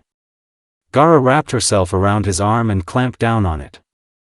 He was telling you the truth. I laughed, I grinned, and I enjoyed myself. I was buoyed by their fear and pain, she said. Naruto stared at her wide-eyed, extraordinarily uncomfortable with the information being revealed to him. By this point, Gaara had pressed her face into Naruto's shoulder. I know how awful it is. I know, she said britly, repeating the final two words several times before lapsing into silence. It was then that Naruto noticed that his shoulder was damp. She was crying. Her sniffles were audible, and her body was racked with tremors. Naruto needed to respond. He needed to speak, and he knew it. Unfortunately, the shock of Gaara's sudden shattering had affected him as well. His mouth was dry and paralyzed. I know I'm a freak. I know I'm insane. I know it's wrong. I don't want to kill, but I can't stop. The girl stuttered tearfully. Finally finding his voice, Naruto spoke one word. Why? He asked hoarsely. The redhead bit her lip and crawled fully on top of him in his lap. It wasn't a gesture of domineering confidence. It was akin to an infant seeking comfort. This sentiment was further evidenced by what she did when she had fully settled. She didn't glower over him. Instead, she curled up and pressed her face into his chest. He won't get out of my head. He won't leave me alone. She whimpered fearfully as her tears soaked his shirt. Naruto instantly understood. The very same thing that prevented her from sleeping was to blame. At least somewhat. Gaara. He whispered quietly. Gaara tensed and reached up. Her hand then covered his mouth. Don't say my name. It's ugly, she said weakly. The blonde slowly peeled her palm from his face and kept hold of it. No, it isn't. Even if you've done some awful things, you did them to keep your sanity. Maybe I still can't forgive you, but you aren't ugly or a monster. You're human, he assured her gently. At this, Gaara straightened her back and removed her face from his chest. Her hands then found their way to the sides of his face. I love you so much, she said shakily as she gazed up at him. Her cellmate maintained eye contact and studied her. I don't really get why. Even now, he said honestly. Gaara slid herself up on his lap and put her hands on his shoulders. You're the purest person I've ever met. You've given me some hope, if only a little. That's more than even my own family has ever done for me. You have the husk of my heart, she said. Without warning, she crushed her lips to his messily. After a few moments, she pulled her mouth from his. You make me feel warm and safe, she whispered with her forehead leaned against his. The Leaf Genin looked away from her guiltily. I can't say how I feel right now. I don't know yet, he said. Gaara ran her hands through his hair and smiled softly. I don't expect you to love me. I'm arguably insane, I've killed in cold blood, and I hurt you tremendously. I have no right to expect you to reciprocate, she said sadly. Her cheeks then gained a red tint. But, could you let this wreckage kiss you a little bit? I want to thank you. For everything you've done for me, she requested. Naruto met her eyes and nodded. Gaara then tilted her head to the side and pressed her lips to his softly with her arms draped over the back of his neck. They cycled through breathing and kissing for nearly 3 minutes until Gaara made space. "You taste sweet," she said affectionately. Naruto blushed uncharacteristically and averted his eyes from Gaara's loving gaze. Thanks. You're a lot better than you were yesterday," he said awkwardly. The redhead smiled proudly and let him shift underneath her to make himself more comfortable. "My only happy dream was about kissing you, so you could say I had practice," she said somewhat shyly. She then shrunk down into him again and tucked her head underneath his chin. "But, we don't have to kiss anymore." "That's okay with me," she said. Naruto proceeded to pleasantly surprise her by wrapping an arm around her and hugging her into himself. "I actually didn't hate it. Your lips are soft," he said. Gaara turned pink at the compliment and nuzzled her face into the crook of his neck. A spell of silence then cast itself over the pair as they held one another in the face of the rising sun. After a time, Gaara broke the silence. "Even if you leave me in this cell when you're released, please don't forget about me. That's all I ask," she said quietly. Naruto shook his head. "I'm not leaving you in here." "Not a chance in," he said firmly. Gaara chuckled and ran her hand along his abdomen. "What do you plan to do then?" "I could break my way out of here without much effort, but that would require me to kill," she asked. The blonde pried her off of him just enough for their eyes to meet again. "We're breaking out of here, and we're doing it without hurting anybody," he replied. The redhead smiled at his determination and gave him a peck on the nose. She then collapsed into him again, this time closing her eyes while she used his chest as a pillow. "That sounds wonderful. Wake me when you're ready," she said with a rare yawn. Naruto frowned and glanced down at the girl in his arms. "Are you sure you want to sleep again?" he asked, greatly concerned by the prospect of Gaara encountering more nightmares. "I'm happy, Naruto. So happy. Even if I have nightmares, I'll have you," she said as she drifted off to sleep once again. "If it's too much, and you wake up, please don't hide it from me," he said. Gaara nodded slightly and closed her eyes. "I love you so very much, Naruto," she said finally. The Leaf Genin kept to his silence for a moment or two, searching for the proper and honest thing to say. "I'm glad. Don't stop. I'm getting there." Sasuke flopped down onto his bed and removed his forehead protector, tossing it onto his nightstand upon pulling it free from his head. Despite having awoken only an hour earlier, he found himself feeling utterly exhausted. His trip to the prison had been tiring in a number of ways. Practically breaking past the guards had been stressful, maintaining his calm in the face of a sleeping Gaara had been nearly impossible, and listening to his teammates speak about the very same girl who had wreaked havoc on them only a few days earlier in a sympathetic light had been fairly jarring. "She's off her rocker, Naruto. I don't care how nice and gentle she is with you. It isn't real. It can't be," he thought to himself in frustration. The Uchiha had more or less made his thoughts on the girl vocal during his visit, but he had still suppressed many of his harsher comments for fear that Gaara had been silently listening. The subtle degree of fear Sasuke had experienced opposite the pair of Jinchuriki had been infuriating. Fear was a limiting emotion, and it had greatly restrained him. "No matter how much I hate it, she's still stronger than me. I can't afford to start a fight with her if she gets released at some point, or if she ever decides to smash her way out of that cell. Even if Naruto can beat her, she might just kill me quickly a third time around," he admitted to himself. Gaara was contained, and yet he still felt powerless. Both literally and metaphorically. The image of her head leaning on Naruto's shoulder sickened him. "You were screaming for blood. You had us dead to rights.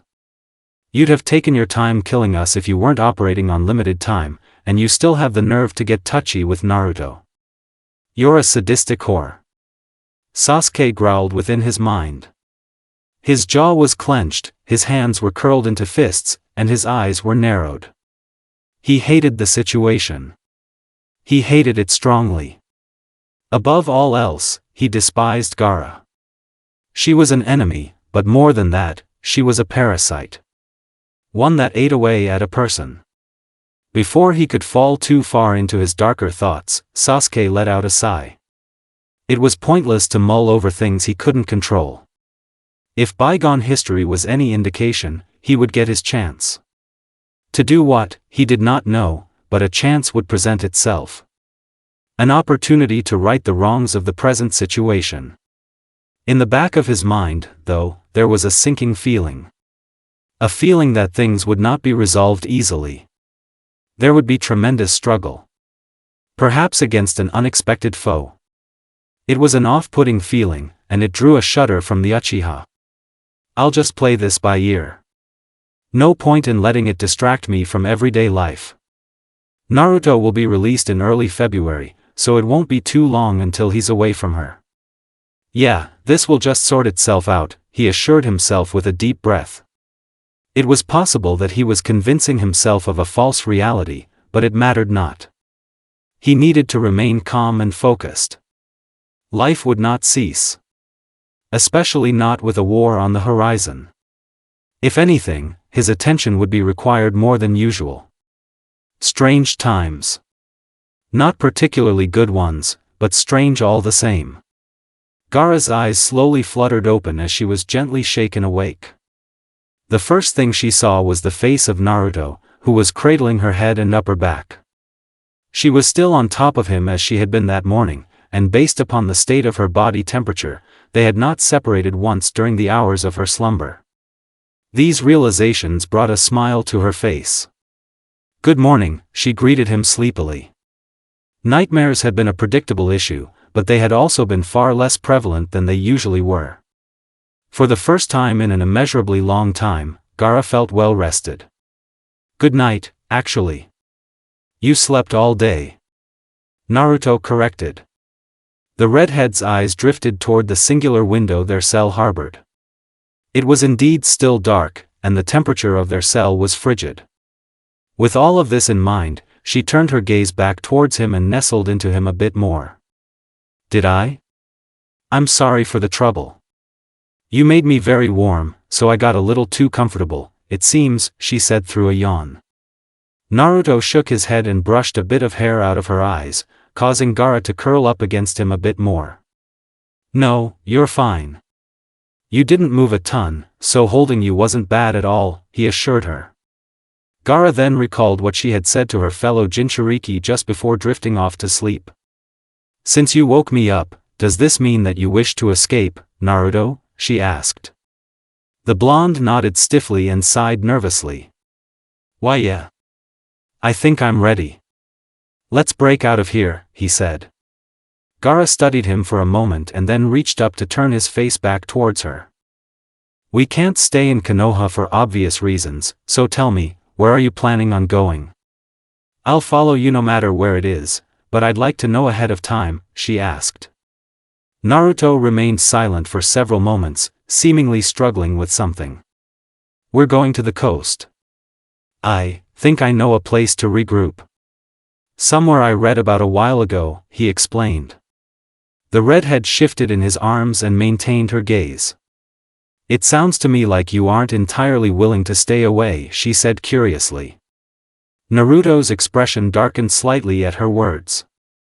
Danzo is too much for us. I knew that about 30 seconds into my conversation with him. He's stronger than you and I put together. I need time to develop and grow before I come for him, he said.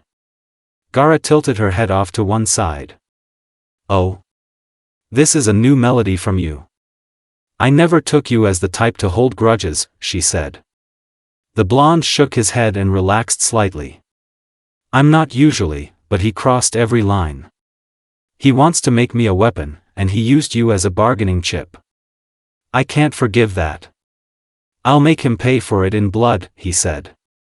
Gaara then sat up and made her way to a kneeling position in front of him. Well, I'm glad I mean enough to you for such a thing to anger you so. You're very sweet, she said before giving him a peck on the nose and standing to her feet. Now then, let's get moving. I'm just dying for some fresh air, she said. The redhead then spread her arms out to either side of her and closed her eyes. For a moment, there was silence, but it was soon broken with a humming sound that was soon followed by a clicking noise. The door of their cell then swung open. "How did you?" Naruto began, trailing off by the end as Gaara helped him to his feet and led him out into the hallway. She then gave him a smile and tapped the lock. There are usually small collections of dust and metallic particles in the inner workings of locks, and if you can move those masses around in the right ways, you can open most doors. "I learned that trick fairly young," she said proudly. The blonde frowned. "You could have gotten out literally whenever you wanted." "Why did you bother staying?" he asked quizzically. Gaara then turned a light shade of pink and began to fidget with her hands. "I saw an opportunity to make things right with you, and I took it. Maybe things aren't fully mended yet, but I got to sleep against you, so I don't regret waiting. I also figured that you would eventually grow tired of imprisonment," she explained. Her fellow Jinchuriki nodded and glanced down the surprisingly empty hallway. "Yeah, that makes sense. It's probably a good thing we cuddled up, honestly. We'd have frozen to death on our own," he half-joked. The pair then made their way down the corridor cautiously, keeping a close eye out for traps of all shapes and sizes. After a slow trek, they reached a door that seemed to lead to another block of the prison. After looking underneath the door, Naruto spotted sandals. "There are guards on the other side. At least 4 of them," he reported to his companion. Gaara furrowed her brow and knelt down next to him at the base of the door. "Why do you think it is that we, likely the most dangerous of the inmates, have no guards posted while these fools do?" she asked curiously. Naruto shrugged his shoulders and stood back up. "We didn't do much other than sleep, talk, and, kiss a little. Good behavior, maybe," he guessed. The girl suppressed a giggle and nodded. "Perhaps, yes. Oh well. I'm certainly not complaining about the ease of exit," she replied. The blonde then gave her a more serious look as she rose to an upright position. "No killing. We aren't even going to badly hurt anybody if we don't have to." "Got it," he said somewhat sternly. Gaara nodded. "Understood. I'll do my best to keep things clean. Also, my gourd was taken to a room near the end of this upcoming block, so our priority should be retrieving it," she said. "How do you know where it is?" he asked. The redhead put her hand on the handle of the door and prepared to turn it. "It's laced with my chakra. I can sense its location," she explained. With that in mind, she pushed the door open. Once the opening was large enough, both Jinchuriki rushed through it. Naruto's estimation had been correct.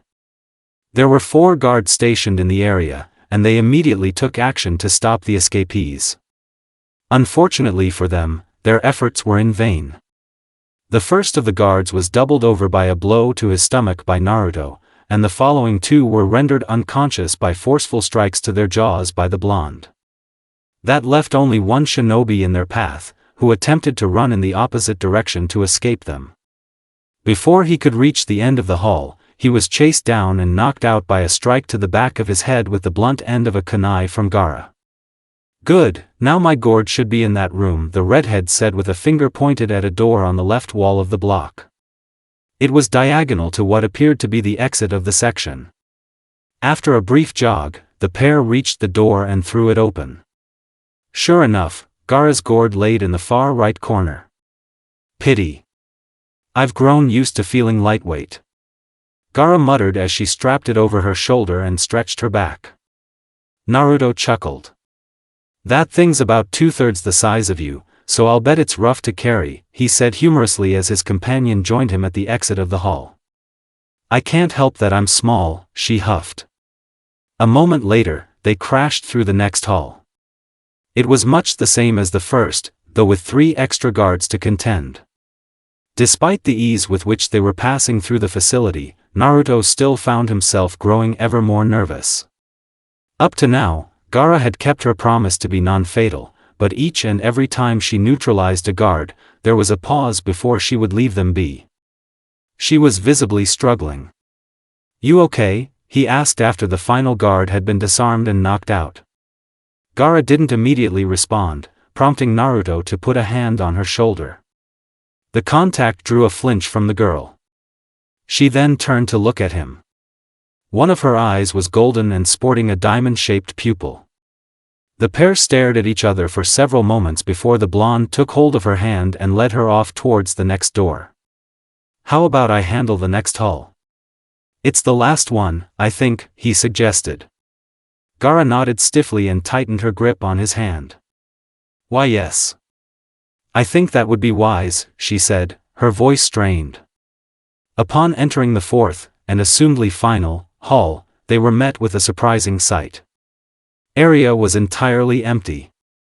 In fact, it wasn't even a prison block at all. It was simply an open room with a large door at the end. "Well, that's that, I guess," Naruto said, leading Gaara towards the door as he spoke. When they reached the large door, he kicked it open. As expected, open air lay beyond it. "We need to get to the border. Keep hold of me." "I'll lead," the blonde said. Gaara nodded and joined him in a sprint northward. Unfortunately, it would not be so easy. Something was amiss. The air was hanging stiffly, it was strangely cold, and the silence of the night felt unnatural. All of these factors combined to set Kakashi very much on edge. The Jonin had never been one to sleep early, but it had always been a thing he had considered. Tonight, no such thought had crossed his mind. Even before the tension had truly set in. Setting aside the book he had been reading, Kakashi threw his legs over his bed and sat up. His nerves were buzzing. "I can't quite put my finger on it. What is it?" he pondered as the air conditioning hummed in the corner of his dwelling. He had long been capable of discerning the factors behind his instincts and gut feelings, but this particular occasion was stumping him greatly. He had half a mind to simply wander the streets until his feelings brought him to the source, but his more logical side told him to wait and see. Something told him that rushing in now would be a poor idea. Unable to control his curiosity fully, the Jonin closed his eyes and focused his senses to scan the village as a whole. After several tedious moments of pinpointing and searching, he discovered the likely cause of his unease. The tension was emanating from the lockdown block of the prison. Specifically, two signatures. They were powerful, they were moving. Within moments, Kakashi identified who they belonged to. Once he did, he sighed heavily and walked to his window. So, they're going for it. As much as I feel like I should be surprised, I'm not. This was inevitable, he thought to himself. He was conflicted. Naruto breaking out of his cell had felt like an unavoidable issue, but it was also one that wasn't entirely unjustifiable. His imprisonment was far from just to begin with, and he had every right to oppose it. With Hiruzen gone, his voice would never be heard by those in power. Doubly so with Danzo at the helm for the time being. It was never a question of if, but of when. Chances are, they have nobody on hand who's strong enough to stop them from just leaving. They aren't out of the building yet, but they will be within 2 minutes. Guy is halfway across the desert with a recon team, and Asuma still hasn't recovered from the invasion. That leaves Kurenai, Sasuke, and I, Kakashi reviewed. At this thought, he frowned. That's an issue. Kurenai can't handle Gaara. Not a chance in. And we've already seen Sasuke try and fail.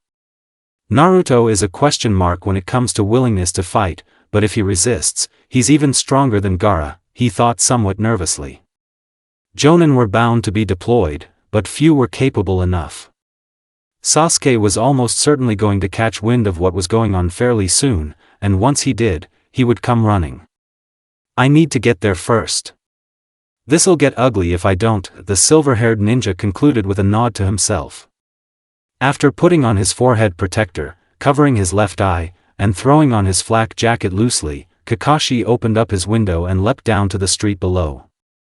He immediately broke out into a sprint for the prison. It took him no more than 40 feet of running to realize his error in judgment. On a dime, he shifted his trajectory towards the northern border of Konoha. The likelihood of the pair remaining at the prison for much longer was low, and if anything, they'd be making a haste to reach the border. The only real question is why plan to do. They can't stay in the village now. If they try, they'll be cornered and tossed into separate cells inside of 2 days. Probably tortured in Gaara's case. But there's no way they don't know that. Kakashi thought to himself between breaths. He was panicked. The chances of his encounter with Naruto and Gaara being anything but incredibly ugly were exceptionally low, and the more the Jonin thought about it, the more and more prominent a certain question became. What exactly did he plan to do? What was the proper course of action? It was a pertinent thing to ask oneself in such a situation. If he were to stop them and turn them in, which he could easily do, they would be detained once again, and likely under harsher conditions. There was a not insignificant chance that Gaara would end up dying in the process, and Naruto would likely be imprisoned for far longer than previously scheduled. I could care less what happens to Gaara, but if she goes down tonight, he goes down with her. Kakashi contemplated. As he was grappling with the choice he was being forced to make, a figure crashed across the rooftops in the same direction as the copy ninja. After a moment's observation, Kakashi stopped running and watched the person leap across infrastructure. It was Sasuke. If he's going where I think he is, then he's about to do something incredibly reckless. Kakashi thought as his student shrunk into the horizon. Yet another decision had now presented itself to the Jonin, and it needed to be made quickly. I'll slow down my pace and keep an eye of the three of them until I arrive. If things get dicey, I'll speed up, he decided. He then broke out into a hasty jog with the intention of reaching the border within roughly 10 minutes. It was a gamble to be sure, but one that gave the silver-haired ninja room to breath. With his heart racing and sweat running down his brow, Kakashi focused his senses. Slow them down, Sasuke. Just for a little while. Sasuke grit his teeth and picked up the pace at which he was running. Time was of the essence, and try as he might, he couldn't reach a speed that would calm his nerves. The very thing he had feared had happened.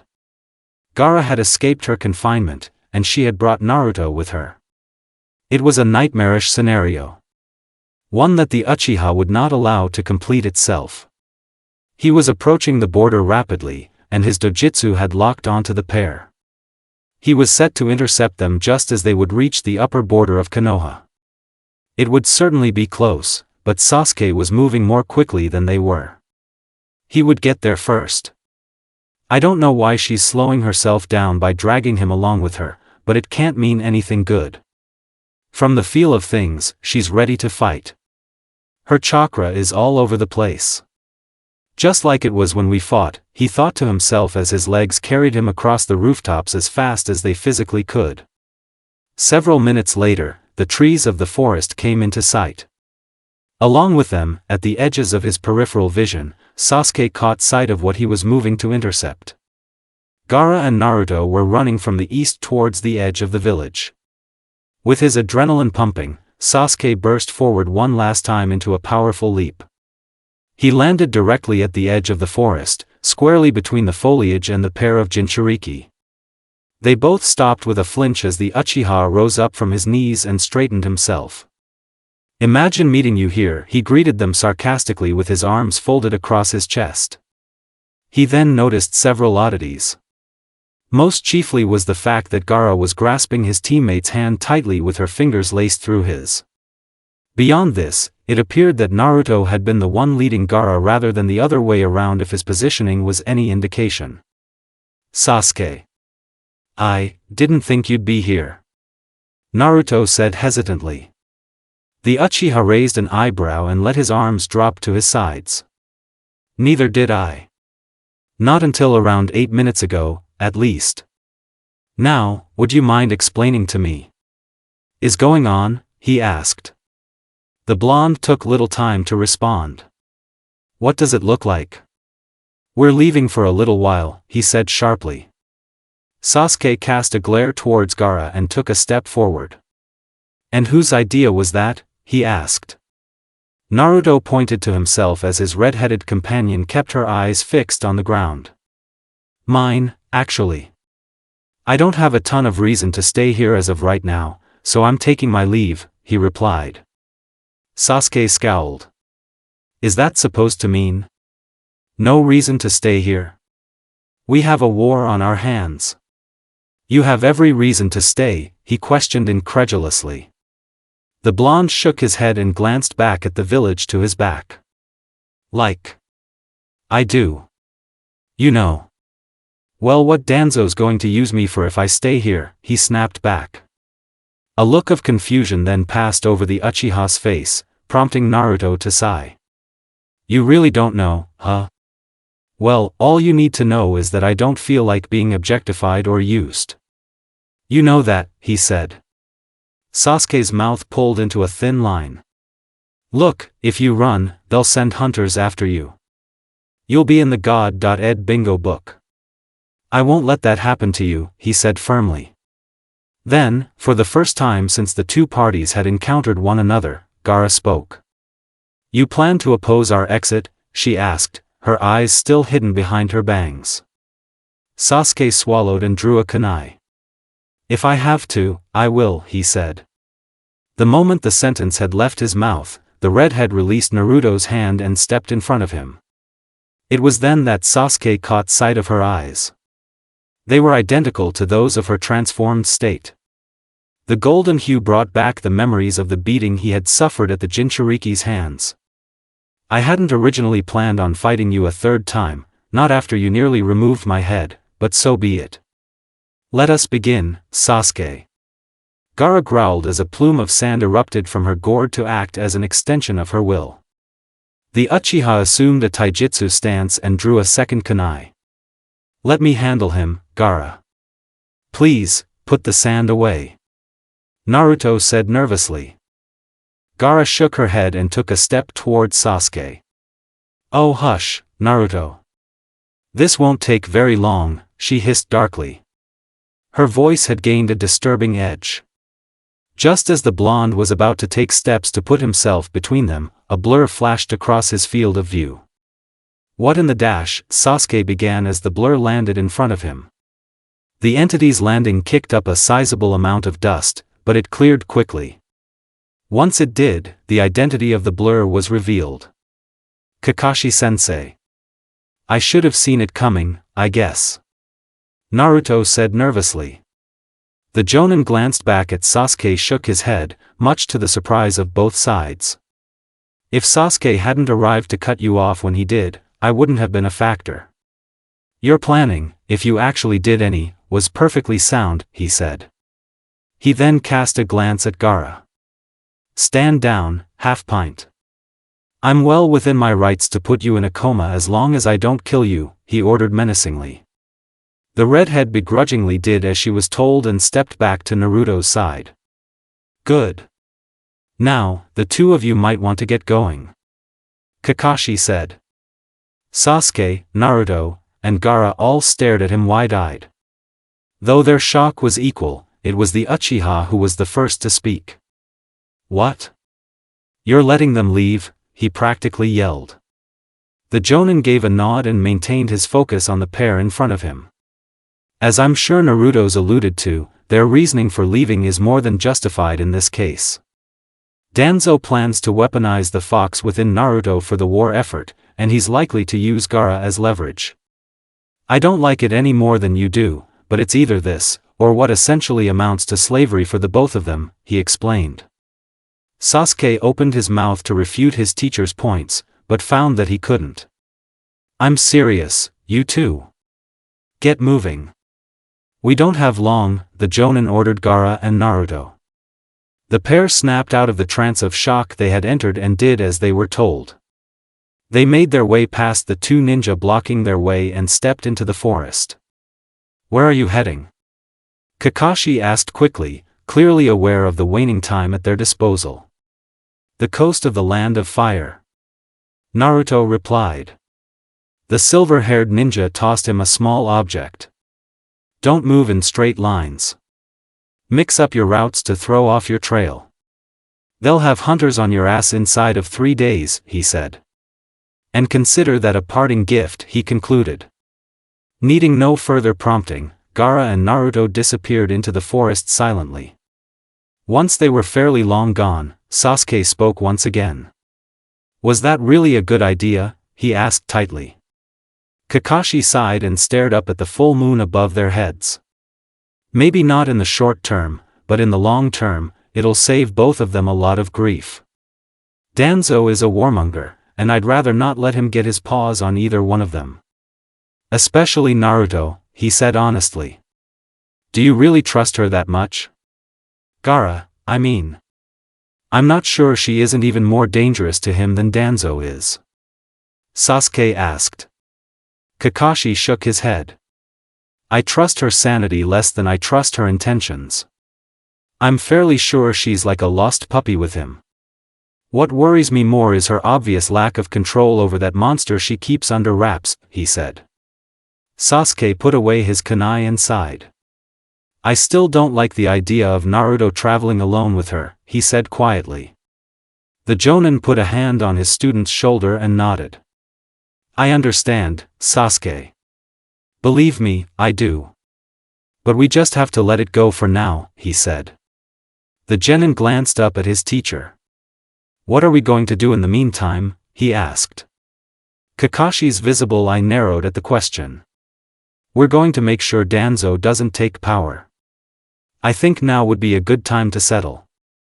Naruto nodded and flopped to his back on the ground at his feet. He and Gaara had been running for nearly 4 hours, and they were both spent physically. The stress of the situation had triggered their adrenaline, which had fueled them to a point, but the human body still had limitations. The route they had taken actually led them back around the forests of Konoha southward, as their final destination would be the coast. The journey would be long, nearly 2 weeks on foot, but it would inevitably be worth the trouble. I'm surprised you managed to keep up. No offense.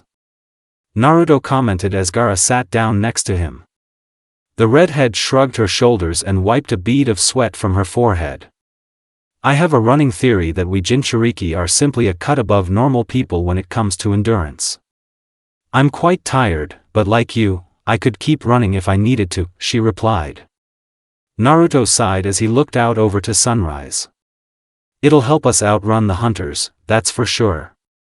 If what Sensei said was true, we don't have a ton of time before they show up, he said. Gaara pursed her lips and pensively picked at the grass on the ground. Taking notice of her seeming turmoil, the now former Leaf Genin tapped her on the shoulder. Hey, what's up? He asked gently. Gaara turned her head back towards him and maintained her silence for several odd moments. Should the hunters catch up with us at some point, I can't promise with any certainty that I won't end up killing them, she said, unease clearly audible in her voice. Can you tell me why? The blonde inquired. The girl then looked him in the eyes and gave a sudden scowl. Because they're out to either kill you, or bring you back to that snake Danzo. I've already killed a man for your sake, and I'd do it again, wrong as it may be, she said. The moment she had finished speaking, her eyes widened. Well aware that she had said too much, the girl covered her mouth and clenched her jaw. You, what? The blonde asked quietly. Sensing that her wisest course of action was honesty and openness, Gaara removed her hand from her mouth and let it drop. It was on our birthday. After I left you on the roof to get you food. I noticed a man entering the building, and I felt apprehensive for some reason. I decided to follow him, she began. Naruto, who was still obviously uneasy, nodded and motioned for her to continue her account of the murder. I trailed him up to your apartment, and then I made my presence known. He revealed that he was there to break into your home and abuse you. You had told me earlier that night that you avoided your dwelling on October 10th to prevent such things, and it made me so angry. To see a man like him plotting to hurt you blinded me with rage. I strangled him for a minute or two before impaling him and concealing his body. Gaara concluded ashamedly. Naruto took a painfully long time to respond. You didn't have to kill him, he finally said. The kunoichi nodded her head and looked away from her companion. You saw for yourself in the prison. I have a hard time controlling myself once battle starts. It's no excuse, I'm well aware of that, but still. Besides, any and all who set out to harm you will be punished by me. If anybody deserves to be treated kindly, it's you, she said. Naruto's expression was heavily conflicted. You're so weird to me. Sometimes, you're adorable and sweet, but other times, you're a murderer. How can a person be both of those things? He asked. Gaara gave him a sad smile and shrugged her gourd from her shoulders. I was just a murderer before, so I'd consider this an improvement. You've changed me a little, but you still haven't cured me of my worst instincts. I doubt you ever will, she said. The blonde studied his complex companion as she awaited his response. You've known me for all of 2 months. Give it a few years before you say that I can't change you. You're a good person. I know you are. You just need to believe that, he said strongly. Gaara's eyes became slightly glassy at his words. Years, she whispered, seemingly struggling to grasp the information. Somewhat confused by her reaction, Naruto frowned. Yeah. We're gonna be gone for a while. Danzo is strong as. We're gonna be spending a lot of time together, he said. Gaara opened her mouth several times to respond, but failed numerous times before finally rediscovering her voice. You'd actually stay with me for that long? Really? She practically squeaked. The blonde scratched the back of his head and gave her a puzzled look. Yeah, I would. I'm not just going to leave you out in the middle of nowhere. That'd be cruel. You're kinda my partner from here on out, he said. Without warning, Gaara tackled him to the ground and hugged him tightly. Thank you. She stuttered and she constricted him. Her companion shifted underneath her and propped himself up on an elbow with Gaara still clinging to his abdomen. You're welcome, I guess. Now could you not squeeze so hard? You're breaking me in half, he said in a slightly pained tone. The redhead did as she was told and lightened her squeeze. She didn't fully release him, though. Instead, she crawled up on him and planted a kiss on his cheek. You make me so very happy, she said softly before rolling off from on top of him and smiling to herself. Naruto touched his cheek where her lips had made contact and sighed. Do you have to climb me every time you want to kiss me? He complained lightly. Gaara shrugged her shoulders and assumed the cross-legged sitting position. Well, if you engaged me rather than the other way around, I wouldn't have to close you down. You're much bigger than me, Naruto. I'd have to get on my toes if I wanted to kiss you standing up, she said. The blonde raised an eyebrow. I'm not even that big a guy. You're just tiny. This is more your fault than mine, he said jokingly. The redhead flushed and kicked his foot. We've already talked about this. I can't help that I'm a little smaller than most girls. I'm 5 feet tall, if that. Be considerate, she grumbled. Naruto grinned and ruffled her hair playfully. I like you like this. Stay loose, Gaara. You're more fun when you are, he encouraged her. Gaara nodded jovially and tucked a strand of hair behind her ear. She then reached back and tapped her gourd, prompting it to expand and close around them into a shelter. Caught off guard by the sudden isolation, Naruto flinched and fell back against the sand. I think we should sleep. Traveling at night is likely smart, so resting while the sun is out is our best choice. Sorry if I startled you. Gaara said as the blonde recovered his wits. Probably a good idea, yeah. Should one of yous take watch? Naruto asked. His fellow Jinchuriki shook her head and snapped her fingers, causing the opening that had remained at the top of the sand dome to close. A side effect of this action was that the interior of the structure was now almost completely dark. If the dome is touched, I'll know. We're perfectly safe in here. No worries. Gaara assured him. Sounds handy. But did you have to make it pitch black? Naruto asked as he leaned back against the sandy barrier. He then felt a weight crawl onto one of his legs and lean against the left side of his chest. It can't be helped. Either way, I'm the only thing in here other than yourself. You can relax. Gaara said as she made herself comfortable against the former leaf genin. Naruto, opting to simply embrace his current position, wrapped an arm around Gaara and allowed her to remain glued to him. You're really physical. You like this kind of thing a lot, don't you? He asked in reference to the girl's recently acquired tendency to attach herself to him. Gaara peered up at him and smiled. The first time I latched onto you on the roof, I only did it because I was cold. After about 30 seconds, I realized that I absolutely loved being pressed against you. You're very warm and strong, she said. Naruto snickered. That's the girliest thing I've ever heard you say, he said. The redhead furrowed her brow at this and gave him a curious look. What do you mean by that? Is it strange that I like being held by you? She asked skeptically. Naruto shook his head. Not really, I guess. A lot of girls are into that, I think. In Konoha, most of the girls are pining after Sasuke. They'd kill to be cuddling with him, he said. Gaara scrunched up her nose at the information being presented to her. Why on earth would that mongrel be sought after, she muttered. Naruto chuckled and allowed the girl to step over his free leg to fully settle on top of him. I know that you don't like him, and I get it, but he's actually a decent guy. Sorta prickly, but he's a good person, he assured Gaara. He's also a meddling wretch. Maybe he is a better person than I'd care to admit, but I still dislike him, she said. The pair then lapsed into silence for several minutes. Do you not like me touching you so much? I can sleep elsewhere if you'd like. Gaara asked carefully. Naruto thought for a moment. I don't mind much, honestly. You're super light, so it doesn't make me uncomfortable.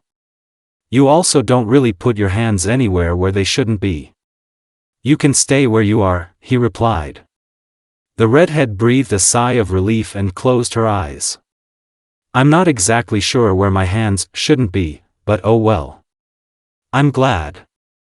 Get used to this. I very much like using you as a mattress, she said.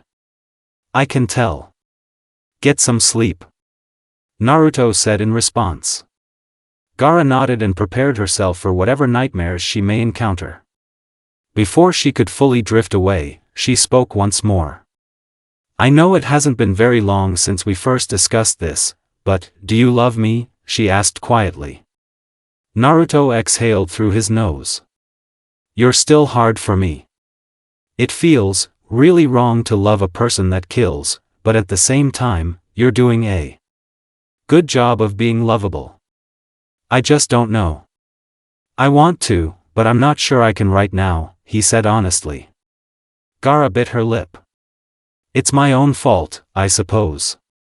In my defense, I never expected to love a person. Even if you never truly love me back, I'm satisfied as long as you let me stay with you, she said in a small voice. I'm not saying I never will, Gaara. Just not yet. I need time to sort things out. Until then, I'm more than willing to let you do this kind of thing. Naruto said. Deciding to press her luck, Gaara sat up on top of him and cupped his face. Does this kind of thing involve kissing? She asked hopefully. Naruto rolled his eyes in the dark and sighed. You've kinda been kissing me a lot lately, he pointed out. The redhead knocked her forehead against his playfully. I'm like a child with a new toy. I want to use it lots. You're very gratifying to kiss. Very easy on my lips, she said. The former leaf genin finally relented. Yeah, okay.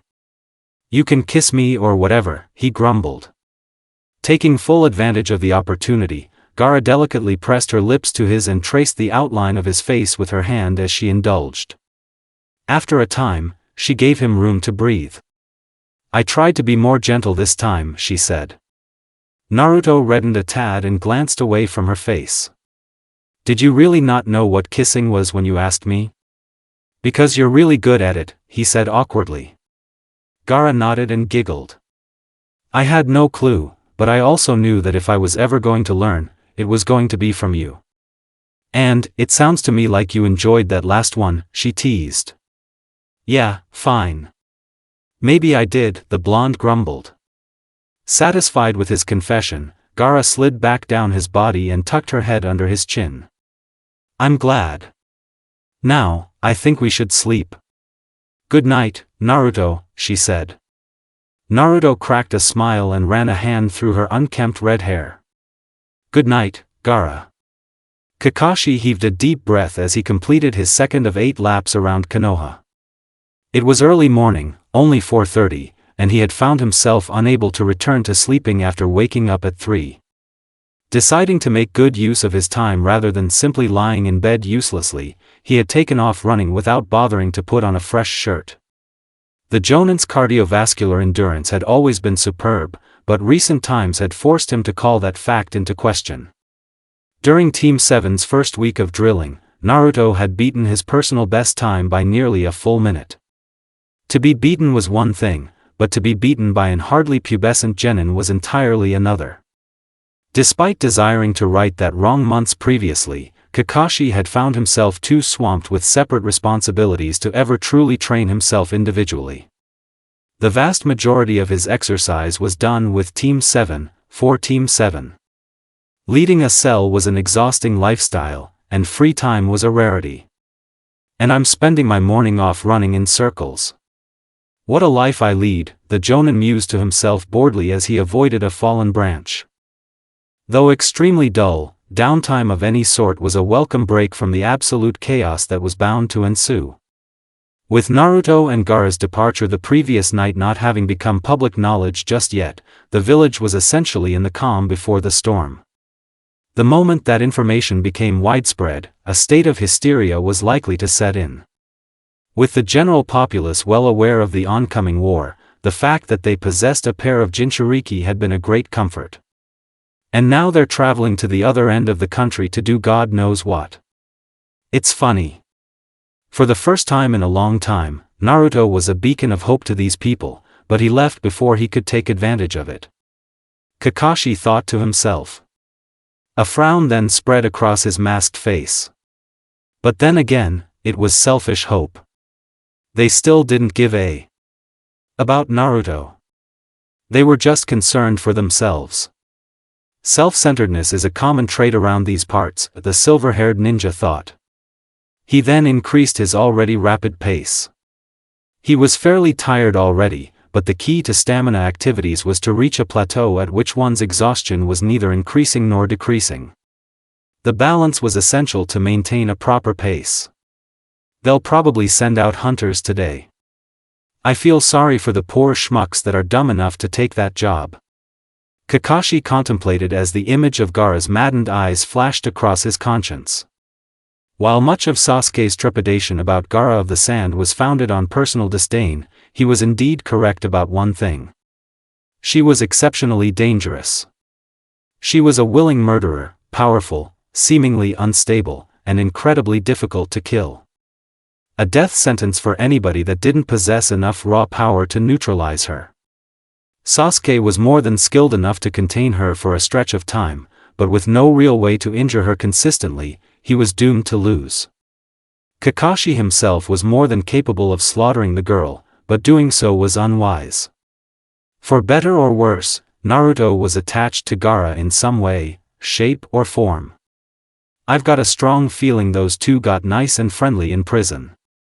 Throw two hormonal kids in a cell together, especially a pair of love-starved outcasts, and you're bound to get some interesting results, the Jonin pondered.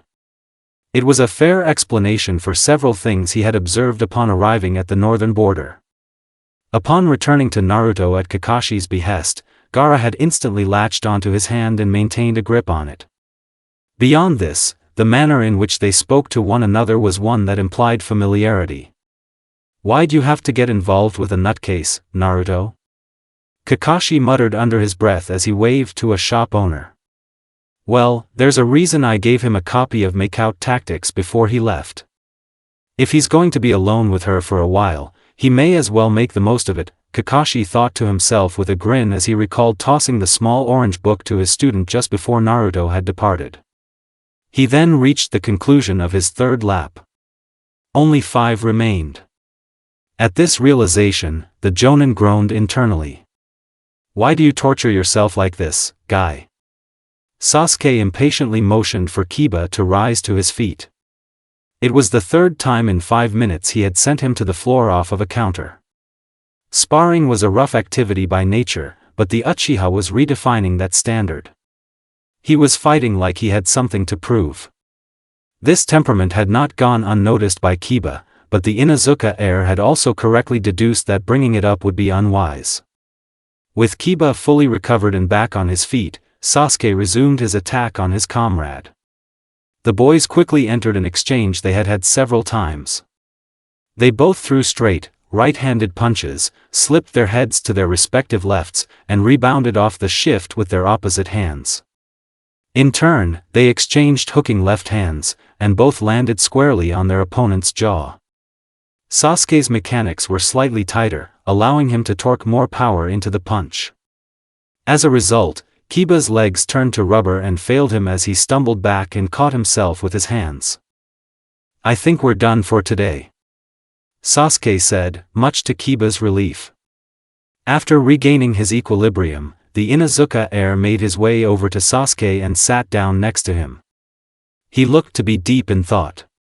Something on your mind? Kiba asked. Sasuke initially didn't react, instead opting to maintain his silence. Eventually, he did acknowledge the boy he had just sparred with. It's been a week since it all happened. I figured I'd have heard something by now, he said vaguely. His response lacked detail, but Kiba knew what he was referencing. They're rogue now. The only news we're gonna get on them is whether or not the hunters put them in body bags, he said. The Uchiha cracked his stiff neck and frowned. We've already had a squad come back empty-handed. There's no way they've gone far enough to be out of reach, and it feels unlikely that either one of them has the savvy to hide from an experienced hunter. It just doesn't add up to me, he pondered aloud. His mentioning of the failed squadron, Kiba was struck by something. You're right about that. They definitely aren't sharp enough about stealth to stay hidden. Especially not Naruto, he said. Sasuke raised an eyebrow at his comrade's tone. Sounds to me like you have an idea as to what may be going on, he said. Kiba nodded and settled into a cross-legged sitting position. When my clan goes on hunts, a tactic we use once in a while is sending off one pack to drive the prey in one direction, and then intercepting them as they adjust their route with another pack. The point of the first advance is entirely to get them to react, he explained. It took Sasuke little time to understand what he was insinuating. So, what you're saying is that the first squad of hunters was a diversion to make Naruto and Gaara move, and that the next set they send out is the real cleanup crew, he asked. Kiba nodded in confirmation. Exactly. They aren't out of the woods. Not at all. Gotta wonder if either one of them's picked up on that. If not, they might be screwed, he said grimly. Sasuke considered the information for several moments before shaking his head. Naruto's probably clueless, but I doubt Gaara is. That girl is nothing if not observant. She's also a sensor type. She's probably expecting them, and even if she isn't, she'll feel them coming a mile away, he said. Kiba chuckled slightly. If they can't get the jump on those two, I think the hunters are in for it. Gaara's a monster, and apparently Naruto is even stronger than she is.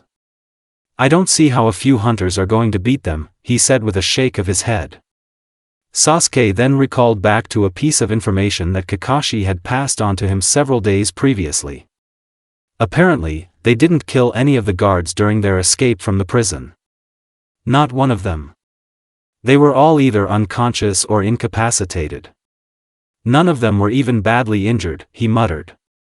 Kiba furrowed his brow. What's that got to do with anything? He asked skeptically. Sasuke snapped back to attention and looked to the Inuzuka heir. It makes me wonder about something. There's no way Gaara would have held back from killing with no prompting. She's a stick of dynamite with a lit fuse.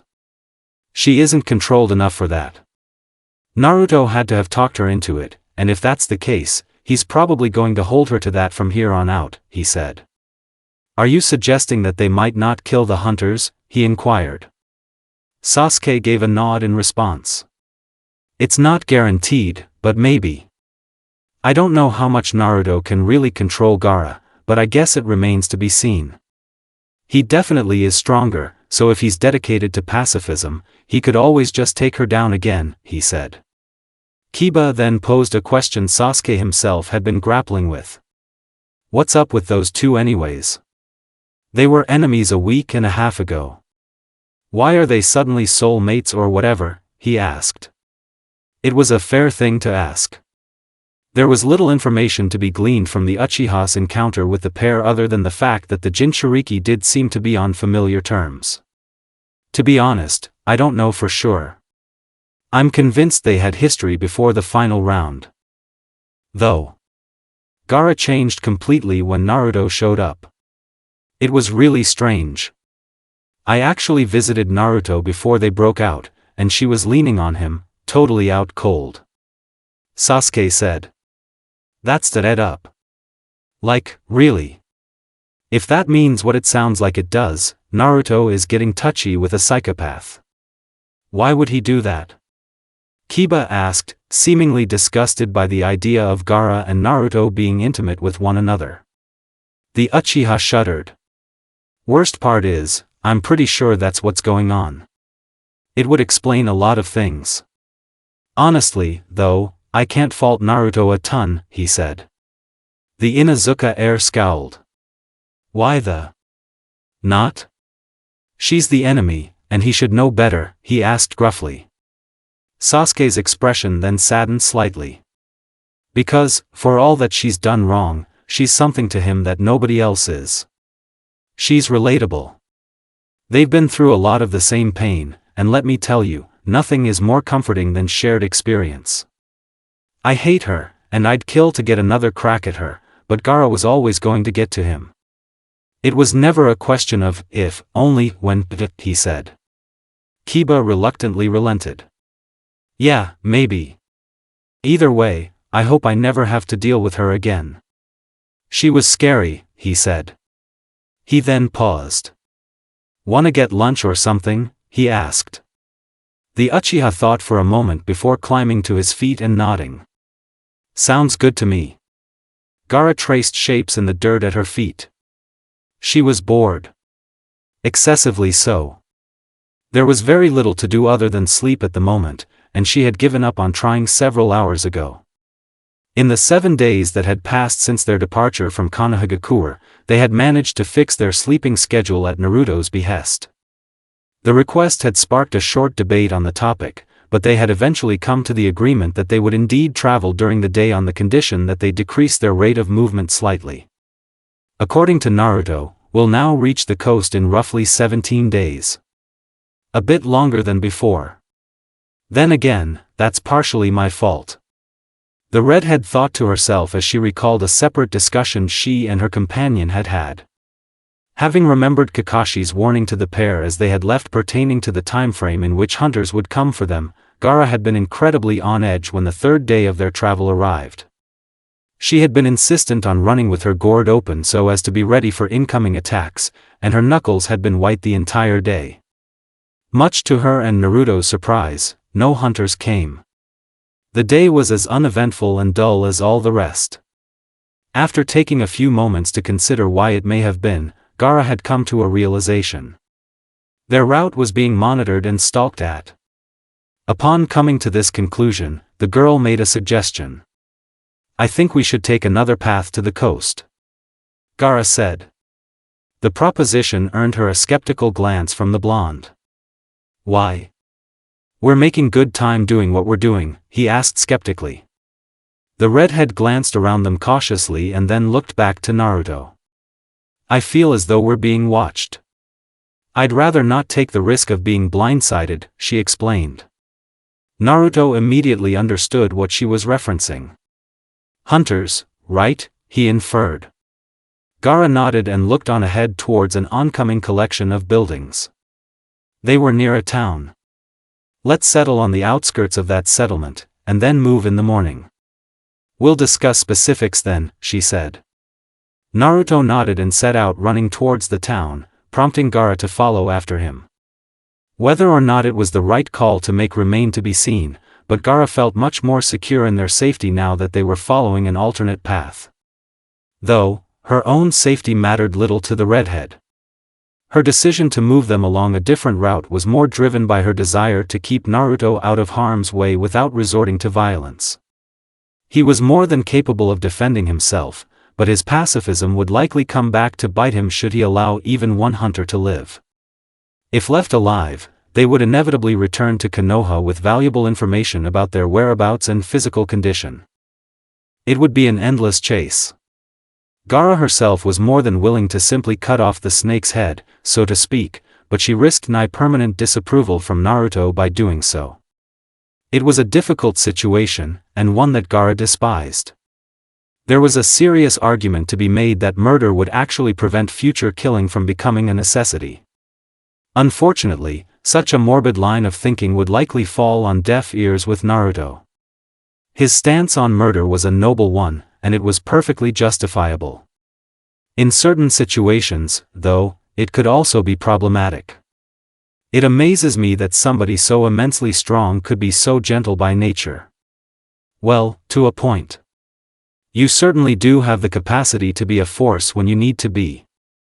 Gaara mused as she gazed at Naruto's sleeping face that lay in her lap. I wonder.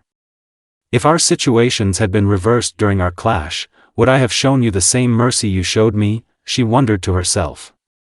A quick review of the day of the invasion revealed the obvious answer. I'd have made it as painless as I could have. Still, though, I'm happy with the way things are now. Even if the travel is a bit tedious, she thought to herself. Despite her satisfaction with and appreciation of her current situation, a small twinge of guilt still existed in the back of her mind. For as much as she had benefited from the turn of events, others had not been so fortunate. Gaara's trend of leaving blood and broken bodies in her wake had not been broken just yet. Seemingly in response to her growing unease, an unwelcome voice chimed in. 1 dead, 3 injured, and another whisked away. Not a bad run of things. Well done, Gaara, a dark voice congratulated the redhead. It was a voice Gaara knew all too well, and one she had banished to the corners of her mind since arriving in Konoha. It had still been ever present, but much softer and more suggestive rather than demanding. Leave me alone, Shikaku. Gaara growled within her mind. A low chuckle rippled through her subconscious. I think I'll pass. You have nothing to threaten me with, so I fail to understand why I should listen to you. Shikaku replied. The redhead forced herself to relax and glanced down to make sure Naruto was still asleep. If you want me to go on a rampage, then you're out of luck. I'm in no mood, she said with a scowl. The demon shifted around in her mind and grinned. Aren't you?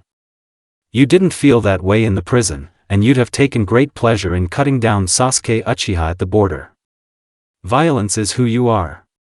No amount of forced affection will ever change that, he said darkly. Gaara shook her head and clenched her jaw. I only ever killed to keep you quiet. Never because I wanted to. If anybody is defined by violence, it's you, she countered. Shikaku laughed out loud, his cackle mad and unrestrained. Spare me, runt. Your killing of the man in the apartment complex was entirely of your own accord. I didn't even have to make the suggestion. You were so consumed by hate that you took a life. I was almost proud of you, he replied. Gaara then hid her eyes behind her bangs and suppressed an urge to punch something. I killed him because he deserved it. That murder was born of love, she snapped back. Shikaku snorted and worked his way to the forefront of her mind. Were your maimings of the leaf genin born of love? No, better yet, do you think such reasoning puts you on some sort of moral high ground? Are you really that deluded? He questioned his Jinchuriki. Gaara bared her teeth and tried to push the demon back into the depths of her subconscious. It was no use. "Shut up," she hissed aloud. Shikaku then heaved a sigh and pondered something for several moments. "I'm an old being. You're far from my first Jinchuriki, though you're certainly the most naive." "It's strange," he mused. Before Gaara could demand a further explanation, Shikaku continued speaking. "Of all my hosts, you've been by far the toughest to break. I've influenced you plenty, but you still haven't given in to me.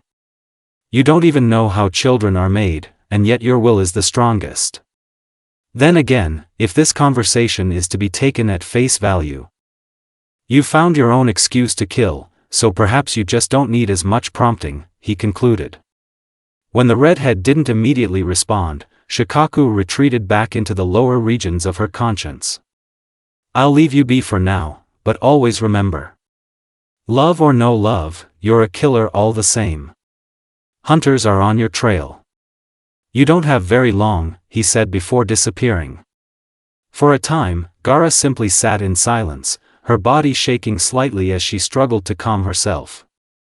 Conversations with her inner demon never went particularly well, but this most recent encounter had been abysmal. "Is it already morning?" Gaara flinched and glanced downward. Naruto's eyes were slightly open, just barely visible in the darkness of the sandy S. Feeling a small speck of warmth return to her, the redhead reached down and grazed her fingers over his eyelids to close them. "No, not yet. I'm sorry for waking you," she whispered back. The blonde gave a tired nod and closed his eyes once more.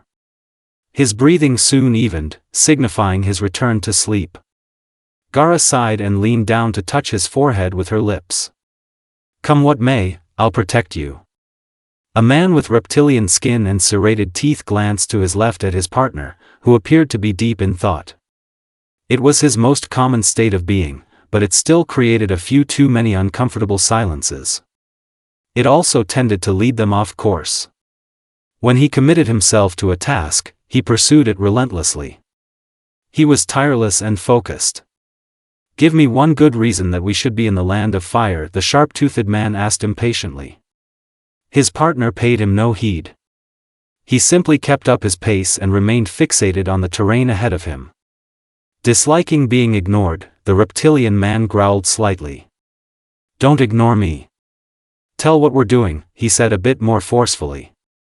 His partner finally acknowledged him by stopping suddenly and casting him an eerie look. "I have a message to deliver to a man. I need to reinforce the terms of a deal I made with him some time ago," he replied. He then sighed. "Try to be patient, Kisame-san. We'll be arriving within days," he said. Kisame raised a non-existent eyebrow and gave his partner a skeptical look. "I never took you for the type to blackmail. I'm stuck between being impressed and being disappointed." "You're an odd one, Itachi," he said. The Uchiha adjusted the collar of his black and red robe. "I'm not blackmailing him. I'm just holding him accountable. That's all," he corrected as he filed his nails with one of his many kunai. Kisame chuckled. "Let me guess, it involves your bite-sized brother?" he asked. Itachi gave a curt nod, clearly still focused on whatever he planned to do upon their arrival at their destination. "It goes without saying, but I'd prefer if you kept this little endeavor quiet from our superiors," he said. Kisame shrugged his shoulders and jogged to catch up with Itachi, who had increased his walking pace. "It's not as though I could get away with it if I tried. Our dynamic is well established at this point," he said. The Uchiha's lips pulled into the ghost of a smile. "You have little reason to worry. You're on my good side, unlike a certain someone." Of all the places Gaara had expected to be ambushed, in the middle of a somewhat populous township had felt like the most unlikely. In broad daylight, no less. In many ways, it had been her own fault. Opting to take a pointless walk was likely not the wisest of decisions in their current situation, but the redhead had done so nonetheless. The walk had started out quite pleasantly. The people were generally quite friendly, with an old woman even referring to Gaara as the cutest thing she'd ever seen at one point, but it had become anything but tranquil fairly quickly. Any ninja of any value was capable of detecting pending danger, sensor type or not. It always started a subtle feeling of unease. A nagging sense that something was wrong. It then tended to progress into genuine nervousness, which would quickly evolve into a sharpened focus. It was a process. One that a person needed to master should they hope to survive in a world filled with danger. Gaara's focus did indeed sharpen, but not enough to avoid the worst possible start to the fight to come. That poor start began with a kunai whizzing past her face and slicing open her cheek. Unflappable as always, the redhead simply narrowed her eyes and glanced around her as the civilians of the township looked on in a panicked silence. They had clearly never seen real combat before. Not in person. Their reaction actually served Gaara well, as it made her task of sorting out who was and wasn't threatening significantly easier. Within moments, Gaara had picked out 8 individuals whose posture and demeanor did not fit those around them. With the identification process out of the way, Gaara began to ponder what she planned to do. Naruto is at the opposite edge of town, and he isn't a censor. I'm likely on my own. So be it then. I have the freedom to end this as I please, she thought to herself as the 8 people she had silently picked out all moved in unison. She had guessed correctly, which was good, but she was also being surrounded, which was decidedly not good. Deciding to clear the area, Gaara allowed her sand to explode from her gourd in all directions. The massive cloud of sand hovered and twisted around her like a specter, sending the crowd around her into a fearful retreat. All that remained after a moment were the people that had been surrounding her. Taking a glance at each of them individually, Gaara cleared her throat.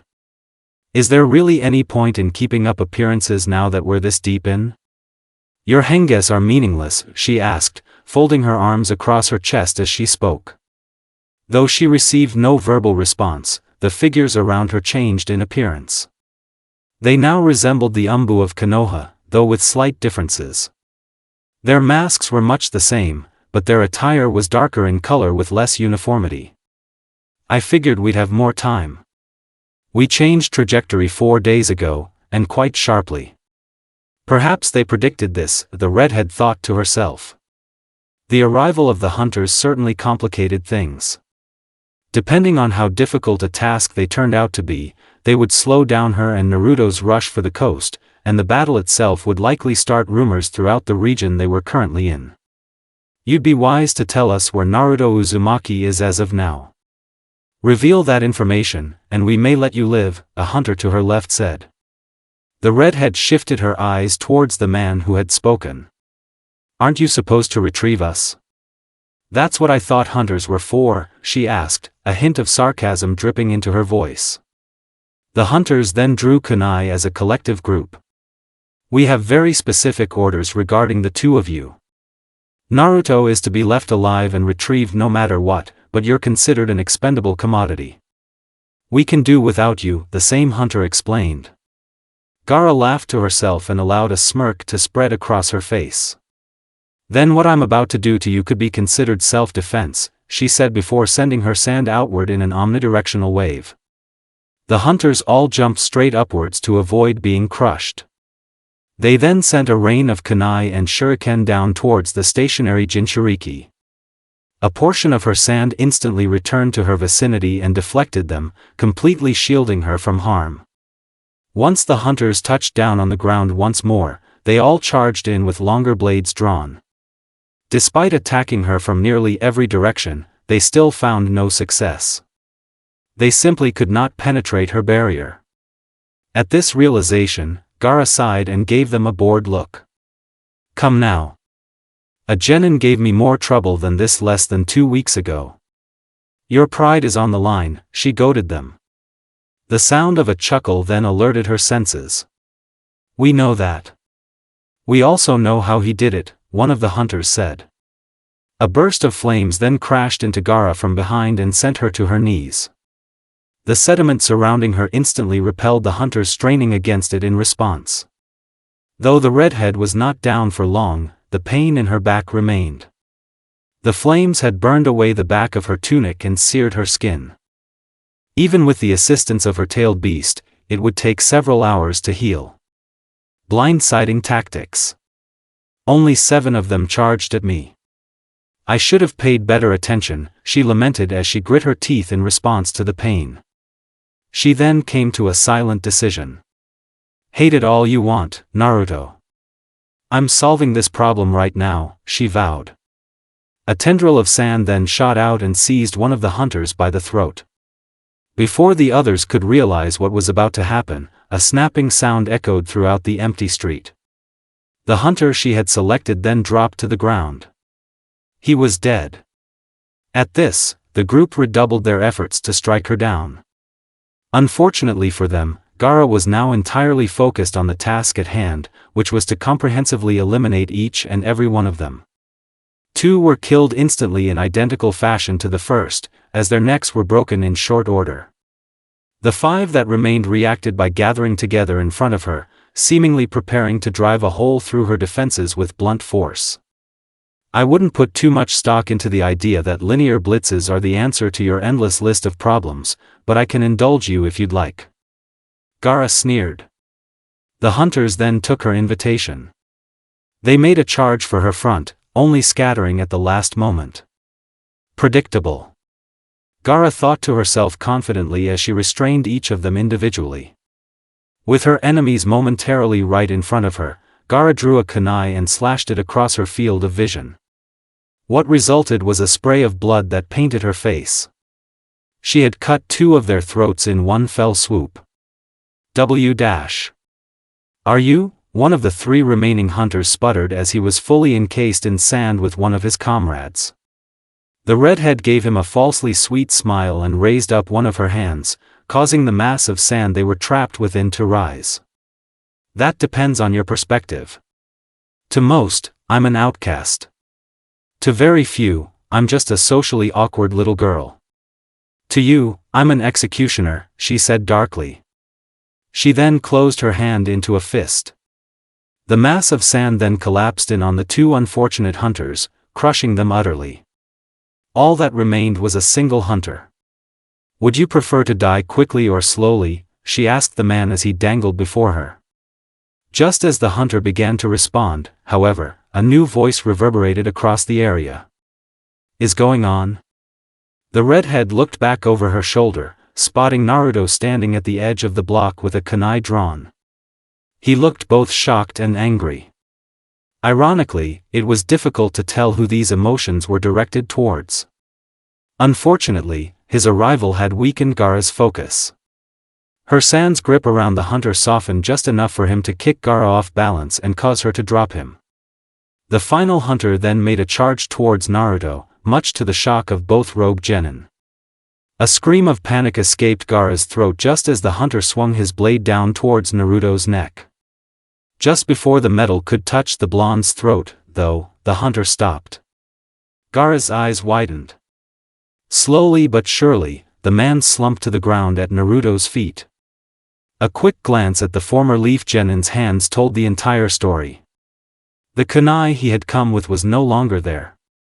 He had stabbed the hunter as he had entered. Once it was clear that the man was dead, Gaara heaved a sigh of relief. Thank God. She thought to herself. Sadly, Naruto's reaction was far less positive. He stumbled back away from the body of the man he had just impaled and fell to his rear end with his eyes practically popping out of his skull. His mouth hung open, his hands were shaking, and his breathing was rapid. It took Gaara little time to realize what was happening. She immediately rushed over to him, easily hopping over the body to do so. Are you okay? She asked urgently. Naruto stared right through her. He was in shock. Deducing that words were useless at the moment, Gaara reached out and pulled him into a tight hug. After a time, she let him go and studied him. Talk to me, Naruto, she gently pressed. He attempted to do as he was told, but fumbled over his words numerous times before finally squeaking out a sentence. I killed him, I really killed him. He whispered hoarsely. He was struggling badly to cope with the reality that he had taken a life. Gaara gripped his shoulders firmly and steered him away from the body. You did what you had to do. He was moving to kill you. It was self-defense, she assured him. Naruto shook his head rapidly and shuddered. I didn't have to kill him. I could have just knocked him out. But I panicked and He stuttered. The redhead bit her lip and cupped his face. It was utterly heartbreaking to listen to. He would have killed you, Naruto. Letting him live would have made things harder in the future. The hunters would have come back, she reasoned carefully. Tears then started falling from the blonde's eyes. He might have had a family. I might have just killed somebody's dad, he said tearfully. Gaara gingerly turned his head upwards to make him meet her eyes. Maybe, but he was also about to take you away from the people who love you. I don't know what I'd do with myself if you died, and I'm sure your teacher and teammates would be heartbroken. It works both ways, Naruto, she said. Her fellow Jinchuriki's bottom lip quivered as he gazed at her, seemingly bothered by something. Within moments, Gaara realized. Issue was. My face matching my hair isn't helping you, is it? She asked with a sigh. Naruto shook his head and turned away from her. Much to his discomfort, Gaara pulled his face back in front of hers. Why? Why do people die wherever you go? He asked britly. The redhead gave him an apologetic smile and shrugged her shoulders. I'm a monster. Simple as that. A monster that loves you, and a monster that's going to protect you. I know you're scared of me, and that's okay. I just need you to understand that you're always safe. I cross my heart, she said sincerely. The blonde then fully broke down into tears, wailing and sobbing as Gaara held him tightly against her chest. Eventually, he calmed down slightly and pulled a few inches away from her. Am I a monster now? I killed somebody, he asked. Gaara shook her head and gave him a brief, unintentionally bloody kiss on the lips. Absolutely not. You never will be. You're the sweetest, warmest person I know. You're an angel, if anything, she said lovingly. Naruto stared into her blood-framed blue eyes for several moments. I think I love you, he said with uncertainty. Gaara felt her spirit soar at his words, but remained calm to ask a question. What makes you say that now? What changed? She asked curiously. Naruto glanced back at the body and pursed his lips. I couldn't say it before because I thought it'd be wrong to love a killer, but I guess I'm one too now, he explained ashamedly. His words hurt the redhead slightly, but she had also known of his reasoning in the back of her mind the entire time. I'm glad you can love me now, even if it came about through undesirable means. Gaara said. She then helped Naruto to his feet and wiped the blood from her face. We should leave. I doubt we'll be welcome here after this, she suggested. The blonde nodded stiffly and took the hand Gaara had silently offered him. Why yeah, let's get going. Gaara sighed contentedly as she leaned back in the sheets. It had been nearly 2 weeks since she had slept in a bed, and she had forgotten how much more comfortable it was than the ground or a cell's floor.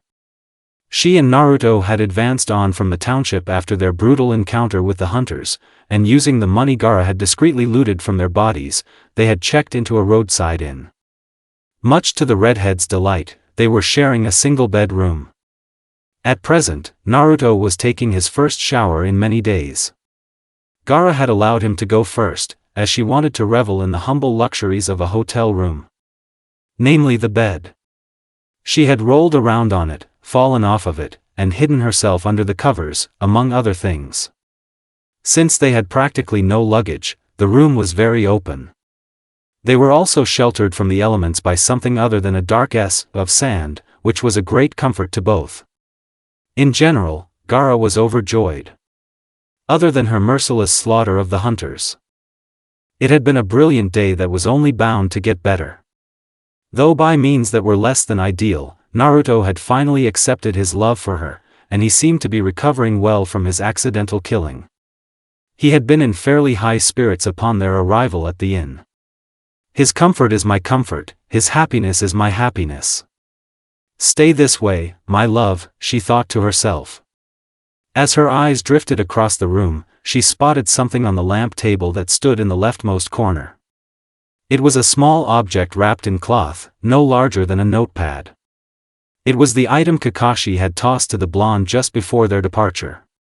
With her curiosity mounting, Gaara swung her legs over the edge of the bed and made her way to the lamp table. After crossing the room, she unwrapped the cloth to reveal the identity of the item. It was a small book with an orange cover. When subjected to further scrutiny, it also had 2 words printed across one of the cover sides. Make out, tactics? Gaara muttered to herself, perplexed by the odd choice of titling.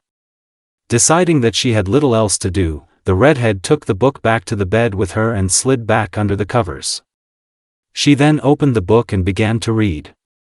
For the next 5 minutes, she carefully consumed its contents. The more she read, the more intrigued and confused she became. Immediately, there were concepts and words she had never heard before.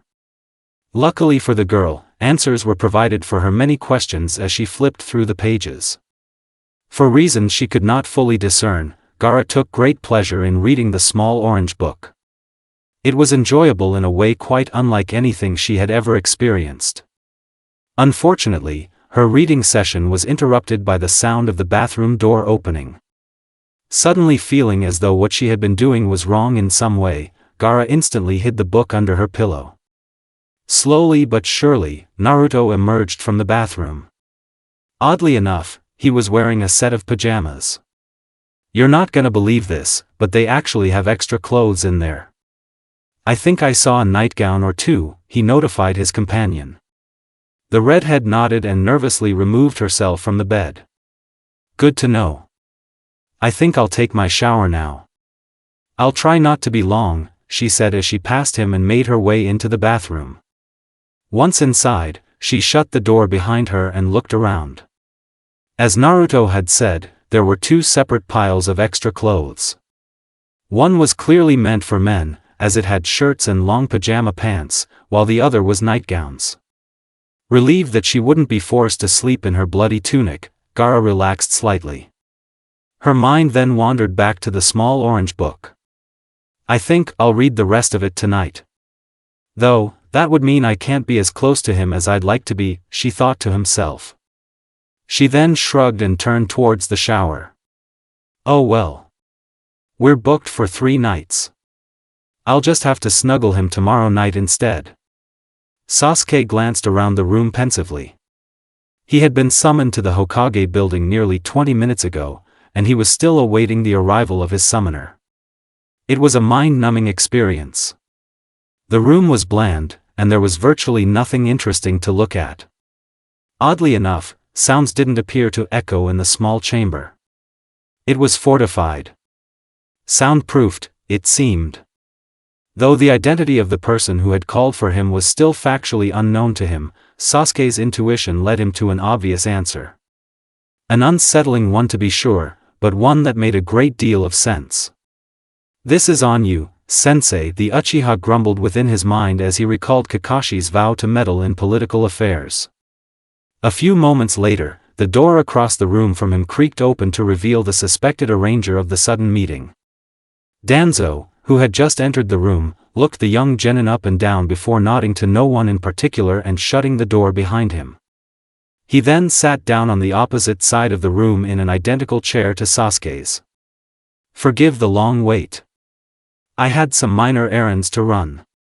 Inventory and such, you understand, the old man apologized politely. Sasuke remained as stoic as was possible given his position. That's fine. What exactly am I here for? Missions are mostly shut down at the moment, if I'm remembering right, he asked. Danzo nodded his head, but quickly made a correction to the genin's response. Missions of little importance, yes. Prominent issues and happenings still require our attention, though.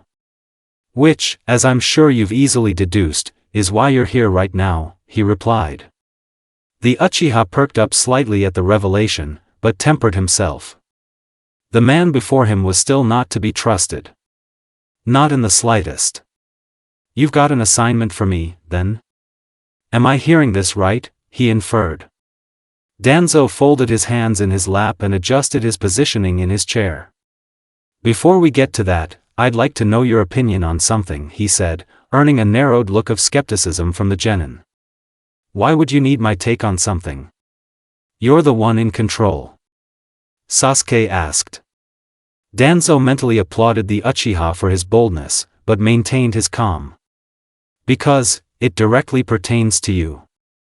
I would like to know your exact measurement of Gaara's strength. Depending on what you say, I may have some information for you, he said, piquing Sasuke's interest. Why would you need to know that? The success or failure of the hunters should tell you all you need to know. Sasuke pointed out. Danzo shrugged his shoulders. Perhaps, but an accurate measurement of her capabilities is still impossible to discern from a pile of bodies. Especially with Naruto present, given that he was quite obviously beyond her when they fought on another. You faced her twice. You know better than anybody else, he said. Sasuke pondered whether or not he should answer for several seconds. There was good reason to keep his mouth shut, but doing so could cost him. Eventually, he relented. She's stronger than me, but weaker than Naruto. She can transform into a demonic form when she's cornered, but it takes time. That second state is what I couldn't beat the first 2 times we fought. She's probably too much for a group of hunters to handle. Especially with Naruto there to help, he explained. Danzo stroked his chin and nodded along. Yes, that's what I figured. She did appear to be transformed when we captured her. Though, she did revert once we imprisoned her. Now, this segues us smoothly into my second question, he said. Sasuke furrowed his brow and hesitantly motioned for the old man to continue. Danzo leaned forward in his chair. Given more time to prepare with foreknowledge of what she's capable of, do you think that you would be able to bring her down in a third encounter? He asked as he eyed the boy intently. Sasuke thought for a moment. That, seriously depends. I know for a fact that I can kill her with a jutsu of mine, but it's a dice roll. So, I guess the answer is, maybe, he said. Danzo nodded and stood up from his chair. I know how much you'd like to fight her again. And believe me, I understand why. She's taken away one of our own, and she's a threat to any and all who stand against her. Your ire for her is perfectly justified. Something I think you'll find interesting, according to what we can infer from their initial route and directionality of travel, they're heading for the ruins of Uzushigakure, he explained. Sasuke looked on in confusion as the old man headed for the door. Why would they be going there? That doesn't make any sense, he asked. Danzo stopped in the doorframe and glanced back at the Uchiha. Doesn't it? You are aware of who used to dwell on that coast, aren't you? He asked. Sasuke shook his head and awaited an answer to his silent question. Before you were born, Uzushio was an ally of Konoha. The swirl symbol on our uniforms was once their emblem. They were wiped out long ago. That's why Naruto has so few family members, among other things. The Uzumaki clan hailed from the coast, the old man said. A dry chuckle then escaped his lips. I don't know when he found out about that, or even how, but I suppose he's returning home in a sense, he said. The Uchiha's eyes widened as numerous things snapped together within his mind. As he processed, Danzo stepped out of the room completely. Do with that information what you will. If you wish to discuss a task to pursue them, come talk to me. I'm sure we can work something out. You're free to return to your daily business whenever you so choose, he called from the hallway before disappearing around a corner. Once he was gone, Sasuke released the breath he had been holding. His mind was spinning. His emotions were at war with one another. It felt cruel to potentially rob Naruto of a chance to settle in what essentially was his homeland, but to let Gaara's atrocity simply go unpunished felt equally wrong. Justice or mercy? An agonizing choice indeed. His disdain and disapproval of the red-headed Jinchuriki was potent, and it ate away at him daily, but she was still a person to whom Naruto was endeared. Silently, with great hesitancy, Sasuke rose to his feet and exited the room. "I'll do what I have to do." Naruto sighed and rubbed his eyes tiredly as he plodded towards his and Gaara's temporary base of operations. The hotel had been cheap, if not high quality. The low price had been quite appealing, and the blonde had been prepared for the conditions. What he had not been prepared for, however, was the negligible difference in quality between his former apartment and the less than appealing hotel room he and his fellow Jinchuriki would be sharing for the following 2 nights. It was late, nearly 11:30, and Naruto was nearing the end of his rope. Days of relentless travel, leftover grief, and a literal ocean of stress had drained his usually boundless supply of energy substantially. As he trudged on down the final stretch of the hallway, the former genin of Konoha tore his mind away from the depressing path of his nostalgia and focused himself on the situation at hand. The destination he had in mind was half a country away, but still reachable. Once he and Gaara arrived, it was likely they would not be forced to move to retain their invisibility from the hunter shinobi of the leaf. With the help of Gaara's sand, it was likely that the pair could reach their end point within 2 weeks. It really is handy that the sand can operate without draining Gaara's chakra. That way we can just hunker down and rest whenever we need to, he thought to himself. At that thought, the blonde reached the door to his temporary dwelling. He gripped the handle and turned it, pushing the door open and stepping inside a moment later. The lights were off save for a lamp in the corner, which Gaara was seated by. The sound of his entry drew a lazy glance upward from the redhead.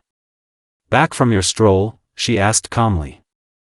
Naruto nodded and flopped down onto the bed that was centered against the northmost wall of the relatively small room. "It got a little cold, so I gave up. Besides, I don't think being outside alone is a great idea right now," he explained.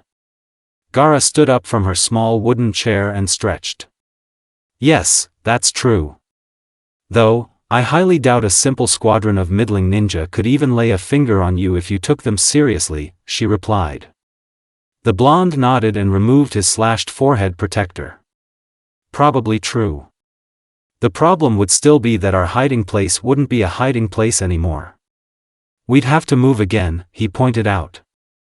The rogue kunoichi chuckled dryly. "I'm well accustomed to sleeping very little, so I'd be up for it.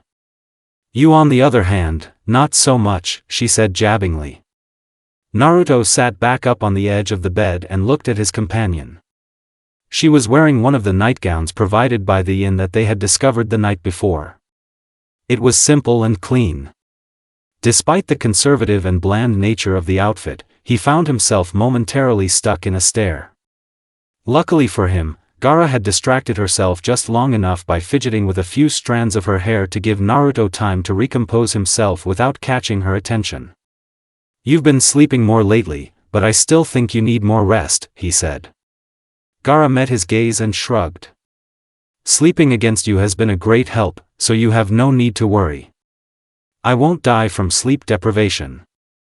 Though, I'll likely always have these horrendous circles under my eyes," she said, her voice lowering to an irritated mutter for the final sentence. Despite her hushed tone, Naruto heard her. "Says a lot of good about you that you managed to be pretty with the circles, though," he commented. The moment the statement left his mouth, Naruto felt himself redden. Fortunately or unfortunately, his words had a similar effect on Gaara, who immediately turned pink.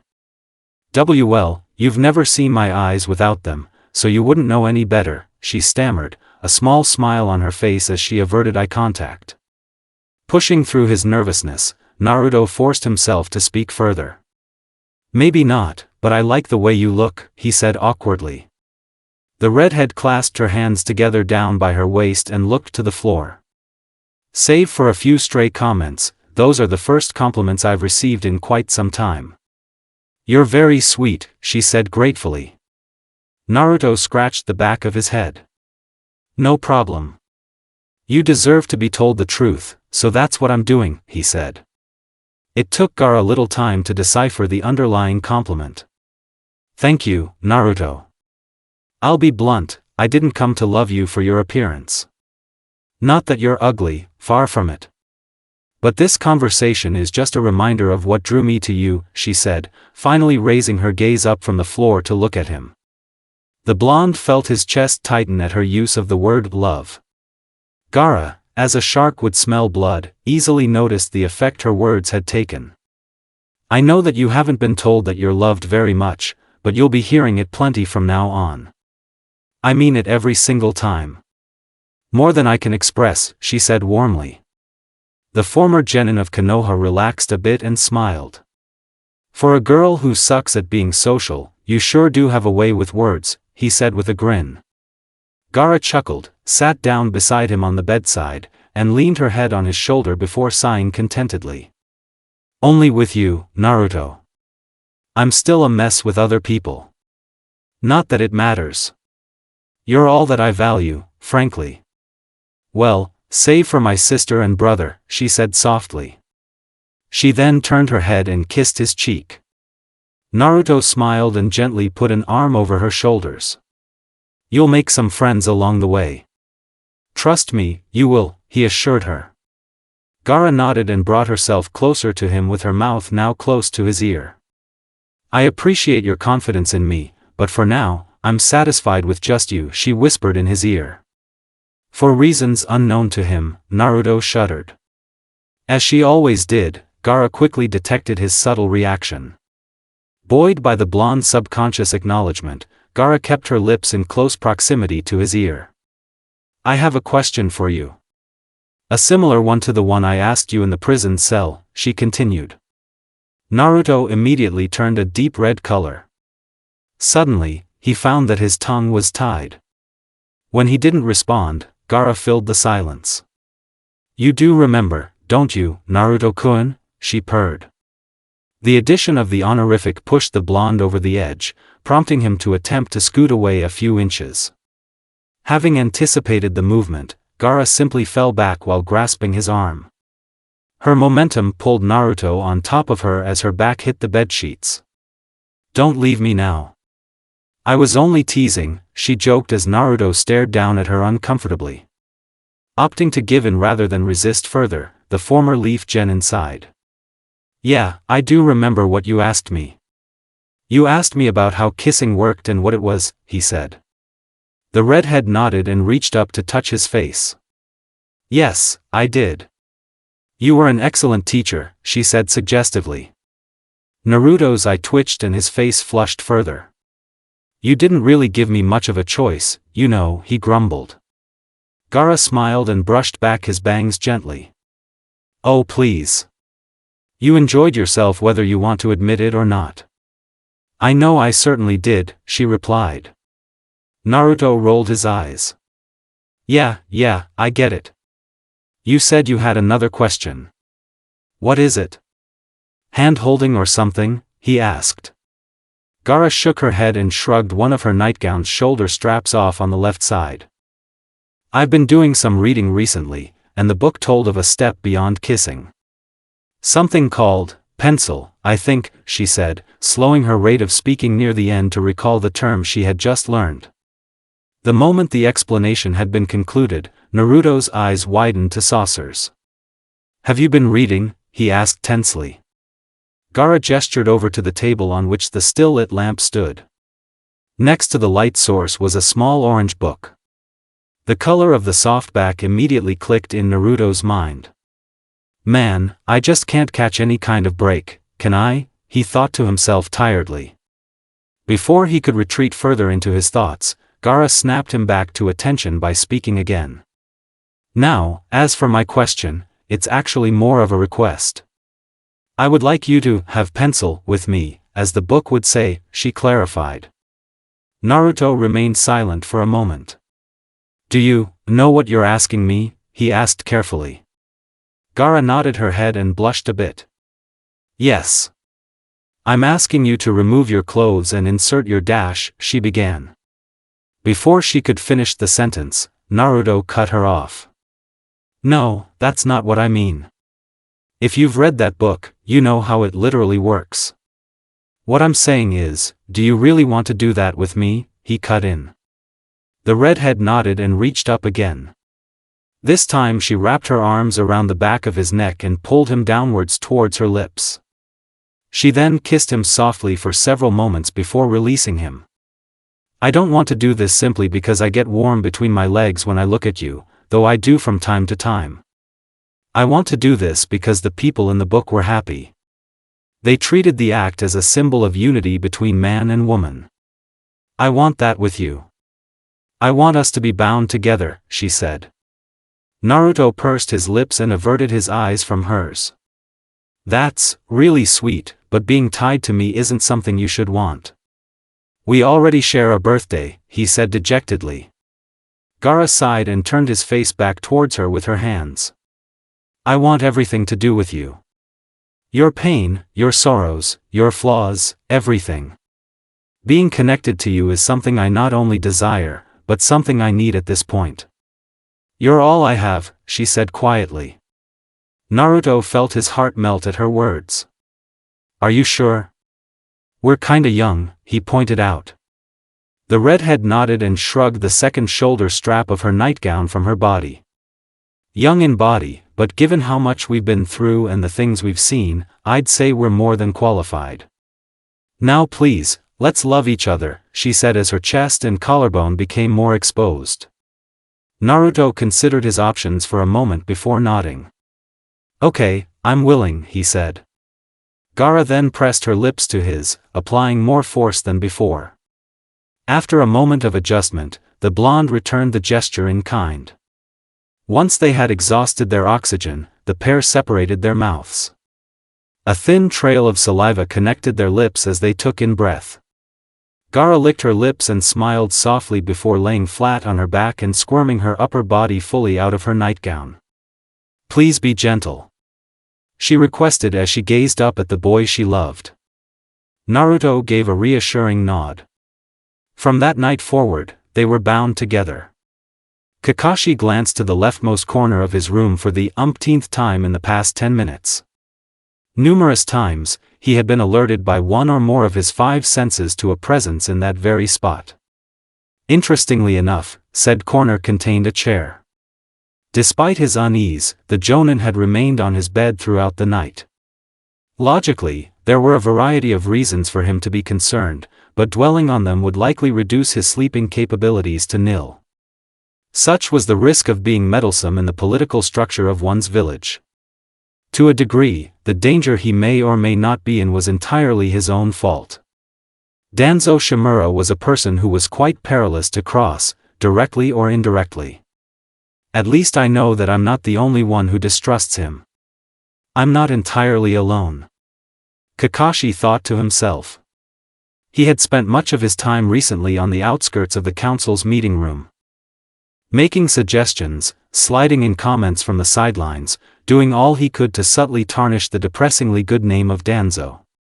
It had required him to take an assignment as the bodyguard of the council as a whole, but it had been worth it. He had gleaned a significant wealth of information simply by closing his eyes and listening. As expected, an election for the position of Hokage was being discussed. Predictably, the names being discussed for candidacy were all those in favorable standings with the council. With Hiruzen gone, they're essentially free to set out a buffet of agenda-pleasing options. Danzo is the most controversial of them, but he's also the most likely to win despite that. I think my tampering has helped on that front just a bit, but it still isn't enough yet, the silver-haired ninja pondered. It was a dire issue. Should Danzo assume the position of Hokage, the hidden leaf would essentially be transformed into a political war machine. Though the man religiously preached his love for the greater good, his imagined society was far from ideal for those not fortunate enough to be born into prominence. It was an elitist society.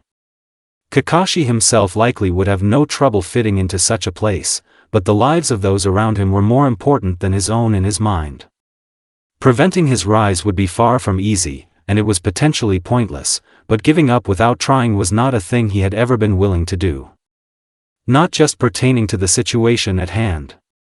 It simply wasn't in his nature, and never would be. At this point, all I can do is badmouth him and use what little sway I have to make things as hard for him as possible. Kakashi lamented with a sigh. It was greatly frustrating to be so desperately opposed to somebody, and yet be nearly powerless before them. Brief thoughts of more forceful methods had crossed the Jonin's mind exactly once, but they had quickly been cast aside. Though one would have a difficult time discerning it based purely on his outward appearance, Danzo was an incredibly daunting combatant, and one that Kakashi was unequipped to deal with. Then, as the Jonin was deep in thought, a slight creaking sound emanated from the leftmost corner. Finally, having had enough of the mystery, Kakashi sat up straight and whipped a kunai that he had been fiddling with at the chair. Before it could connect with the chair itself, however, it was deflected with a spark. It bounced off of the still invisible barrier and whizzed past Kakashi's left ear before lodging itself into the wall. Slowly but surely, a figure became visible. The clearer it became, the more uneasy Kakashi grew. After a few moments, the identity of the intruder was clear. It's a little early for this kind of thing. Most assassinations happen at night, you know. The silver-haired ninja pointed out as Itachi Uchiha put away the larger-than-average kunai he had used to deflect the projectile Kakashi had thrown his way. I haven't even spoken a word, and you're already jumping to conclusions. You're sharper than that, Kakashi-san. Itachi said with a sigh as he crossed one leg over the other. Kakashi swung his legs over the side of his bed and sat up straight. Given who your employers are, I think I've got good reason to assume, he countered calmly. The rogue Uchiha gave no noticeable response. They're less my employers than they are my co-workers. For the most part, anyway. But, rest assured. I'm not here to kill you. If I were, you'd be dead already, he said stoically.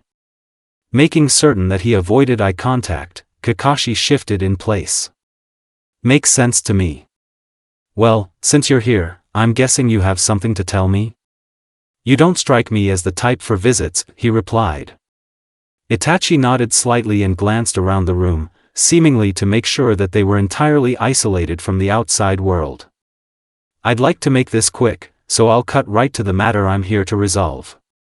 First on that docket is a piece of advice I have for you. Do not leave your home under any circumstances for the next 36 hours, he said. Kakashi furrowed his brow, but kept his eyes glued to the floor. And why should I listen to you? You aren't exactly trustworthy, he questioned lightly. The Akatsuki shrugged his shoulders and folded his arms across his chest. I've committed many sins, but dishonesty has hardly been one of them. Especially lately. I've no reason to lie to you.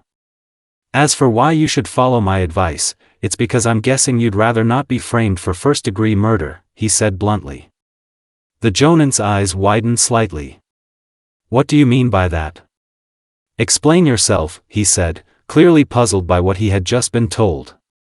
The rogue Uchiha let a low chuckle escape before recomposing himself and standing up from the chair he had been occupying for an unknown amount of time. Let's just say that I'm about to solve a problem of yours for you. Though not in the spirit of being helpful, shall we say. This is personal business that happens to overlap with your agenda, he explained.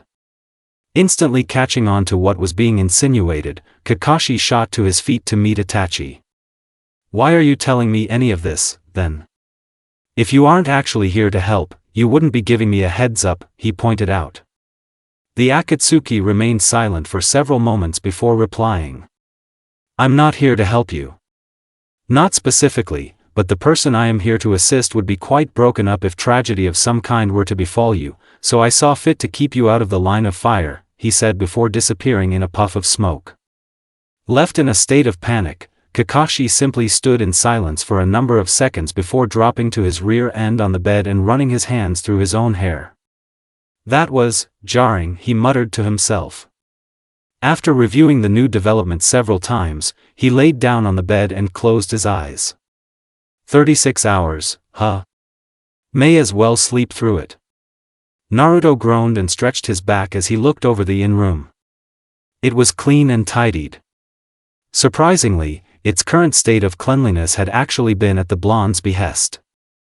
Upon awakening alongside Gaara under the covers of their shared bed, Naruto had decided to wake himself up earlier than usual by picking up any items lying on the floor, putting the showering supplies back in their proper places, and generally doing light maintenance.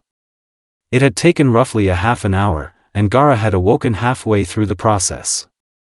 Interestingly enough, she had simply watched him work, seemingly endeared by his efforts. He was now finished with the cleaning, and there was little else to do than engage with what essentially amounted to his significant other.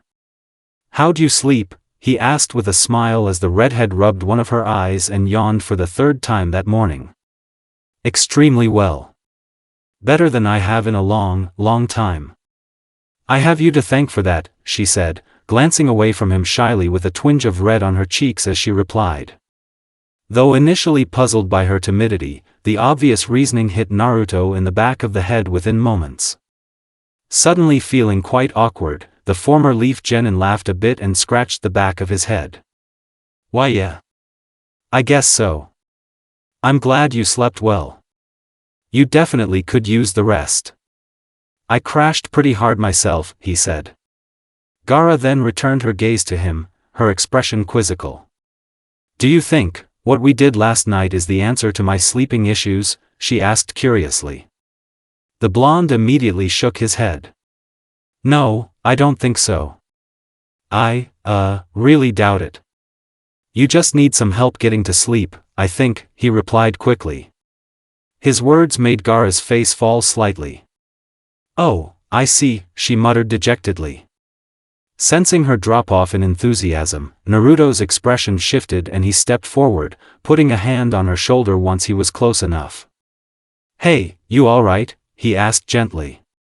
Gaara glanced back up at him and then back at the floor again, seemingly quite bothered by something. "Do you really think that, or did you not enjoy sleeping with me?" she asked. Naruto suddenly realized his mistake and sighed. He then leaned forward and kissed her on the forehead. "That's not it at all. Last night made me super happy. It was really something. But I don't think we should be doing that kind of thing much." "Not right now," he said carefully. The redhead frowned slightly. "Why not?" "That was absolutely wonderful, if a little painful at first," she asked skeptically. Naruto glanced at the bedside table, where the orange book lay. "I'm guessing you haven't read that thing all the way through yet, right?" he asked in response. His fellow Jinchuriki nodded and motioned for him to expand on his question. "Well, in the end, the two characters have a baby," he said simply, letting Gaara do the rest of the thinking for herself. It took her a few moments, but she eventually reached the logical answer. "Pencil makes babies?" she asked, obviously dumbfounded by the revelation. Naruto suppressed a laugh and nodded in confirmation of her discovery. "Yes, Gaara. Yes, it does. Which is why we shouldn't do that again until we're a lot older, okay?" he said. The redhead thought for a moment before giving him an odd look. "Are we going to have a baby?" she asked, almost sounding hopeful at the prospect of birthing a child. The blonde shook his head. "No, I made sure that we wouldn't.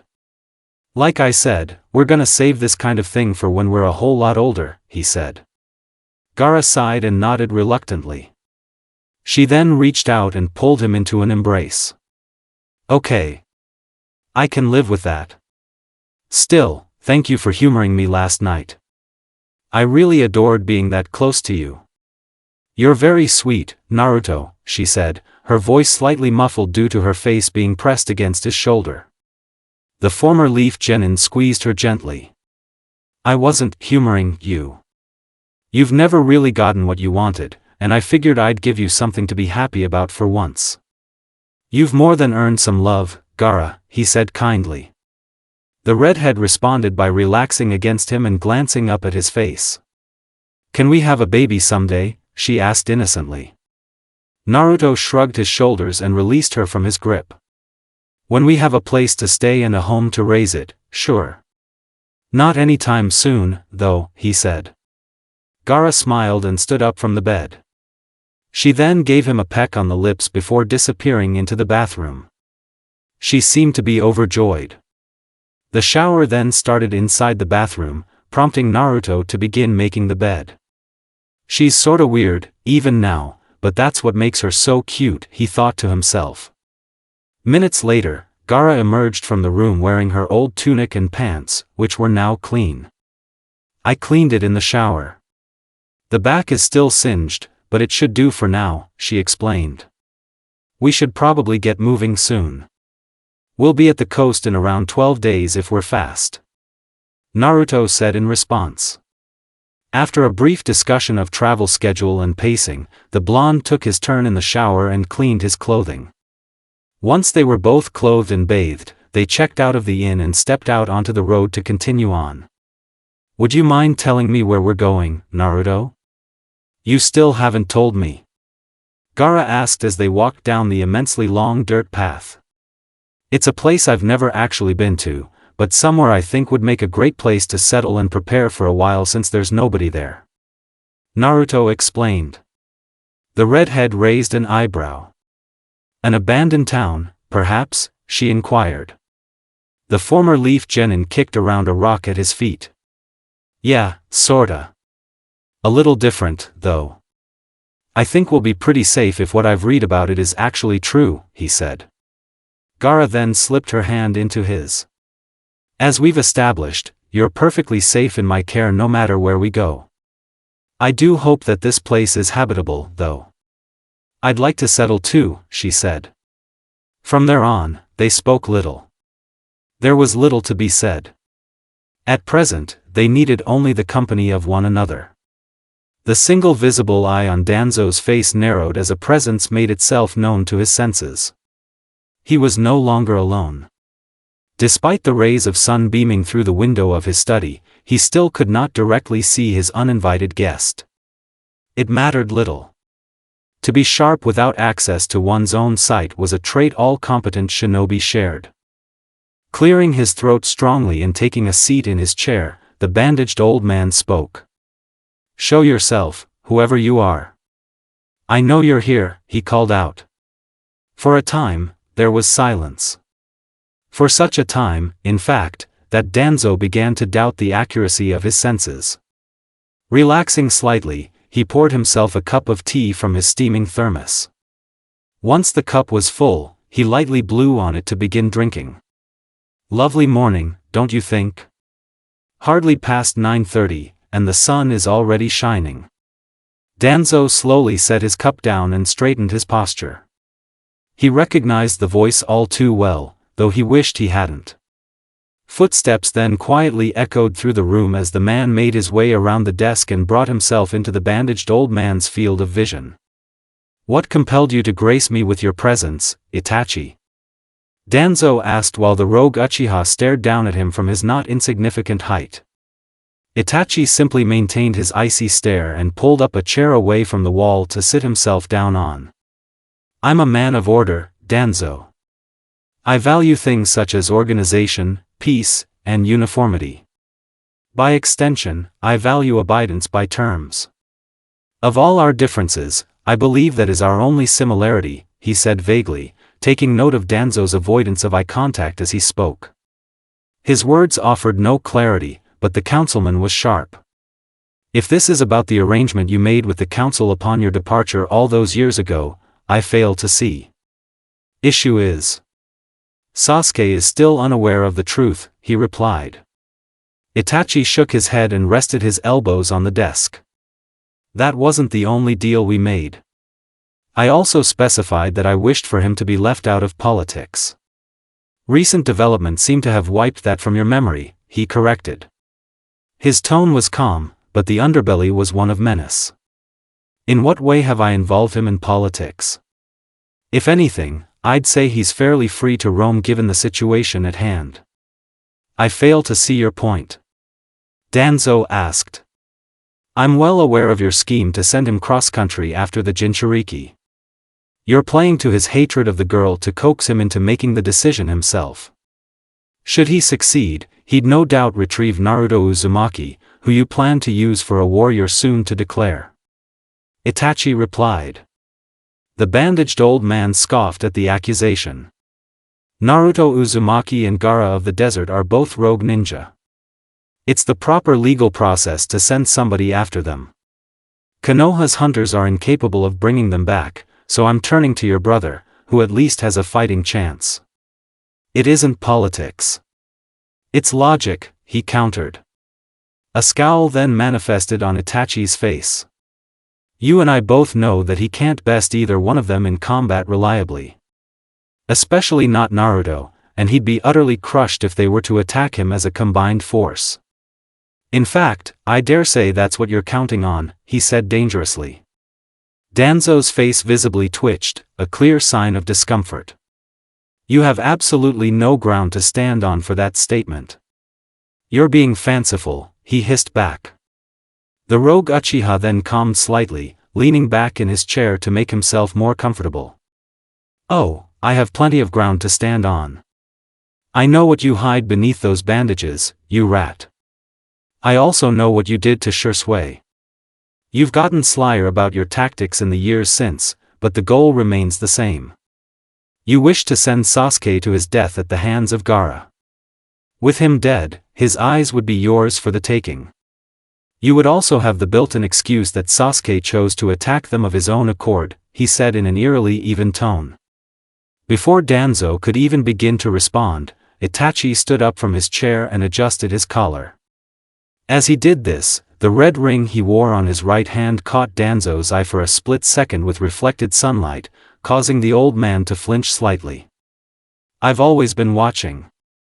Your atrocities have always been known to me. Unfortunately, I've never quite been in a position to punish you myself. Even now, I won't be the one taking your life, he said ominously. He then let out a short laugh.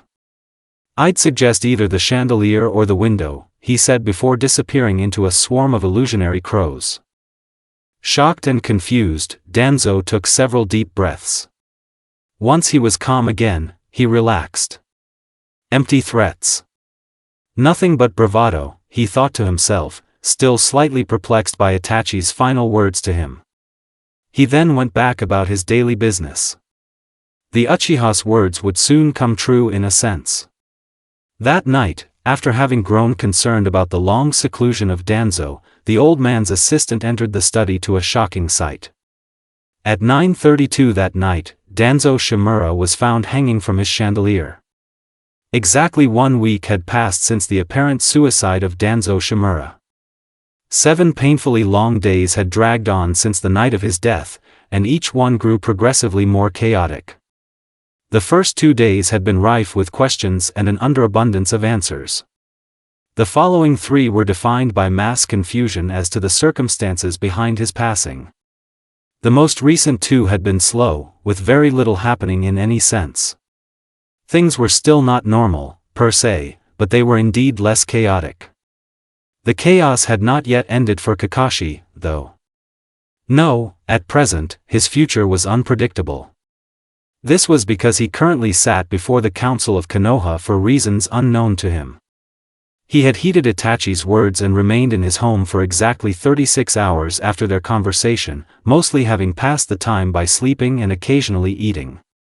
It seemed extremely unlikely that he would be accused, let alone convicted, of staging Danzo's death to appear a suicide, but stranger things had happened before.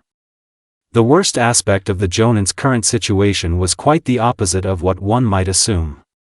In general, people usually lost their nerve when faced with a large crowd of people. In particular, a large crowd of prominent people. That was not what Kakashi was currently contending with, though. As of now, only 5 people sat before him. Every one of them held a legitimate degree of influence, but it was hardly the crowd that Kakashi had expected upon his summoning. For whatever reason, the small audience brought him great unease. Perhaps it was the focus and pared-down nature of it all. There was little to look at other than the council members, which was unnerving to say the least. Worse yet, nothing had been said since his arrival in the council room 5 minutes previously. In fact, it wasn't until the 8th minute that a word was spoken. "Have you a guess as to why you're here, Hataki-san?" an elderly councilman asked calmly from his elevated seat above Kakashi. It was a trap of a question, and the silver-haired ninja knew it. Despite the obviously underhanded nature of the inquiry, Kakashi felt little actual pressure to answer it carefully. "I've got a few ideas. None of them are all that great, honestly," he replied. A murmur circulated through the quintet before him. After a moment of hushed discussion, the same man cleared his throat to silence the others. "This may come as a surprise to you, but you actually aren't in any hot water. We find your sudden disappearance several days ago to be strange, but we also have no way to link you to Danzo-san's suicide. As it stands, you're an innocent man," he informed the Jonin, causing him to relax subtly. "What am I here for, then? Given the situation, I doubt you just wanted to chat." Kakashi asked skeptically. The councilman responded by tossing him something. After fumbling with the object for a moment, the silver-haired ninja caught a firm grip on it and flipped it over. It was a Suna forehead protector. Upon further examination, there was blood crusted on the metal. "Let me guess, this was Gaara's?" Kakashi inferred as he gestured to the foreign object. The council gave a collective nod in confirmation. "It was found amidst the mess they left in the prison when they broke out.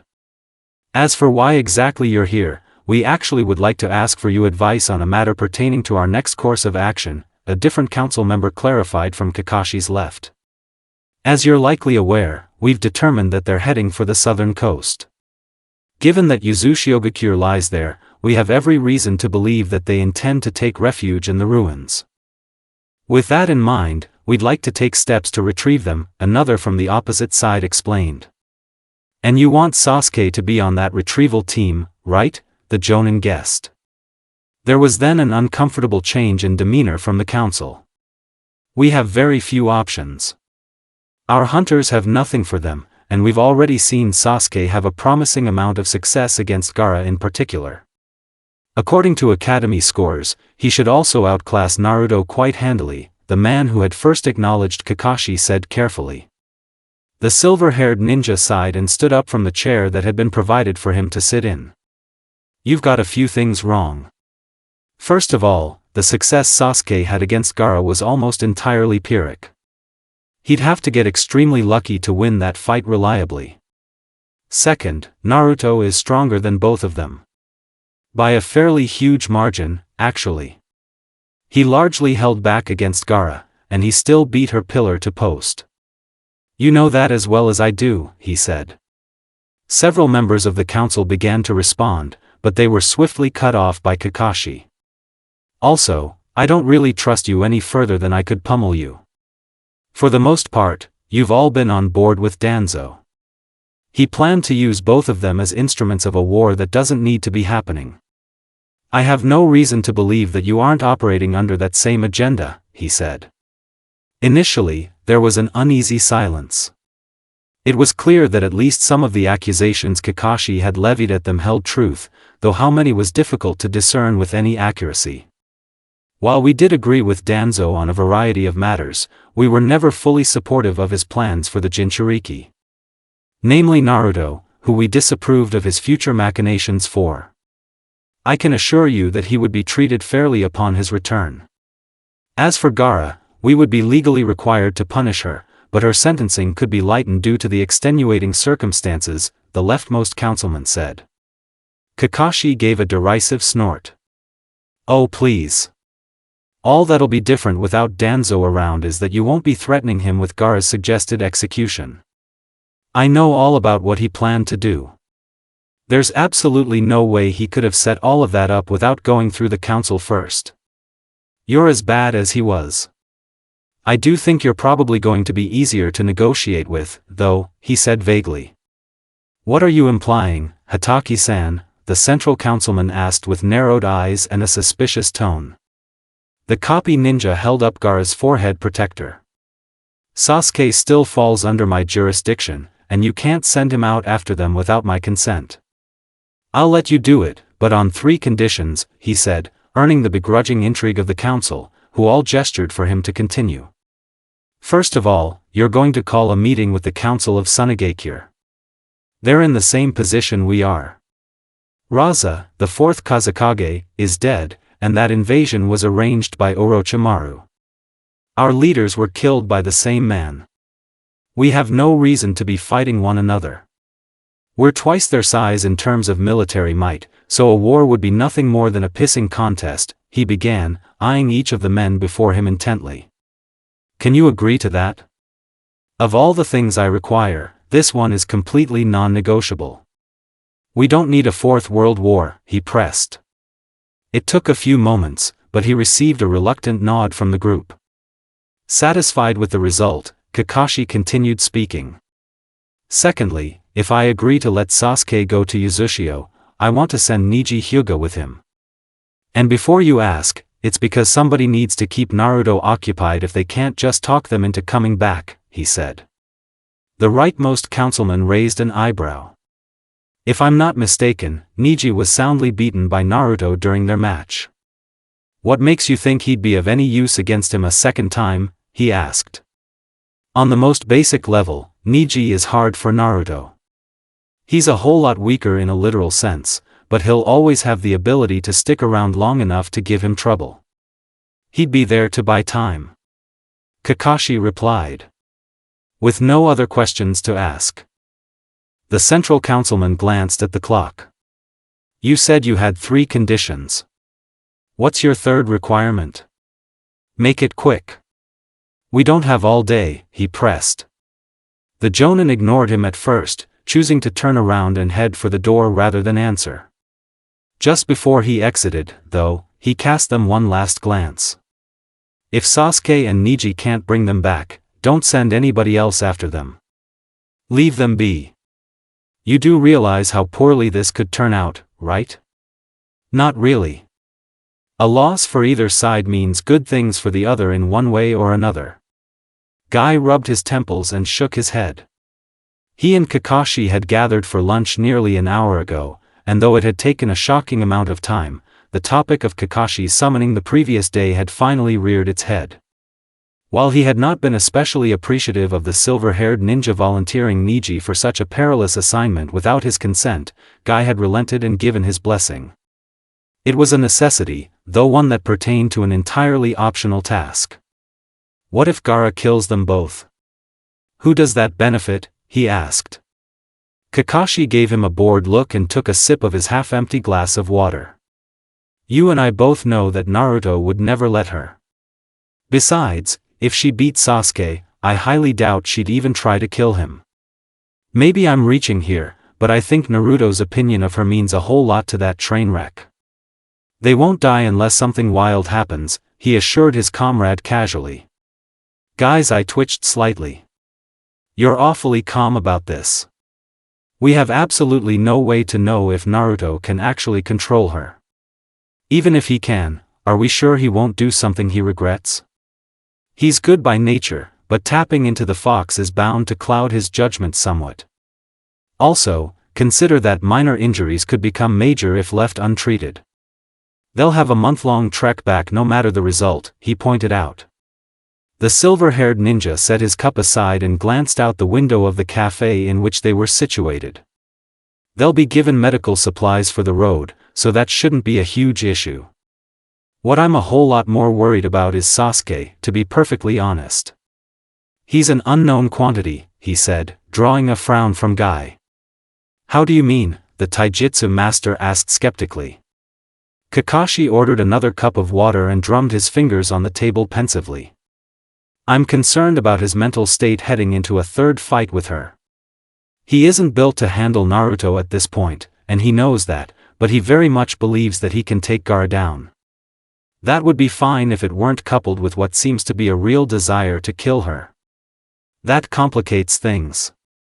Let's say he does beat her, and then he puts a knife in her, that could ruin our chances of Naruto coming willingly, he pondered aloud, seemingly quite deep in thought. The seal on his neck also feeds into that, doesn't it? Guy asked his conflicted friend.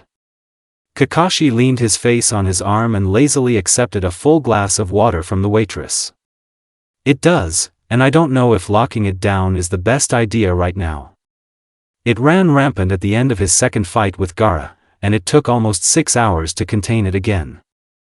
Putting another seal on it would take a while, and it would need to be stronger. He would probably still be weakened by the time they reached Uzushio, he said, clearly stumped by the predicament. What do you plan to do? We Jonin aren't allowed to leave the village for the time being, not until things are sorted out. It feels to me like we should leave them alone until you or I can go after them. Guy said. Kakashi pursed his lips. I've made a deal with the council regarding that, actually. Should Sasuke and Neji fail to bring them back, they've agreed to simply forget about them for now. I don't really know how to feel. In some ways, I think that those two settling down in the middle of nowhere is a terrible idea, but in others, I think Naruto deserves the chance to make a life of his own. A life that isn't chained down by a system that's biased against him. As much as I hate to admit it, Gaara probably deserves that too, he said. His fellow Jonin gave him a sympathetic look. Understandable as that is, you still can't let your emotions get in the way of the task at hand. The boy deserves better, that much is true, but he can still make a life here. He just needs to give people a reason to respect him. Hard as he works, few know. Lee was in the same position until he took Gaara to death's door. People's opinions are malleable, he said. The silver-haired ninja shook his head. If that were true, they'd have revered him after he broke Neji in a god taijutsu match. People didn't care about Lee, but they also didn't have any strong opinions on him. They hate Naruto, Guy. They cheered for him after he knocked out Neji, but only as a sign of respect for what he'd accomplished. Not as a sign or respect for him. It'd take something miraculous for him to get on their good side, he countered. His expression then softened slightly. I just don't think it's fair to expect him to wait for that. I want him back here, but letting him go isn't a thing I'm against, he said a tad more quietly. At this, Guy stood up from the table. Let's take our minds off this for a bit. Let's take a jog, he said with a gesture towards the door. Kakashi sighed and paid for their drinks before setting out with him to exercise. Though he still lacked the raw enthusiasm of his comrade, he did, in fact, enjoy himself to some degree. Naruto suppressed a yawn as he leaned back against the interior of the sand S. He was tired, both physically and mentally, but he had found himself unable to sleep. For once, the paradigm between himself and Gaara had been reversed. Most nights, Gaara remained conscious for a time, holding and squeezing the blonde before eventually falling asleep. Tonight, Naruto seemed on track to take her place in that role. They were less than 5 days away from their destination, which was fortunate. The weather was growing colder. It was also quite convenient that the pair were openly romantic by this point. Huddling was an extremely effective way to maintain warmth.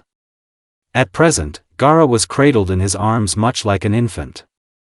She was curled up into him with her legs and head being supported by Naruto's arms. She was shockingly light. Less than 100 pounds without question. Recent times had truly emphasized just how small a girl she was.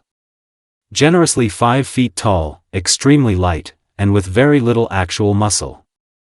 She felt like a bundle of straw. Despite this, she was inhumanly durable. She had survived a hidden lotus from Lee, been impaled by Sasuke, and had taken a horrendous beating from Naruto during the invasion. Through all of that, she had never once completely broken. Funny. Looking at you now, I'm starting to get protective. Not that you need protecting. You're just so little, the blonde mused as he gazed down at her sleeping face. Though he had initially been somewhat dismissive of it, she was quite an attractive, if somewhat scruffy-looking girl. She was pale white, but her skin was virtually flawless, her eyes had dark circles, but her irises were a striking blue. She was very pleasant to look at when she wasn't reveling in her madness. Even in horrible situations such as their encounter with the hunters, she had managed to calm him. Her face had been painted with blood, and her lips had tasted of iron, but her always shocking purity had warmed him. A part of Naruto knew all too well that accepting and relishing her affections was a moral tragedy in some ways, but he also knew that she was entirely a product of the environment in which she had been forced to grow up. When Naruto had shown her kindness and mercy, she had returned it with every fiber of her being, though to him only.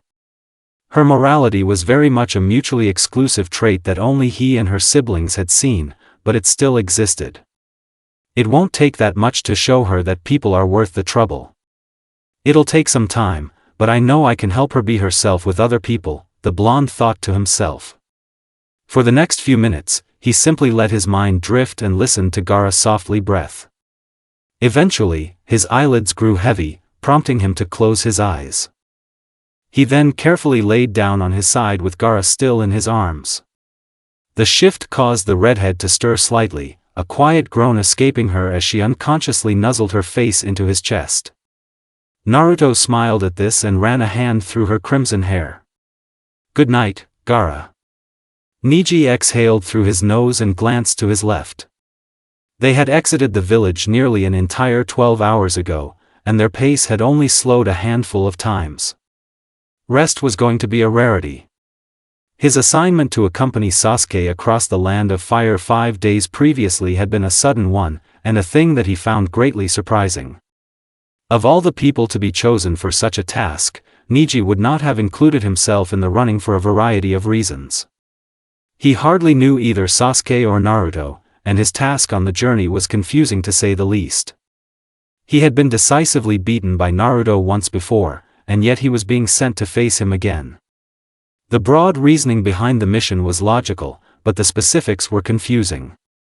If the rumors and reports were true, Naruto had completely overpowered Gaara after Sasuke had failed to do so 2 consecutive times. If more ludicrous-sounding tales were to be believed, he had done so quite easily as well. If that was the case, the mission Neji and Sasuke were embarking on was entirely pointless. Gaara was a seeming impossibility for Sasuke to defeat, and Naruto was much the same to the Hyuga. In fact, the blonde supposedly battering Gaara in domineering fashion heavily implied a newfound level of strength that represented an unclimbable mountain for both himself and Sasuke. Then again, he himself clarified to me that he was unable to freely access the upper reaches of his strength. Given that he was almost certainly enraged, the power he used against Gaara may not be consistently present. Even so, I'm likely to lose to him again unless I get tremendously lucky, though it pains me to admit it. Neji pondered as he and his unlikely companion sprinted across the open fields of the rural country. It was quite unlike him to take up such a dangerous task when there was no direct, personal benefit. Should they succeed, temporary fame and prestige would almost certainly follow, but it would be superficial. It would do little for him in the long run. Perhaps he was driven to willingly go along with the assignment to simply see what was to see. Unlike Sasuke, he wasn't fully invested in the situation emotionally. Naruto meant virtually nothing to the branch Hyuga beyond a desire to overcome him, and Gaara of the Sand was more or less an enigma. In spite of this lack of interest in the people involved, Neji still found himself curious as to what exactly drove Sasuke to so doggedly pursue them. His friendship with Naruto was the easiest answer, but it was clear that there was far more to it than that. He held an obvious disdain for the diminutive redhead, but for it to burn so powerfully was frankly puzzling. While the girl's crimes in Konoha had been numerous and unsettling, they had actually done minimal lasting damage. Kiba and Shino had recovered from the beating they had received quite quickly, and Sasuke himself was completely healed. The whispers of a separate murder she had committed likely held some truth, but the victim in question wasn't one that the Uchiha had known personally to Neji's knowledge, and Sasuke had hardly ever been one to preach of justice and righteousness. With all of that in mind, the chances of Sasuke's hatred for Gaara being born purely from her atrocities felt quite unlikely, as strange it sounded. Based upon what I know, he doesn't know her well enough to despise her on a personal level. They met for the first time when they faced off against one another at the beginning of their match. His only experiences with her were in combat. What on earth could have triggered this? Neji wondered to himself. What limited conversation he and Sasuke had shared on their hours-long run-up to this point had been on the topic of what he planned to do upon arriving in Uzushiogakure. Through these exchanges, the Hyuga had deduced that this operation was much more about Gaara than Naruto. Sasuke obviously did care for his teammate, and wished for him to return to Konoha, but his focus was very much on his trilogy with Gaara. A single look at the raven-haired genin was extremely telling. His eyes were fixed on the horizon ahead, and they never wavered. His body held a tension that only a person fully consumed by an ambition could endure. Facing Gaara again meant the world to him. He was out for something, and it could have been any of an endless list of possibilities. Redemption, retribution, revenge, clarity, perhaps even blood. Anything of the sort would fit. Who knew something so outwardly simple could possess so many potential layers? It doesn't concern me, not really, but it certainly is something to think about. I have a feeling I'll be given answers once the chaos ensues, the Hyuga mused. A slight chuckle then escaped him aloud. Funny. It's so unlike me to pine after knowledge that doesn't pertain to myself, he thought to himself. A moment after this thought had crossed through his mind, Sasuke stopped running abruptly, prompting Neji to do the same and await an explanation. After a time, he was given one. I think it's time we rest. It's late, and we should get some sleep. We've got a tent each, so start setting up, the Uchiha said shortly before unpacking the knapsack tied to his back. For around 5 minutes, the genin worked in silence, the uninteresting sounds of unfolding cloth and the pounding of stakes filling the silence. Once they had both finished establishing their separate tents, they cast each other tired looks. Tell me something, Sasuke. Neji said, earning a cocked eyebrow from the ever-brooding Uchiha. What would you like to know? Can't guarantee an answer, though. I'm only half conscious, he replied smoothly. The Hyuga took a seat at the entrance of his tent. What will you do if, and possibly when, we get blown completely out of the water in Uzushio? You seem quite invested in this, but even you must know how abysmal the odds are, he asked directly, not bothering to censor himself in any way at all. Sasuke stared down at him for several moments before giving a predictable scoff. We won't lose. Well, you might. Naruto's a juggernaut at this point, so there's no shame in that. I'll break Gaara, which is all we need. With her as a bargaining chip, we can make him come back with us, he replied bluntly. Neji frowned at his sentiments and shifted slightly. How can you be so sure? You've already fallen to her twice. No offense, but your confidence is misplaced, he said. Sasuke joined him on the ground and rested his chin on his knees. Both times I fought her, I figured things out about the way she fights. She has weaknesses. Ones that I can exploit. I had no way to be ready for her the first 2 times, he said. Neji tilted his head to one side. It's unfortunate that neither one of us was conscious during Naruto's encounter with her. It seems that he found the formula for beating her. He did it easily, apparently, he commented as he recalled what he had heard about the unseen battle. Sasuke shook his head and picked at the grass on the ground. Naruto just clattered her. He isn't a strategist, and never will be. I could feel his chakra in my sleep. He overwhelmed her with raw power. Makes sense, given how much power he showed against you in the last few moments, he replied. The Hyuga was briefly annoyed by the reference back to his loss, but it quickly passed. I'd never actually been knocked out before that match. He hit like an explosive tag. Logically, that route to victory against Gaara doesn't exist for you. She's quite obviously stronger than you past a certain point. Neji said. Yeah, that's not how I'm going to go about this. There are other ways to defuse her. Sasuke said vaguely, increasing the branch Hyuga's interest. It sounds to me like you have something in mind. Would you mind telling me what it is? I'm just dying to know, he asked semi-sarcastically. She's strong, but she's a complete mess. Everything is an ugly charge or a wide swing. She's also totally crippled in confined spaces. I can poke holes in her approach, and I can kill her for those mistakes. I almost did the second time we fought. Sasuke explained. Neji extended his legs out in front of him to stretch them. Sorry to say, but technical skill can be overcome by raw power, no matter. So-called experts tell you. If you're outclassed physically, your chances of turning that fight around with nothing but skill are slim to none. It's frustrating, but it's the truth, he said. Sasuke shot him a challenging look. I have ways of closing that gap. Don't you worry, he assured his short-notice companion.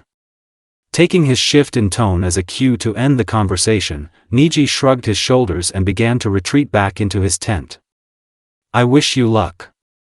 We won't arrive for another 4 weeks, so we have plenty of time to think and talk tactics. Get some sleep. The pace won't slow tomorrow, he said before closing the flap. The rest experienced by the boys only lasted a few hours, but it was just enough. It was visible in the distance. They outlined some kind of wreckage. It was enormous, and it consumed much of the horizon. It was still roughly a mile away, but it was all that was visible. At the sight, Naruto motioned for Gaara to increase her pace to match his energized jog. It was a long run, but one that eventually paid off with an absolutely fascinating and heartening sight. After 5 minutes of near sprinting, they reached the edge of the great sight. Once there, the blonde admired it for a second or two before leading his fellow Jinchuriki beyond the border of the wilderness and what lay before them. Gaara's eyes widened as she and Naruto entered the boundaries of what she assumed to be their final destination. All around them were broken down structures and cracked stone streets. It looked like a relic of the past, and the landscape was vast. It was a massive, broken, abandoned city. A consistency throughout all of the visible ruin was a swirl symbol that marked most of the larger chunks of rubble. Running through the center of the city was a wide river, clear and blue. It was early morning, nearly a full month after their departure from Konoha. The journey had been long, arduous, and even a bit painful, but they had finally arrived. I think it's time for you to explain where exactly we are, Naruto, she said breathlessly as she admired the broken but beautiful architecture. The blonde took several long moments to answer, as he himself hadn't finished taking in the new environment around him. Once he was finished, he turned to Gaara and smiled. This is, or used to be, Uzushio-gakure. The village hidden in the whirlpools. It was destroyed a while ago, and people haven't lived here for a long time, but it was where my family came from. This was the home of the Uzumaki clan way before I was born, he explained. The redhead's eyes widened at the new information as several things snapped together in her mind. His insistence on keeping that fact quiet still perplexed her, but his insistence on traveling as far as they did now made sense. Uzushio was a maze, a grotto, and a stronghold all in one. It was hidden away on a forgotten coast, miles and miles away from all other civilization. It was massive and seemed to be quite intricately designed, and several large structures in view were still intact. It was an absolutely perfect fortress. One day, I found a book at my door that was written about this place and its history. I think old man, the third Hokage left it for me. He never told me anything about my parents or anything like that, but I'm pretty sure he was the one who let me in on this place. Naruto said, seeming to be thinking aloud. Gaara noticed a slightly pained quality to his voice at the mention of the deceased Kage. The man's passing had clearly affected him. In response to his dip in mood, Gaara took his hand. Did the book describe this place's layout? She asked curiously in an attempt to change the topic. Naruto snapped out of his trance and gave a surprising nod. Yeah, actually. I don't remember a lot of it, but I think I know where a few things are, he replied. The redhead stepped closer to him and wrapped herself around his arm. Give me a tour as best you can, then. If this is going to be our base of operations for the time being. I'd like to know my way around, she encouraged him. At this, the pair began to traverse the former hidden village. It truly was the size of Konoha, if not larger. There were numerous different sectors, each defined by a different type of standard building. Much of it was wrecked, but enough of it had maintained for patterns to be noticeable. In the hour that they spent on the southern side of the river that ran through the center, they identified 3 distinctly different areas. One was clearly a residential district, with several of the buildings in the area broken open to expose what appeared to be the bedrooms of former inhabitants. Another was what seemed to be a market, as there were numerous covered areas where tipped-over tables lay. The third and final area they observed was entirely one enormous building. Shockingly, it was more or less undamaged. There were cracks here and there littered throughout its stone exterior, but it hadn't fallen like many of the other large buildings. At this discovery, they stopped exploring to focus their attention on it. What do you think it is? It's larger than any building in Suna.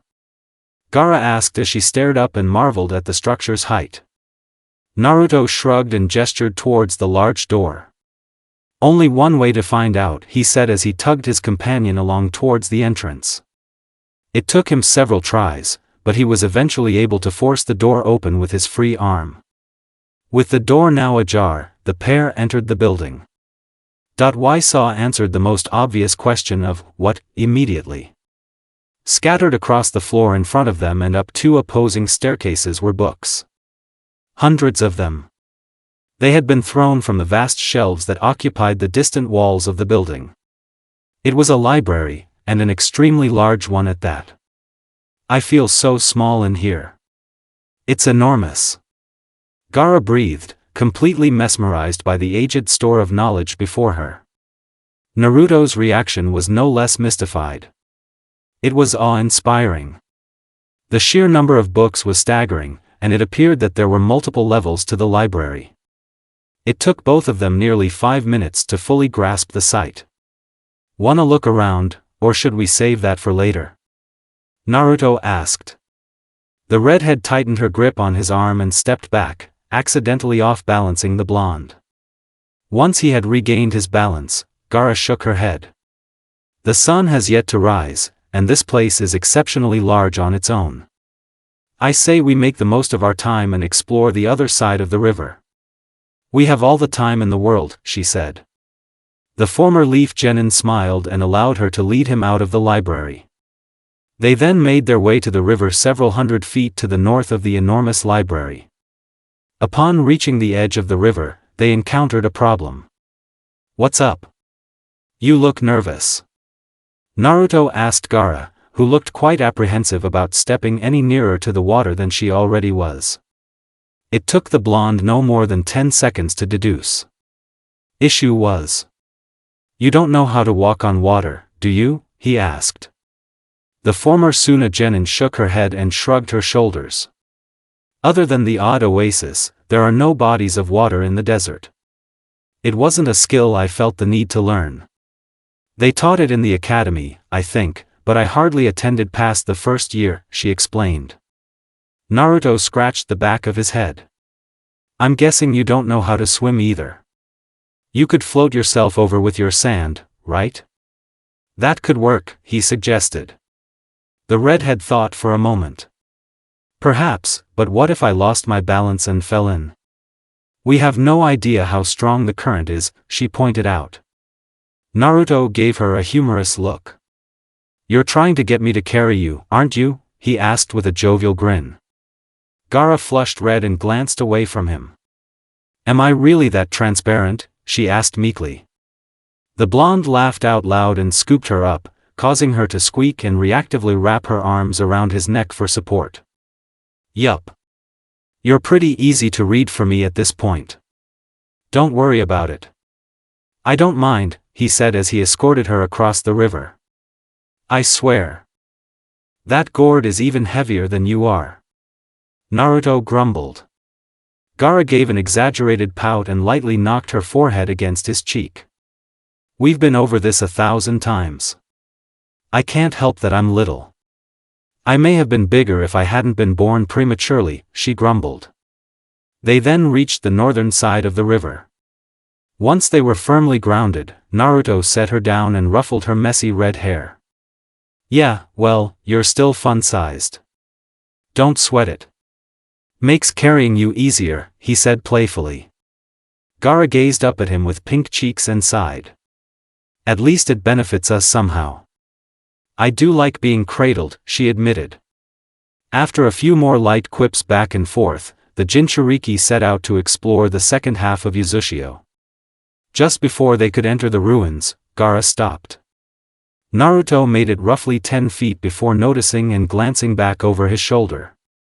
The girl was staring back in the direction from whence they had come with narrowed eyes. "Gaara?" the blonde called out quizzically. Gaara flinched and turned back to face him once again. "Oh, sorry. I was just admiring the river," she said quickly. It was a blatant lie, but Naruto opted not to press the issue any further.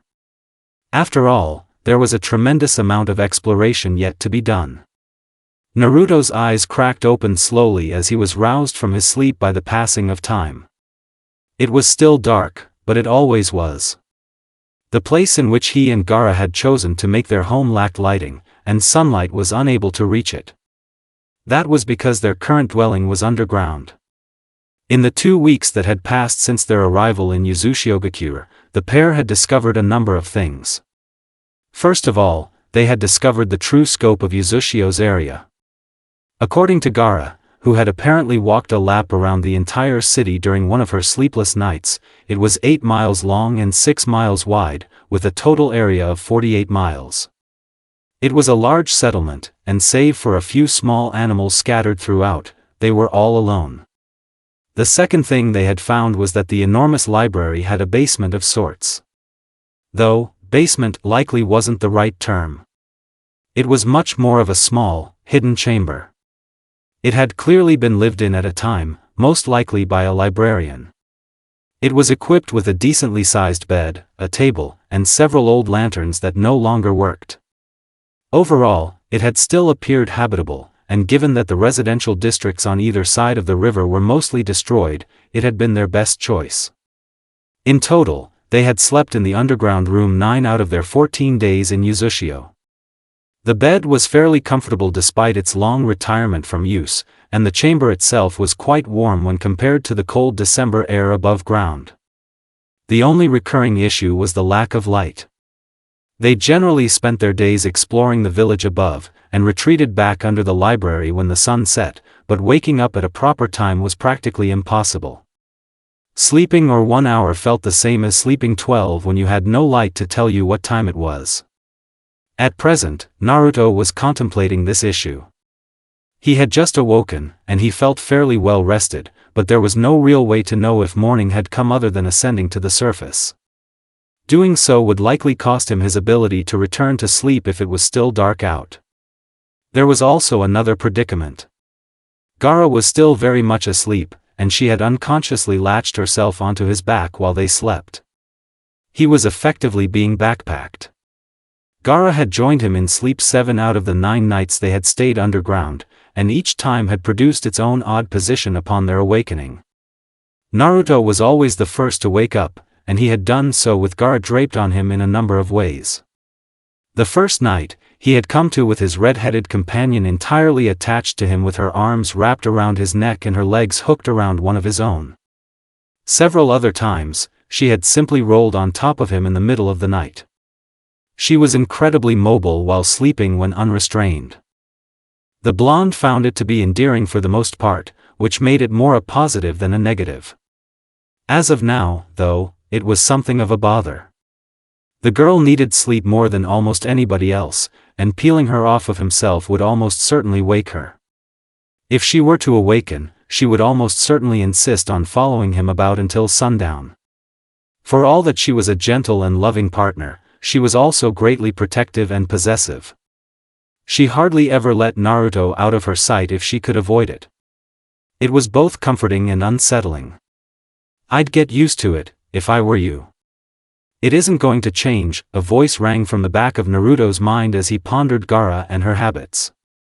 The Jinchuriki's face scrunched up in discontent at the sound of his demon's voice. "Quit reading my mind.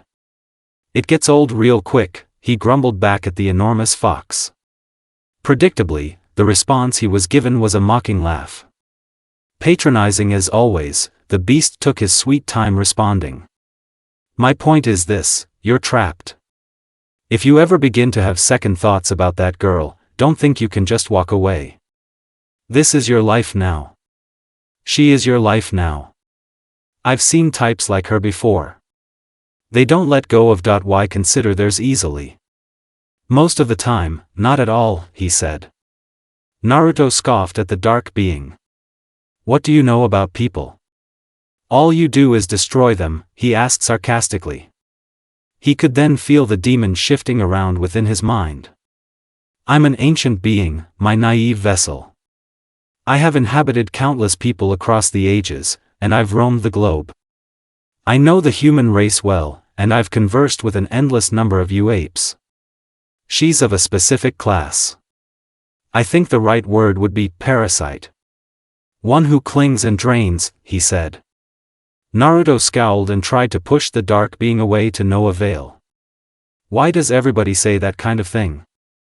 I mean, sure, she's made her mistakes, and she's done some awful stuff, but, just look at how she's been lately. She's just a lonely girl, the Jinchuriki snapped back. The fox audibly sighed. I understand that you aren't the sharpest knife in the drawer, but you can't possibly be this blind. Have you noticed that her mercy extends to quite literally 3 people? Those being yourself, and her siblings. It's quite possible that the latter 2 have faced the brunt of her insanity before, so you may be the only true recipient, he replied tiredly.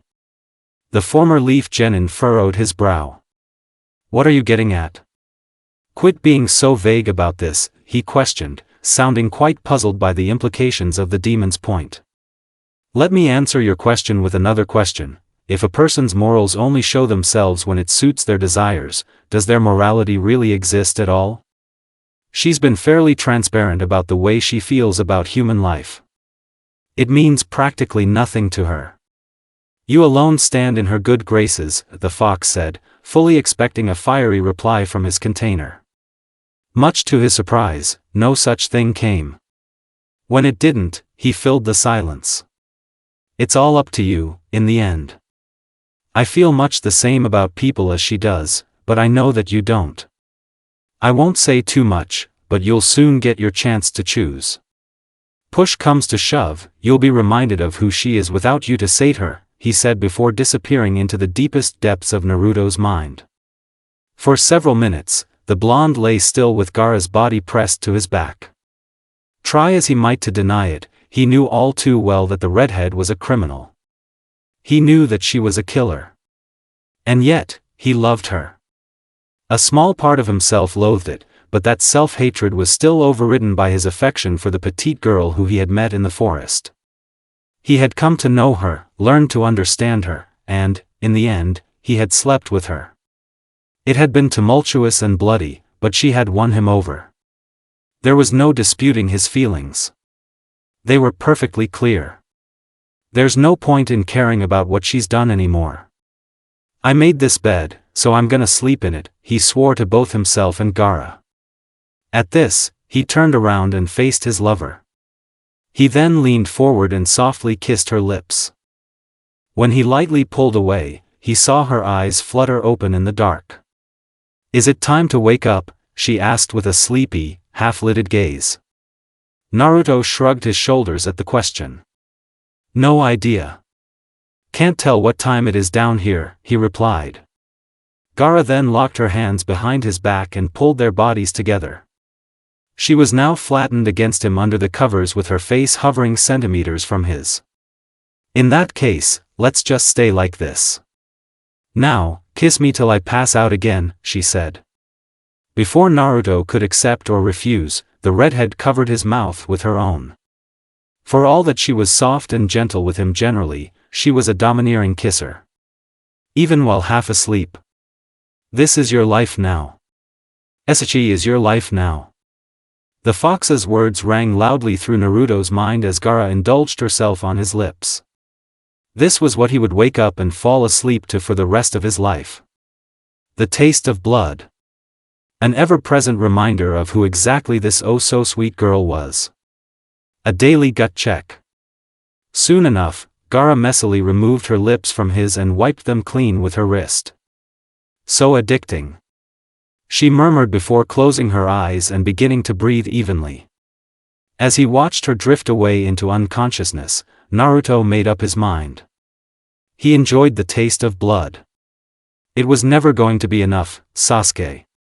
Gaara's grip on his throat then tightened, putting tremendous pressure on his windpipe as he dangled over the edge of the stark drop-off. His face was streaked with blood, his body ached, and he was utterly exhausted. He had nothing left. The end was near, and there was nothing more that could be done to stave it off. Nothing to say? I'm not sure whether to be disappointed or elated. Endlessly irritating as you are, I'm not so cruel that I wouldn't let you have a few last words, the demonic girl jeered him. Sasuke grit his teeth and opened his mouth to snap back, but found that he could do no more than make strangled groans. At this, Gaara gave him a sickeningly sweet smile and tilted her head off to one side. What was that? I couldn't hear you, she asked mockingly. The Uchiha gave her a hateful glare as she admired her handiwork. Then, he felt her stranglehold on his neck ease up just a tad. Oh, do you need to breathe? All right then. Take in as much air as you'd like, she said before releasing him and letting him plummet downward. As he crashed towards the mercilessly solid surface below him, Sasuke's eyes remained glued to Gaara. For a brief moment, he understood.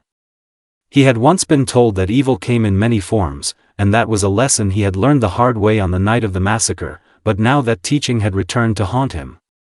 First, he had lost his family because of it. Now, he was losing his only friend. With that dark thought, his back hit the floor.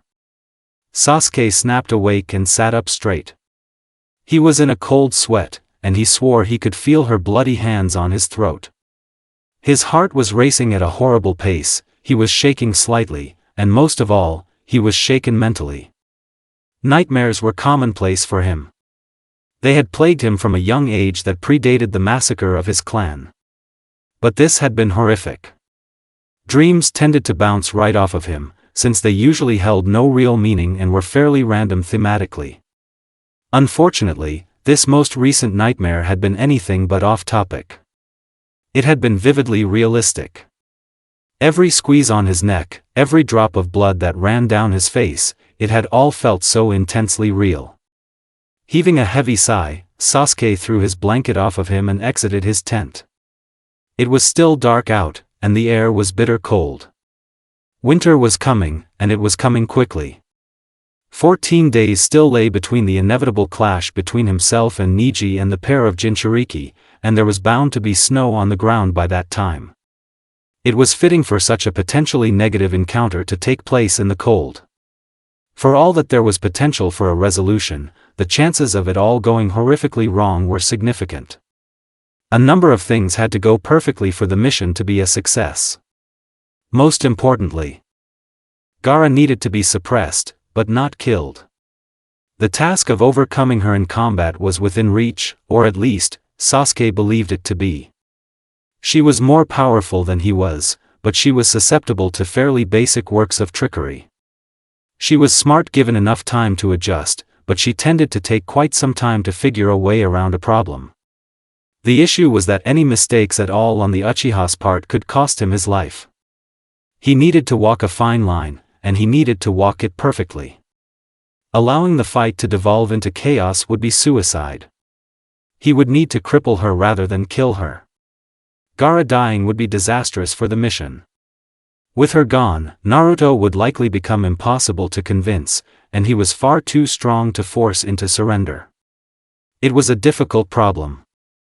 Gaara was beatable, but only with perfect execution, and Naruto was completely unstoppable for either himself or Neji.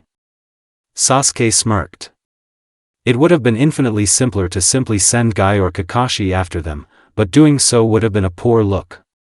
The public probably wouldn't mind it if Naruto came back covered in his own blood, but they'd riot if they saw Gaara beaten up. Most people probably weren't paying enough attention to know that the monster fighting Naruto was actually her. Sasuke thought to himself. He then let out a low, short laugh. People are so superficial. Only reason they'd even be angry about it is because she's cute and short. Well, that, and they don't really know who or what she is. Reports never referred to her by name or really by appearance. Just as an enemy Jinchuriki. They don't have a clue, he mused. It was sad, but true. Perception was reality, and Naruto was perceived as a problem. The only reason they sent us out is because they could label it a triumph of friendship and camaraderie. Naruto and I being on the same team is common knowledge. Sasuke thought to himself. He then shivered slightly as a wind blew across the terrain. You really should be sleeping, you know. The Uchiha glanced back over his shoulder to see Neji emerging from the flap of his own tent. The Hyuga slowly made his way to his companion's side and stared out over the same dark horizon. I could hear you thrashing about in your sleep. Night terrors, I assume? Neji asked, earning a delayed, reluctant nod from Sasuke. Always is. I can usually just sleep through them, though. This last one was a little too real for me to sleep again, he explained stoically. The Hyuga cast him a knowing look. Let me guess, it had something to do with what is to come and how it may go horribly wrong, he inquired. The Uchiha raised an eyebrow. Sounds to me like you're speaking from personal experience. Are you? He asked curiously. Neji maintained his silence briefly, but soon gave a response. Likely about different aspects, but yes. Personally, I've been struggling with dreams of what will happen when I inevitably return home with news of my impending loss. Things improved for me slightly after Naruto and I fought, but Hayashi-sama is still a tremendously harsh man, he admitted. Sasuke shuddered at what Neji was suggesting.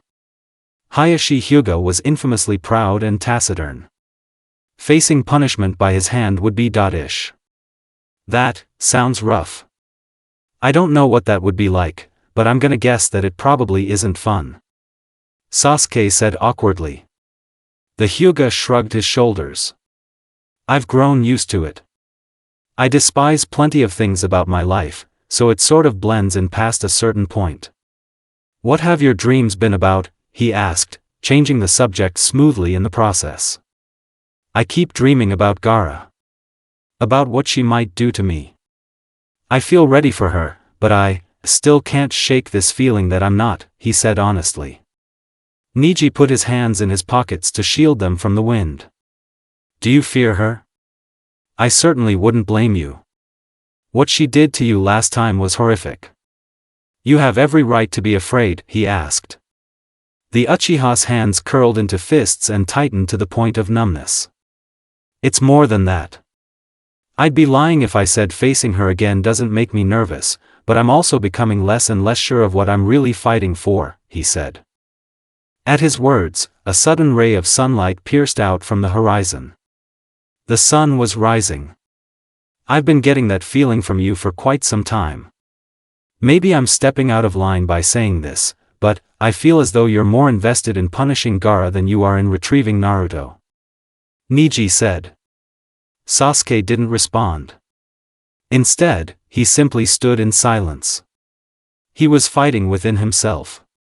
After a time, the Hyuga sighed. What do you want to be fighting for? What is it that you feel is the right thing to do? He asked. Sasuke glanced at him out of the corner of his eye and then shielded his vision from the newly risen sun's rays. I can't let go of what I've seen in her. She's a wolf in sheep's clothing. She'll eat him alive. I can't let that happen. I want to get rid of her, but I can't. I hate this. I hate it so much, he said. Neji put a hand on his shoulder. I can't say that I care all that much on a personal level, but I do understand how you feel. I don't have a solution for your problem, but I do have a suggestion. Should we be beaten and sent away empty-handed, let it go. Forget about them, he said. He then removed his hand from Sasuke's shoulder and made his way back to the tents. Let's save the stress for the moment of truth. That tension could serve us well, he said as he began to pack up his shelter.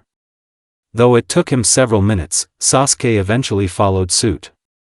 The boys ran in silence for the remainder of the day. A bead of nervous sweat trickled down Gaara's face as the silence dragged on. For the past several weeks, two presences had slowly drawn closer to the borders of Yuzushiogakure.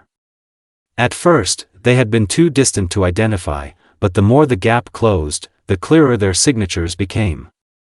9 days ago, Gaara had finally pinned faces and names to the two entities en route for the ruins. Sasuke Uchiha and Neji Hyuga. Not particularly intimidating foes, but ones that held power over her for other reasons. Simply by association, their arrival would certainly complicate things for the redhead. No doubt, they were coming to retrieve the pair. Likely by force, if they were on a mission even remotely similar to that of the hunters. Naruto was still unaware of their impending arrival, and Gaara was quite stuck on whether or not to notify him. On one hand, telling him would likely make the encounter fairly simple. Sasuke was a fairly simple task, as was Neji, but put together, they would be tricky to deal with alone. Naruto still held a fairly large advantage over the redhead in terms of power, and he had beaten Neji once before in quite brutal fashion. The issues with informing him, however, were many from Gaara's perspective. Most prominently, his reaction to the knowledge of his former comrades, one of which being his teammate, coming to face him was difficult to predict. A small sliver of homesickness still existed within the blonde, and his bond with Sasuke almost certainly still held weight. Neji was less of a concern, but he was still a factor. Equally troubling was the fact that they seemed to know exactly where she and Naruto were. The more she thought about it, the more sure she became that a message needed to be sent. Something that would keep them all away.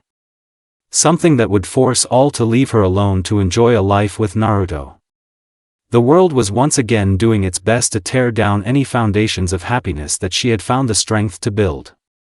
Fortunately, this problem was one that could be solved through force. With enough effort, she could rid herself of her opposition completely. They could be removed from her life entirely. The past 4 weeks had been a blissful existence unlike anything Gaara had experienced. She awoke and fell asleep to a kind and caring face every day. Even in the wreckage of a once great society, she had found peace with another person. She had suffered to create this new reality, and she would not allow it to be taken away. Taking a glance to her left, Gaara suppressed the urge to reach out and touch the boy sitting next to her. They were situated at the base of a residential wreckage a few meters away from the river. It was nearing nighttime. And the temperature was dipping rapidly. Despite the oncoming cold, Naruto had still fallen asleep sitting up. It was an endearing quality of his. The ability to make the best of even harsh situations, be them the bitter cold reality of winter or a life of oppression. He remained an inspiration day in and day out.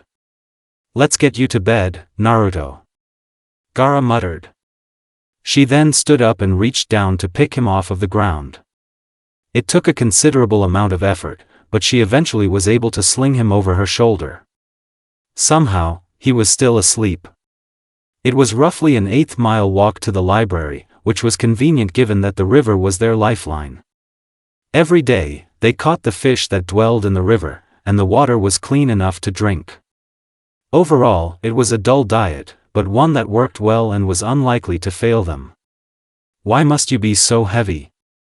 Gaara grumbled as she hauled her significant other along. Eventually, and painstakingly, she reached the entrance of the library. Once she was there, though, she was struck by an idea. Taking a glance around, Gaara spotted another building a fair distance east, one that was still relatively intact. Taking a deep breath and steeling herself for more exercise, the redhead carried Naruto another lengthy distance to the structure. She kicked open the door and peered inside, sighing with relief as she discovered a bed and blankets. They were dusty and disheveled, but they were still very much usable. Carefully entering the run-down house, Gaara laid Naruto down on the sheets and covered him with all of the blankets available. Once he was fully covered and situated, the redhead gently caressed the side of his face and sighed. Sasuke and Neji were bound to arrive inside of the next hour. Pinpointing exactly when was impossible, but it would be soon. There was little time left. The closer they came, the more sure of her decision Gaara became. I know you'll be upset with me, but I'm doing this my way. Diplomacy is no longer viable. Sleep well, my love, she said before exiting the building and closing the door behind her. There was no realistic way for her to keep both Neji and Sasuke away from Naruto, but it mattered not, for only one of those names was on her mind at present. For all that her mind told her that defeating Sasuke Uchiha a third time would be a relatively simple matter, a nagging suspicion in the back of Gaara's mind argued the opposite. Their first battle had been a massacre in her favor. She had utterly dominated him the moment she had begun to try. Their near-immediate rematch had been harder, but circumstances had played a large role. Gaara had made the mistake of resealing her strength during her battering of Shino and Kiba, which had allowed Sasuke to enjoy a decent margin of success. She was outmatched in her human state, that much was clear. No waiting this time. I'm not taking any chances, she vowed, forming a hand seal and holding it for a moment. Then, a doppelganger of Gaara formed in front of her from the sand that was now leaking from her gourd. Intercept them, she said to the clone, receiving a curt nod in response. Gaara's copy quickly bounded away towards the southern border of Uzushiogakure. Once she was out of sight, the original redhead turned back toward the library and began a rapid walk. There was nothing left to do but wait. I'd heard about this a few times before. An abandoned village, forgotten by time. I never thought I would see it with my own eyes. Sasuke nodded and looked around as he and the Hyuga entered the boundaries of what remained of Uzushiogakure. It was in shambles for the most part, but there remained a timeless flavor of culture to what was still there. Whatever disaster had befallen the once great city had to have been absolutely devastating, as it was quite clear that what was before them now was only a sliver of the village's true size. If I remember right, it hasn't even been that long since this place was thriving. Only around 40 or 50 years. Looks to me like an earthquake hit. The way things have fallen apart and cracked, it all looks like it was shaken from the ground up. Sasuke commented as he stepped over a piece of fallen stone. If you're right, it really does put into perspective just how helpless we humans are in the face of natural disasters. On a whim, Mother Nature can wipe us off the face of the earth. It's a harsh world we live in. Neji said with a dry chuckle. Nature was indeed far beyond human comprehension past a certain point, and people lived according to its whims. And yet, there were those foolish enough to try to control it. At this thought, Sasuke began to think out loud. You could kinda say the same thing about the tailed beasts and their Jinchuriki, don't you think? We convince ourselves that locking them away is the right thing to do, but all we're really doing is delaying the inevitable, he said. Neji raised an eyebrow, but eventually shrugged his shoulders. I suppose you're right. Bijou can't be controlled by humans. Not really. Even those who suppress them aren't really in control. To be brutally honest, I don't think Jinchuriki are people who should be crossed. Perhaps that's discriminatory, though, he said honestly. If you both think that way, then why are you even here? Both boys tensed and whirled around to face rightward. Standing atop the roof of a ravaged building that was likely once the home of a native citizen was the first and last person they had wished to find. Though her clothes were slightly more worn and tattered than they normally were, there was no mistaking her for another. Gaara of the desert was upon them. You know, making us come to you may have been a wiser decision. Neji said as he and Sasuke glared up at the red-headed Jinchuriki. Gaara brushed back a strand of her crimson hair and leapt down from her perch, landing just a few feet in front of the genin. Oh, I will be making you come to me. Well, one of you. You see, my business is only with Sasuke. You're of no concern, she said bluntly. Sasuke scowled and stepped forward. I'm glad we're on the same page. Before we get to that, though, tell us where Naruto is. Do that, and I'll give you a head start, he said menacingly. Gaara smirked and folded her arms across her chest. Go and find him yourselves. It shouldn't be too hard. And, I won't be the one running. That would be you, Sasuke, she said. Before either the Uchiha or the Hyuga could respond, Gaara burst into a shimmer of sand, leaving an empty space where she had once been. After a moment of confused silence, Niji activated his Byakugan. She's in an enormous structure about a mile ahead, and Naruto. He began, scanning the area for a few seconds before finishing his report. Is in a much smaller building quite a bit closer to us. He looks to be asleep, he concluded. Sasuke nodded and stared ahead at the outline of what was likely the building that housed Gaara. It was massive, and looked to be in much better condition than the vast majority of the village. Go find Naruto. I'll handle Gaara, he said. He then began to walk towards his distant destination. Before he could make it even 100 feet, Niji called out to him. Try not to lose your mind. She'll do everything in her power to get under your skin. This will be a battle for optics, not for victory, he said. Sasuke turned around and gave him a puzzled look. What's that supposed to mean? He asked skeptically. Niji jammed a thumb in the direction of where Naruto was dwelling. I won't be able to hold him off for very long. When he beats me, he's going to come running to the two of you. I get the feeling that he'll be less agreeable if he sees you completely off your rocker. Same goes for Gaara, he explained. Sensing that it was a poor idea to wait much longer, Sasuke simply nodded and went on his way to face Gaara. Niji remained and watched him leave. Be careful, you mad bastard, he muttered to Sasuke under his breath. He then sighed and turned to begin his trek to find Naruto. Beating or not, I'll take it like a man. Sasuke struggled to contain his awe at the sheer scale of the building he now stood in front of. He was a mere ant in comparison. It rose at least 150 feet into the air at its peak. As such, the door felt quite undersized at only around 8 feet in height. Taking several deep breaths, Sasuke put his hand on the wooden door and pushed it inwards. It took some effort, but the door eventually gave way to the pressure. Stepping inside slowly, the Uchiha's eyes darted in either direction warily. He was on edge. There would be no surprises.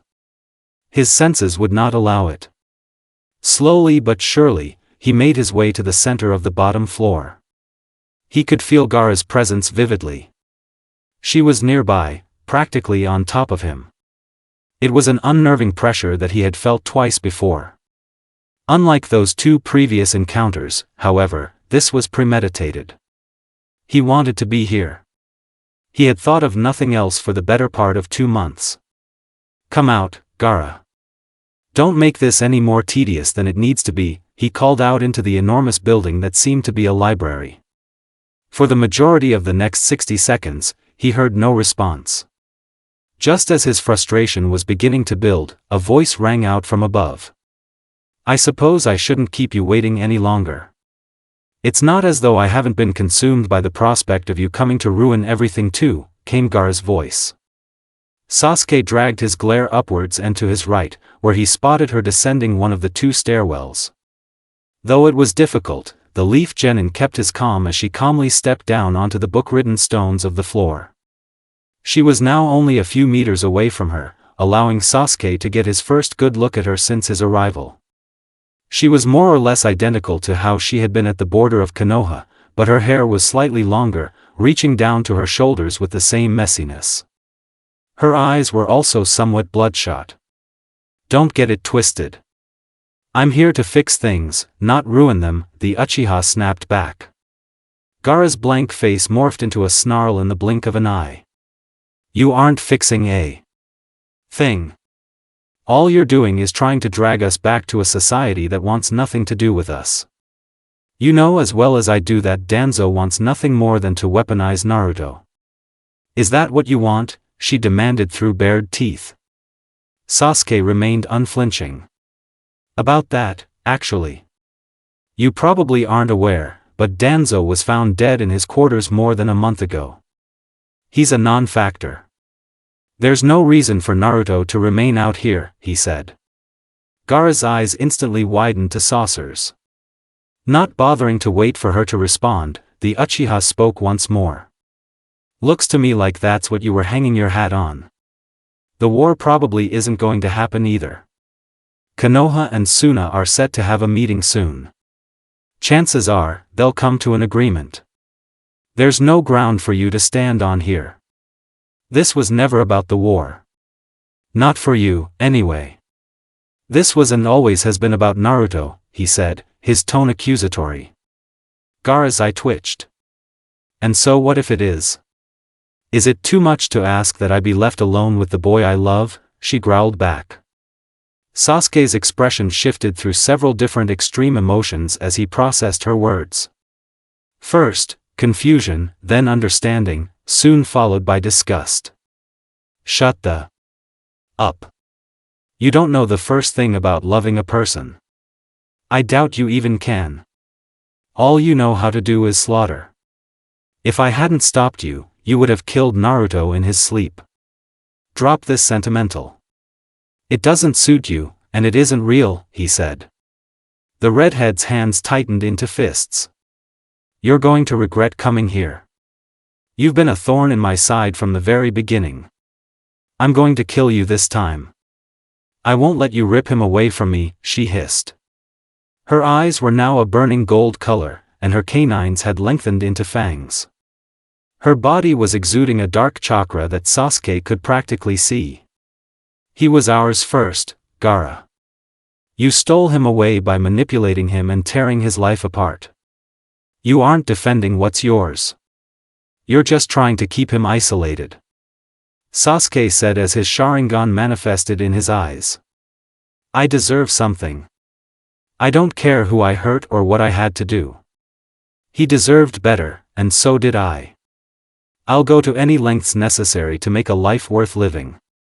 Gaara said before sending a swatch of murderous sand forth from her gourd to crush him.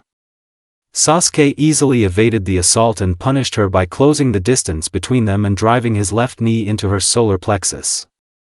The blow forced her to retreat a step, allowing the Leaf Genin to pursue her by kicking her knee inward and ruining her balance. The Uchiha then vanished from sight, reappearing 20 feet over her head. Fire style, fireball jutsu, he yelled after weaving the appropriate series of hand signs. A blast of superheated flames crashed down onto Gaara from above, sending a harsh orange glow across the library. Once he was satisfied with the volume of fire he had produced, Sasuke returned to his original position and assumed a taijutsu stance. It was far from over. As expected, once the smoke cleared, Gaara still stood unfazed. Her sand had absorbed the brunt of the jutsu, though it had been turned to glass in the process. You can't beat me like this, Gaara. You know that, he goaded her as she dusted herself off. She responded by slamming her fist into the glass that surrounded her, shattering it into thousands of pieces. Can't I? She replied. The storm of glass shards then swarmed after Sasuke. The raven-haired boy ducked and dove as best he could, but he couldn't fully evade the transparent torrent. After a few moments of pointless and painful evasion, Sasuke clenched his jaw and burst forward. He then knocked Gaara to the floor with a forceful punch to the left side of her jaw. With their wielder momentarily compromised, the serrated storm of glass returned to Gaara's side. With space to breath, the Uchiha retreated to regroup. No, you can't, he said in response to her mocking question. The redhead audibly sighed and sat up, rubbing her bruised jaw. Like I told you the first time we fought, you're like a housefly, she grumbled as she rose to her feet and assessed him. She then cracked her neck and narrowed her eyes. Even so, I'm not going to give you any more free success, she said. Sasuke quickly realized what she was likely implying. If you think I'll just let you transform, then you're dead wrong, he said as he prepared to attack her again. Gaara broke out into a giggle. It's already too late, she said vaguely. The Uchiha opened his mouth to demand an explanation, but the answer slapped him in the face before he could. I put a little bit more effort into creating that one. Just enough to make her serviceably tough. Sasuke's blood ran cold as he forced himself to look straight up to the balcony. Staring down at him with a disturbing grin was another Gaara. She had assumed the transformation that had been his undoing the first time, with an armored right arm, strange tattoos covering her face, and a pair of diamond-shaped irises. He then looked back to the more human Gaara. "Sorry, but you've been played," she said with a false smile, her body fading away into a cloud of sand as her words reached him. Before he could react, the transformed, apparently real, Gaara leapt down to the floor from the balcony with a loud crash. "Sorry about that. I just felt the need to be cautious. You battered my base state up and down the last 2 times we fought. I think you've more than earned this," she said, her voice husky and dark. The Uchiha nervously backed up a step.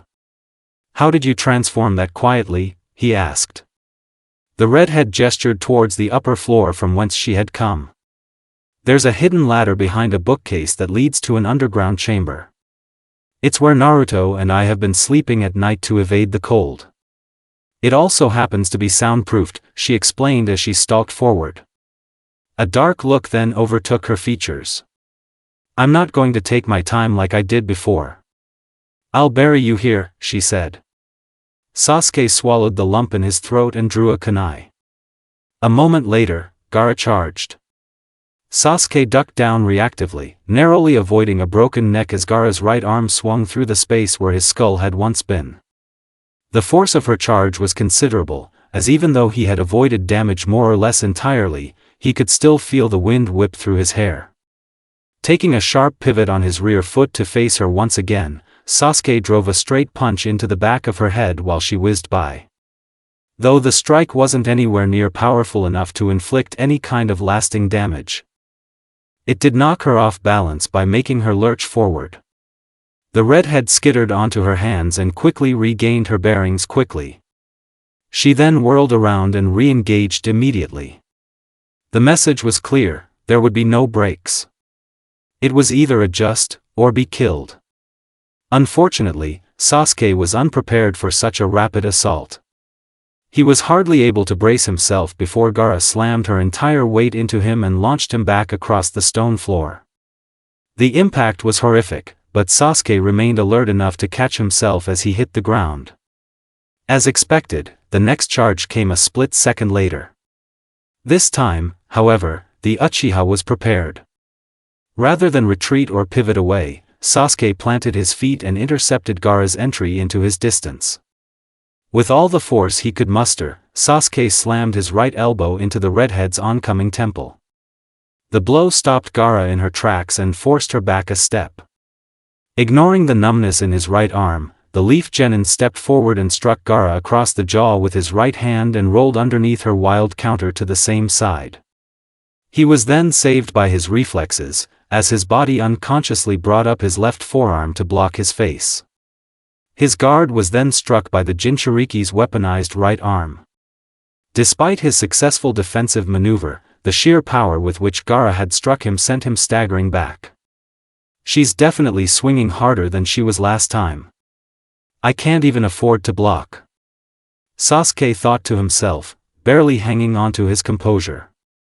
He had already found success cutting off Gaara's blitzes with intercepting strikes, and he had clearly inflicted some kind of damage, as she had retreated a step, but it wasn't a thing to rely on. The Uchiha took a glance down at his right arm and winced. It was bruised and throbbing. He had done more damage to himself than Gaara. He then returned his attention to the maddened girl, who was stalking about in his field of view. She was searching for openings. I can hang with her up close. Speed matters less there. She's way too quick in open space for me to time consistently. Yeah, I've gotta press her, he decided with a nod to himself. After swallowing his fear, Sasuke charged forward and rapidly crossed the distance that separated them. In a split second, he was only 2 feet from his foe. Seemingly surprised by his gusto, Gaara hesitated momentarily. Not used to being pressured? Sasuke goaded, snapping her head back with a stiff left-handed punch as he spoke. He then leaned back at the waist and allowed Gaara to punch the air just in front of his face in retaliation. As the redhead stumbled forward from her own overcommitment, Sasuke ran her into a spearing knee to her gut and shoved the girl back by her shoulders. Deciding to push his luck even further, the Leaf Genin launched an overhand punch at the left side of Gaara's head. Unfortunately, he had overstayed his welcome in close quarters. The moment he was close enough, Gaara sunk her sand-encased fist into his stomach and knocked the wind out of him. With Sasuke doubled over, the redhead seized him by the front of his collar and violently spiked him into the floor. The impact cracked the stone and caused Sasuke's vision to go black for a split second. When he came to again, Gaara was suspending him in the air by the same grip. "You're certainly making more of a fight out of this than it was last time, but your chances are no better. I can take what you give, but the same can't be said for you," she said.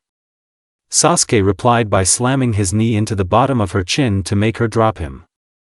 It worked as planned, and allowed the Uchiha to retreat back to a safe distance. Once there, he took a deep breath. "Maybe, but I've got something you don't," he said vaguely, earning a questioning look from his demon-carrying adversary. "With that being?" Gaara asked impatiently. Sasuke smirked and pulled on something unseen, making a ripping sound in the process. A large explosion then erupted from Gaara's body. When the smoke and debris cleared, Gaara still stood upright. This was short-lived, though, as she soon buckled and fell to one knee. "Unlike you, I've got a brain," the Leaf Genin said. The Jinchuriki wiped ash from her face and returned to her feet slowly. "When did you do it?" "The paper bomb." "When?" she asked, frustration audible in her voice. "Just after I ran you into my knee. When I shoved you off, I attached it to your shoulder with some wire on the end. I'm pretty surprised that you slamming me into the ground didn't screw things up, honestly. You actually knocked me out for a second." Sasuke explained. The scheme had been a simple one, but basics won the day in many cases. Tricks such as this would be required for victory to be even remotely realistic. "I guess I'll just have to try harder," Gaara said, more to herself than to Sasuke. In the blink of an eye, at a speed that not even the Uchiha's Sharingan could react to, she made her way into his personal space. Once there, she simply stood there. It took a moment, but the Leaf Genin eventually did comprehend her movement. When he did, he attempted to counter her with a wide left-handed punch. When he stuck her, his arms simply passed right through her. He was then kicked square in the back. She had left an afterimage in the process of evading him and moving behind him. A feat of raw speed. "I should warn you. The only people to ever overwhelm me at my fullest are my late father and Naruto. Two people who far exceed you in strength. The only stage I possess beyond this one is a full-blown metamorphosis, which shouldn't be necessary," the redhead said as she allowed Sasuke to turn to face her once again. Her body was unchanged, but it was now outlined by a subtle red light of demonic chakra. "You're a freak, you know that," the Uchiha said. Gaara tucked a strand of her disheveled hair behind her left ear. "A freak that hates you, and a freak that's going to drain your life away. Even if you escape, another beating by my hands would break you. I can see it in your eyes and hear it in your voice. You need this. You desire nothing more than to topple me," she said darkly. Sasuke drew a kunai. "You aren't exactly hard to hate. You should know that. It's not like you've had many friends," he said coldly. At his words, Gaara scowled. "You're the exact opposite of Naruto. He's kind, sweet, and warm. You're cruel, demeaning, and cold. You're disgusting," she growled. The Uchiha prepared himself to fight, well aware that his chances were narrowing. "You stole my best friend. You ripped him away from us because you were selfish enough to not care about the people you were hurting. He had friends, he had comrades, and he was making a life for himself. I have every reason to hate you. You're my enemy, and not because you're from Suna," he snapped back, his own temper flaring. "If you can't protect what's yours, you don't deserve to keep it. You weren't strong enough to stop me from taking him away. That's your fault, not mine," Gaara replied. At this, Sasuke's composure cracked, and he recklessly charged the amplified Jinchuriki. When they clashed together, the foolishness of his choice was made perfectly clear to him. Instead of dodging or defending, Gaara had simply allowed him to punch her square in the forehead. The blow did absolutely no damage. The redhead's neck didn't even budge. As I told you, the people that have given me anything resembling a fight in this state are superior to you by orders of magnitude. I'm a bear, and you're a rodent, she said as she clamped down on his wrist. She then spun him around twice and launched him straight up into the air. For a brief moment, Sasuke simply floated in the air freely. It lasted only a few seconds, but for a time, there was silence. He was halfway to the intimidatingly high ceiling when he was first hit. The impact came from his left and sent him spiraling towards the rightmost wall. Just as he was about to collide with it, he was bounced painfully back in the direction from whence he had come. You're the last thing I need to get rid of. Once you're gone, I can live happily. The screamed words came from right over Sasuke's head. As he sailed through the air, the Uchiha opened his eyes to see Gaara bearing over him from above, weaving hand signs. Her eyes were wide and crazed, and her expression was one of maddened desperation. There was no stability. She's insane. Completely and totally. And, she's probably gonna kill me. Sasuke lamented while Gaara completed her sequence. The girl then reared her head back. Wind style, great breach, she yelled. An enormous blast of wind then unleashed itself from her throat and slammed into Sasuke. The jutsu sent him whistling down towards the stone floors below, and when he hit them, they shattered and embraced him. For the second time during his clash with Gaara, he lost consciousness. Neji stared at the door in front of him. It had been a long walk from the boundary to the house, but the time had elapsed in an instant, it seemed. He had run through a number of mental exercises on his way to Naruto's location, and while they had seemed to work, he was now unsure. He had never been one to partake in pointless endeavors, and this very much felt like one in a number of ways. He had virtually no way to win unless he got quite lucky, and the trek home would be dodish depending upon his injuries. More than that, though, he felt out of place. This has nothing to do with me. I hardly know Naruto or Sasuke, and I've never actually met Gaara, her clone aside. This isn't my conflict. This isn't my fight. Why am I even here? He pondered as he reached out to open the door. He then pulled his hand back. Am I a coward for not wanting to do this? Why take a beating for people that mean so little to me? What's the point? He thought to himself, his feelings incredibly conflicted. In the midst of his struggles, a loud crashing sound came from the background. The Hyuga whirled around and searched for the source. It took him all of 30 seconds to hit upon the answer. It had come from the library. At this, Neji turned back to the door. I have a job to do. That's why I'm here, he thought firmly. He then pushed open the door of the small, damaged house. It was a single room, and it had a small bed, a table, and a few scattered books. It was extremely messy, but that was to be expected of a home left to stand the test of time. Within the room was who Neji had come to find. Naruto was sitting on the bed with his eyes downcast. He was clearly conscious, which was somewhat odd. I didn't think you'd be the one he brought along, the blonde said as Neji stepped inside carefully. Though it took him a moment, the Leaf Genin found his voice. Neither did I. I suggested that Lee go in my place, but they refused, so here I am, he explained, earning an almost imperceptible nod from the Jinchuriki. A frown slowly spread across Neji's face as he studied his former comrade. How long have you been awake, Naruto? You were asleep when I first located you, he asked skeptically. Naruto remained unmoving and silent for a few moments. Around 10 minutes. I woke up when the air got warmer.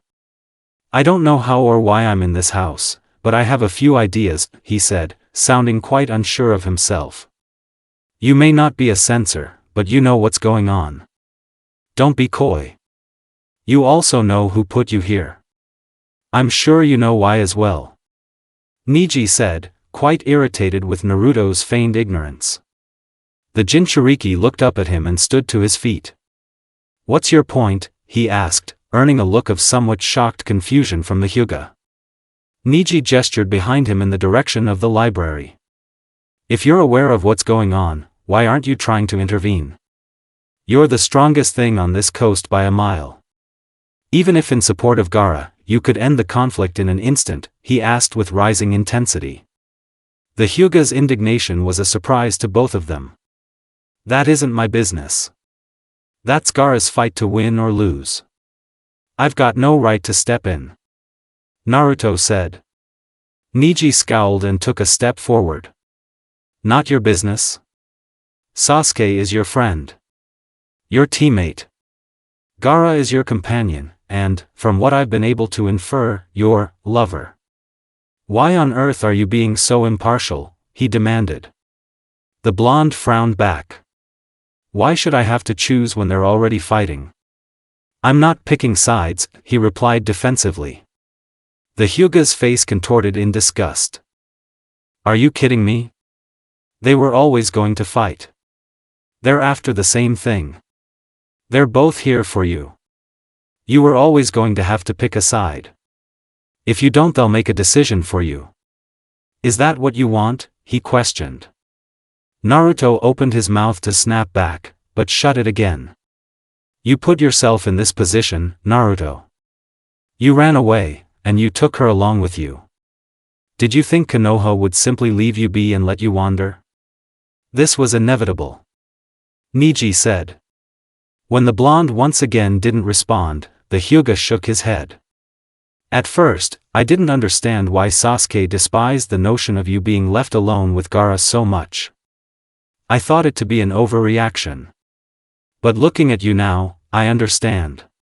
She's made you indecisive and resigned. That's so far the opposite of who you are, or at least what I thought you were. She's breaking you," he said with a look of something almost resembling sympathy. Finally, Naruto reacted. "Why are you even here, Niji?" "This has nothing to do with you," he asked quietly. The Leaf Genin stared at him intently. "Because I was curious to see if there was any truth to what Sasuke claimed, and it turns out that he was correct. And now, he's fighting a battle he can't safely win. All for your sake." I was inspired by that motivation. "I thought there were lessons I could learn from joining him," he explained. The blonde lowered his head back to the floor. "Why's he going so far for me? He can't beat Gaara. He just can't. I don't know if I could do it again," he muttered. Niji swallowed his frustrations and put a hand on his shoulder. "Yes, you could. Quite easily, I'd wager. Right now, though, Sasuke is wagering his life on the idea that he can break you of Gaara.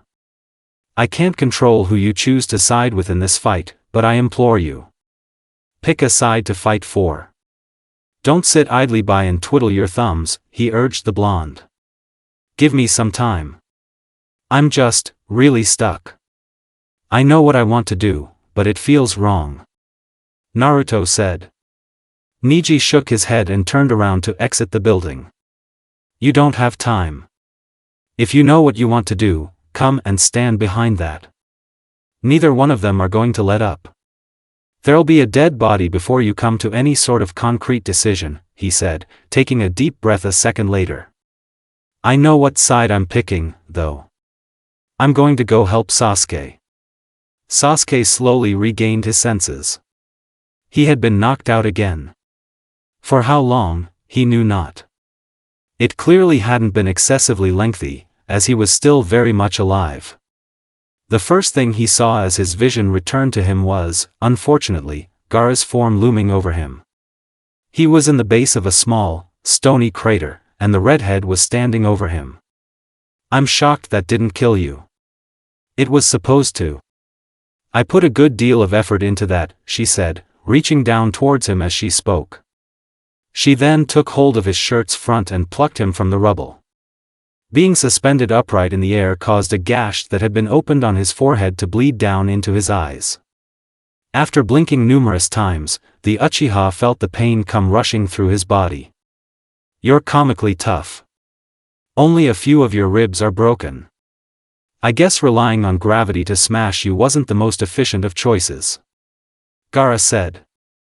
Her armored right arm then twisted and morphed into a serrated spike. Naruto won't be happy with me for killing you this way, but I think he'll get over it. What do you think? She said mockingly.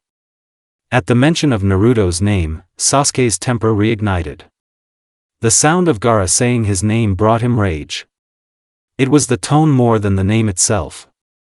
She spoke as though she owned him. The redhead then leaned into his ear. Don't worry. You'll get another shot at me.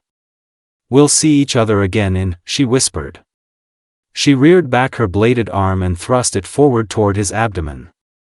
In stark defiance of Gaara's desired outcome, Sasuke mustered his negative emotions and allowed them to grant a final burst of strength to him. We're not done yet, he growled, his since deactivated Sharingan manifesting in his eyes once more. The Jinchuriki's expression gained a degree of apprehension when she saw that a third tomo had formed in each of his irises. His dojutsu had fully matured in his desperation. Sasuke then seized her by the wrist that was holding him up and squeezed it until a loud cracking sound could be heard. Yelping at the sudden pain, Gaara released him from her grip and leapt back away from the crater. Well, this is certainly a surprise, she growled. Rising to his feet after having been dropped, Sasuke grit his teeth and sent a fiery glare Gaara's way. The majority of the Uchiha's shirt had been torn away by the impact of his fall, thus making the markings that were spreading across his body all the more visible. At this sight, Gaara stepped back nervously. The very same thing had happened during Sasuke's final push in the stadium hall. It had very nearly resulted in her decapitation. After a minute, Sasuke's body stopped changing in any noticeable way, leaving him with a widespread tattoo that was rooted in his shoulder. There was a spiraling aura of purple chakra emanating from his form, and his expression was intense and visceral. You aren't going to ruin him. I won't let you, he said in a rough tone. At this, he jumped up to the side of the crater opposite Gaara. I don't know how many times I'm going to have to flatten you to make you quit breathing, but I'm not stopping until I find out, the Jinchuriki said with a fabricated calm. And so, they began the final stage of their final contest. The library shook as Sasuke and Gaara clashed together forehead to forehead.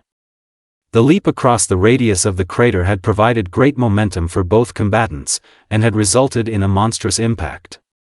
Though they were able to stay airborne above the ground for a moment, they quickly pushed off of one another and rebounded off of the floor to engage once again. When they came together for the second time, Gaara swung for his head with her encased arm in an attempt to end the fight immediately. Unlike previous exchanges, though, the Uchiha was able to anticipate and counter her attempt to harm him. Just before her forearm could connect with his face, he ducked down underneath it and let her miss. A half beat later, he popped back up with an uppercut that snapped Gaara's head up. He then caught her unarmored wrist as she attempted to punch him despite her own ruined posture as a result of Sasuke's counter. With her arm seized, the Uchiha yanked her forward into a knee to the gut. In a moment of narrow-mindedness, Sasuke had taken his eyes off of Gaara's right hand after it had whizzed over his head. For this reason, he was blindsided on one leg with his knee buried in the redhead's abdomen when the Jinchuriki swung it back the other way and backhanded him across the jaw.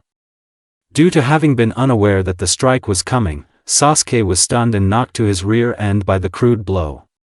Luckily for him, he was able to recover nearly instantly and return to his feet. Once he was upright again, he was forced to defend himself immediately. During his momentary slip, Gaara had closed him down once again and reared back her right arm to strike him again. It was then that Sasuke made his read. Instead of simply ducking down and countering her, he took the same risk he had earlier and intercepted her entry. As she fully committed to striking him, Sasuke planted his feet and threw a straight punch inside of her wide swing that speared her across the left side of her jaw. Much unlike the first time he had tried the tactic, it worked this time. Gaara's knees turned to rubber while she missed wildly with her attempted follow-up. Try as she might, she couldn't regain her bearings and was unable to defend herself from the 3 punches Sasuke clattered her with directly after rocking her. After being lit up by strikes for a brief few moments, Gaara recreated space by leaping straight into the air. Predictably, Sasuke leapt after her to maintain his forward pressure. He attempted to strike her with a punch, but was knocked back down toward the ground by a stomping kick from the redhead. The strike had served 2 purposes for Gaara. It had both repelled Sasuke away from her, and sent her up onto the balcony above. She now held the high ground. "Look who's running. Do I scare you that much?" Sasuke goaded from down below. The Jinchuriki gave him no discernible reaction. Instead, she formed the same sequence of hand signs she had before launching the Uchiha into the floor minutes ago. Recognizing the motions easily, Sasuke began to form his own jutsu with hand seals. Within moments, their respective techniques were fully formed. They then reared their heads back. Wind style, Great Breach. Fire style, Fireball Jutsu. A great blast of wind then collided with a burning inferno of searing flames, both having been launched from the mouths of the foes. As was the elemental dynamic, Gaara's wind massively amplified the power of Sasuke's fire, but it also sent it into a chaotic storm of omnidirectional superheated energy. Both children were consumed by the flames along with the interior of the library. Through the burning fire, they both emerged in a charge towards one another, with Gaara leaping down from above and Sasuke launching himself off the ground to meet her. When they collided, Sasuke landed first, but Gaara landed harder. The Uchiha connected with a left-handed punch to her temple, but was immediately countered with a punch on the same side. Despite the difference in impact, they both fell to the ground and landed with a thud. For a time, they both lay motionless among the burning stones and books. Eventually, however, Sasuke rose to his feet. Gaara took slightly longer, but eventually made her way to a stable stance. "You're going to die here," Sasuke the redhead said breathlessly, her fatigue extremely obvious in her voice and body language. The raven-haired boy spat blood out of his mouth and cleared more from his eyes. "Before we tear each other apart, tell me something, Gaara. Why Naruto? Aside from him being a Jinchuriki, why are you so fixated? Why did you go to these lengths to try to keep him to yourself? Just tell me all of that," he asked raggedly. Much to his surprise, Gaara gave him a straight answer. "Because he actually bothered to try to understand me. I terrified him, and I still do, but he did what he could to make me happy. Even if he hasn't fully succeeded yet, the fact that he's been willing to try it all means more to me than I could ever express. I didn't plan for things to go this way, but I'll take what I can get," she explained in a pained tone. "You know, if you'd just kept quiet in that cell, things might have worked out for you. You would have been let out eventually, and Naruto would have helped you. Even if the escape was his idea, you encouraged him. This is on you, even if you didn't mean for things to fly off the rails." Sasuke replied, a hint of begrudging sympathy in his voice. "I want no part of the hidden village system. The discrimination against Jinchuriki is widespread and unfixable. If I was ever going to make a life with him, it would have been in isolation. There's no other way," the Jinchuriki said firmly. Sasuke shook his head and drew a kunai. "I still can't let that happen. I'll do what I have to stop you. Even if that means maiming you," he said darkly. Gaara's eyes narrowed and her posture shifted to an aggressive crouch. From there, they threw all caution to the wind. Neji strained his legs to carry him faster as he ran across the ruins toward the library. A large flash of fire had lit the early morning darkness moments before, and it had brought the Hyuga great panic. Things were spiraling out of control, and time was short.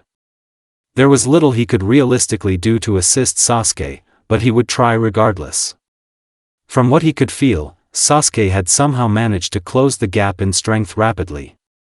Gaara's chakra signature was still noticeably more potent, but the difference was virtually non-existent compared to what it had been only minutes before. The issue was that the power Sasuke had acquired felt incredibly unnatural. It was dark, cold, and parasitic. It was allowing him to compete and inflict damage, but it was also ripping his body apart. Though Gaara's power was also foreign, she had wielded it for the majority of her young life. The longer the fight dragged, the more the advantage would belong to the redhead.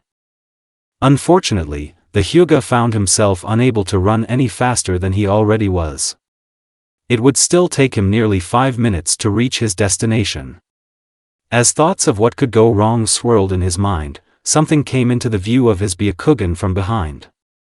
Niji quickly recognized the entity and felt some of his nerves settle. Running at a speed the Hyuga could not even begin to muster was Naruto, and he too was headed toward the library. Apparently, he had made his decision. What it was difficult to say for sure, but Niji had a somewhat confident theory. Within moments, the blonde tore past Niji at a blistering pace. At the sight, the Leaf Genin stopped running inside. It's probably best that I take my time, actually. My presence contributes nothing with Naruto involved. I figured we'd be waiting longer for him to make up his mind, he thought to himself with pursed lips. At his current pace, Naruto would reach the library within 2 minutes, and hopefully, he would put a stop to the violence. There were still no guarantees, but it was a hope that Niji clung to. This has been a truly sobering experience. Perhaps I should write it all down when I return home. Just for posterity, he mused dryly. He was exhausted mentally, and he hadn't even participated in any combat or long discussions. Just a single argument that had lasted less than 10 minutes. Perhaps it was the struggle to understand that had drained him. He had entered the assignment completely uninvested in the task at hand. In truth, he had only agreed to collect a paycheck and some potential notoriety. Now, though, he cared. He cared about the outcome of the conflict between Sasuke, Naruto, and Gaara. He still hardly knew them, but their struggles felt personal. I wonder why that is. What changed? Niji pondered. After a moment, he shook his head and resumed his journey to the library, but at a much slower pace. Indeed, it had been a long day, but it was still far from over. Gaara grimaced and clenched her jaw as she retreated away from Sasuke. Of the many exchanges she and the Uchiha had engaged in, the most recent collision had been one of the most painful. After having missed badly with a leading punch, Sasuke had slammed his forehead into her jaw in the form of a headbutt. His skull had bruised and injured her jaw. She was seeing double, and her face was in pain. Sasuke never let her rest. Not before, and not now. As such, he had increased his aggression at the sight of her discomfort. With great intensity, the raven-haired boy dug a punch into the right side of her rib cage with his left hand before cracking her over the top of her shoulder with his right hand. The combination buckled Gaara further and sent her to her back. Sasuke then crashed down on top of her to take advantage of her compromised state. As he did so, though, Gaara thrust out her armored right arm and grinned. The sand encasing the limb then sharpened into a blade as it had once before and sliced open the right side of Sasuke's face. The laceration sent a spray of blood down onto the Jinchuriki. Her retaliation had the desired effect and caused Sasuke to back off and take steps backward. Gaara took the opportunity to rise to her feet. Sasuke's face was almost fully masked in blood. He had a large gash on his forehead that leaked down onto his nose and eyes alongside the massive cut Gaara had carved into his face only a few seconds ago. His skin was more red than white. At this sight, a smirk spread across the Jinchuriki's lips. You look quite nice in red. Though, that blood loss probably can't be good for your health, she called to him. Sasuke replied by launching a pair of kunai her way, both of which she easily deflected with her encased arm. She was then sent stumbling by a punch to the temple from her right side. She was able to remain aware despite the unexpected blow, and she turned to face her foe. Surprised you fell for that, honestly. Sasuke said as he charged forward and swung a kunai at her neck. Gaara leaned back and narrowly evaded the blade and another punch from the Uchiha. When she tried to counter him, though, she missed 3 times consecutively. For all that their levels of strength were incredibly similar, Sasuke's heightened perception that he gleaned from his now complete Sharingan was a deadly weapon. He was incredibly difficult to hit when he was dictating pace and positioning. As payment for her numerous misses, Sasuke punished her with a counter-punch that landed squarely behind her left ear and ruined her equilibrium. Gaara took a knee in front of him and caught herself with her hands. She was then kicked across the face, a blow that caused her to tumble away. She quit sliding and rolling roughly 20 feet away from Sasuke, and when she was fully lucid again, the sound of chirping birds hit her ears. "Unless you have enough left in you to stop this head-on, there's no way you're dodging me this time." Gaara's eyes widened at the sight of a sparking purple mass of electricity emanating from Sasuke's right arm. He was in a familiar kneeling position, and his eyes were fixed on her chest. He was right. While both of them were exhausted and slower than usual, Chidori provided its user with a guaranteed level of speed. One that Gaara could hardly react to even while fresh. She was checkmated. "This is over," Sasuke said with finality. He then charged forward and instantaneously crossed the distance between them with his spear of electricity. All the redhead could do was close her eyes. No stabbing sensation ever came. The sound of electrical birds never ceased, but Gaara herself never felt any pain or any impact. Slowly but sure, she allowed her eyes to open. What she saw brought her a storm of disorganized emotions. "That's enough. Both of you, just stop," Naruto, who was somehow standing between them, said in a strained tone. He had stopped Sasuke's Chidori by seizing his wrist with both of his hands and pushing back against him. The jutsu was still active, but it was stalled. "Where did you?" Gaara began, losing her voice at the end as she trailed off. The blonde shoved Sasuke back a few feet and took a deep breath. "Niji came and found me. He made me think about some things. I came running when I finally got things sorted out. The door was open, so I didn't need to make a huge entrance," he explained to the two combatants. "Why are you stopping me, Naruto?" Sasuke asked while he let his Chidori fizzle out into nothing. The blonde remained stoic and glanced back at Gaara, who averted her eyes from his. "Because nobody has to die today. Not you, not her. I know why you're fighting, and I know why you want each other dead. You're fighting over me and where I'm going to go," he replied. The markings on Sasuke's body slowly retracted and shrunk as his expression changed from one of aggression to one of reserved unease. "Yeah, we are, but don't you understand why? Am I supposed to sit back and let that freak take you off to the middle of God knows where? Not in 1,000 years, he said with an angry glare at Gaara. "I get why you're doing what you're doing, Sasuke. Believe me, I do. There are things you don't understand, though," Naruto said in response. Sasuke wiped some blood from his eyes. "I know she didn't force you to run away, but there's no way you can convince me that she didn't at least encourage you to do it. Also, I just can't get behind the idea of letting her be alone with you. She's incredibly dangerous," he countered. Naruto shook his head. "She's dangerous to everybody but me. First of all, she wouldn't hurt me. That much I'm sure of, and even if she tried, I'm of a lot stronger than she is, and she knows it. It would never come to that anyway," he said firmly. "Do you really expect me to buy that? She almost killed me 2 or 3 times, and she would have murdered Shino and Kiba if I hadn't stopped her. How can you be so sure she won't just turn you into a corpse?" the raven-haired ninja snapped back. The blonde once again looked to Gaara.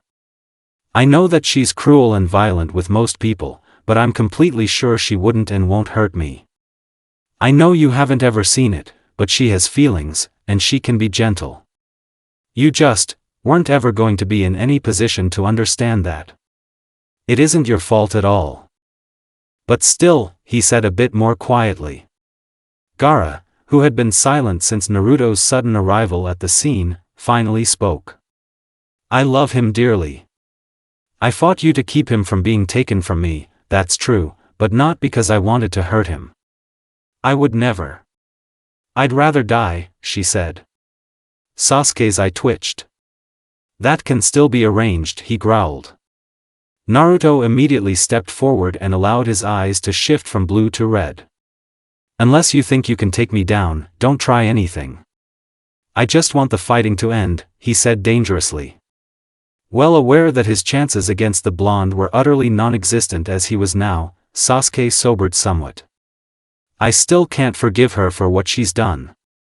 I also can't let go of the insanity I saw all 3 times I fought her. She isn't a good person. Not even close, he said. Naruto pursed his lips. Even if you can't forgive her, please don't make me fight against you. I'd hate having to hurt you to prove a point. I know that she isn't a good person in a lot of ways, but she's still human, and she deserves a chance to change. Also, over time, I've come to love her too. She isn't perfect, and there are things I'll have a tough time getting over, but she isn't a monster, he said. Initially, Sasuke didn't react. Over time, his expression progressed through several stages before settling on one of exhaustion. How did it all come to this, he asked, seemingly more to himself than Naruto or Gaara. His former teammate walked forward carefully and put a hand on his shoulder. It was out of our hands. Maybe neither one of us is right, but I still stand by what I said. I'm not leaving her alone. I get why you want me to, and who knows? You might be right. I know that you suffered for this, and you went to. For me, and I appreciate that. I really do, he said softly. Sasuke met his eyes and did his best to stay calm. I can't put into words how much I hate this, he said stiffly. Naruto sighed and lowered his eyes to the floor, his hand dropping from the Uchiha's shoulder at the same time. I know you hate it, and honestly, I don't love it either. Even if I actually do like being around Gaara, I still don't like being all alone out here. It's a mixed bag, but this is where I'm gonna stay, he said. There was then a moment of silence. Can you accept that? The blonde asked. Sasuke took a deep breath, held it in for a bit, and then released it. Just as he was about to speak, the sound of footsteps alerted all 3 ninja. A glance toward the door revealed Neji, who had just arrived. Choosing to ignore the Hyuga for the present, Sasuke turned back to Naruto. He then gave a reluctant nod. I don't have much of a choice, so yes, he muttered dejectedly. Before the blonde Jinchuriki could respond, Sasuke reached forward and tapped him on the forehead with his index and middle fingers. He then promptly turned around and made his way over to a sympathetic-looking Neji. If you ever want to come back, my doors are open, he said before exiting the library with his head down.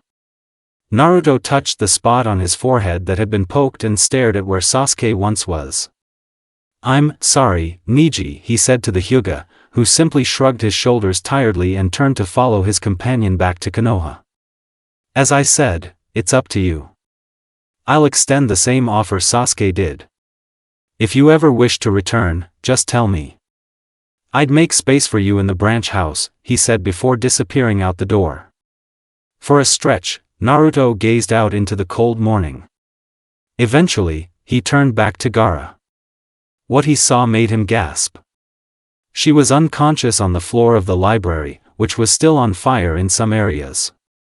Rushing to her side frantically, Naruto pressed his ear to her chest. He heaved a sigh of relief when he found a fairly strong heartbeat.